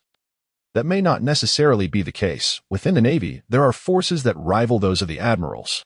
And he waved his hand dismissively, his expression one of disbelief. How could that be? The fleet admiral must oversee the Navy's headquarters. Suddenly, N's eyes widened as a thought struck him. There is also Vice Admiral Garp. His strength is certainly on par with that of an admiral. However, upon hearing N's words, Lin Tian merely shook his head. From the old man's earlier remarks, it was evident that he wished to remain uninvolved in this matter. Otherwise, he would not have uttered the words about not going to Corod. Lin Tian was aware that the Navy headquarters concealed a substantial amount of combat prowess. Many of the naval experts who had retreated to the sidelines over the years were still alive. Although their fighting capabilities had somewhat diminished due to age, they remained formidable. The Navy's foundation was exceedingly robust, supported by the entirety of the world and an abundance of resources at its disposal. Aside from the Navy marshal stationed abroad, perhaps no one truly comprehended the extent of the Navy's hidden strength. This starkly illustrated the disparity between those with powerful connections and those without. As a fellow Navy brigadier, Ander possessed limited understanding of the true forces within the Navy. However, with Garp as his mentor, Lin Tianka had gained considerable insight into the high-level secrets of the Navy. Aside from the heroic Vice Admiral Garp, are there other forces within the Navy that rival the admirals? Ander inquired, perplexed. Lin Tian confidently remarked, yes, there is, though I am uncertain as to who it might be. Upon hearing Lin Tian's words, Ander fell into a contemplative silence. He was well aware that Lin Tian possessed a deeper understanding of certain naval secrets than he did. The convergence of countless pirates at Corod was indeed a momentous event, one that filled Lin Tian with eager anticipation. Observing the excitement etched on Lin Tian's face, Ander felt an unsettling premonition and inquired hesitantly, "Hey, Lin Tian, please don't tell me you intend to involve yourself in this matter." Lin Tian nodded and countered, "Why not? Andy, don't you think it would be a tremendous pity to miss out on something so exhilarating?" If Andy was merely uncertain moments ago, he now felt resolute and quickly interjected, "Hey, Lin Tian, I won't interfere with your other pursuits, but this matter is beyond your involvement. It involves too many formidable individuals. Although your strength has significantly progressed, it is still insufficient for you to engage in this affair." Lin Tian waved his hand, reassuring, "Do not worry, I shall not get involved. Moreover, the timing does not align. Tian Shangjin will depart in a few days, and perhaps we will have left Corod by then."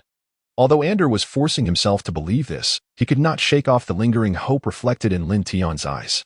As Ander had anticipated, Lin Tian could not let such an exhilarating event slip by unnoticed. Tian Shangjin was drawing most pirates to Corod, prompting the Navy to take action. This incident posed a crisis for the Navy, yet it was also an opportunity. The challenge in capturing pirates lay in the vastness of the sea, making their locations difficult to pinpoint and their distribution too widespread. Otherwise, with the Navy's might, no pirate could withstand a direct confrontation, not even the four emperors. Note, the Navy's strength is comparable to that of the four emperors, including Sengoku, Garp, and Kong, alongside the current three admirals and the retired former three admirals like Zifa. Not to mention the numerous formidable vice admirals and the scientific corps. Now, with these pirates congregating, the brilliant strategist Admiral Sengoku would not overlook such a splendid opportunity. If this continued, it was destined to evolve into a cataclysmic battle, albeit lacking many peak masters. It was still a rare spectacle that Lin Tian was determined not to miss. From a high vantage point, one could witness the scene, centered around Corod. Numerous pirate ships were converging, accompanied by a fleet of Navy warships heading in the same direction. A colossal storm was brewing. Blade of space. 3 dark, semicircular blades of energy sliced through the air, leaving behind trails of darkness in their wake. Without a sound, the 3 spatial blades swiftly traversed the pirate ship ahead, which remained utterly still, seemingly untouched by their passage. It appeared as though the blades were devoid of lethality, merely a spectacle without substance. As the 3 enigmatic blades vanished, the crew member on deck wiped the cold sweat from his brow. Moments earlier, the captain had sensed an overwhelming aura of danger and hastily evaded. Upon realizing that the 3 blades bore no destructive force, the captain sighed in relief. Yet, before he could revel in his good fortune, a faint wave crashed against the ship's hull. Crack, crack, crack. Gradually, 3 fissures began to appear on the deck, widening and deepening. Before the captain could comprehend the unfolding events, a crew member beside him suddenly split in 2, blood splattering onto the captain's attire. In the face of this bizarre occurrence, the captain's legs buckled, and he collapsed onto the deck. His fall seemed to trigger a chain reaction. One pirate after another met the same gruesome fate, staining the deck with crimson. Many of the surviving pirates, gripped by terror, screamed in panic, while some leapt into the sea, as though seeking refuge from this mysterious death. Another wave crashed against the ship's side. Under the combined forces of the waves and the chaos, the pirate vessel could no longer endure. The 3 cracks widened, and the ship was swiftly torn into 4 segments, gradually sinking beneath the waves. The captain, now in the water, attempted to escape, but the sinking ship created a powerful whirlpool. The immense force tugged him toward its center, and despite his desperate paddling, he could not evade the vortex's inevitable grasp. In the final moments before death, the captain gazed upon the impeccably smooth cut, and comprehension dawned upon him. Those 3 blades were indeed lethal.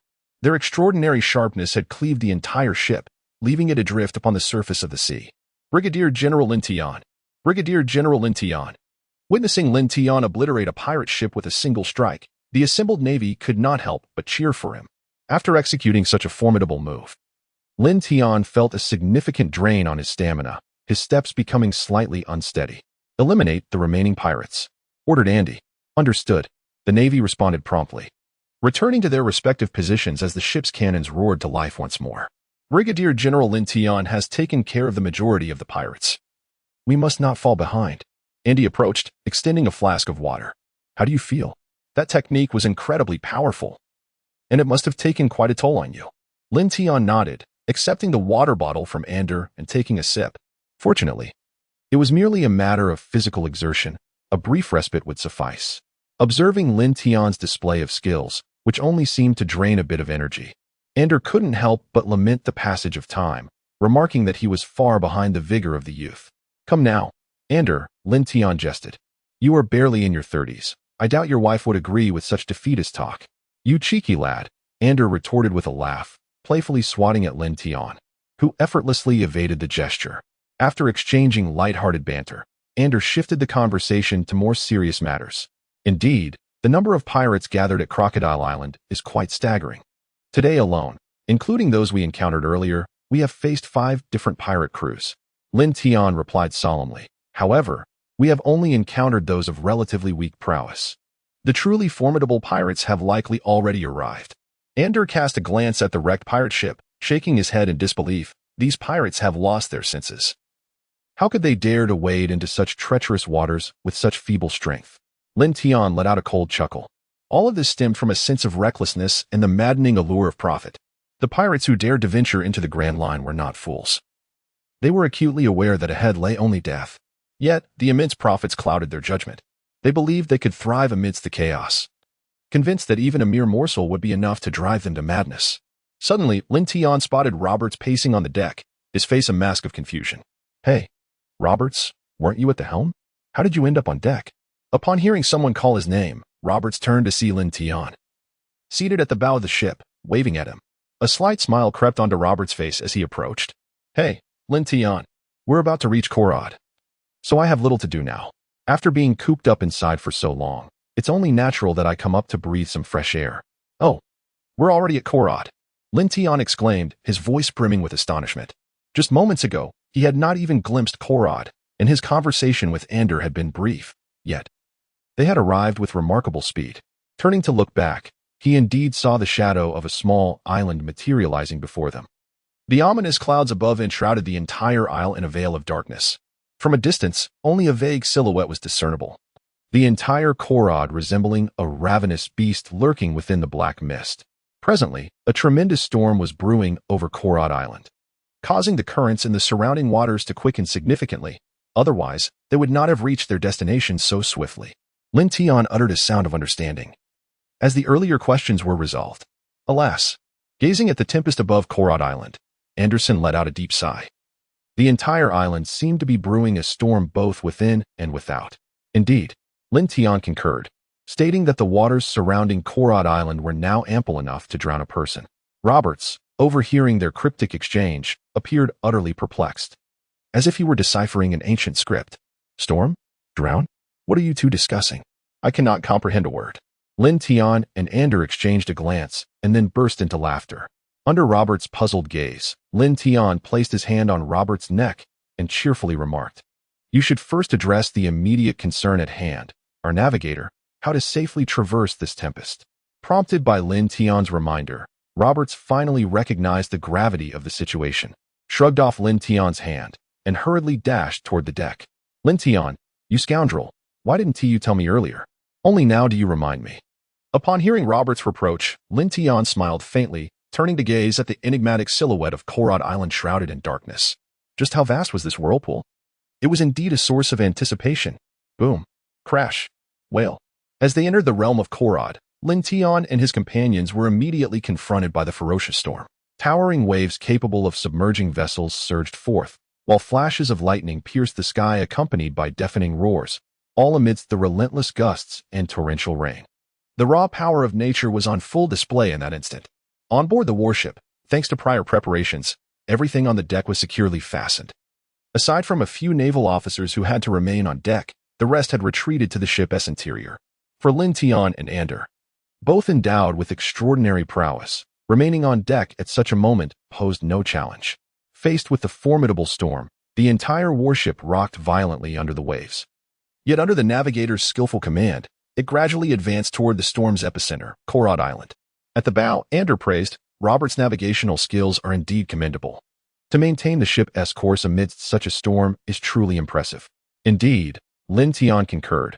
Although Roberts often appears unserious, he proves himself capable when it matters most. Ander turned his head with a light chuckle. "I can't shake the feeling that you are deliberately praising him."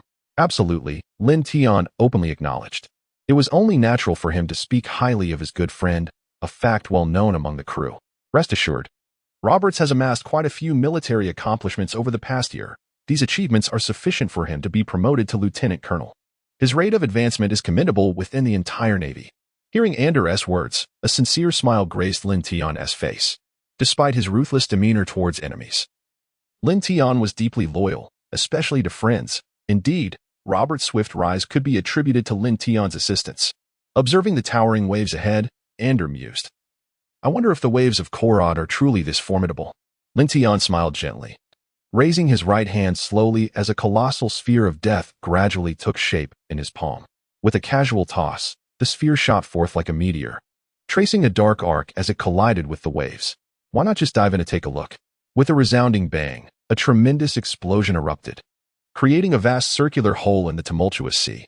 Peering through the opening, a small island became vividly apparent before Lin Tian's eyes. He knew that Corod had arrived. In the Grand Line, the weather is perpetually capricious. After exerting considerable effort, Lin Tian and his companions had finally navigated into the waters surrounding Corod, where earlier there had been fierce storms. Yet, just as swiftly as it had arrived, the tempest dissipated. As they approached the naval base, the storm vanished completely, and the dark clouds began to clear, allowing beams of sunlight to pierce through the gaps and illuminate Corod Island once more. By the time their ship entered the base, the sky had transformed into a brilliant blue, and Corod basked in sunlight again. However, this calm was merely a precursor, gathering strength for the next impending storm. Upon entering the Corod naval base, Lin Tian sensed a palpable tension enveloping the atmosphere.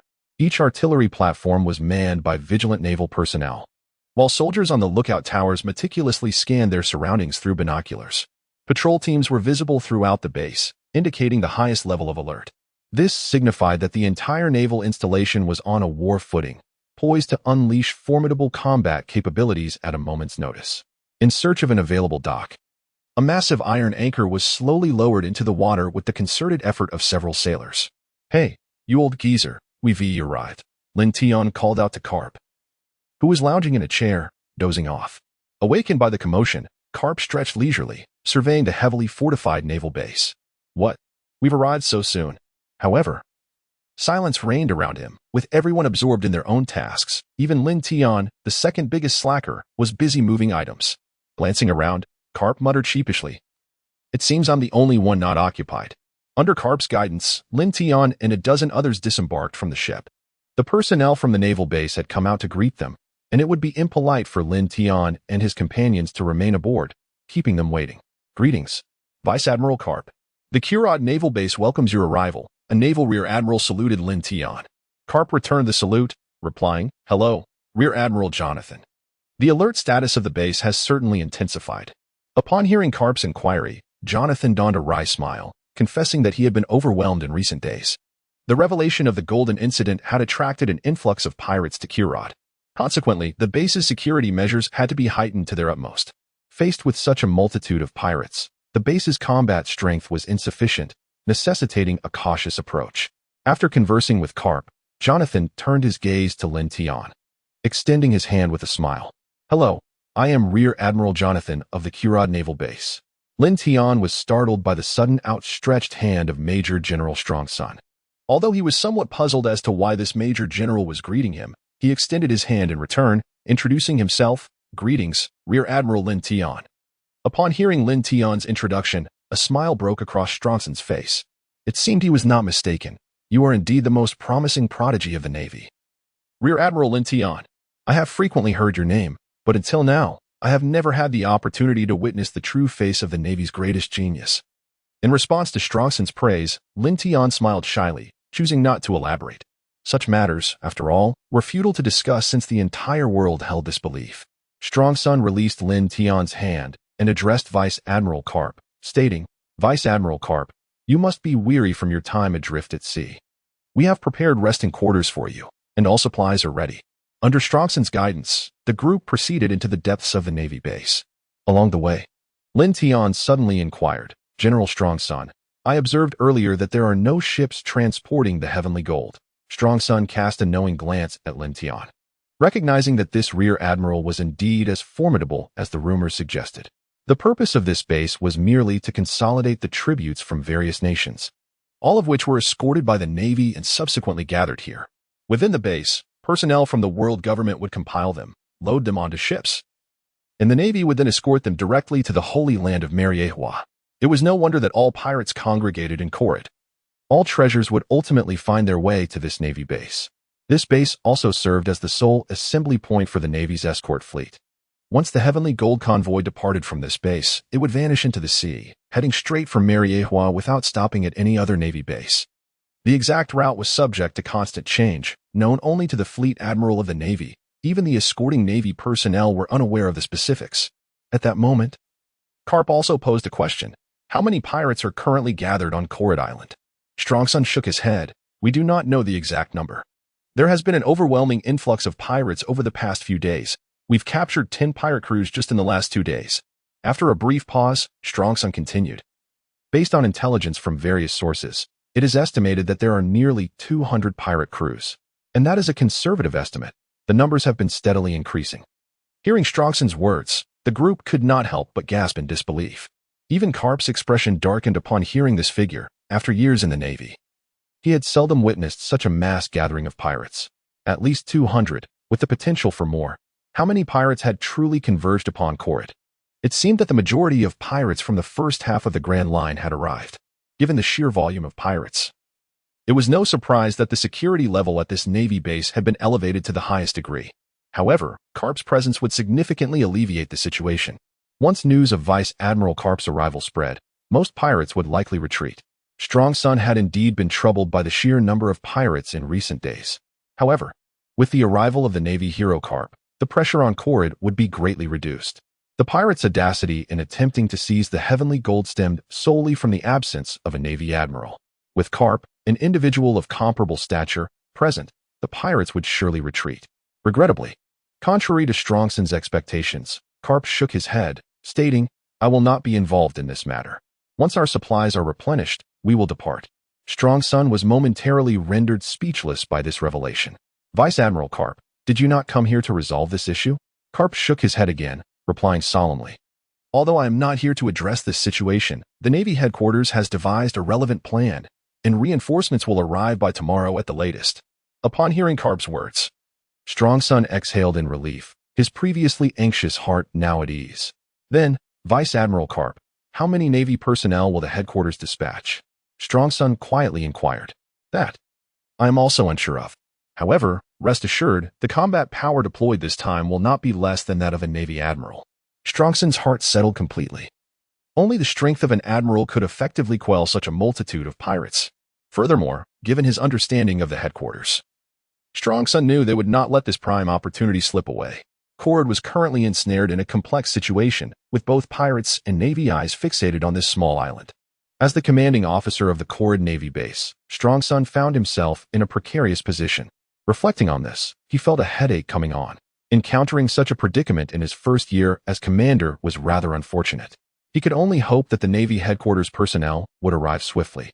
If they could shoulder this heavy burden, he would be able to watch from the sidelines with ease. A pristine building adorned with the Navy emblem stood before them. Under Strongson's guidance, Garp and his entourage arrived at the site. "The 5th floor of this building is designated for your rest. What do you think? Not too shabby, right?" Strongson introduced. The Navy personnel present nodded in agreement. The environment was indeed far more pleasant than sleeping in the dark, cramped quarters of a ship. Observing their expressions, Strongson felt a surge of pride. This was the result of his efforts over the past year. Not only had he renovated the entire Navy base, but he had also improved the living conditions for the soldiers. Strongson believed that a conducive environment would enhance a soldier's morale. thereby boosting their combat effectiveness. This was fundamental and paramount. However, if Fleet Admiral Sengoku were to discover that Strong Sun had allocated a substantial portion of military funds toward this endeavor, he would likely not be spared from reprimand. Amidst all those present, one individual stood quietly, neither voicing an opinion nor making a statement: Vice Admiral Garp.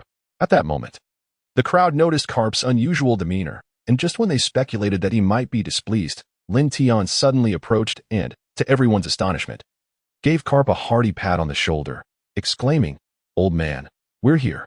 Wake up." With a thud, the crowd fell to the ground in disbelief. Could it be that Vice Admiral Garp had been asleep the entire journey? To be able to sleep like that, Garp's level of prowess was indeed remarkable. Observing the crowd's reaction, Lin Tian nonchalantly remarked, "What is the fuss about?" Garp groggily awakened and, surveying the fallen crowd, inquired, "What on earth are you all doing?" Strong Sun hurriedly scrambled to his feet, brushing off the dust. "It's nothing. We just had a little mishap." Cap let out a deep sigh, shaking his head as he walked into the building, muttering under his breath, "You people, where is the semblance of a naval officer? You could trip over your own feet."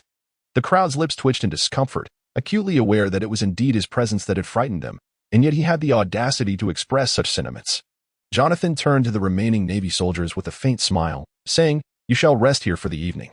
When it is time for dinner, I will send someone to notify you. As for the cargo on the ship, fret not. I will ensure it is taken care of." Upon witnessing such thoughtful consideration, Ander and the others felt a twinge of embarrassment. Their arrival at this moment had not only failed to assist but had inadvertently caused trouble. Ander expressed, "We truly appreciate your kindness." "No trouble at all," Jonathan replied, waving his hand dismissively. "I have a few matters to attend to, so I shall take my leave." With that, Jonathan departed, and the others made their way to their respective rooms, exhausted from a day of battle. Given the favorable circumstances, it was only natural to seize the opportunity to rest and recuperate. Just as Roberts was about to enter, he suddenly felt someone grasping his arm. Turning around, he discovered it was Lin Tian who had caught his attention. "Hey, Lin Tian, why are you pulling me? Is there something you need?" Roberts inquired, perplexed. Lin Tian rested his right hand upon Roberts' neck, chuckling softly. Observing Lin Tian's smile, Roberts felt an unsettling premonition arise within him. He crossed his arms and regarded Lin Tian with a wary expression. Lin Tian whispered, "Roberts, do you believe we are good brothers?" "Indeed." Roberts nodded, his expression wary as he replied, "But what relevance does that have at this moment?" "Of course it matters. Haven't I treated you well in the past?" Lin Tian began. But before he could finish, Roberts interjected, "Just speak plainly. What is it that you want me to do?" Roberts was well aware of the nature of Lin Tian. His lengthy discourse surely indicated that he sought something from him. Otherwise, Lin Tian would not have behaved in such a manner. Once his intentions were unveiled by Roberts, Lin Tian refrained from appealing to emotions and stated with a serious demeanor, "I wish to leave. I would appreciate your assistance in concealing my actions from the old man." No. Roberts quickly gestured in disapproval. Rear Admiral Garp had already declared that prior to their departure tomorrow, no one was permitted to leave the naval base. Garp had anticipated that Lin Tian might attempt to escape, thereby entangling himself in a precarious situation. Thus, before disembarking, he had issued a directive prohibiting all personnel from exiting the base, a command specifically tailored to deter Lin Tian's potential flight.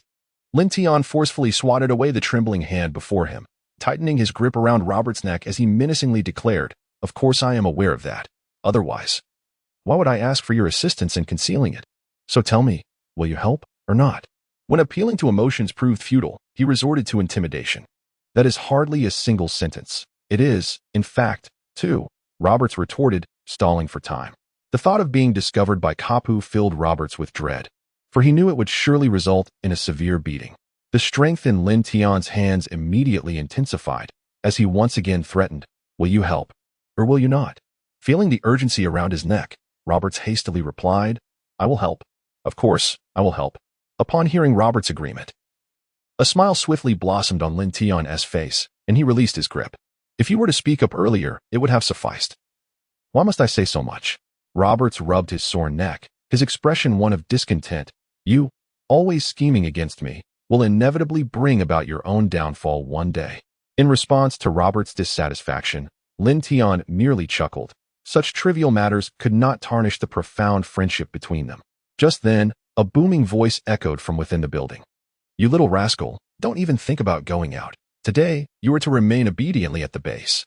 Upon hearing Cap's voice, Lin Tion's previously radiant excitement vanished in an instant. Lin Tian did not anticipate that the old man, despite remaining indoors, was secretly eavesdropping on his conversation with Roberts. With a smirk, Roberts gestured gleefully, saying, "Now I have a plan. Admiral Garp has been keeping a close eye on you."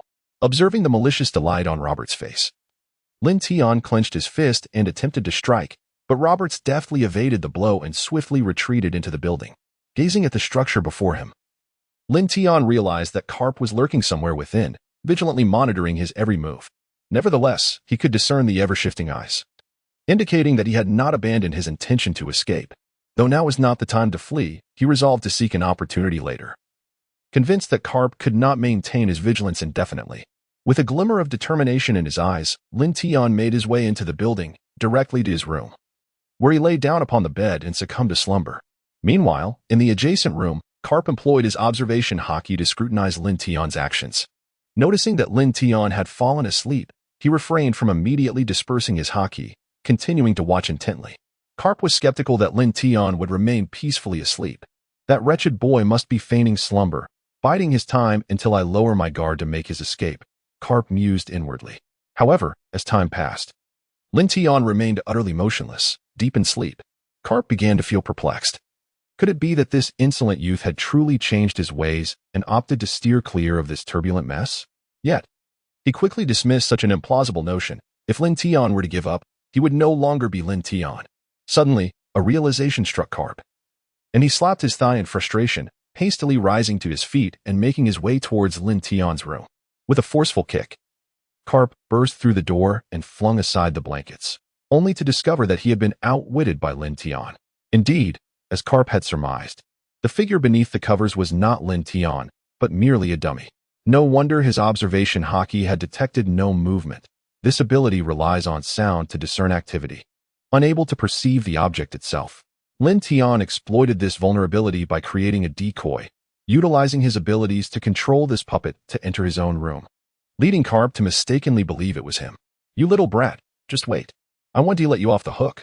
Garp's furious shout echoed throughout the building, startling the others. Meanwhile, on the outskirts of the naval base, Lin Tian gazed at the immense structure before him, a faint smile gracing his lips. He soared through the air at remarkable speed. For someone who mastered the manipulation of space, flying posed no challenge. However, due to his insufficient development of abilities, his aerial speed and agility were lacking, rendering them less effective in combat. Thus, Lin Tian rarely resorted to flight, but for short distances it proved quite efficient. Far swifter than walking. As he traversed a small forest, a sprawling coastal city soon came into view. Upon reaching this locale, Lin Tian descended from the sky, aware that numerous pirates lurked within the city, opting for a more discreet approach. He decided to continue on foot for the next stretch of his journey. However, unbeknownst to him, his choice of landing spot would soon bring trouble. On a secluded path, a large group of pirates ambled along, among them a lavishly dressed woman. At the forefront, one pirate cast a lewd glance at her, turning to address the captain who led their band. "Captain, once we collect the ransom, will we truly release this woman? She is exceptionally beautiful. Letting her go seems a shame, does it not?" Upon hearing this, the captain abruptly halted, turning around with a fierce glare directed at the pirate. The pirate trembled uncontrollably, realizing that the captain harbored murderous intent. The captain, retracting his menacing gaze, spoke in a low tone, "Rich, I advise you to restrain your impulses. Do not compel me to intervene." The pirate named Rich nodded in acknowledgement. Yet a flicker of hostility flashed in his eyes, a silent threat towards the captain. The captain, a man capable of commanding a crew of pirates, sensed this hostility and regarded Rich with growing disdain. Were it not for Rich's cunning and his utility to the captain, he would have long since met his demise. The idea of kidnapping the woman had originated from Rich. Initially, the captain had no intention of resorting to such tactics at this critical juncture. However, the allure of the substantial ransom proved too tempting to resist, especially with the convergence of formidable pirates on Coral Island. Drawn by the promise of heavenly gold, such a display could easily attract naval attention, resulting in dire consequences. Yet, the prospect of immense profit ultimately swayed the captain's judgment, leading him to acquiesce to the kidnapping plan. Despite his greed, the captain was astute. He sought wealth, not conflict, and preferred to avoid unnecessary complications, particularly in precarious circumstances. Just as the captain prepared to move forward, Lin Tian descended from the heavens. A mere child, appearing from the sky, startled all the pirates, soon followed by the sounds of blades being drawn from their sheaths. Although they had no idea who this unfamiliar boy was, his smooth landing suggested he was no ordinary individual, marking him as an adversary. Lin Tian, now on solid ground, furrowed his brow upon surveying the pirates before him. Lin Tian was not afraid of these pirates. Rather, he found them to be a nuisance. The reason he had chosen such a secluded location was to avoid drawing attention. Yet, unexpectedly, he encountered not just any individuals, but a large group of pirates. The captain stepped forward and clasped his fists, saying, "Good sir, may I inquire as to your identity? We are merely passing through this area." At that moment, the captain cursed under his breath, as he had deliberately taken this extremely remote path to evade detection, only to still run into someone. If these had been ordinary people, the captain would have acted decisively. Instead, he found himself speaking in a subdued manner. However, this young man exuded an aura that was anything but ordinary, filling the captain with a palpable sense of danger. The captain surmised that this young man must be a formidable pirate, and the astonishment on his face suggested that he too had not anticipated encountering them. It was evident that someone who ventured into such an isolated place was not merely there to admire the scenery.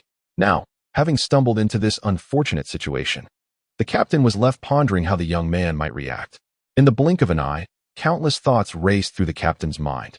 If Lin Tian were to learn that this pirate had mistaken him for an ally, he would be left wondering whether to laugh or cry. Lin Tian, unwilling to complicate matters that could jeopardize his future plans, spoke in a low voice. "My identity is not for you to know. Disappear from my sight at once."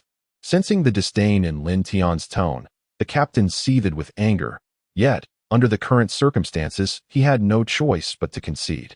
He clasped his fists and said, "Then I shall not disturb you any further. I hope we may meet again in the future." "Humph." Lin Tian scoffed at the captain's words, fully aware of the implications behind them. Were it not for his subsequent plans, he would have dealt with these pirates without hesitation.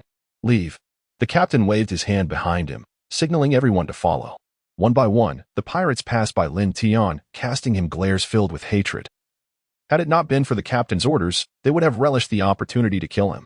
It was puzzling to Lin Tian why the captain, a mere boy of little more than a decade, would be so cautious.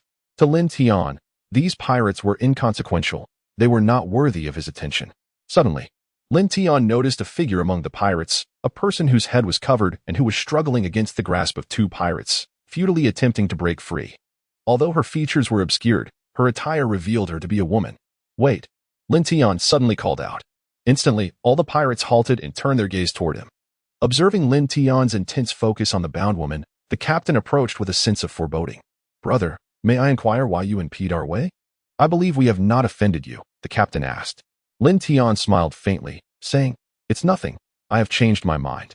Had this band of pirates not taken this woman hostage, Lin Tian might have let them go. However, now that the truth had come to light, he could no longer turn a blind eye. The captain felt as though he had been toyed with by this young boy, and a surge of anger erupted within him as he menacingly threatened, "My friend, it is wise to leave some leeway in our dealings, so we may meet again in the future." Lin Tian remained unfazed, letting out a scoff, for the combat prowess of these pirates did not warrant his retreat.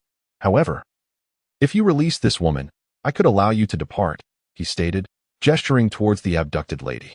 Perhaps upon hearing Lin Tian's words, the woman intensified her struggles, emitting muffled whimpers intermittently. Observing her distress, the captain signaled to two of his subordinates to tighten their grip. After all, an ordinary woman stood little chance against the strength of two burly men.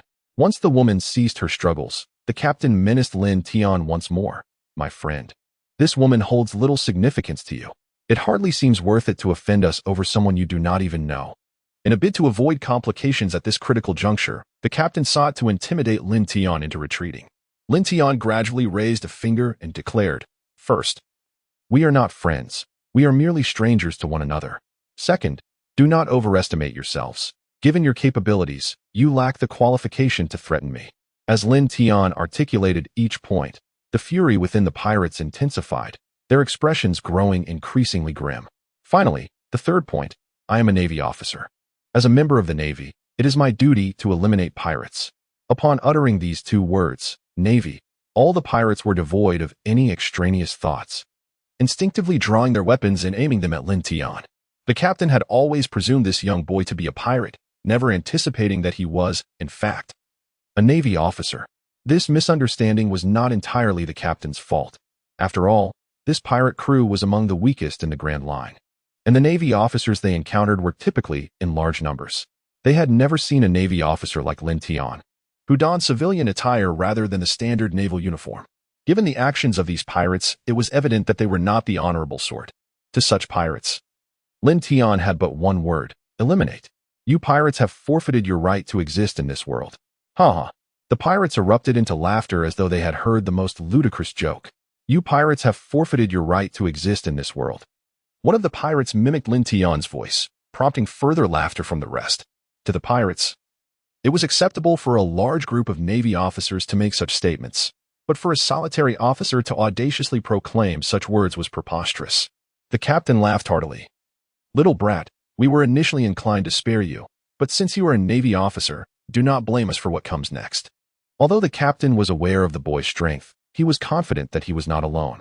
The captain doubted that this solitary boy could withstand the onslaught of over 100 of his crew members. Suddenly, a figure collapsed to the ground, blood trickling from his mouth. It was the pirate who had earlier mimicked Lin Tian's voice. This pirate, until his last breath, could not comprehend how he had met his demise. A pirate, trembling and holding up his gun, stammered, "This boy is a devil fruit user. Only someone with such peculiar abilities could silently eliminate a comrade." The captain forcefully struck down the pirate who was sowing discord, angrily rebuking, "Fool, what of devil fruit users? We have encountered them before. With over 100 of us here, we need not fear even a devil fruit user." Encouraged by the captain's words, the other pirates gradually dispelled their fear. While devil fruit users were indeed rare and formidable, there were still many in the Grand Line, and these pirates had encountered them before. Their initial shock stemmed from Lin Tian's bizarre methods of killing. Without any visible action, one of their own had simply perished. Bang, bang, bang. Just as the pirates began to quell their inner turmoil, 3 more fell to the ground. Yet this was not the end. One by one, more pirates succumbed. In an instant, the ground was littered with the bodies of over 10 pirates. Finally, faced with this bizarre situation, the remaining pirates could no longer contain themselves and frantically pulled the triggers of their weapons. Ah, bang. The sounds of screams and gunpowder igniting in the chambers blended together, creating a peculiar symphony. After expending all their ammunition, the pirates ceased fire, staring intently at the smoke-shrouded area. Meanwhile, Richie silently approached the woman. Before the smoke fully dissipated, a series of metallic clangs echoed from within, resonating like the rhythmic pounding of a hammer upon the hearts of the gathered pirates. Gulping, many pirates swallowed hard, beads of cold sweat dotting their foreheads. Yet none dared to wipe them away, all fixated on the thin veil of smoke. As the smoke cleared, Lin Tian's figure emerged, surrounded by a scattering of bullets on the ground. Realizing the strength of this boy, the captain understood that he was not someone they could contend with. Swallowing hard, the captain steeled himself and stepped forward, respectfully stating, "Senior, we apologize for our earlier offenses. We hope you can forgive us. The woman is in your hands. Spare us our lives." As Richie prepared to seize the woman, he halted upon hearing the captain's words, quietly standing to the side. Seeing Lin Tian remain silent, the captain gritted his teeth, retrieving a large leather chest from one of his crew members. He unlocked it, revealing stacks of pristine berries, which caught the attention of all present, making their breaths grow heavy. Lin Tian's expression shifted. He had not anticipated that these pirates would bring such a substantial sum of money, demonstrating remarkable audacity. The captain gritted his teeth and declared, "This contains 30 million berries, all of which I offer to you, esteemed elder, in hopes that you will show mercy." This was the captain's entire fortune amassed over many years, and parting with it was no trivial matter. Yet, in the face of danger, the captain prioritized his life over wealth. Money could be reclaimed, but once life was lost, everything would be irrevocably gone. Lin Tian let out a cold laugh, his expression turning serious as he declared, "I have already stated that you lack the qualifications to continue existing in this world." It seemed that the elder had no intention of letting them go. The captain gritted his teeth in frustration. "Indeed," Lin Tian nodded with a smile. "As the saying goes, a cornered dog will leap over the wall. How much more so for a human?" The captain raised his hand and shouted loudly, "Charge! We must slay this accursed navy if we are to have any hope of survival." Though the pirates were reluctant to confront such a formidable opponent, the reality was clear. They had no choice but to fight for their lives. Kill. Some pirates brandished their weapons, their faces filled with murderous intent as they charged towards Lin Tian, while others, armed with loaded firearms, opened fire. Although they understood that their bullets were ineffective against this Navy officer, desperation drove them to employ any means necessary in a futile attempt to create even the slightest distraction. Amidst the fray, the captain cautiously began to retreat, clearly intent on escaping. He understood that this young man was immensely powerful. Even if the entire crew attacked, they would be annihilated. Thus, the captain had been utilizing his subordinates to buy himself time for an escape. If he could seize that woman as a hostage, he might leverage her to threaten the Navy officer and secure his own escape. However, the captain had not anticipated that another individual shared his intentions, and that this person had already taken action. Surrounding Lin Tian were countless small black dots that swiftly grew in size, transforming into numerous black circular blades, each measuring around 7 to 8 centimeters in diameter. Dimensional storm. With a low command from Lin Tian, these black blades erupted forth, glinting ominously as they shot towards the pirates at incredible speed. Before the pirates could comprehend the sudden appearance of the black blades, they found them slicing through the air before them. The sound of piercing echoed as the torrent of blades wreaked havoc upon the advancing pirates, who emitted cries of anguish as the blades embedded themselves in their bodies. In a matter of moments, the onslaught ceased, leaving the pirates covered in countless wounds, blood gushing forth, staining the once black ground a vivid crimson. This was a brutal massacre, a one-sided slaughter devoid of any suspense. The pirates, who had once raised their weapons against defenseless civilians, could never have envisioned that such a fate awaited them. If anyone were to recount this tale in the future, they would surely reap a bountiful harvest of fear and warning. The remaining pirates who had been firing their guns were utterly petrified by the scene unfolding before them. In an instant, over 80 pirates lay dead. One pirate discarded his firearm and fled, followed swiftly by another, until, in the blink of an eye, every pirate abandoned their weapons and retreated in terror. Initially, fueled by a fierce resolve, they had charged at Lin Tian, hoping for survival. But after witnessing his overwhelming power, all that remained was fear, extinguishing any will to fight.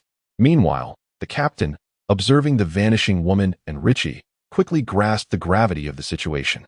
It was undoubtedly that scoundrel Richie who had taken the woman and fled. Regret washed over him. He should have eliminated that rascal earlier. Just then, the captain heard the anguished cries from behind and turned to witness the massacre. Seeing his subordinates fleeing, he said nothing and sprinted forward. All the captain desired was to escape this cursed place. He vowed that if he could flee, he would renounce his life as a pirate and return to the West Sea to live safely for the remainder of his days. Alas, the captain's wish would remain unfulfilled. With a single hand, Lin Tian grasped towards the fleeing pirates, instantly halting them in their tracks, preserving their poses from the fleeting moment. A chilling sound of bones snapping echoed through the air, resonating with an unsettling intensity. Lin Tian lowered his hand, and all the pirates collapsed to the ground. In the wake of Lin Tian's recent strike, their necks had been twisted beyond repair, rendering them lifeless. Heaving heavily, Lin Tian supported himself on his knees, panting as the exertion from the previous 2 moves had taken a considerable toll on him. Casting a sweeping glance around, he noted the absence of any female presence, causing his brow to furrow in concern. Upon further scrutiny, he suddenly detected an anomaly in a particular area. With a cold smirk, Lin Tian approached deliberately and stepped down upon the leg of a corpse. A piercing scream erupted as the body jolted upright beneath his foot. If the captain were still alive and beheld this figure, he would undoubtedly be taken aback. It was none other than Rich, whom he had presumed to have fled. Spotting this elusive target, Lin Tian let out a chilling laugh and swiftly kicked him away, sending him crashing to the ground. As he cleared the body from the floor, the silhouette of the woman gradually emerged. Lin Tian gently assisted her to her feet, untied the ropes binding her, and removed the hood obscuring her face. Having been ensconced in darkness for far too long, the moment the hood was lifted, the woman instinctively shielded her eyes from the blinding sunlight. Meanwhile, Rich, rising from the ground, fixed an intense glare upon Lin Tian, his eyes ablaze with fury. Logically, one would expect Rich to seize the opportunity and escape while Lin Tian's attention was diverted. Yet, instead of fleeing, he remained motionless, merely observing the unfolding scene. This peculiar stasis could be attributed to Lin Tian's foresight to preemptively safeguard against any contingencies. He had previously erected a spatial barrier around the vicinity. Originally intent on abducting the woman and fleeing, Rich had inadvertently collided with this barrier. forcing him to conceal himself beneath the corpses in a desperate attempt to evade Lin Tian's search. Since Lin Tian had established a spatial barrier, it was evident that no one could escape. The sudden disappearance of the woman certainly did not escape Lin Tian's contemplation. In truth, Richie had a chance to flee, however. The allure of the situation compelled him to remain with the woman until the very last moment. Had Richie chosen not to take her along, he might have successfully evaded Lin Tian's search. Indeed, the ancient adage rings true. A word of lust is like a knife above one's head. Hey, are you all right? Lin Tian, oblivious to the woman's name, resorted to this casual address. As her eyes gradually adjusted to the sunlight, the woman also opened her eyes. Upon seeing the boy before her, who was of a similar height, and the multitude of corpses strewn about, she undeniably recognized that this young man had saved her. Although her head was enveloped, obscuring her view of the outside world, she could still hear the sounds clearly. "Ah, I'm finally out. I almost suffocated." The woman exclaimed loudly towards the sky. With a beaming smile, she looked at Lin Tian and, amidst his astonished gaze, grasped his hand and said, "Thank you. You nearly frightened me to death. Had it not been for your timely rescue, I truly would not know what to do. Nonetheless, the air outside is far more pleasant." Lin Tian suddenly shook his head and touched his face, finally confirming that he was indeed awake. Upon seeing the joyful expression on the woman's face, he mused to himself, "Is this what it means to be terrified? I feel as though I am the one who is truly frightened." Nevertheless, Lin Tian couldn't help but admire the girl's insensitivity. If it were an ordinary person, being captured by pirates would have sent them into a panic. Whereas this woman seemed to laugh heartily from the depths of her being. "Ah, how is it that there is another person here?" At that moment, the woman noticed the downcast Rich. Hearing her words, Lin Tian's mouth twitched involuntarily. So she only just now realized there was someone else present. Rich slowly lifted his head, fixing his gaze on the woman, his eyes brimming with malice and ferocity, accompanied by a sinister grin. Lin Tian felt an uncomfortable sensation wash over him at the sight of the pirate's smile, as if a venomous serpent was lurking in the shadows, watching him intently. However, upon recognizing Rich's smile, the woman gasped in delight and rushed toward him. "Dr. Wu, I didn't know you were here. Have you also been captured by the pirates? It's so wonderful to see you." Lin Tian was taken aback by the woman's eagerness to approach the pirate, incredulous at her sheer lack of caution. How could she run towards someone so clearly identified as a pirate? Moreover, why did she refer to him as Dr. Wu? Lin Tian pondered with suspicion. Lin Tian would never stand idly by while this blunt-witted woman willingly approached to become a hostage. Just as Lin Tian was about to intervene, unexpectedly, the pirate erupted with sudden ferocity, a dagger appearing in his right hand, instantly pressed against the woman's throat. This sequence of events transpired so swiftly that Lin Tian barely had the time to react before the woman was seized. With the woman in his grasp, Rich immediately exhaled in relief. The tactic he had meticulously prepared was originally intended for dealing with the young boy, but now it had been employed against this woman instead. Yet, this too was fortuitous. The boy possessed formidable strength, and Rich had no assurance of success against him. Now, with the woman as his hostage, he could utilize her to facilitate his escape. With the blade pressed against her throat, the woman looked at Rich in bewilderment, asking, "Dr. Wu, what are you doing? Why do you have a knife at my throat? Release me at once." Sighing in resignation, Lin Tian could only express the helplessness that filled his heart. Rich retorted, "Foolish woman, I am not Dr. Wu." The woman struggled vehemently, exclaiming, "Impossible. How could I be mistaken? You are clearly Dr. Wu." Rich was momentarily at a loss for words. Indeed, he found himself bereft of language to describe this woman. After all that had transpired, she still did not comprehend. At that moment, Rich could empathize with Lin Tian's current sense of frustration. "I am not Dr. Wu. That was merely a fade. I am a pirate." "A pirate? You are indeed a pirate?" the woman exclaimed in astonishment. Seeing that the woman finally grasped the situation, Rich blinked back tears and nodded. "Oh heavens! Oh earth! She understands now. She finally understands." Suddenly, after a moment of silence, a piercing scream erupted from the woman, resonating even to Lin Tian's ears from a distance. One could only imagine the immense pressure Rich was under beside her. At the instant the scream shattered the air, Rich felt a ringing in his ears, nearly dropping the dagger from his hand. Quickly, he tightened his grip on the dagger, pressing it harder against her throat, the sharp blade grazing her alabaster skin, leaving a crimson trail. "Help! Help! Someone, please save me," she cried, directing her pleas toward Lin Tian. Despite the blood trickling from her neck, the woman seemed oblivious to her injury, continuing to call out loudly for Lin Tian.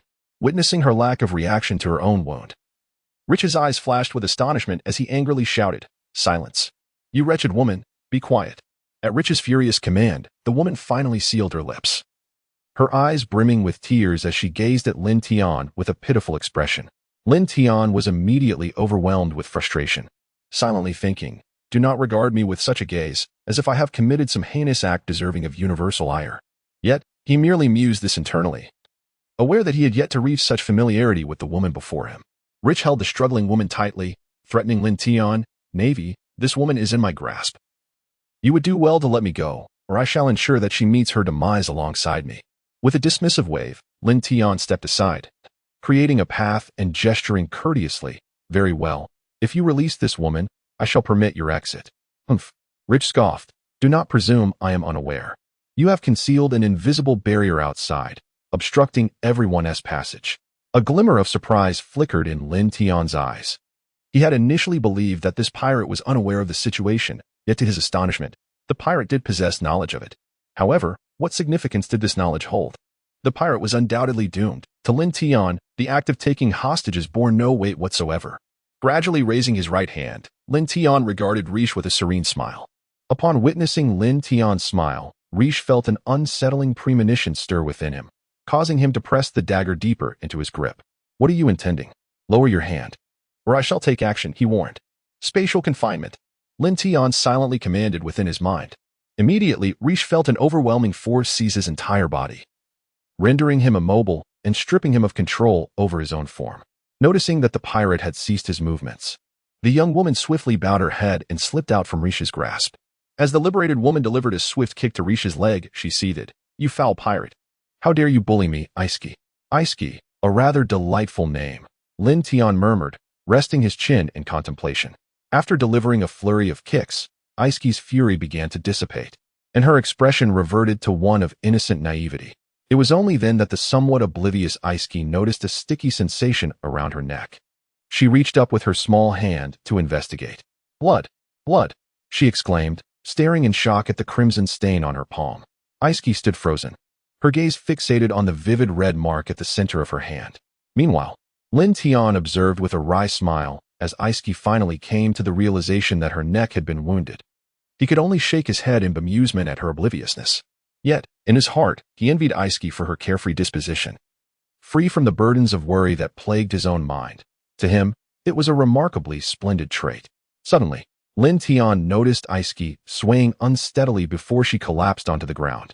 Spotting the discarded pirate knife on the floor, a sense of foreboding washed over him. Lin Tian swiftly appeared beside Aisiki, immediately enveloping her in a protective embrace. He deftly kicked away the pirate's knife that had been mere centimeters from her. And only then did he exhale in relief. Had he not acted promptly to seize Aisiki's frail form, a fall would have been undoubtedly fatal for her delicate frame. Observing the terror etched upon her face, he was suddenly reminded of the harrowing scene where she had gazed at the blood in her palm, utterly terrified. Lin Tian could surmise that the woman named Aisiki must suffer from hemophobia. Otherwise, she would not have fainted at the sight of blood without any prior symptoms. However, he had other matters to attend to and could not continue to hold this woman indefinitely. Lin Tian contemplated that he needed to find a suitable place to set her down. Lin Tian surveyed his surroundings and, upon discovering a suitable spot, lifted Aisiki in his arms and proceeded towards the base of a large tree. He still needed to interrogate the surviving pirate and could not continue to carry this woman indefinitely. Yet, he could not simply abandon her at that location. The ground was strewn with corpses and drenched in blood, and Lin Tian could not bring himself to leave a woman in such a dreadful place. Richie, however, had not relinquished his hope of escape. While Lin Tian's attention was focused on Aisiki, he incessantly struggled against his restraints. Unfortunately, Lin Tian's bindings were not so easily broken.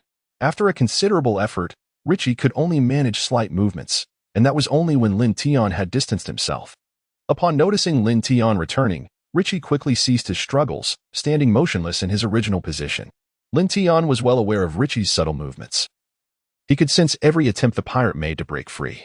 Lin Tian did not begin by interrogating the pirate. Instead, he approached the lifeless captain, searching his body. Among this band of pirates, the captain undoubtedly held the most knowledge, possessing secrets far beyond those of the average pirate. It was highly plausible that he concealed valuable information. Lin Tian was eager to uncover intelligence regarding the pirates in Corod City, and since this captain had ventured from there, he might possess some vital information. After a thorough examination, Lin Tian indeed discovered numerous items on the corpse. Unfortunately, they were merely gold, silver, jewels, weapons, and hundreds of thousands in cash, none of which proved beneficial to him. In truth, this pirate crew was merely an ordinary band among the myriad of piracy along the Grand Line. Their presence here was nothing more than a frivolous endeavor. With their meager abilities, they stood no chance of seizing opportunities. How could such a crew possess advanced intelligence? Lin Tian had initially overestimated them. However, through relentless searching, he stumbled upon a pure white card hidden within the captain's hat, inscribed with small, dark letters. Tomorrow night, at the prosperous Grand Hotel, conference room, 10 o'clock. Lin Tian murmured softly. The card contained only these 12 words, its content starkly simple, just the time and place, with nothing else. To his surprise, there was a signature at the bottom, Dragon of the Evil Pirates. It seemed this crew was indeed the evil dragon pirates, yet now, this dragon had become a lifeless corpse. The message on the card was quite explicit. Someone had invited this band of pirates to the prosperous Grand Hotel for a discussion. Lin Tian lamented the absence of any information regarding the inviter. Nonetheless, one thing was certain, the inviter was not an ordinary individual. At such a critical juncture, extending an invitation to pirates for negotiations indicated that this person was scheming something significant. After continuing his search, Lin Tian found nothing of further value and ceased his exploration. Rising to his feet, he made his way toward the surviving pirate, Richie. Lin Tian now hoped to extract some useful intelligence from this sole survivor. Upon seeing Lin Tian approach, a flicker of fear crossed Richie's eyes, though it vanished almost instantly. He understood that any display of unnatural demeanor could betray him to the Navy officer before him, thus relinquishing the upper hand he sought to maintain. You may live if you speak. Otherwise, your fate will mirror that of your comrades, Lin Tian stated plainly. Richie had not anticipated such directness, which disrupted his carefully prepared responses. Initially, he believed this Navy officer would resort to threats and temptations to elicit information from him. Regrettably for Richie, Lin Tian showed no inclination to engage in any verbal games. Lin Tian observed that the pirate remained silent. With his fingers poised together, he gracefully waved his arm. A sleek black dagger erupted from between his fingers, slicing through the air, and a severed finger fell to the ground. As the saying goes, 10 fingers are connected to the heart. One can only imagine the agony of having a finger severed. Rich let out a piercing scream. He quickly comprehended that this naval officer was not merely making threats. Should he refuse to answer, his life would be extinguished without hesitation.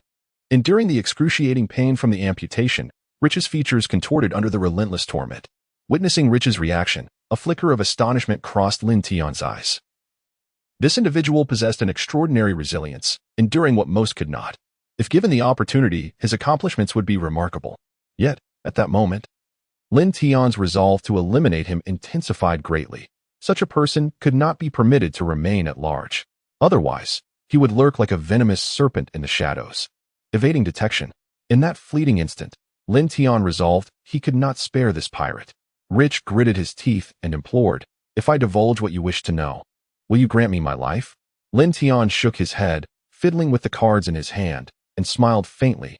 "No, that depends on whether your answer is satisfactory. If it is not satisfactory, will you then kill me?" Richie inquired with a grin. Although Lin Tian found it perplexing why this pirate, already aware of the circumstances, would still pose such a question, he nonetheless nodded in agreement. "Ha ha ha." Richie erupted into laughter. "Then why should I answer your questions? Ultimately, the power lies with you." Upon hearing Richie's words, Lin Tian felt a wave of astonishment. Most individuals, when confronted with such a predicament, would ponder how to respond to ensure their own satisfaction. Yet this pirate, in the face of death, remained remarkably composed, able to discern the essence of the situation. Regardless of one's actions, the initiative always rested with another. Alas, such a person is still destined to perish. Indeed, Lin Tian affirmed, "As you stated, the initiative is in my hands. Everything is under my command. So, do you wish to await your demise passively, or shall you attempt that minuscule chance?" Lin Tian gazed at the pirate with eager anticipation. His curiosity piqued as to which path the pirate would ultimately choose. Rich fell into deep contemplation, just as Lin Tian had articulated. He now held the reins of his own existence. He found himself devoid of any superfluous options, compelled to act solely according to Lin Tian's directives. Unless he resolved to embrace death, he would refrain from answering the inquiries posed to him. Yet, if even the lowly ant strives for survival, how could a human do otherwise? With a self-deprecating smile, Rich finally spoke. Go ahead. What is it that you wish to know? Lin Tian clapped his hands, a smile gracing his face as he remarked, It appears you are a clever individual, having wisely chosen not to pursue the former option. No. Rich shook his head. I am merely a person striving to survive. Lin Tian raised the white card he had confiscated from the captain, inquiring with a serious demeanor. I wish to understand the significance of this white card. The white card. Richie pondered, resting his chin on his hand. Moments ago, Lin Tian had lifted the confinement surrounding Richie. Confident in his own abilities, Lin Tian found it hard to believe that this pirate could elude him. To be honest, I too am uncertain about this card's origin. It was delivered to our captain by a maid at a tavern, and I happened to be present at that time. Lin Tian was momentarily struck by a flicker of doubt. He could not entirely trust the words of Richie. Who could say whether he was intentionally fabricating falsehoods, thereby misguiding Lin Tian's judgment? Didn't you capture the maid who delivered the message to inquire further? Lin Tian voiced his concerns. Certainly. We did so at the time. However, inexplicably, Richie suddenly halted.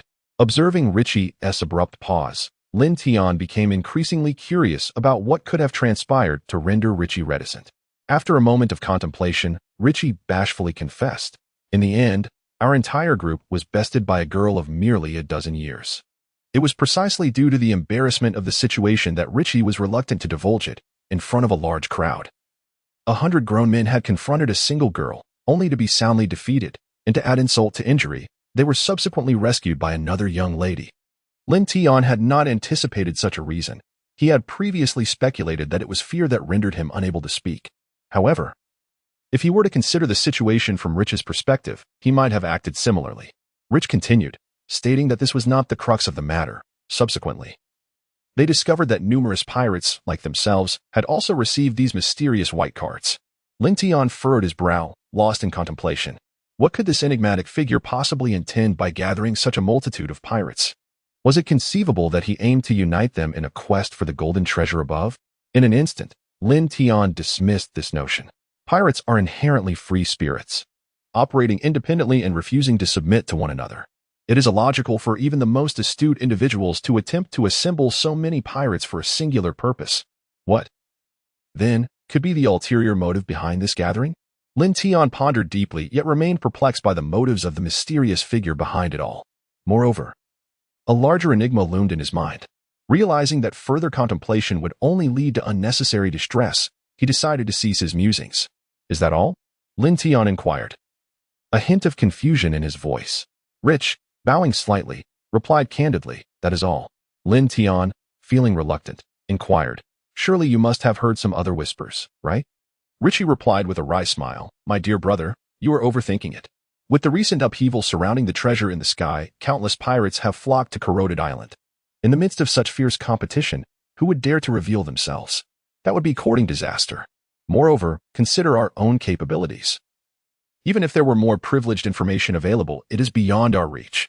Lin Tian was certainly aware that Rich's words held merit. It seemed imperative for him to visit the Dingxing Hotel to uncover the truth. You don't wonder how I will respond? Lin Tian inquired, gazing at the composed Rich with curiosity. Rich replied with a smile, Is there any need to ponder? As a decisive individual, you would surely not allow me, an uncertain variable, to slip away. Indeed, Lin Tian nodded, but why then do you choose to respond? Rich answered, I am someone who wishes to survive, even though I am acutely aware of the slim chances of success. Yet, alas, my hopes this time have regrettably not materialized. Lin Tian understood that further words were futile. He had already resolved to end the pirate's life. Throughout their conversation, he found himself somewhat admiring this pirate, thus he decided to grant him a painless demise. Gently raising his right hand towards Rich's head, Lin Tian suddenly posed a question he had once asked another, with such remarkable talent. Why do you linger in such a feeble pirate crew? Rich replied with profound significance, In truth, I owe it all to you. Oh? Rich's response left Lin Tian bewildered. Without your intervention, I would not have faced the threat of death, nor would I have experienced such growth. Alas, it is too late now. Indeed, it is late. Lin Tian gently twisted, and Rich's neck instantly snapped, causing his body to collapse lifelessly to the ground. Rich, in the face of death, a sudden realization dawned upon him. This was also the reason for the drastic change in Rich's demeanor. However, by the time he grasped the truth, it was already too late. The sound of crackling echoed. Lin Tian gazed expressionlessly at the pile of charred corpses, ignited by the crowd. None could fathom his thoughts at that moment. The stench arising from the burning bodies was utterly repugnant, and Isiki was roused from her slumber by the foul odor. Upon awakening, she inquired about the source of the stench, hastily covering her nose. A quick glance revealed Lin Tian tending to the incinerated remains, having lain for too long. Her circulation faltered, causing a wave of soreness and numbness to envelop her body. Isiki did not immediately rise. Instead, she approached Lin Tian, only to find the foul smell intensified with each step. Despite attempting to shield her nose, the noxious scent proved overwhelming, prompting her to abandon her efforts. Hey? Isiki extended her hand towards Lin Tian's back. However, before her hand made contact, Lin Tian abruptly turned, instinctively seizing her wrist. Without discerning her identity, he reacted on impulse. Ah! A piercing scream erupted. As Lin Tian gathered his composure, he recognized it was Isiki and hastily released her grip. Rubbing her sore wrists, Isiki complained. I was merely trying to call you, and you twisted my hand so forcefully. My apologies. Lin Tian scratched his head, feeling somewhat awkward. He had been lost in thought and failed to notice Isiki's awakening. The sudden sensation of a hand on his back triggered a reflexive response. Isiki patted her chest. Dismissing the incident, fear not. I am magnanimous and shall not hold you accountable. Lin Tian's gaze inadvertently lingered on her form, captivated by the unexpected allure of this young woman. Noticing Lin Tian's silence, Isiki inquired, Hey, what are you staring at? Lin Tian coughed, attempting to mask his embarrassment. By the way, I still do not know your name. In truth, he had already heard her introduce herself as Isiki earlier. His inquiry was merely a diversion. Upon hearing Lin Tian's question, Isiki beamed with delight. My name is Isiki. Oh, and what is yours? Lin Tian smiled faintly. I am Lin Tian. What a name. It sounds rather pleasant yet. Regardless, Lin Tian felt exasperated as Isiki commented nonchalantly in the presence of others. By the way, you are also a Navy officer. You are quite remarkable, so strong at such a young age, having vanquished all those pirates in an instant, even surpassing Uncle Tung. Isiki propped her chin on her hand, her eyes continuously scrutinizing Lin Tian. Stop, stop. Lin Tian quickly raised his middle finger to put an end to it. Lin Tian felt that if Isiki continued to speak, he would surely collapse. As soon as Lin Tian finished his sentence, Isiki began to sob, her eyes brimming with crystalline tears. Please, don't cry. I haven't done anything to you, he implored, feeling utterly helpless in the face of her distress. Throughout both his past and present lives, Lin Tian could never bear to see a woman in tears. Noticing Lin Tian's flustered demeanor, a glimmer of amusement flickered in Isiki's eyes as she continued to weep. Are you scolding me for talking too much? No, absolutely not. Lin Tian hastily waved his hands. I merely misspoke. I harbor no blame towards you whatsoever. Still skeptical, Isiki inquired, Really? You truly don't blame me? Indeed. I do not blame you at all, Lin Tian replied with a firm nod. See, I am simply too endearing for anyone to hold me accountable. When Lin Tian lifted his gaze, he was met not with glistening tears, a sorrowful visage, or the sound of weeping, but rather the sight of a girl beaming with delight. Stunned by this dramatic transformation, Lin Tian found himself utterly bewildered. Moments later, he came to the realization that he had been deceived, discovering just how naive and innocent he truly was. Lin Tian never anticipated that he would fall victim to a woman, and so easily to such a simplistic ruse. At that moment, the woman inquired, Hey, Lin Tian. Where are you headed next? Surprised, Lin Tian responded, Why do you ask? You can't possibly want to accompany me. With an expression of eager anticipation, Isiki nodded affirmatively. No, you should return home alone. I have my own matters to attend to. Lin Tian hastily shook his head and replied. What Lin Tian was about to do next was of utmost importance and fraught with danger. How could he possibly bring a woman along? That would only invite trouble. Moreover, he was barely acquainted with her. They had just met, and he couldn't trust her to follow him. Isiki, with a look of disappointment and a pout, inquired. Why not? She had finally managed to come out today and was not ready to return so soon. Who knew when she would have another opportunity? Absolutely not. Lin Tian replied with unwavering firmness. Seeing his resolute response, Isiki realized that persuading him to take her along would be a daunting task. However, an idea suddenly struck her, and a glimmer of a smile appeared on her face. Are you planning to go to Corod City next? AI Siki asked. Although Lin Tian was puzzled by her question, he answered truthfully, indeed. He thought it harmless to share this information since AI Siki wouldn't be able to keep up with him anyway. Upon hearing his response, a smile spread across AI Siki's face as she continued. This is your first time visiting Corod Island, isn't it? Yes, but what of it? Lin Tian replied, slightly confused.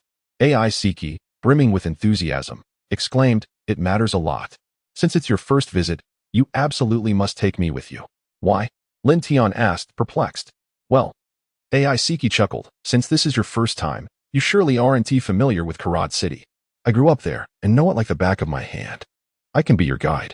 With my help, you can save a lot of time and avoid the hassle of asking for directions. Indeed. Lin Tian acknowledged that he was not well versed in Corod City, and having a guide could prove advantageous. However, he couldn't shake off his doubts about AI Siki's capabilities. Given her somewhat carefree nature, AI Siki, puffing out her chest defiantly, retorted, don't underestimate me. I know every corner of Corod City. Despite his reservations, Lin Tian felt something was amiss but couldn't quite pinpoint what it was. Fine, he conceded. I suppose I have no choice but to trust you for now. Let us head to Corod City, and if it comes to it, I can always find the location of the Dingxing Hotel myself. Upon hearing Lin Tian's agreement, AI Siki let out a sigh of relief. She had been worried that he might uncover her deception, but now it seemed the naval officer was none the wiser. AI Siki reassured herself, after all, I haven't lied. I did grow up in Corod City. At that moment, Lin Tian remained oblivious to the fact that he had been deceived by AI Siki once again. All right then, let us set off. AI Siki cheerfully announced as she walked ahead. Lin Tian spoke up, wait a moment, we still have matters to attend to. Matters? Siki turned around, questioning in confusion. Haven't we resolved everything? What else is there to address? Lin Tian pointed to the pile of nearly consumed corpses behind him, stating that they needed to conceal the ashes. To err on the side of caution, he believed it imperative to properly dispose of the remnants, if anyone stumbled upon this place and discovered the evidence. It could lead to dire consequences. Under Lin Tian's command, several spatial blades swiftly carved out a massive pit measuring 5 to 6 meters in diameter in mere seconds. Astounded by the enormous mound of earth suspended in midair, Siki was taken aback. She had not anticipated that this naval officer, Lin Tian, was a wielder of a devil fruit power, much like Uncle Tom, utilizing his fruit abilities. A task that would typically require dozens of individuals and an entire day to complete was accomplished by Lin Tian in a remarkably short span of time. Just as he was about to finalize the last step of burying the colossal pit, Siki suddenly interjected with a remark that nearly caused Lin Tian to drop the suspended mound of soil. Lin Tian, are you foolish? If you intend to bury it, then why did you burn those corpses in the first place? Lin Tian was taken aback by this statement, nearly losing his footing. His expression a mixture of helplessness and disbelief at having been looked down upon. However, upon reflection, he realized he had no grounds for rebuttal. After all, AI Siki's words rang true. He had indeed exerted effort in vain. Lin Tian, with a somber expression, meticulously erased all traces behind him before proceeding onward. AI Siki, realizing that she had incited Lin Tian's ire, obediently trailed behind him, not daring to utter a single word. Noticing that AI Siki had finally settled down, a faint smile emerged on Lin Tian's face, as if his stern demeanor had been in vain. After taking a few steps, Lin Tian suddenly noticed the absence of footsteps behind him and promptly turned around. There, he saw AI Siki staring intently at her palm, her face etched with fear. Lin Tian felt a sudden pang in his heart, realizing the gravity of the situation. He had forgotten to wipe away the bloodstains on AI Siki, and now it was evident that she had discovered the marks on her hands. The symptoms of her fainting spell were about to resurface. In a flash, Lin Tian appeared beside AI Siki, swiftly catching her as she began to collapse. Observing the unconscious AI Siki, he couldn't help but smile wryly. This woman had claimed she would be his guide, yet she had fainted first, leaving him to manage the situation alone. With a gentle stretch, he lifted her and began to make his way toward the city of Corod. Awakening, Lin Tian glanced at the now conscious AI Siki. She responded softly, her face flushed crimson. Just moments ago, as she groggily regained consciousness, she felt a remarkable comfort in her surroundings, almost mistaking it for her cozy bed at home. However, it didn't take long for her to realize something was amiss. Upon opening her eyes, she was startled to find herself in Lin Tian's embrace. Her flawless cheeks instantly turned a deeper shade of red, enhancing her beauty with an added layer of allure. Up until this moment, besides her father and Uncle Tom, no other man had ever held her, let alone a stranger, in such a manner. Overwhelmed with embarrassment, she dared not meet Lin Tian's gaze. "Hey, how long do you plan to lie there?" Lin Tian chuckled. "I've been carrying you for quite a while now, and my arms are starting to go numb." "Ah," Ai Siki exclaimed in surprise, finally realizing she had been cradled in his arms. She quickly leaped from his embrace, standing shyly to the side, her hands fidgeting as she lowered her gaze, unable to utter a word. Lin Tian waved his tingling arm, hastening the circulation of blood, alleviating the uncomfortable sensation considerably. Uncertain of what to do, Ai Siki continuously rubbed her hands together, and suddenly realized that the sticky feeling in her palms had vanished. Looking down, she noticed that the bloodstains on her hands had completely disappeared. When she touched her neck, she found no traces of blood there either, only some white substance. Bringing it to her nose, she detected a faint herbal aroma. Ai Siki softly inquired, "Hey, Lin Tian, did you wash away the bloodstains on my neck and hands? And is that ointment on my neck medicinal?" "Indeed, the medicine applied there was administered by me," Lin Tian replied. The image of Lin Tian carefully applying the ointment for her flashed through Ai Siki's mind, causing her cheeks to flush even deeper. Observing the expression on Ai Siki's face, Lin Tian appeared perplexed by her thoughts and mused to himself, "It seems Ai Siki is not only somewhat oblivious but also rather innocent. Even the simple act of applying medicine can render her so bashful." Lin Tian chuckled softly, shaking his head as he took a few steps forward.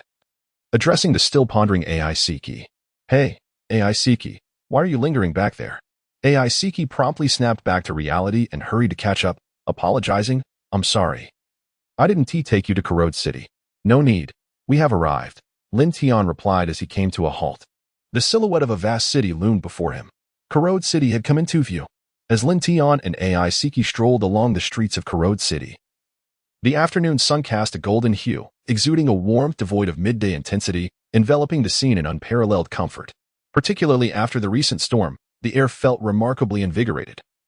Refreshed by the rain, with a cool sea breeze wafting in from the ocean, lifting spirits and dispelling any lingering fatigue. A resplendent rainbow, a result of the rain scatterings, arched gracefully across the sky, bestowing an enchanting beauty upon the city. In such a delightful atmosphere, one would naturally find solace in wandering the bustling streets, observing the myriad facets of life.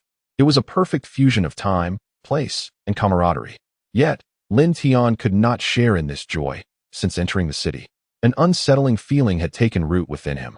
This discomfort stemmed from the figure flitting restlessly from stall to stall before him. Since their arrival in Corod, Lin Tian felt as though Ai Siki had been possessed by a scion spirit, brimming with curiosity and interest in everything around her. She lingered at every stall, displaying a lavishness that compelled her to purchase anything that piqued her interest. What irked Lin Tian the most was that he had unwittingly become a mere bag carrier, a role that had transformed him in the eyes of the bustling crowd, without Ai Siki even needing to speak. The vendors eagerly thrust their neatly packaged wares into his hands. Although he wished to decline, he felt compelled to accept their cheerful offerings, for it would be impolite to refuse outright. Yet, as he observed the enchanting figure weaving through the throngs, an overall sense of dissatisfaction lingered within him. "What am I thinking?" Lin Tian chastised himself internally. "I have more pressing matters to attend to. I do not have time to play the porter." Lin Tian hurriedly approached Ai Siki, determined to prevent her from lingering any longer. If she continued to wander, the precious herbs would surely lose their efficacy. "My dear lady, this is an extraordinarily rare medicinal plant, capable of curing a myriad of ailments," proclaimed a merchant, cradling a vibrant golden specimen adorned with a mysterious red fruit. Ai Siki gazed in astonishment at the peculiar flora. "Is this truly the case? Can it really cure all maladies?" The merchant, with conviction resonating in his tone, thumped his chest affirmatively. "Indeed, I endured countless hardships on a perilous island to procure this." If Lin Tian were present, he would undoubtedly admire the merchant's flair for fabrication, rivaling that of celebrities from his past life. "Ah." Ai Siki listened intently, and upon the merchant's conclusion, she waved her hand grandly, embodying the essence of a wealthy patron. "I shall buy it." The merchant's face lit up with joy upon her nod, relieved that his lengthy pitch had not gone in vain. Rubbing his hands together, he declared, "For you, my discerning lady, I shall charge but 100,000 berries." Upon hearing the merchant's price, Ai Siki paused, resting her chin on her hand, lost in contemplation. The merchant felt a pang of anxiety. Had he overstepped with his pricing? This girl seemed affluent, yet was she truly willing to part with such a sum? I merely raised the price tenfold, considering the quantity she wished to purchase. To his surprise, Aiseki suddenly exclaimed, "How inexpensive! Is there more? I shall buy several more." The merchant's eyes sparkled with delight. Yes, yes. How many would you like? I have more in stock." At that moment, a hand reached out from the side, snatching the herb from Aiseki's grasp and placing it back on the table. "Stop buying. We have matters to attend to." Aiseki turned around to find Lin Tian, who had quietly approached her side. "Just a moment. Let me purchase this batch," Aiseki insisted, wishing to acquire the herbs for her father's ailment. "Do not buy any more," Lin Tian interjected. "If you desire these, simply give me 100 berries later, and I shall procure you hundreds." Upon hearing Lin Tian's words, the merchant's demeanor soured. After all, it was not every day one encountered such an unsuspecting fool. How could he allow this opportunity to slip away? He immediately issued a threat, stating, "My friend, some matters are best left unspoken. Otherwise, the consequences may be beyond your capacity to endure." Realizing the situation, Aiseki understood that this merchant was attempting to deceive them. Although she possessed a somewhat naive disposition, her intellect remained sharp. She promptly clutched her purse, her expression radiating indignation at the audacity of this merchant's attempt to swindle her. The merchant, unwilling to let such a substantial sum vanish before his eyes, snarled menacingly, "Regardless, you have already agreed to purchase. Pay up." Blinded by greed, the merchant failed to consider that someone bold enough to carry such a large amount of money in plain sight was not someone he could easily intimidate. "You are deceiving us. We shall not purchase your wares," Aiseki retorted angrily. With a mocking laugh, the merchant sneered, "If you refuse to pay, you shall not leave." No sooner had he spoken than several burly men nearby rose and advanced menacingly toward Lin Tian and Aiseki. Seeing the imposing figures approach, Aiseki's face betrayed a flicker of concern as she instinctively leaned closer to Lin Tian. Yet, recalling how he had effortlessly dealt with numerous pirates, she regained her composure and fixed her gaze fiercely upon the merchant. "Humph," Lin Tian scoffed. "I have yet to hold you accountable for your deception. Yet you dare to coerce us into a forced transaction." With a swift motion of his hand, Lin Tian sent the merchant flying backwards, crashing into a stall behind him. Witnessing this spectacle, the group of burly men immediately halted their advance.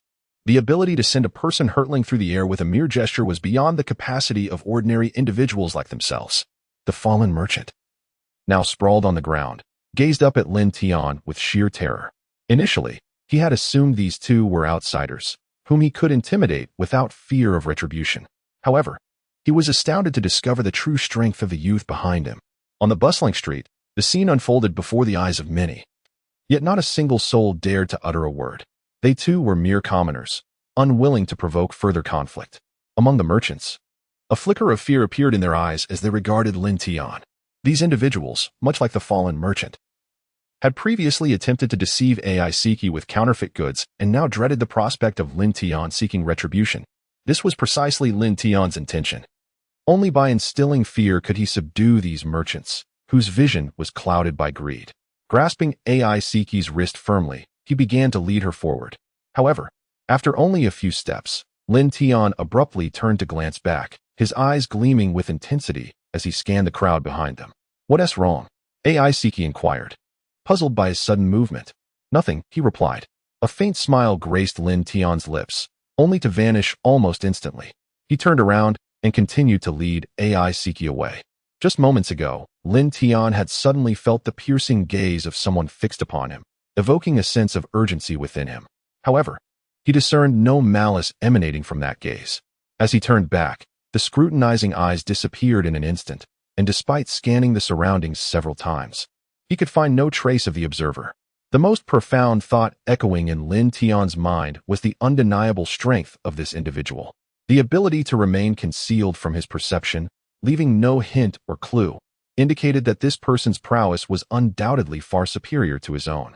Little did he expect that upon his arrival in Corod, he would encounter someone of such formidable capability. Lin Tian grew increasingly curious about how many skilled individuals had been drawn to Corod by the maddening allure of the golden sky. Shortly after Lin Tian departed, two figures stood in the shadow of a wall. "Young master, why must we conceal ourselves? This child is merely an unfortunate coincidence, is he not?" One of the men shook his head.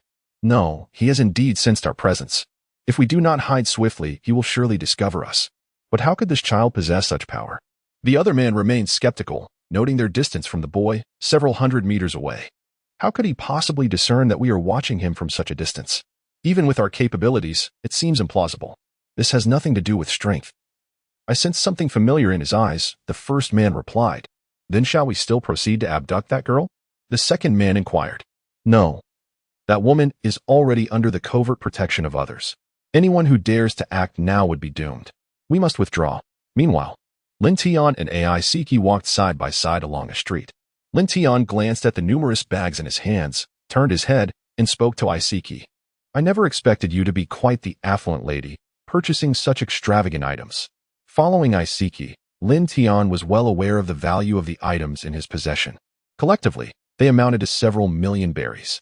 Of course, had he been the one to make the purchases, he could have acquired them for a few 100,000 berries. Yet, Aisiki's very demeanor, replete with an air of wealth, proclaimed, I am affluent, making her an obvious target for opportunists. Aisiki lifted her head, a triumphant expression gracing her features as she declared, Indeed, why don't you become my bodyguard, given your formidable strength? Aisiki gazed at Lin Tian with hopeful anticipation. Throughout the years, he was the sole individual she could truly consider a friend, although their acquaintance spanned less than a day. Aisiki sensed a remarkably comforting aura emanating from Lin Tian. No, Lin Tian shook his head, his tone resolute. I am a Navy officer. How could I possibly serve as your bodyguard? Why not? Aisiki retorted. The Navy faces peril and toil. Being my bodyguard would be far more comfortable. After taking a sip of water, Lin Tian continued to shake his head. Regardless of Aisiki's persuasive efforts, he remained steadfast in his refusal. Suddenly, biting her finger, Aisiki exclaimed with delight, Moreover, I shall pay you a salary. My father gives me 10 million berries a month. What do you think? Lin Tian, upon hearing this figure, sputtered water from his mouth in disbelief, staring incredulously at Aisiki. 10 million? Yes. Aisiki responded exuberantly, expecting Lin Tian to acquiesce. It appeared that Aisiki's family was quite affluent if she could casually mention a monthly salary of 10 million berries, amounting to an annual sum of 120 million. One could only wonder how wealthy one must be to possess such resources. It was no wonder Aisiki had remained unfazed by the expenditure of over 1 million berries during their journey, as her family evidently had money to spare. However, Lin Tian remained unconvinced. While that sum is indeed substantial, I must remain with the Navy, he reiterated. His ambitions could not be swayed by mere berries. The world was so wondrous, and he had yet to experience it fully. He could not simply halt his journey here. Furthermore, wealth was not a concern as long as he possessed strength. He could acquire as much as he desired in due time. A simple heist at a dark port could yield over 1 billion berries, far more swiftly than any other means. Wait. Aisiki was undeterred in her pursuit of persuading Lin Tian to become her bodyguard. No, let us rephrase that as an enticing offer. What if I double it? 20 million berries a month. How does that sound?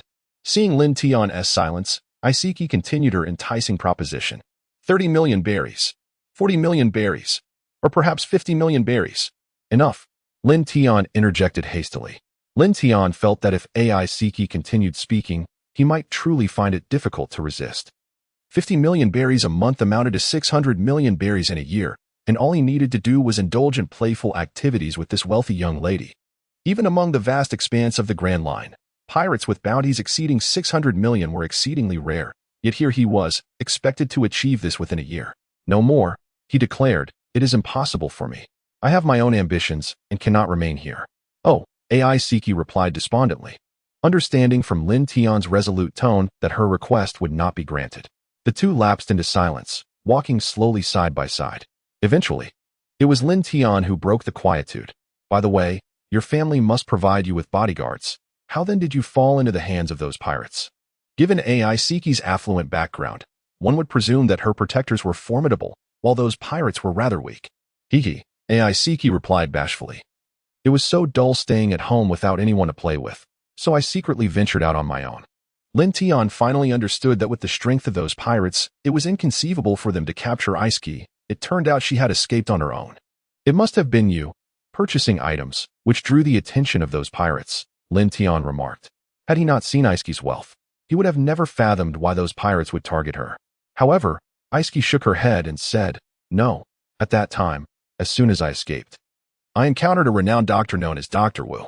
He claimed to have treated the celestial dragons. So I decided to trust him and spent 10 million berries on a prescription.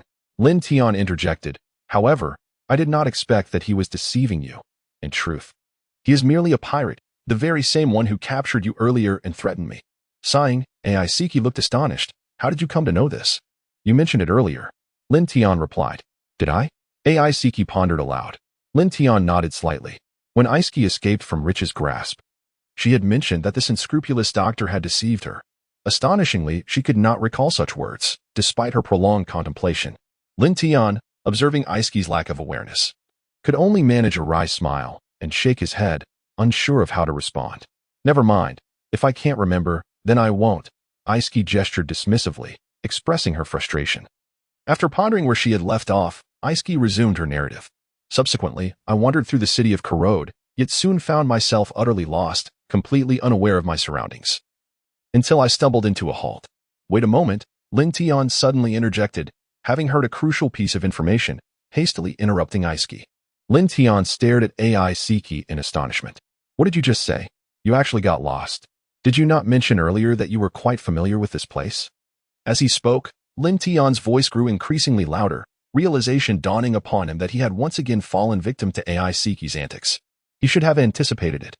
The moment AI Siki set foot in Keluode City, she displayed an insatiable curiosity for everything. If she truly knew this area well, how could she have become so excited? Now that she had been discovered, she was surely in trouble.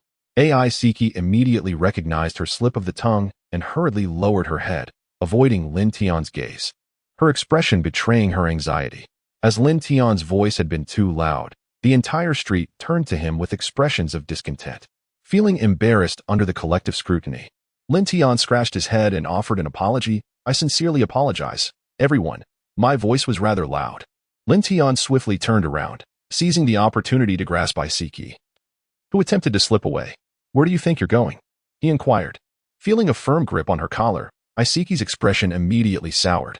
What do you want with me? Lin Tian, she retorted reluctantly, halting her escape. Yet, in that fleeting moment of turning around, Aiseki's frown was replaced by a radiant smile. You said, Lin Tian said with a cheerful grin. However, to Aiseki, that smile appeared utterly menacing. If only she had fled sooner. Now that she was caught, she feared the worst. Just as Aiseki was about to speak, Lin Tian interrupted her softly. Don't say a word. Once we reach our destination, you will explain everything to me. Lin Tian was unwilling to settle scores with AI Siki under the watchful eyes of so many. After speaking, he took her by the hand and led her towards a less frequented street not far away. Although AI Siki was reluctant to follow Lin Tian, she had no choice but to comply with his lead in her current predicament.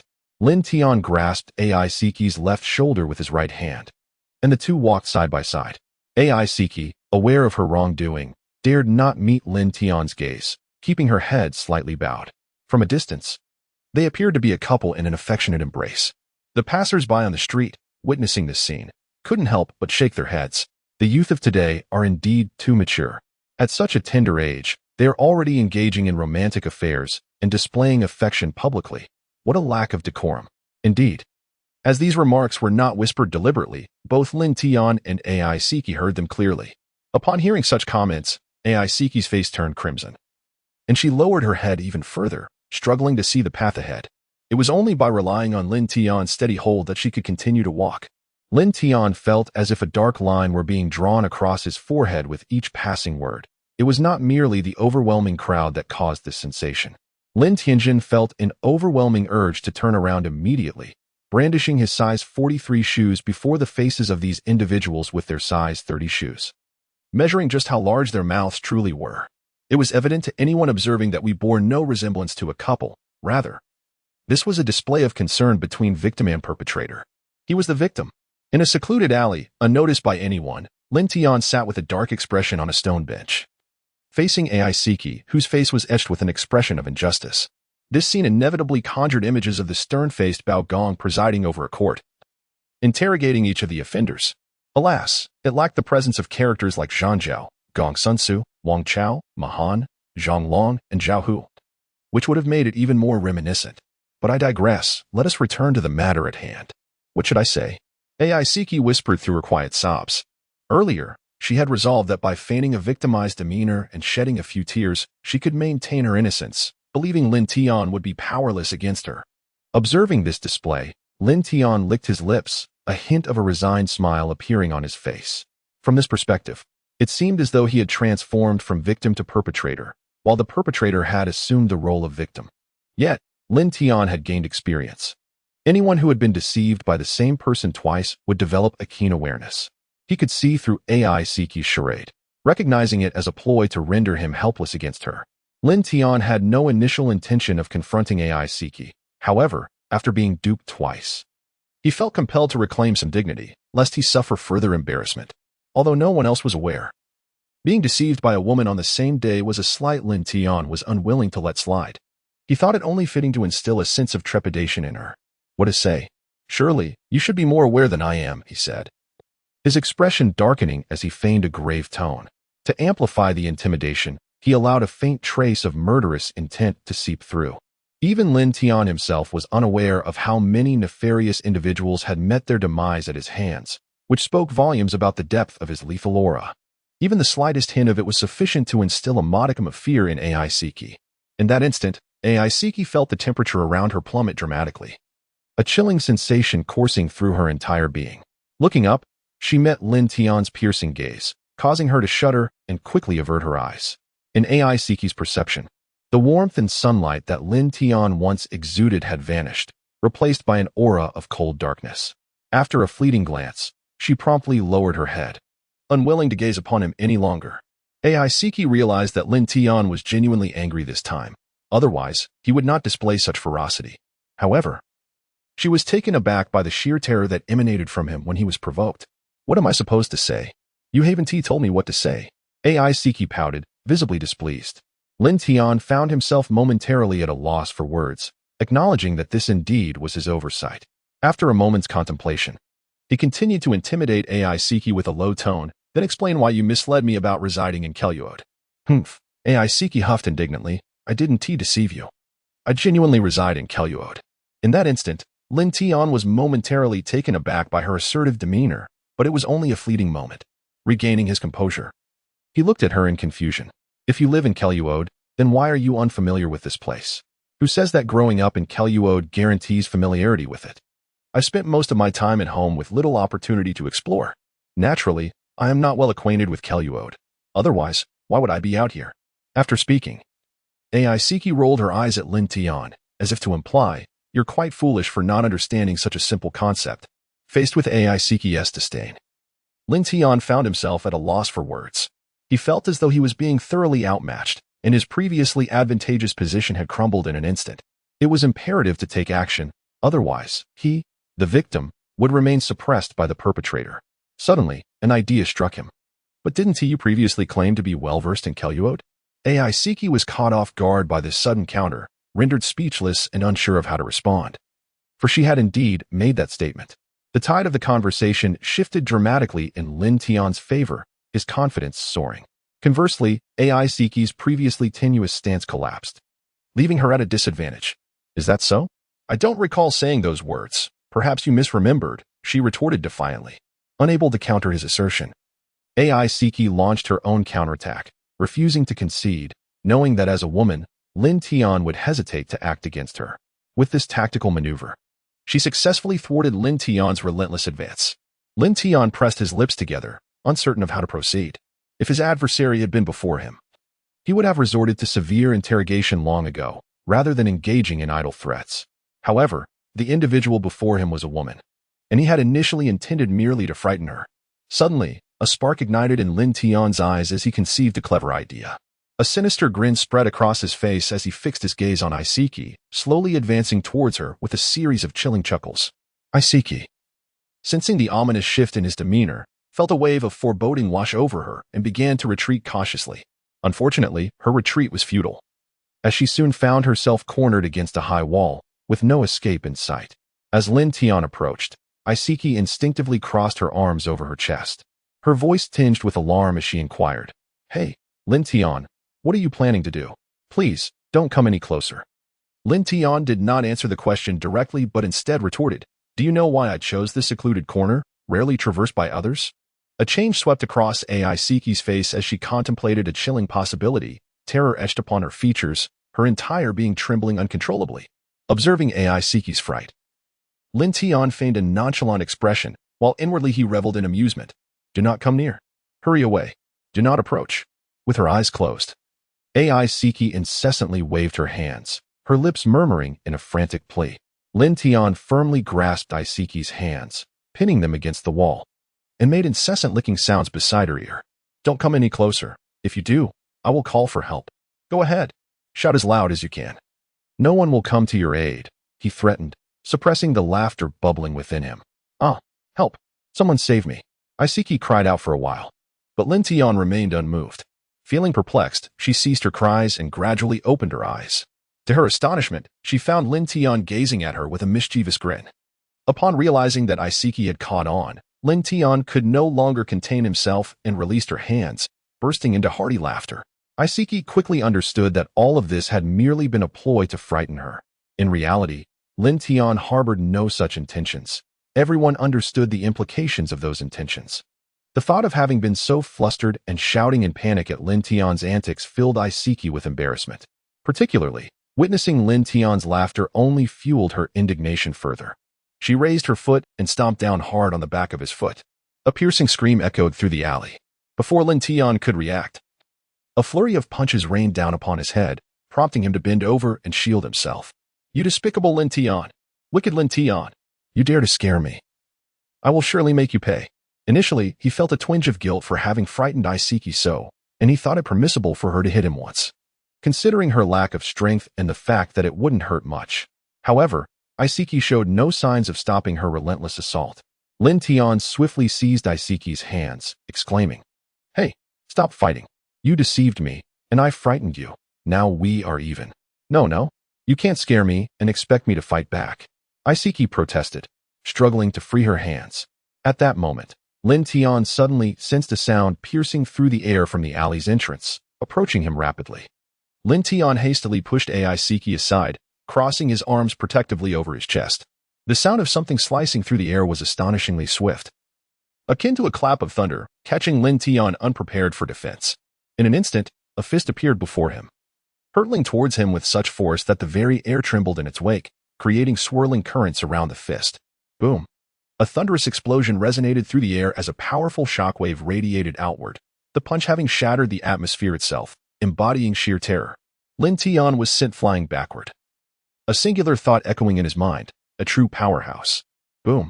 Another resounding crash ensued as Lin Tian collided violently with the wall, leaving a significant indentation in its surface. With a splatter, he slid down the wall, spitting out a mouthful of blood. Wiping the blood from the corner of his mouth, he gazed ahead, where another figure now stood in the place he had just occupied. To his surprise, the middle-aged man wore a look of astonishment upon seeing that the young boy could still stand after his fierce punch, but that expression quickly morphed into a fierce scowl. Regardless of the boy's resilience, daring to provoke him meant that today would not end well for him. No sooner had he finished speaking than a palpable aura of murderous intent enveloped the man, far more menacing than Lin Tian's own. Although he could not fully comprehend the man's words, the intensity of his malice clearly indicated a desire to kill. Moreover, with AI Siki still in his grasp, Lin Tian realized that even if he was not a match for this man, he must prioritize rescuing her before considering anything else. Prepare to meet your end, boy, the man bellowed as he stomped one foot down, launching himself towards Lin Tian with ferocious speed. The ground beneath him cracked under the weight of his formidable power, fissures snaking across the surface and extending to the adjacent wall. Witnessing this, Lin Tian's eyes narrowed. The ground was composed of hard blue stone. Yet this man effortlessly inflicted such damage with a mere step. Though Lin Tian could achieve similar feats, he could not do so with the same casual ease as this man. Do not underestimate me. Your earlier attack was merely a sneak attack. Lin Tian, brimming with fighting spirit, boldly confronted the man's assault. As their fists were about to collide, a fleeting change flickered across the man's expression. He suddenly perceived an imperceptible substance enveloping the boy's hand. When their fists met, an eerie silence enveloped the scene, as if the world had momentarily frozen in time. However, upon closer inspection, one could discern a subtle gap between the two fists. Humph, little brat, even if you possess the power of a devil fruit, what can you do? An ant cannot compete with the brilliance of the full moon. Prepare to meet your demise. With that, the man intensified his grip, and a sound reminiscent of shattering glass resonated through the air. Lin Tian crashed into the rear wall like a cannonball, creating a large hole and entering a shop. The shoppers, startled by this spectacle, screamed in terror and rushed towards the exit. The man who had repelled Lin Tian did not feel elated. Instead, his expression shifted dramatically as he sensed a murderous intent approaching from behind. It was Lin Tian's space blade, which had suddenly appeared behind him, aiming for his back. With a commanding presence, the man enveloped his fists in haki without hesitation, swiftly grasping the dark circular blade as it approached, just swirling around Lin Tian. He sensed the moment and shouted. The space blade erupted, transforming into countless tiny, razor-sharp shards that shot towards the man at an astonishing speed. However, the man merely scoffed, and the minuscule blades fell to the ground, vanishing into thin air. Clearly, he too was a formidable user of a devil fruit. From within the smoke, Lin Tian executed a kick that unleashed a faint blue wave of light directed at the man. Simultaneously, he performed a rapid movement, appearing beside him in an instant. In his left hand, he held a death sphere, yet, upon closer inspection, it bore no resemblance to a typical death sphere. The surface of this orb was adorned with countless tiny, erect spikes, each accompanied by sharp, backward-facing barbs, all while the entire black sphere spun incessantly. This technique was Lin Tian's newly devised move, Grim Reaper, an upgraded version of the death sphere, honed over a year of combat experience. This black orb not only possessed the explosive power akin to that of the death sphere, but was also significantly more potent. Its paramount advantage lay in the razor-sharp spikes that, while rotating at high speed, could slice through steel as if it were mere paper, enabling both offensive and defensive maneuvers when the moment demanded it. The sequence of attacks was perfectly timed. However, the man maintained an air of nonchalance. While the 6 forms of the Navy are indeed powerful, their effectiveness is contingent upon the opponent they face. The man kicked out, shattering the wave of light that could cleave through steel and through the torn fabric. It was evident that his leg was encased in haki. Although he had obliterated Lin Tian's wave, his own defense had weakened considerably, and Lin Tian's Grim Reaper was now mere centimeters away from him. Suddenly, a flash of cold light cut through the air. Lin Tian's expression changed dramatically as he hastily released his grip on the death god and sidestepped. Suddenly, without any warning, a colossal crack appeared in the wall behind him, cleaving the entire structure in two. The setting sun cast its slanted rays through the fissure, illuminating Lin Tian's face, which bore an expression of relief.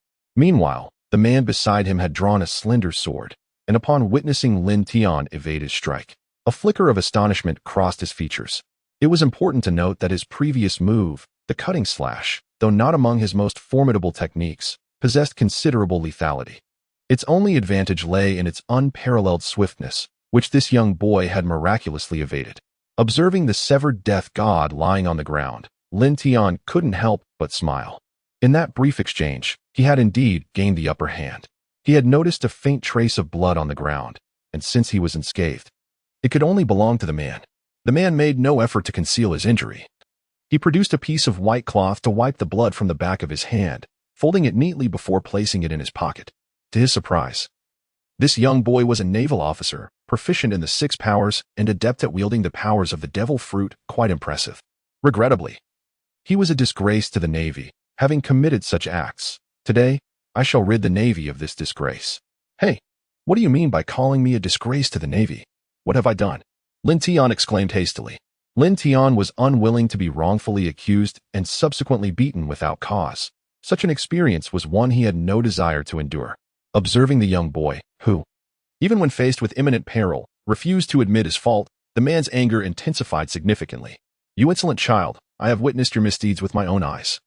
And yet you dare to quibble. It seems I have no choice but to apprehend you. Prepare to meet your demise, young one. Wait. Lin Tian seemed to grasp something and hastily interjected. Unfortunately, the enraged man was beyond listening, brandishing his slender sword and launching an attack. With no option but to defend himself, Lin Tian attempted to resist, but how could mere fists withstand the man's exquisite swordsmanship? Swish. Another formidable slash came forth, cleaving a building in two. Lin Tian narrowly evaded, barely sidestepping the lethal blow. Had he been a moment late, he would have met his end. At that moment, the man advanced, his long sword gleaming ominously, thrusting at Lin Tian from an exceptionally cunning angle. The man had waited patiently for this opportunity. Although Lin Tian recognized the incoming attack, he lacked the space and time to evade it. Moreover, the man's strike was clearly intended to bring Lin Tian to his doom. Suddenly, a black longsword materialized in Lin Tian's grasp. He swiftly swung the sword to block the man's lethal strike. However, the man's attack shifted instantly. The longsword pivoted and struck Lin Tian's spatial sword sideways. In an instant, a tremendous force surged along the blade, reverberating through Lin Tian's hand, causing his grip to nearly falter. After retreating several dozen steps, Lin Tian finally managed to disperse the overwhelming force. Lin Tian was momentarily taken aback, for he had been engaged in combat for many years, and his pure strength was formidable. Particularly, he had frequently battled against the likes of the old man, a master of raw power, which had allowed him to amass a wealth of experience and devise a combat method tailored to his abilities. How could this man possess such immense strength? A mere pat had sent him staggering back several dozen steps. Could it be the power of a devil fruit? Indeed, it was highly plausible that this was the case. The man spoke, "Kid, I shan't play with you any longer." Before his words had fully settled in the air, he vanished from Lin Tian's sight, only to reappear above him, bringing down a sword with lethal intent. How could this be? How could this man possess such extraordinary speed? If he had been this swift from the outset, Lin Tian would have been defeated long ago. Was it possible that this man had been suppressing his strength all along? Faced with the descending sword, Lin Tian felt no illusion of resistance. Just as he contemplated employing shave to evade, an overwhelming force bore down upon him from above. He found himself pinned to the ground, utterly immobilized. As the sword loomed closer, a tinge of nostalgia flashed across Lin Tian's face. Was this the sensation of death? It seemed he was about to experience it once more, a feeling that truly left much to be desired. "Stop!" A voice rang out, startling as a clap of thunder. It was Iski, who had just been knocked over by Lin Tian's sudden actions. Before she could comprehend the situation, she witnessed Lin Tian engaged in battle with a man. Upon recognizing the man's face, her heart leapt in alarm. She had intended to slip away unnoticed. Yet, fearing for Lin Tian's safety, she hesitated, caught in a dilemma. Standing there helplessly, unsure of what to do. When she saw that Lin Tian was on the verge of being slain, Iski urgently called out to intervene. Yet the man appeared oblivious to her plea, his sword still aimed at Lin Tian. Should that blade strike true, Lin Tian would surely meet his demise. And no celestial being could save him, for none resided here. Seeing the man unyielding, Iski rushed forward, exclaiming, "Stop. Please, halt." The clang of the sword meeting the stone floor echoed sharply. Witnessing this scene, Iski felt her throat constrict, a tear cascading down her pristine visage, illuminated by the setting sun, creating a painfully vivid contrast. At that moment, Iski was engulfed by regret. Had she not chosen to stay by Lin Tian's side, he would not have been misjudged by the man, and thus would not face death. Lying on the ground, Lin Tian sensed the imminent threat above and instinctively closed his eyes, a hint of self-mockery gracing his features. He never anticipated that. Having only just been reborn into this world, he would soon face death. Had he known, he would have heeded the old man's advice. He had not foreseen encountering such a formidable opponent in Corod, realizing that this swirling vortex was beyond his capabilities. After a few heartbeats, Lin Tian discovered that he felt no pain. This perplexed him. The sensation of death was not akin to this. He had experienced it before. How could there be no suffering? Upon opening his eyes, he beheld the glinting sword poised before him, its chilling blade mere inches from his face, exuding a palpable coldness. Strands of hair floated gently in the wind, settling on the ground below. Realizing he was still alive, Lin Tian felt immense relief wash over him. No one desires death. Even the lowly ant clings to life, let alone a human. Moreover, this world was filled with wonders yet to be experienced. How could he simply perish? Simultaneously, Lin Tian found it intriguing. He distinctly sensed the man's murderous intent, yet it seemed that the intent had dissipated. Iski, witnessing this turn of events, also breathed a sigh of relief, a joyful smile breaking across her face as she wiped away her tears and rushed toward the man. Lin Tian was taken aback when he saw Iski rushing towards him, initially believing she was coming to his rescue. He hurriedly called out, "Iski, be careful. This man is very..." Before he could finish his sentence, he was rendered speechless by the scene before him. Iski had directly embraced the man's arm, her face alight with joy as she playfully exclaimed, "Uncle Ting, you truly scared me just now. I thought you might actually take action." Upon seeing Iski, the man's murderous intent and fury evaporated in an instant, replaced by a tender affection as he gently ruffled her hair. With such words, how could Uncle Ting not comply? If he were to become upset, it would surely cost Uncle Ting his life. AI Siki pouted in dissatisfaction, retorting, "He is not as fearsome as you claim." Lin Tian suddenly realized that his worries had been unfounded. It turned out that they were indeed acquainted and shared a remarkably good rapport. No wonder this man, referred to as Uncle Ting, had approached him with a ferocious punch and an overwhelming intent to kill. He had even accused him of being a naval disgrace, committing such acts and refusing to admit it. It was evident that this man had misinterpreted the scene where he had frightened Isiki, mistakenly believing he intended to perpetrate something nefarious, thus approaching with the intention of bringing about his demise. Lin Tian came to a realization, while Uncle Ting remained perplexed. "Speak up. What just transpired?" Uncle Ting pointed at Lin Tian and exclaimed, "This little brat acted that way, and you still expect me to spare him?" Upon hearing Uncle Ting's inquiry, both Lin Tian and AI Siki displayed a hint of embarrassment. Their earlier antics had merely been jest, albeit of an inappropriate nature. Particularly, AI Siki's face flushed a deep crimson as she recalled the earlier scene and her own incessant cries. A profound sense of shame enveloped her, for it was indeed an embarrassing moment. She discreetly stole a glance at Lin Tian before quickly averting her gaze, observing the change in AI Siki's complexion. Uncle Tung mistakenly believed he had arrived too late, and an inexplicable fury surged within him. The thought that this naval scoundrel had sullied the young lady filled him with anguish, and he pondered how he would explain such an occurrence to his master. In a fit of rage, he declared, "Is it true that this little rascal has treated you in such a manner? I ought to eliminate him at once." A formidable aura of menace emanated from Uncle Tung as he raised his right hand, ready to strike Lin Tian. AI Siki swiftly grasped Uncle Ting's hand, exclaiming, "Uncle Tung, what are you saying? What do you mean he treated me in such a way? Weren't you just acting like that?" Uncle Ting inquired, bewildered. "What do you mean by treated you in such a way?" This left AI Siki utterly confused. The conversation seemed to spiral into further ambiguity, leaving her in a state of bewilderment. The only one remaining clear-headed was Lin Tian, who, upon hearing their exchange, could only manage a bitter smile. Recognizing that the situation was becoming increasingly convoluted, Lin Tian knew he had to intervene, lest matters escalate beyond comprehension, jeopardizing the integrity of both parties. He could no longer remain silent. "May I have a word?" Lin Tian raised his hand and spoke softly. "Go ahead." AI Siki and Uncle Ting turned to him simultaneously, urging him to explain. While their motivations were distinct, Uncle Ting eager to uncover the truth and AI Siki wishing for clarity, they both shared a singular desire for Lin Tian to elucidate the situation. Lin Tian spoke up, "In truth, this entire situation is merely a misunderstanding. Nothing transpired between the two of us." However, Uncle Ting clearly did not believe Lin Tian's words. He had distinctly heard those sounds and had witnessed the young rascal grasping the young lady's hand. How could nothing have occurred? Uncle Ting shifted his gaze toward AI Siki, inquiring whether Lin Tian's assertion held any truth. After a moment of contemplation, AI Siki gently nodded, confirming that Lin Tian had indeed only frightened himself and had not engaged in anything further. Despite AI Siki's agreement, Uncle Ting remained somewhat skeptical. What exactly transpired between the two of you? Uncle Tung struggled to comprehend the situation. If nothing had happened, why did the young lady cry out in such a manner? And why did that pesky boy hold her hand? A hint of embarrassment flickered across Lin Tian's face. The earlier incident was too shameful for him to articulate. However, given the current circumstances, silence was not an option. Consequently, Lin Tian proceeded to recount how he encountered AI Siki, defeated the pirates, and ultimately rescued her, only to later discover her deceit. He had deliberately acted in such a manner to frighten her.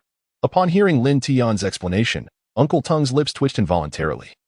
It appeared that the entire affair had merely been a jest between the two young individuals. The youthful pair certainly knew how to entertain themselves.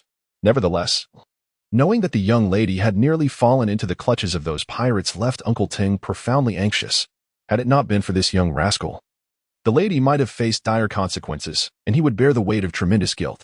Even if he were to eliminate those pirates, it would be of little consolation.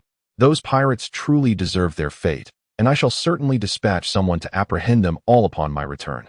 Lin Tian smiled faintly, declaring that he no longer needed assistance, for he had already dealt with all the pirates. Uncle Ting's eyes glimmered with a hint of admiration, being a decisive person himself. He found Lin Tian's approach quite to his liking. It then dawned on Uncle Ting that he did not yet know the name of this young boy, prompting him to inquire, "By the way, young lad, what is your name? I have not heard of you in the Navy." "Lin Tian, a member of the Navy," came the reply. "Lin Tian? Lin Tian?" Uncle Ting mused, the name striking a familiar chord within him, though he could not quite place it. Suddenly, it clicked. Ah. You are the Lin Tian that the Navy has been promoting for the past 2 years. Lin Tian was not surprised that Uncle Tung recognized his name. It had become known worldwide. Are you quite famous, Lin Tian? I have not heard of you at all, Aki interjected. Of course you haven't. You never read the newspapers. It's no wonder, Uncle Tung retorted. Feeling a bit sheepish from Uncle Tang's remark, Aki admitted her disinterest in current events. Uncle Tung continued. I was just pondering how such a powerful youth suddenly appeared within the Navy. To be honest, I always thought Lin Tian was merely a fabrication of the Navy's boasting. However, upon meeting you today, it appears the Navy was not exaggerating. Uncle Ting, since you seem quite familiar with the Navy, did you serve in it yourself? Lin Tian asked, scratching his head in confusion. Yet, if Uncle Tung had been a part of the Navy, given his prowess, he surely would have held a significant position. Which Lin Tian found perplexing. No, Uncle Tung shook his head. My family's business simply has dealings with the Navy. Upon hearing this explanation, Lin Tian realized that Aki's father must be involved in business with the Navy. It was no wonder they were so wealthy. However, he was curious about the nature of the business. Aki bit her finger, puzzled. Father, how come I am unaware of our dealings with the Navy? That is not for you to concern yourself with. Uncle Ting replied sternly, you should focus on how to explain this to your father. Aki's expression immediately fell. She had escaped without permission and knew her father would be furious, likely confining her for several days as punishment. Do you understand how worried your father has been since your escape?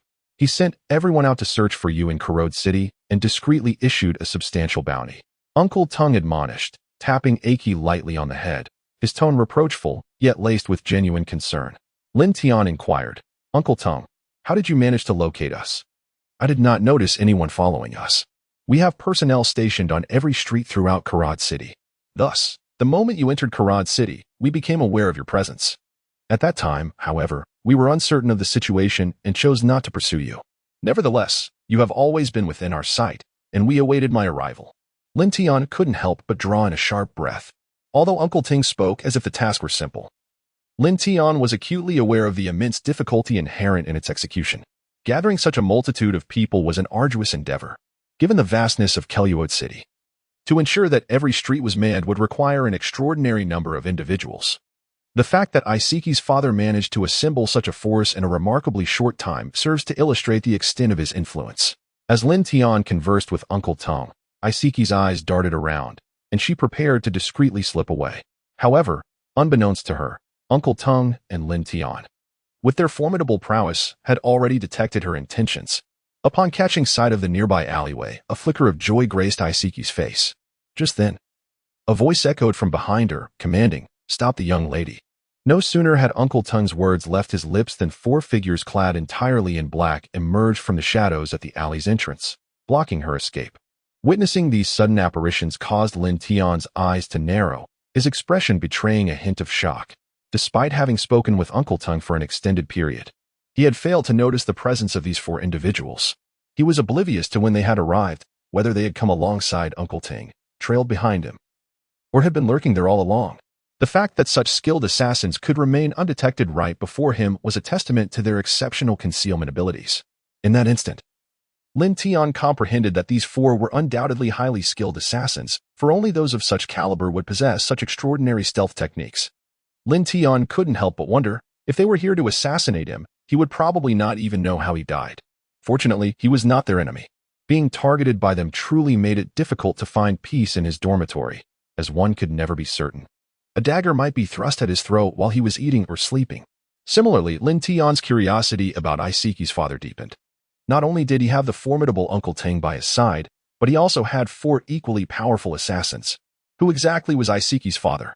Although he knew that Isaki's father had dealings with the Navy, there were countless merchants involved with the Navy, and without meeting the man, he could not be certain. Upon seeing the 4 individuals, Isaki realized she could not escape. They were her father's personal guards. With a grimace, she obediently turned back, muttering under her breath about her stupid father for sending these 4 people to ensure her return. Uncle Tung, Isaki exclaimed, shaking his arm vigorously. Can't you let me go? I haven't finished exploring yet. Just a little longer, please. Uncle Tung grasped Isaki's hand and said, Stop shaking. At this rate, my old bones will be ruined. He glanced at the 4 silent figures clad in black nearby. It's not that I don't want to let you go. They received orders from the master to bring you back. You know that with them around, I cannot possibly let you escape. Releasing Uncle Ting's arm, Isiki pouted, fully aware that he spoke the truth. Suddenly, she spotted Lin Tian leaning with his chin resting on his hand, a smile adorning his face. Lin Tian, come with us. I'll show you my home. It's really beautiful. Isiki urged.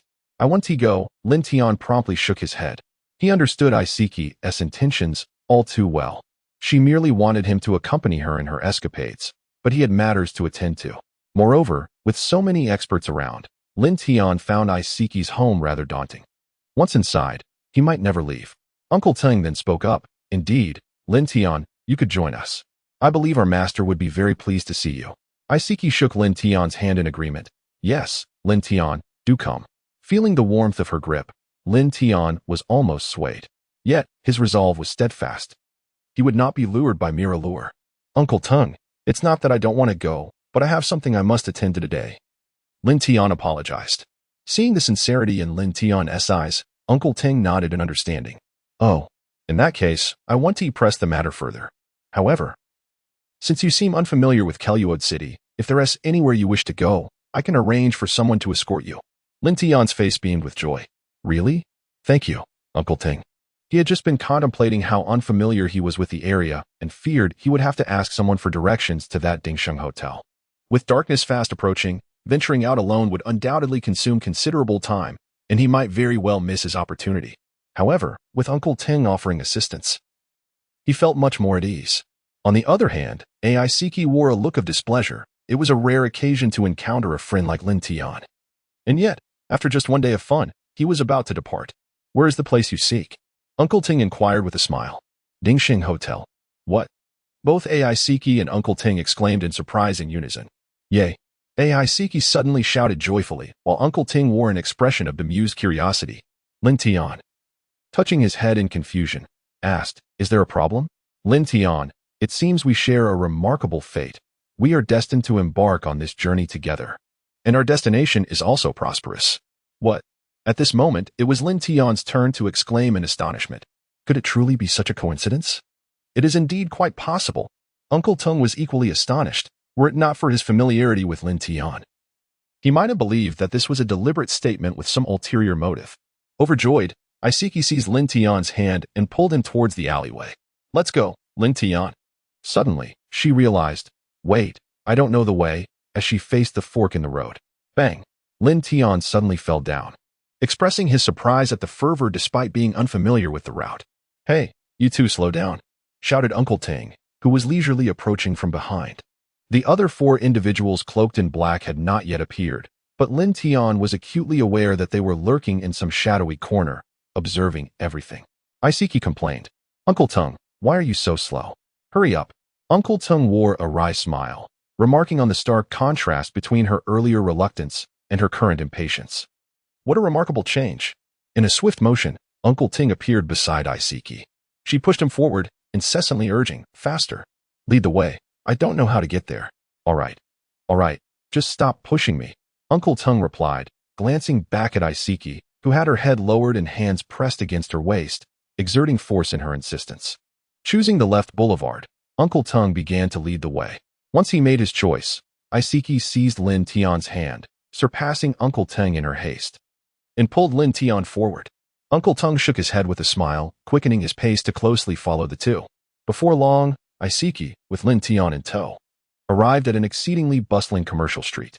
We've finally arrived, she exclaimed, wiping the sweat from her forehead and breathing heavily. Lin Tian, however, was left in utter astonishment as he gazed upon the building before him. Contrary to his expectations of towering skyscrapers, this structure resembled a colossal, flattened oval. To Lin Tian, it bore an uncanny resemblance to a UFO from his previous life, prompting him to question whether the architect of this building was perhaps a fellow reincarnator like himself. The scale of the building was nothing short of monumental. Lin Tian estimated its height to be well over 100 meters, and the area it occupied was beyond his comprehension due to its sheer size. This vast edifice was situated at the heart of the bustling commercial street, or rather, the street was constructed around this magnificent structure. The entire area resembled a circular ring, with the building at its center and the lively commercial street encircling it. Just how impressive was Isaki's father to have constructed such a magnificent edifice? The cost must have been astronomical. He truly was extraordinarily wealthy. What do you think, Lin Tian? Isn't my family's place grand? Isaki joyfully exclaimed, waving her arms. Wait a moment, Lin Tian seemed to have misheard her. You mean, this is your family's? Yes, indeed. Isaki nodded affirmatively. This is your home? She replied, laughing. This enormous building is actually your family's? Lin Tian was utterly terrified. Nearly losing his balance had he not been gripping a railing. Who could have imagined that such a towering structure, over 100 meters high and occupying an expansive area, was constructed solely for habitation? Such wealth is beyond ostentation. It leaves someone like him, a mere commoner, feeling utterly inadequate. Hey, Lin Tian pursed his lips and inquired. Isaki, does your family really live in such a vast place with so many residents? Isaki tilted her head in contemplation before responding, not quite. Only the upper sections belong to my family. The lower levels are filled with vendors, eateries, and accommodations. There's an abundance of activities. Upon hearing this, Lin Tian exhaled in relief. It was comforting to know that the majority of the space was dedicated to commerce. Suddenly, he remembered his purpose for coming and scanned the area but could not locate what he sought. He quickly called out, But where's Dingsheng? I can't seem to find it. Uncle Ting approached from behind, wearing a smile as he explained, Dingsheng is right before you. Are you saying this is it? Lin Tian asked, pointing at the building before him. At that moment, Lin Tian caught a whiff of a metallic scent emanating from Uncle Tung, and upon closer inspection, he noticed some minor rips in Uncle Tung's clothing. Clearly, he had just emerged from a fierce encounter. Although he recognized this, Lin Tian chose to remain silent. Uncle Ting nodded affirmatively. Indeed, this is Dingsheng. But why is there no sign indicating Dingsheng above? Lin Tian questioned, scratching his head in suspicion. That's because the name Dingsheng is inscribed above, Isaki interjected. Oh, never mind that. Let's just head inside, she urged, seizing Lin Tian's hand and pulling him toward the grand entrance. Dingsheng towered at over 100 meters, and its entrance was extraordinary in height, standing 10 meters tall and 6 meters wide. To Lin Tian's astonishment, the grand doors were entirely gilded, crafted from pure gold. The radiance of the golden surface was blinding, dazzling enough to overwhelm any onlooker. Regardless of how many times one visits Dingsheng, one cannot help but pause before these magnificent doors, for their brilliance is simply arresting. The sheer quantity of gold required for such imposing doors, tens or even hundreds of tons, was a figure that would evoke greed in anyone.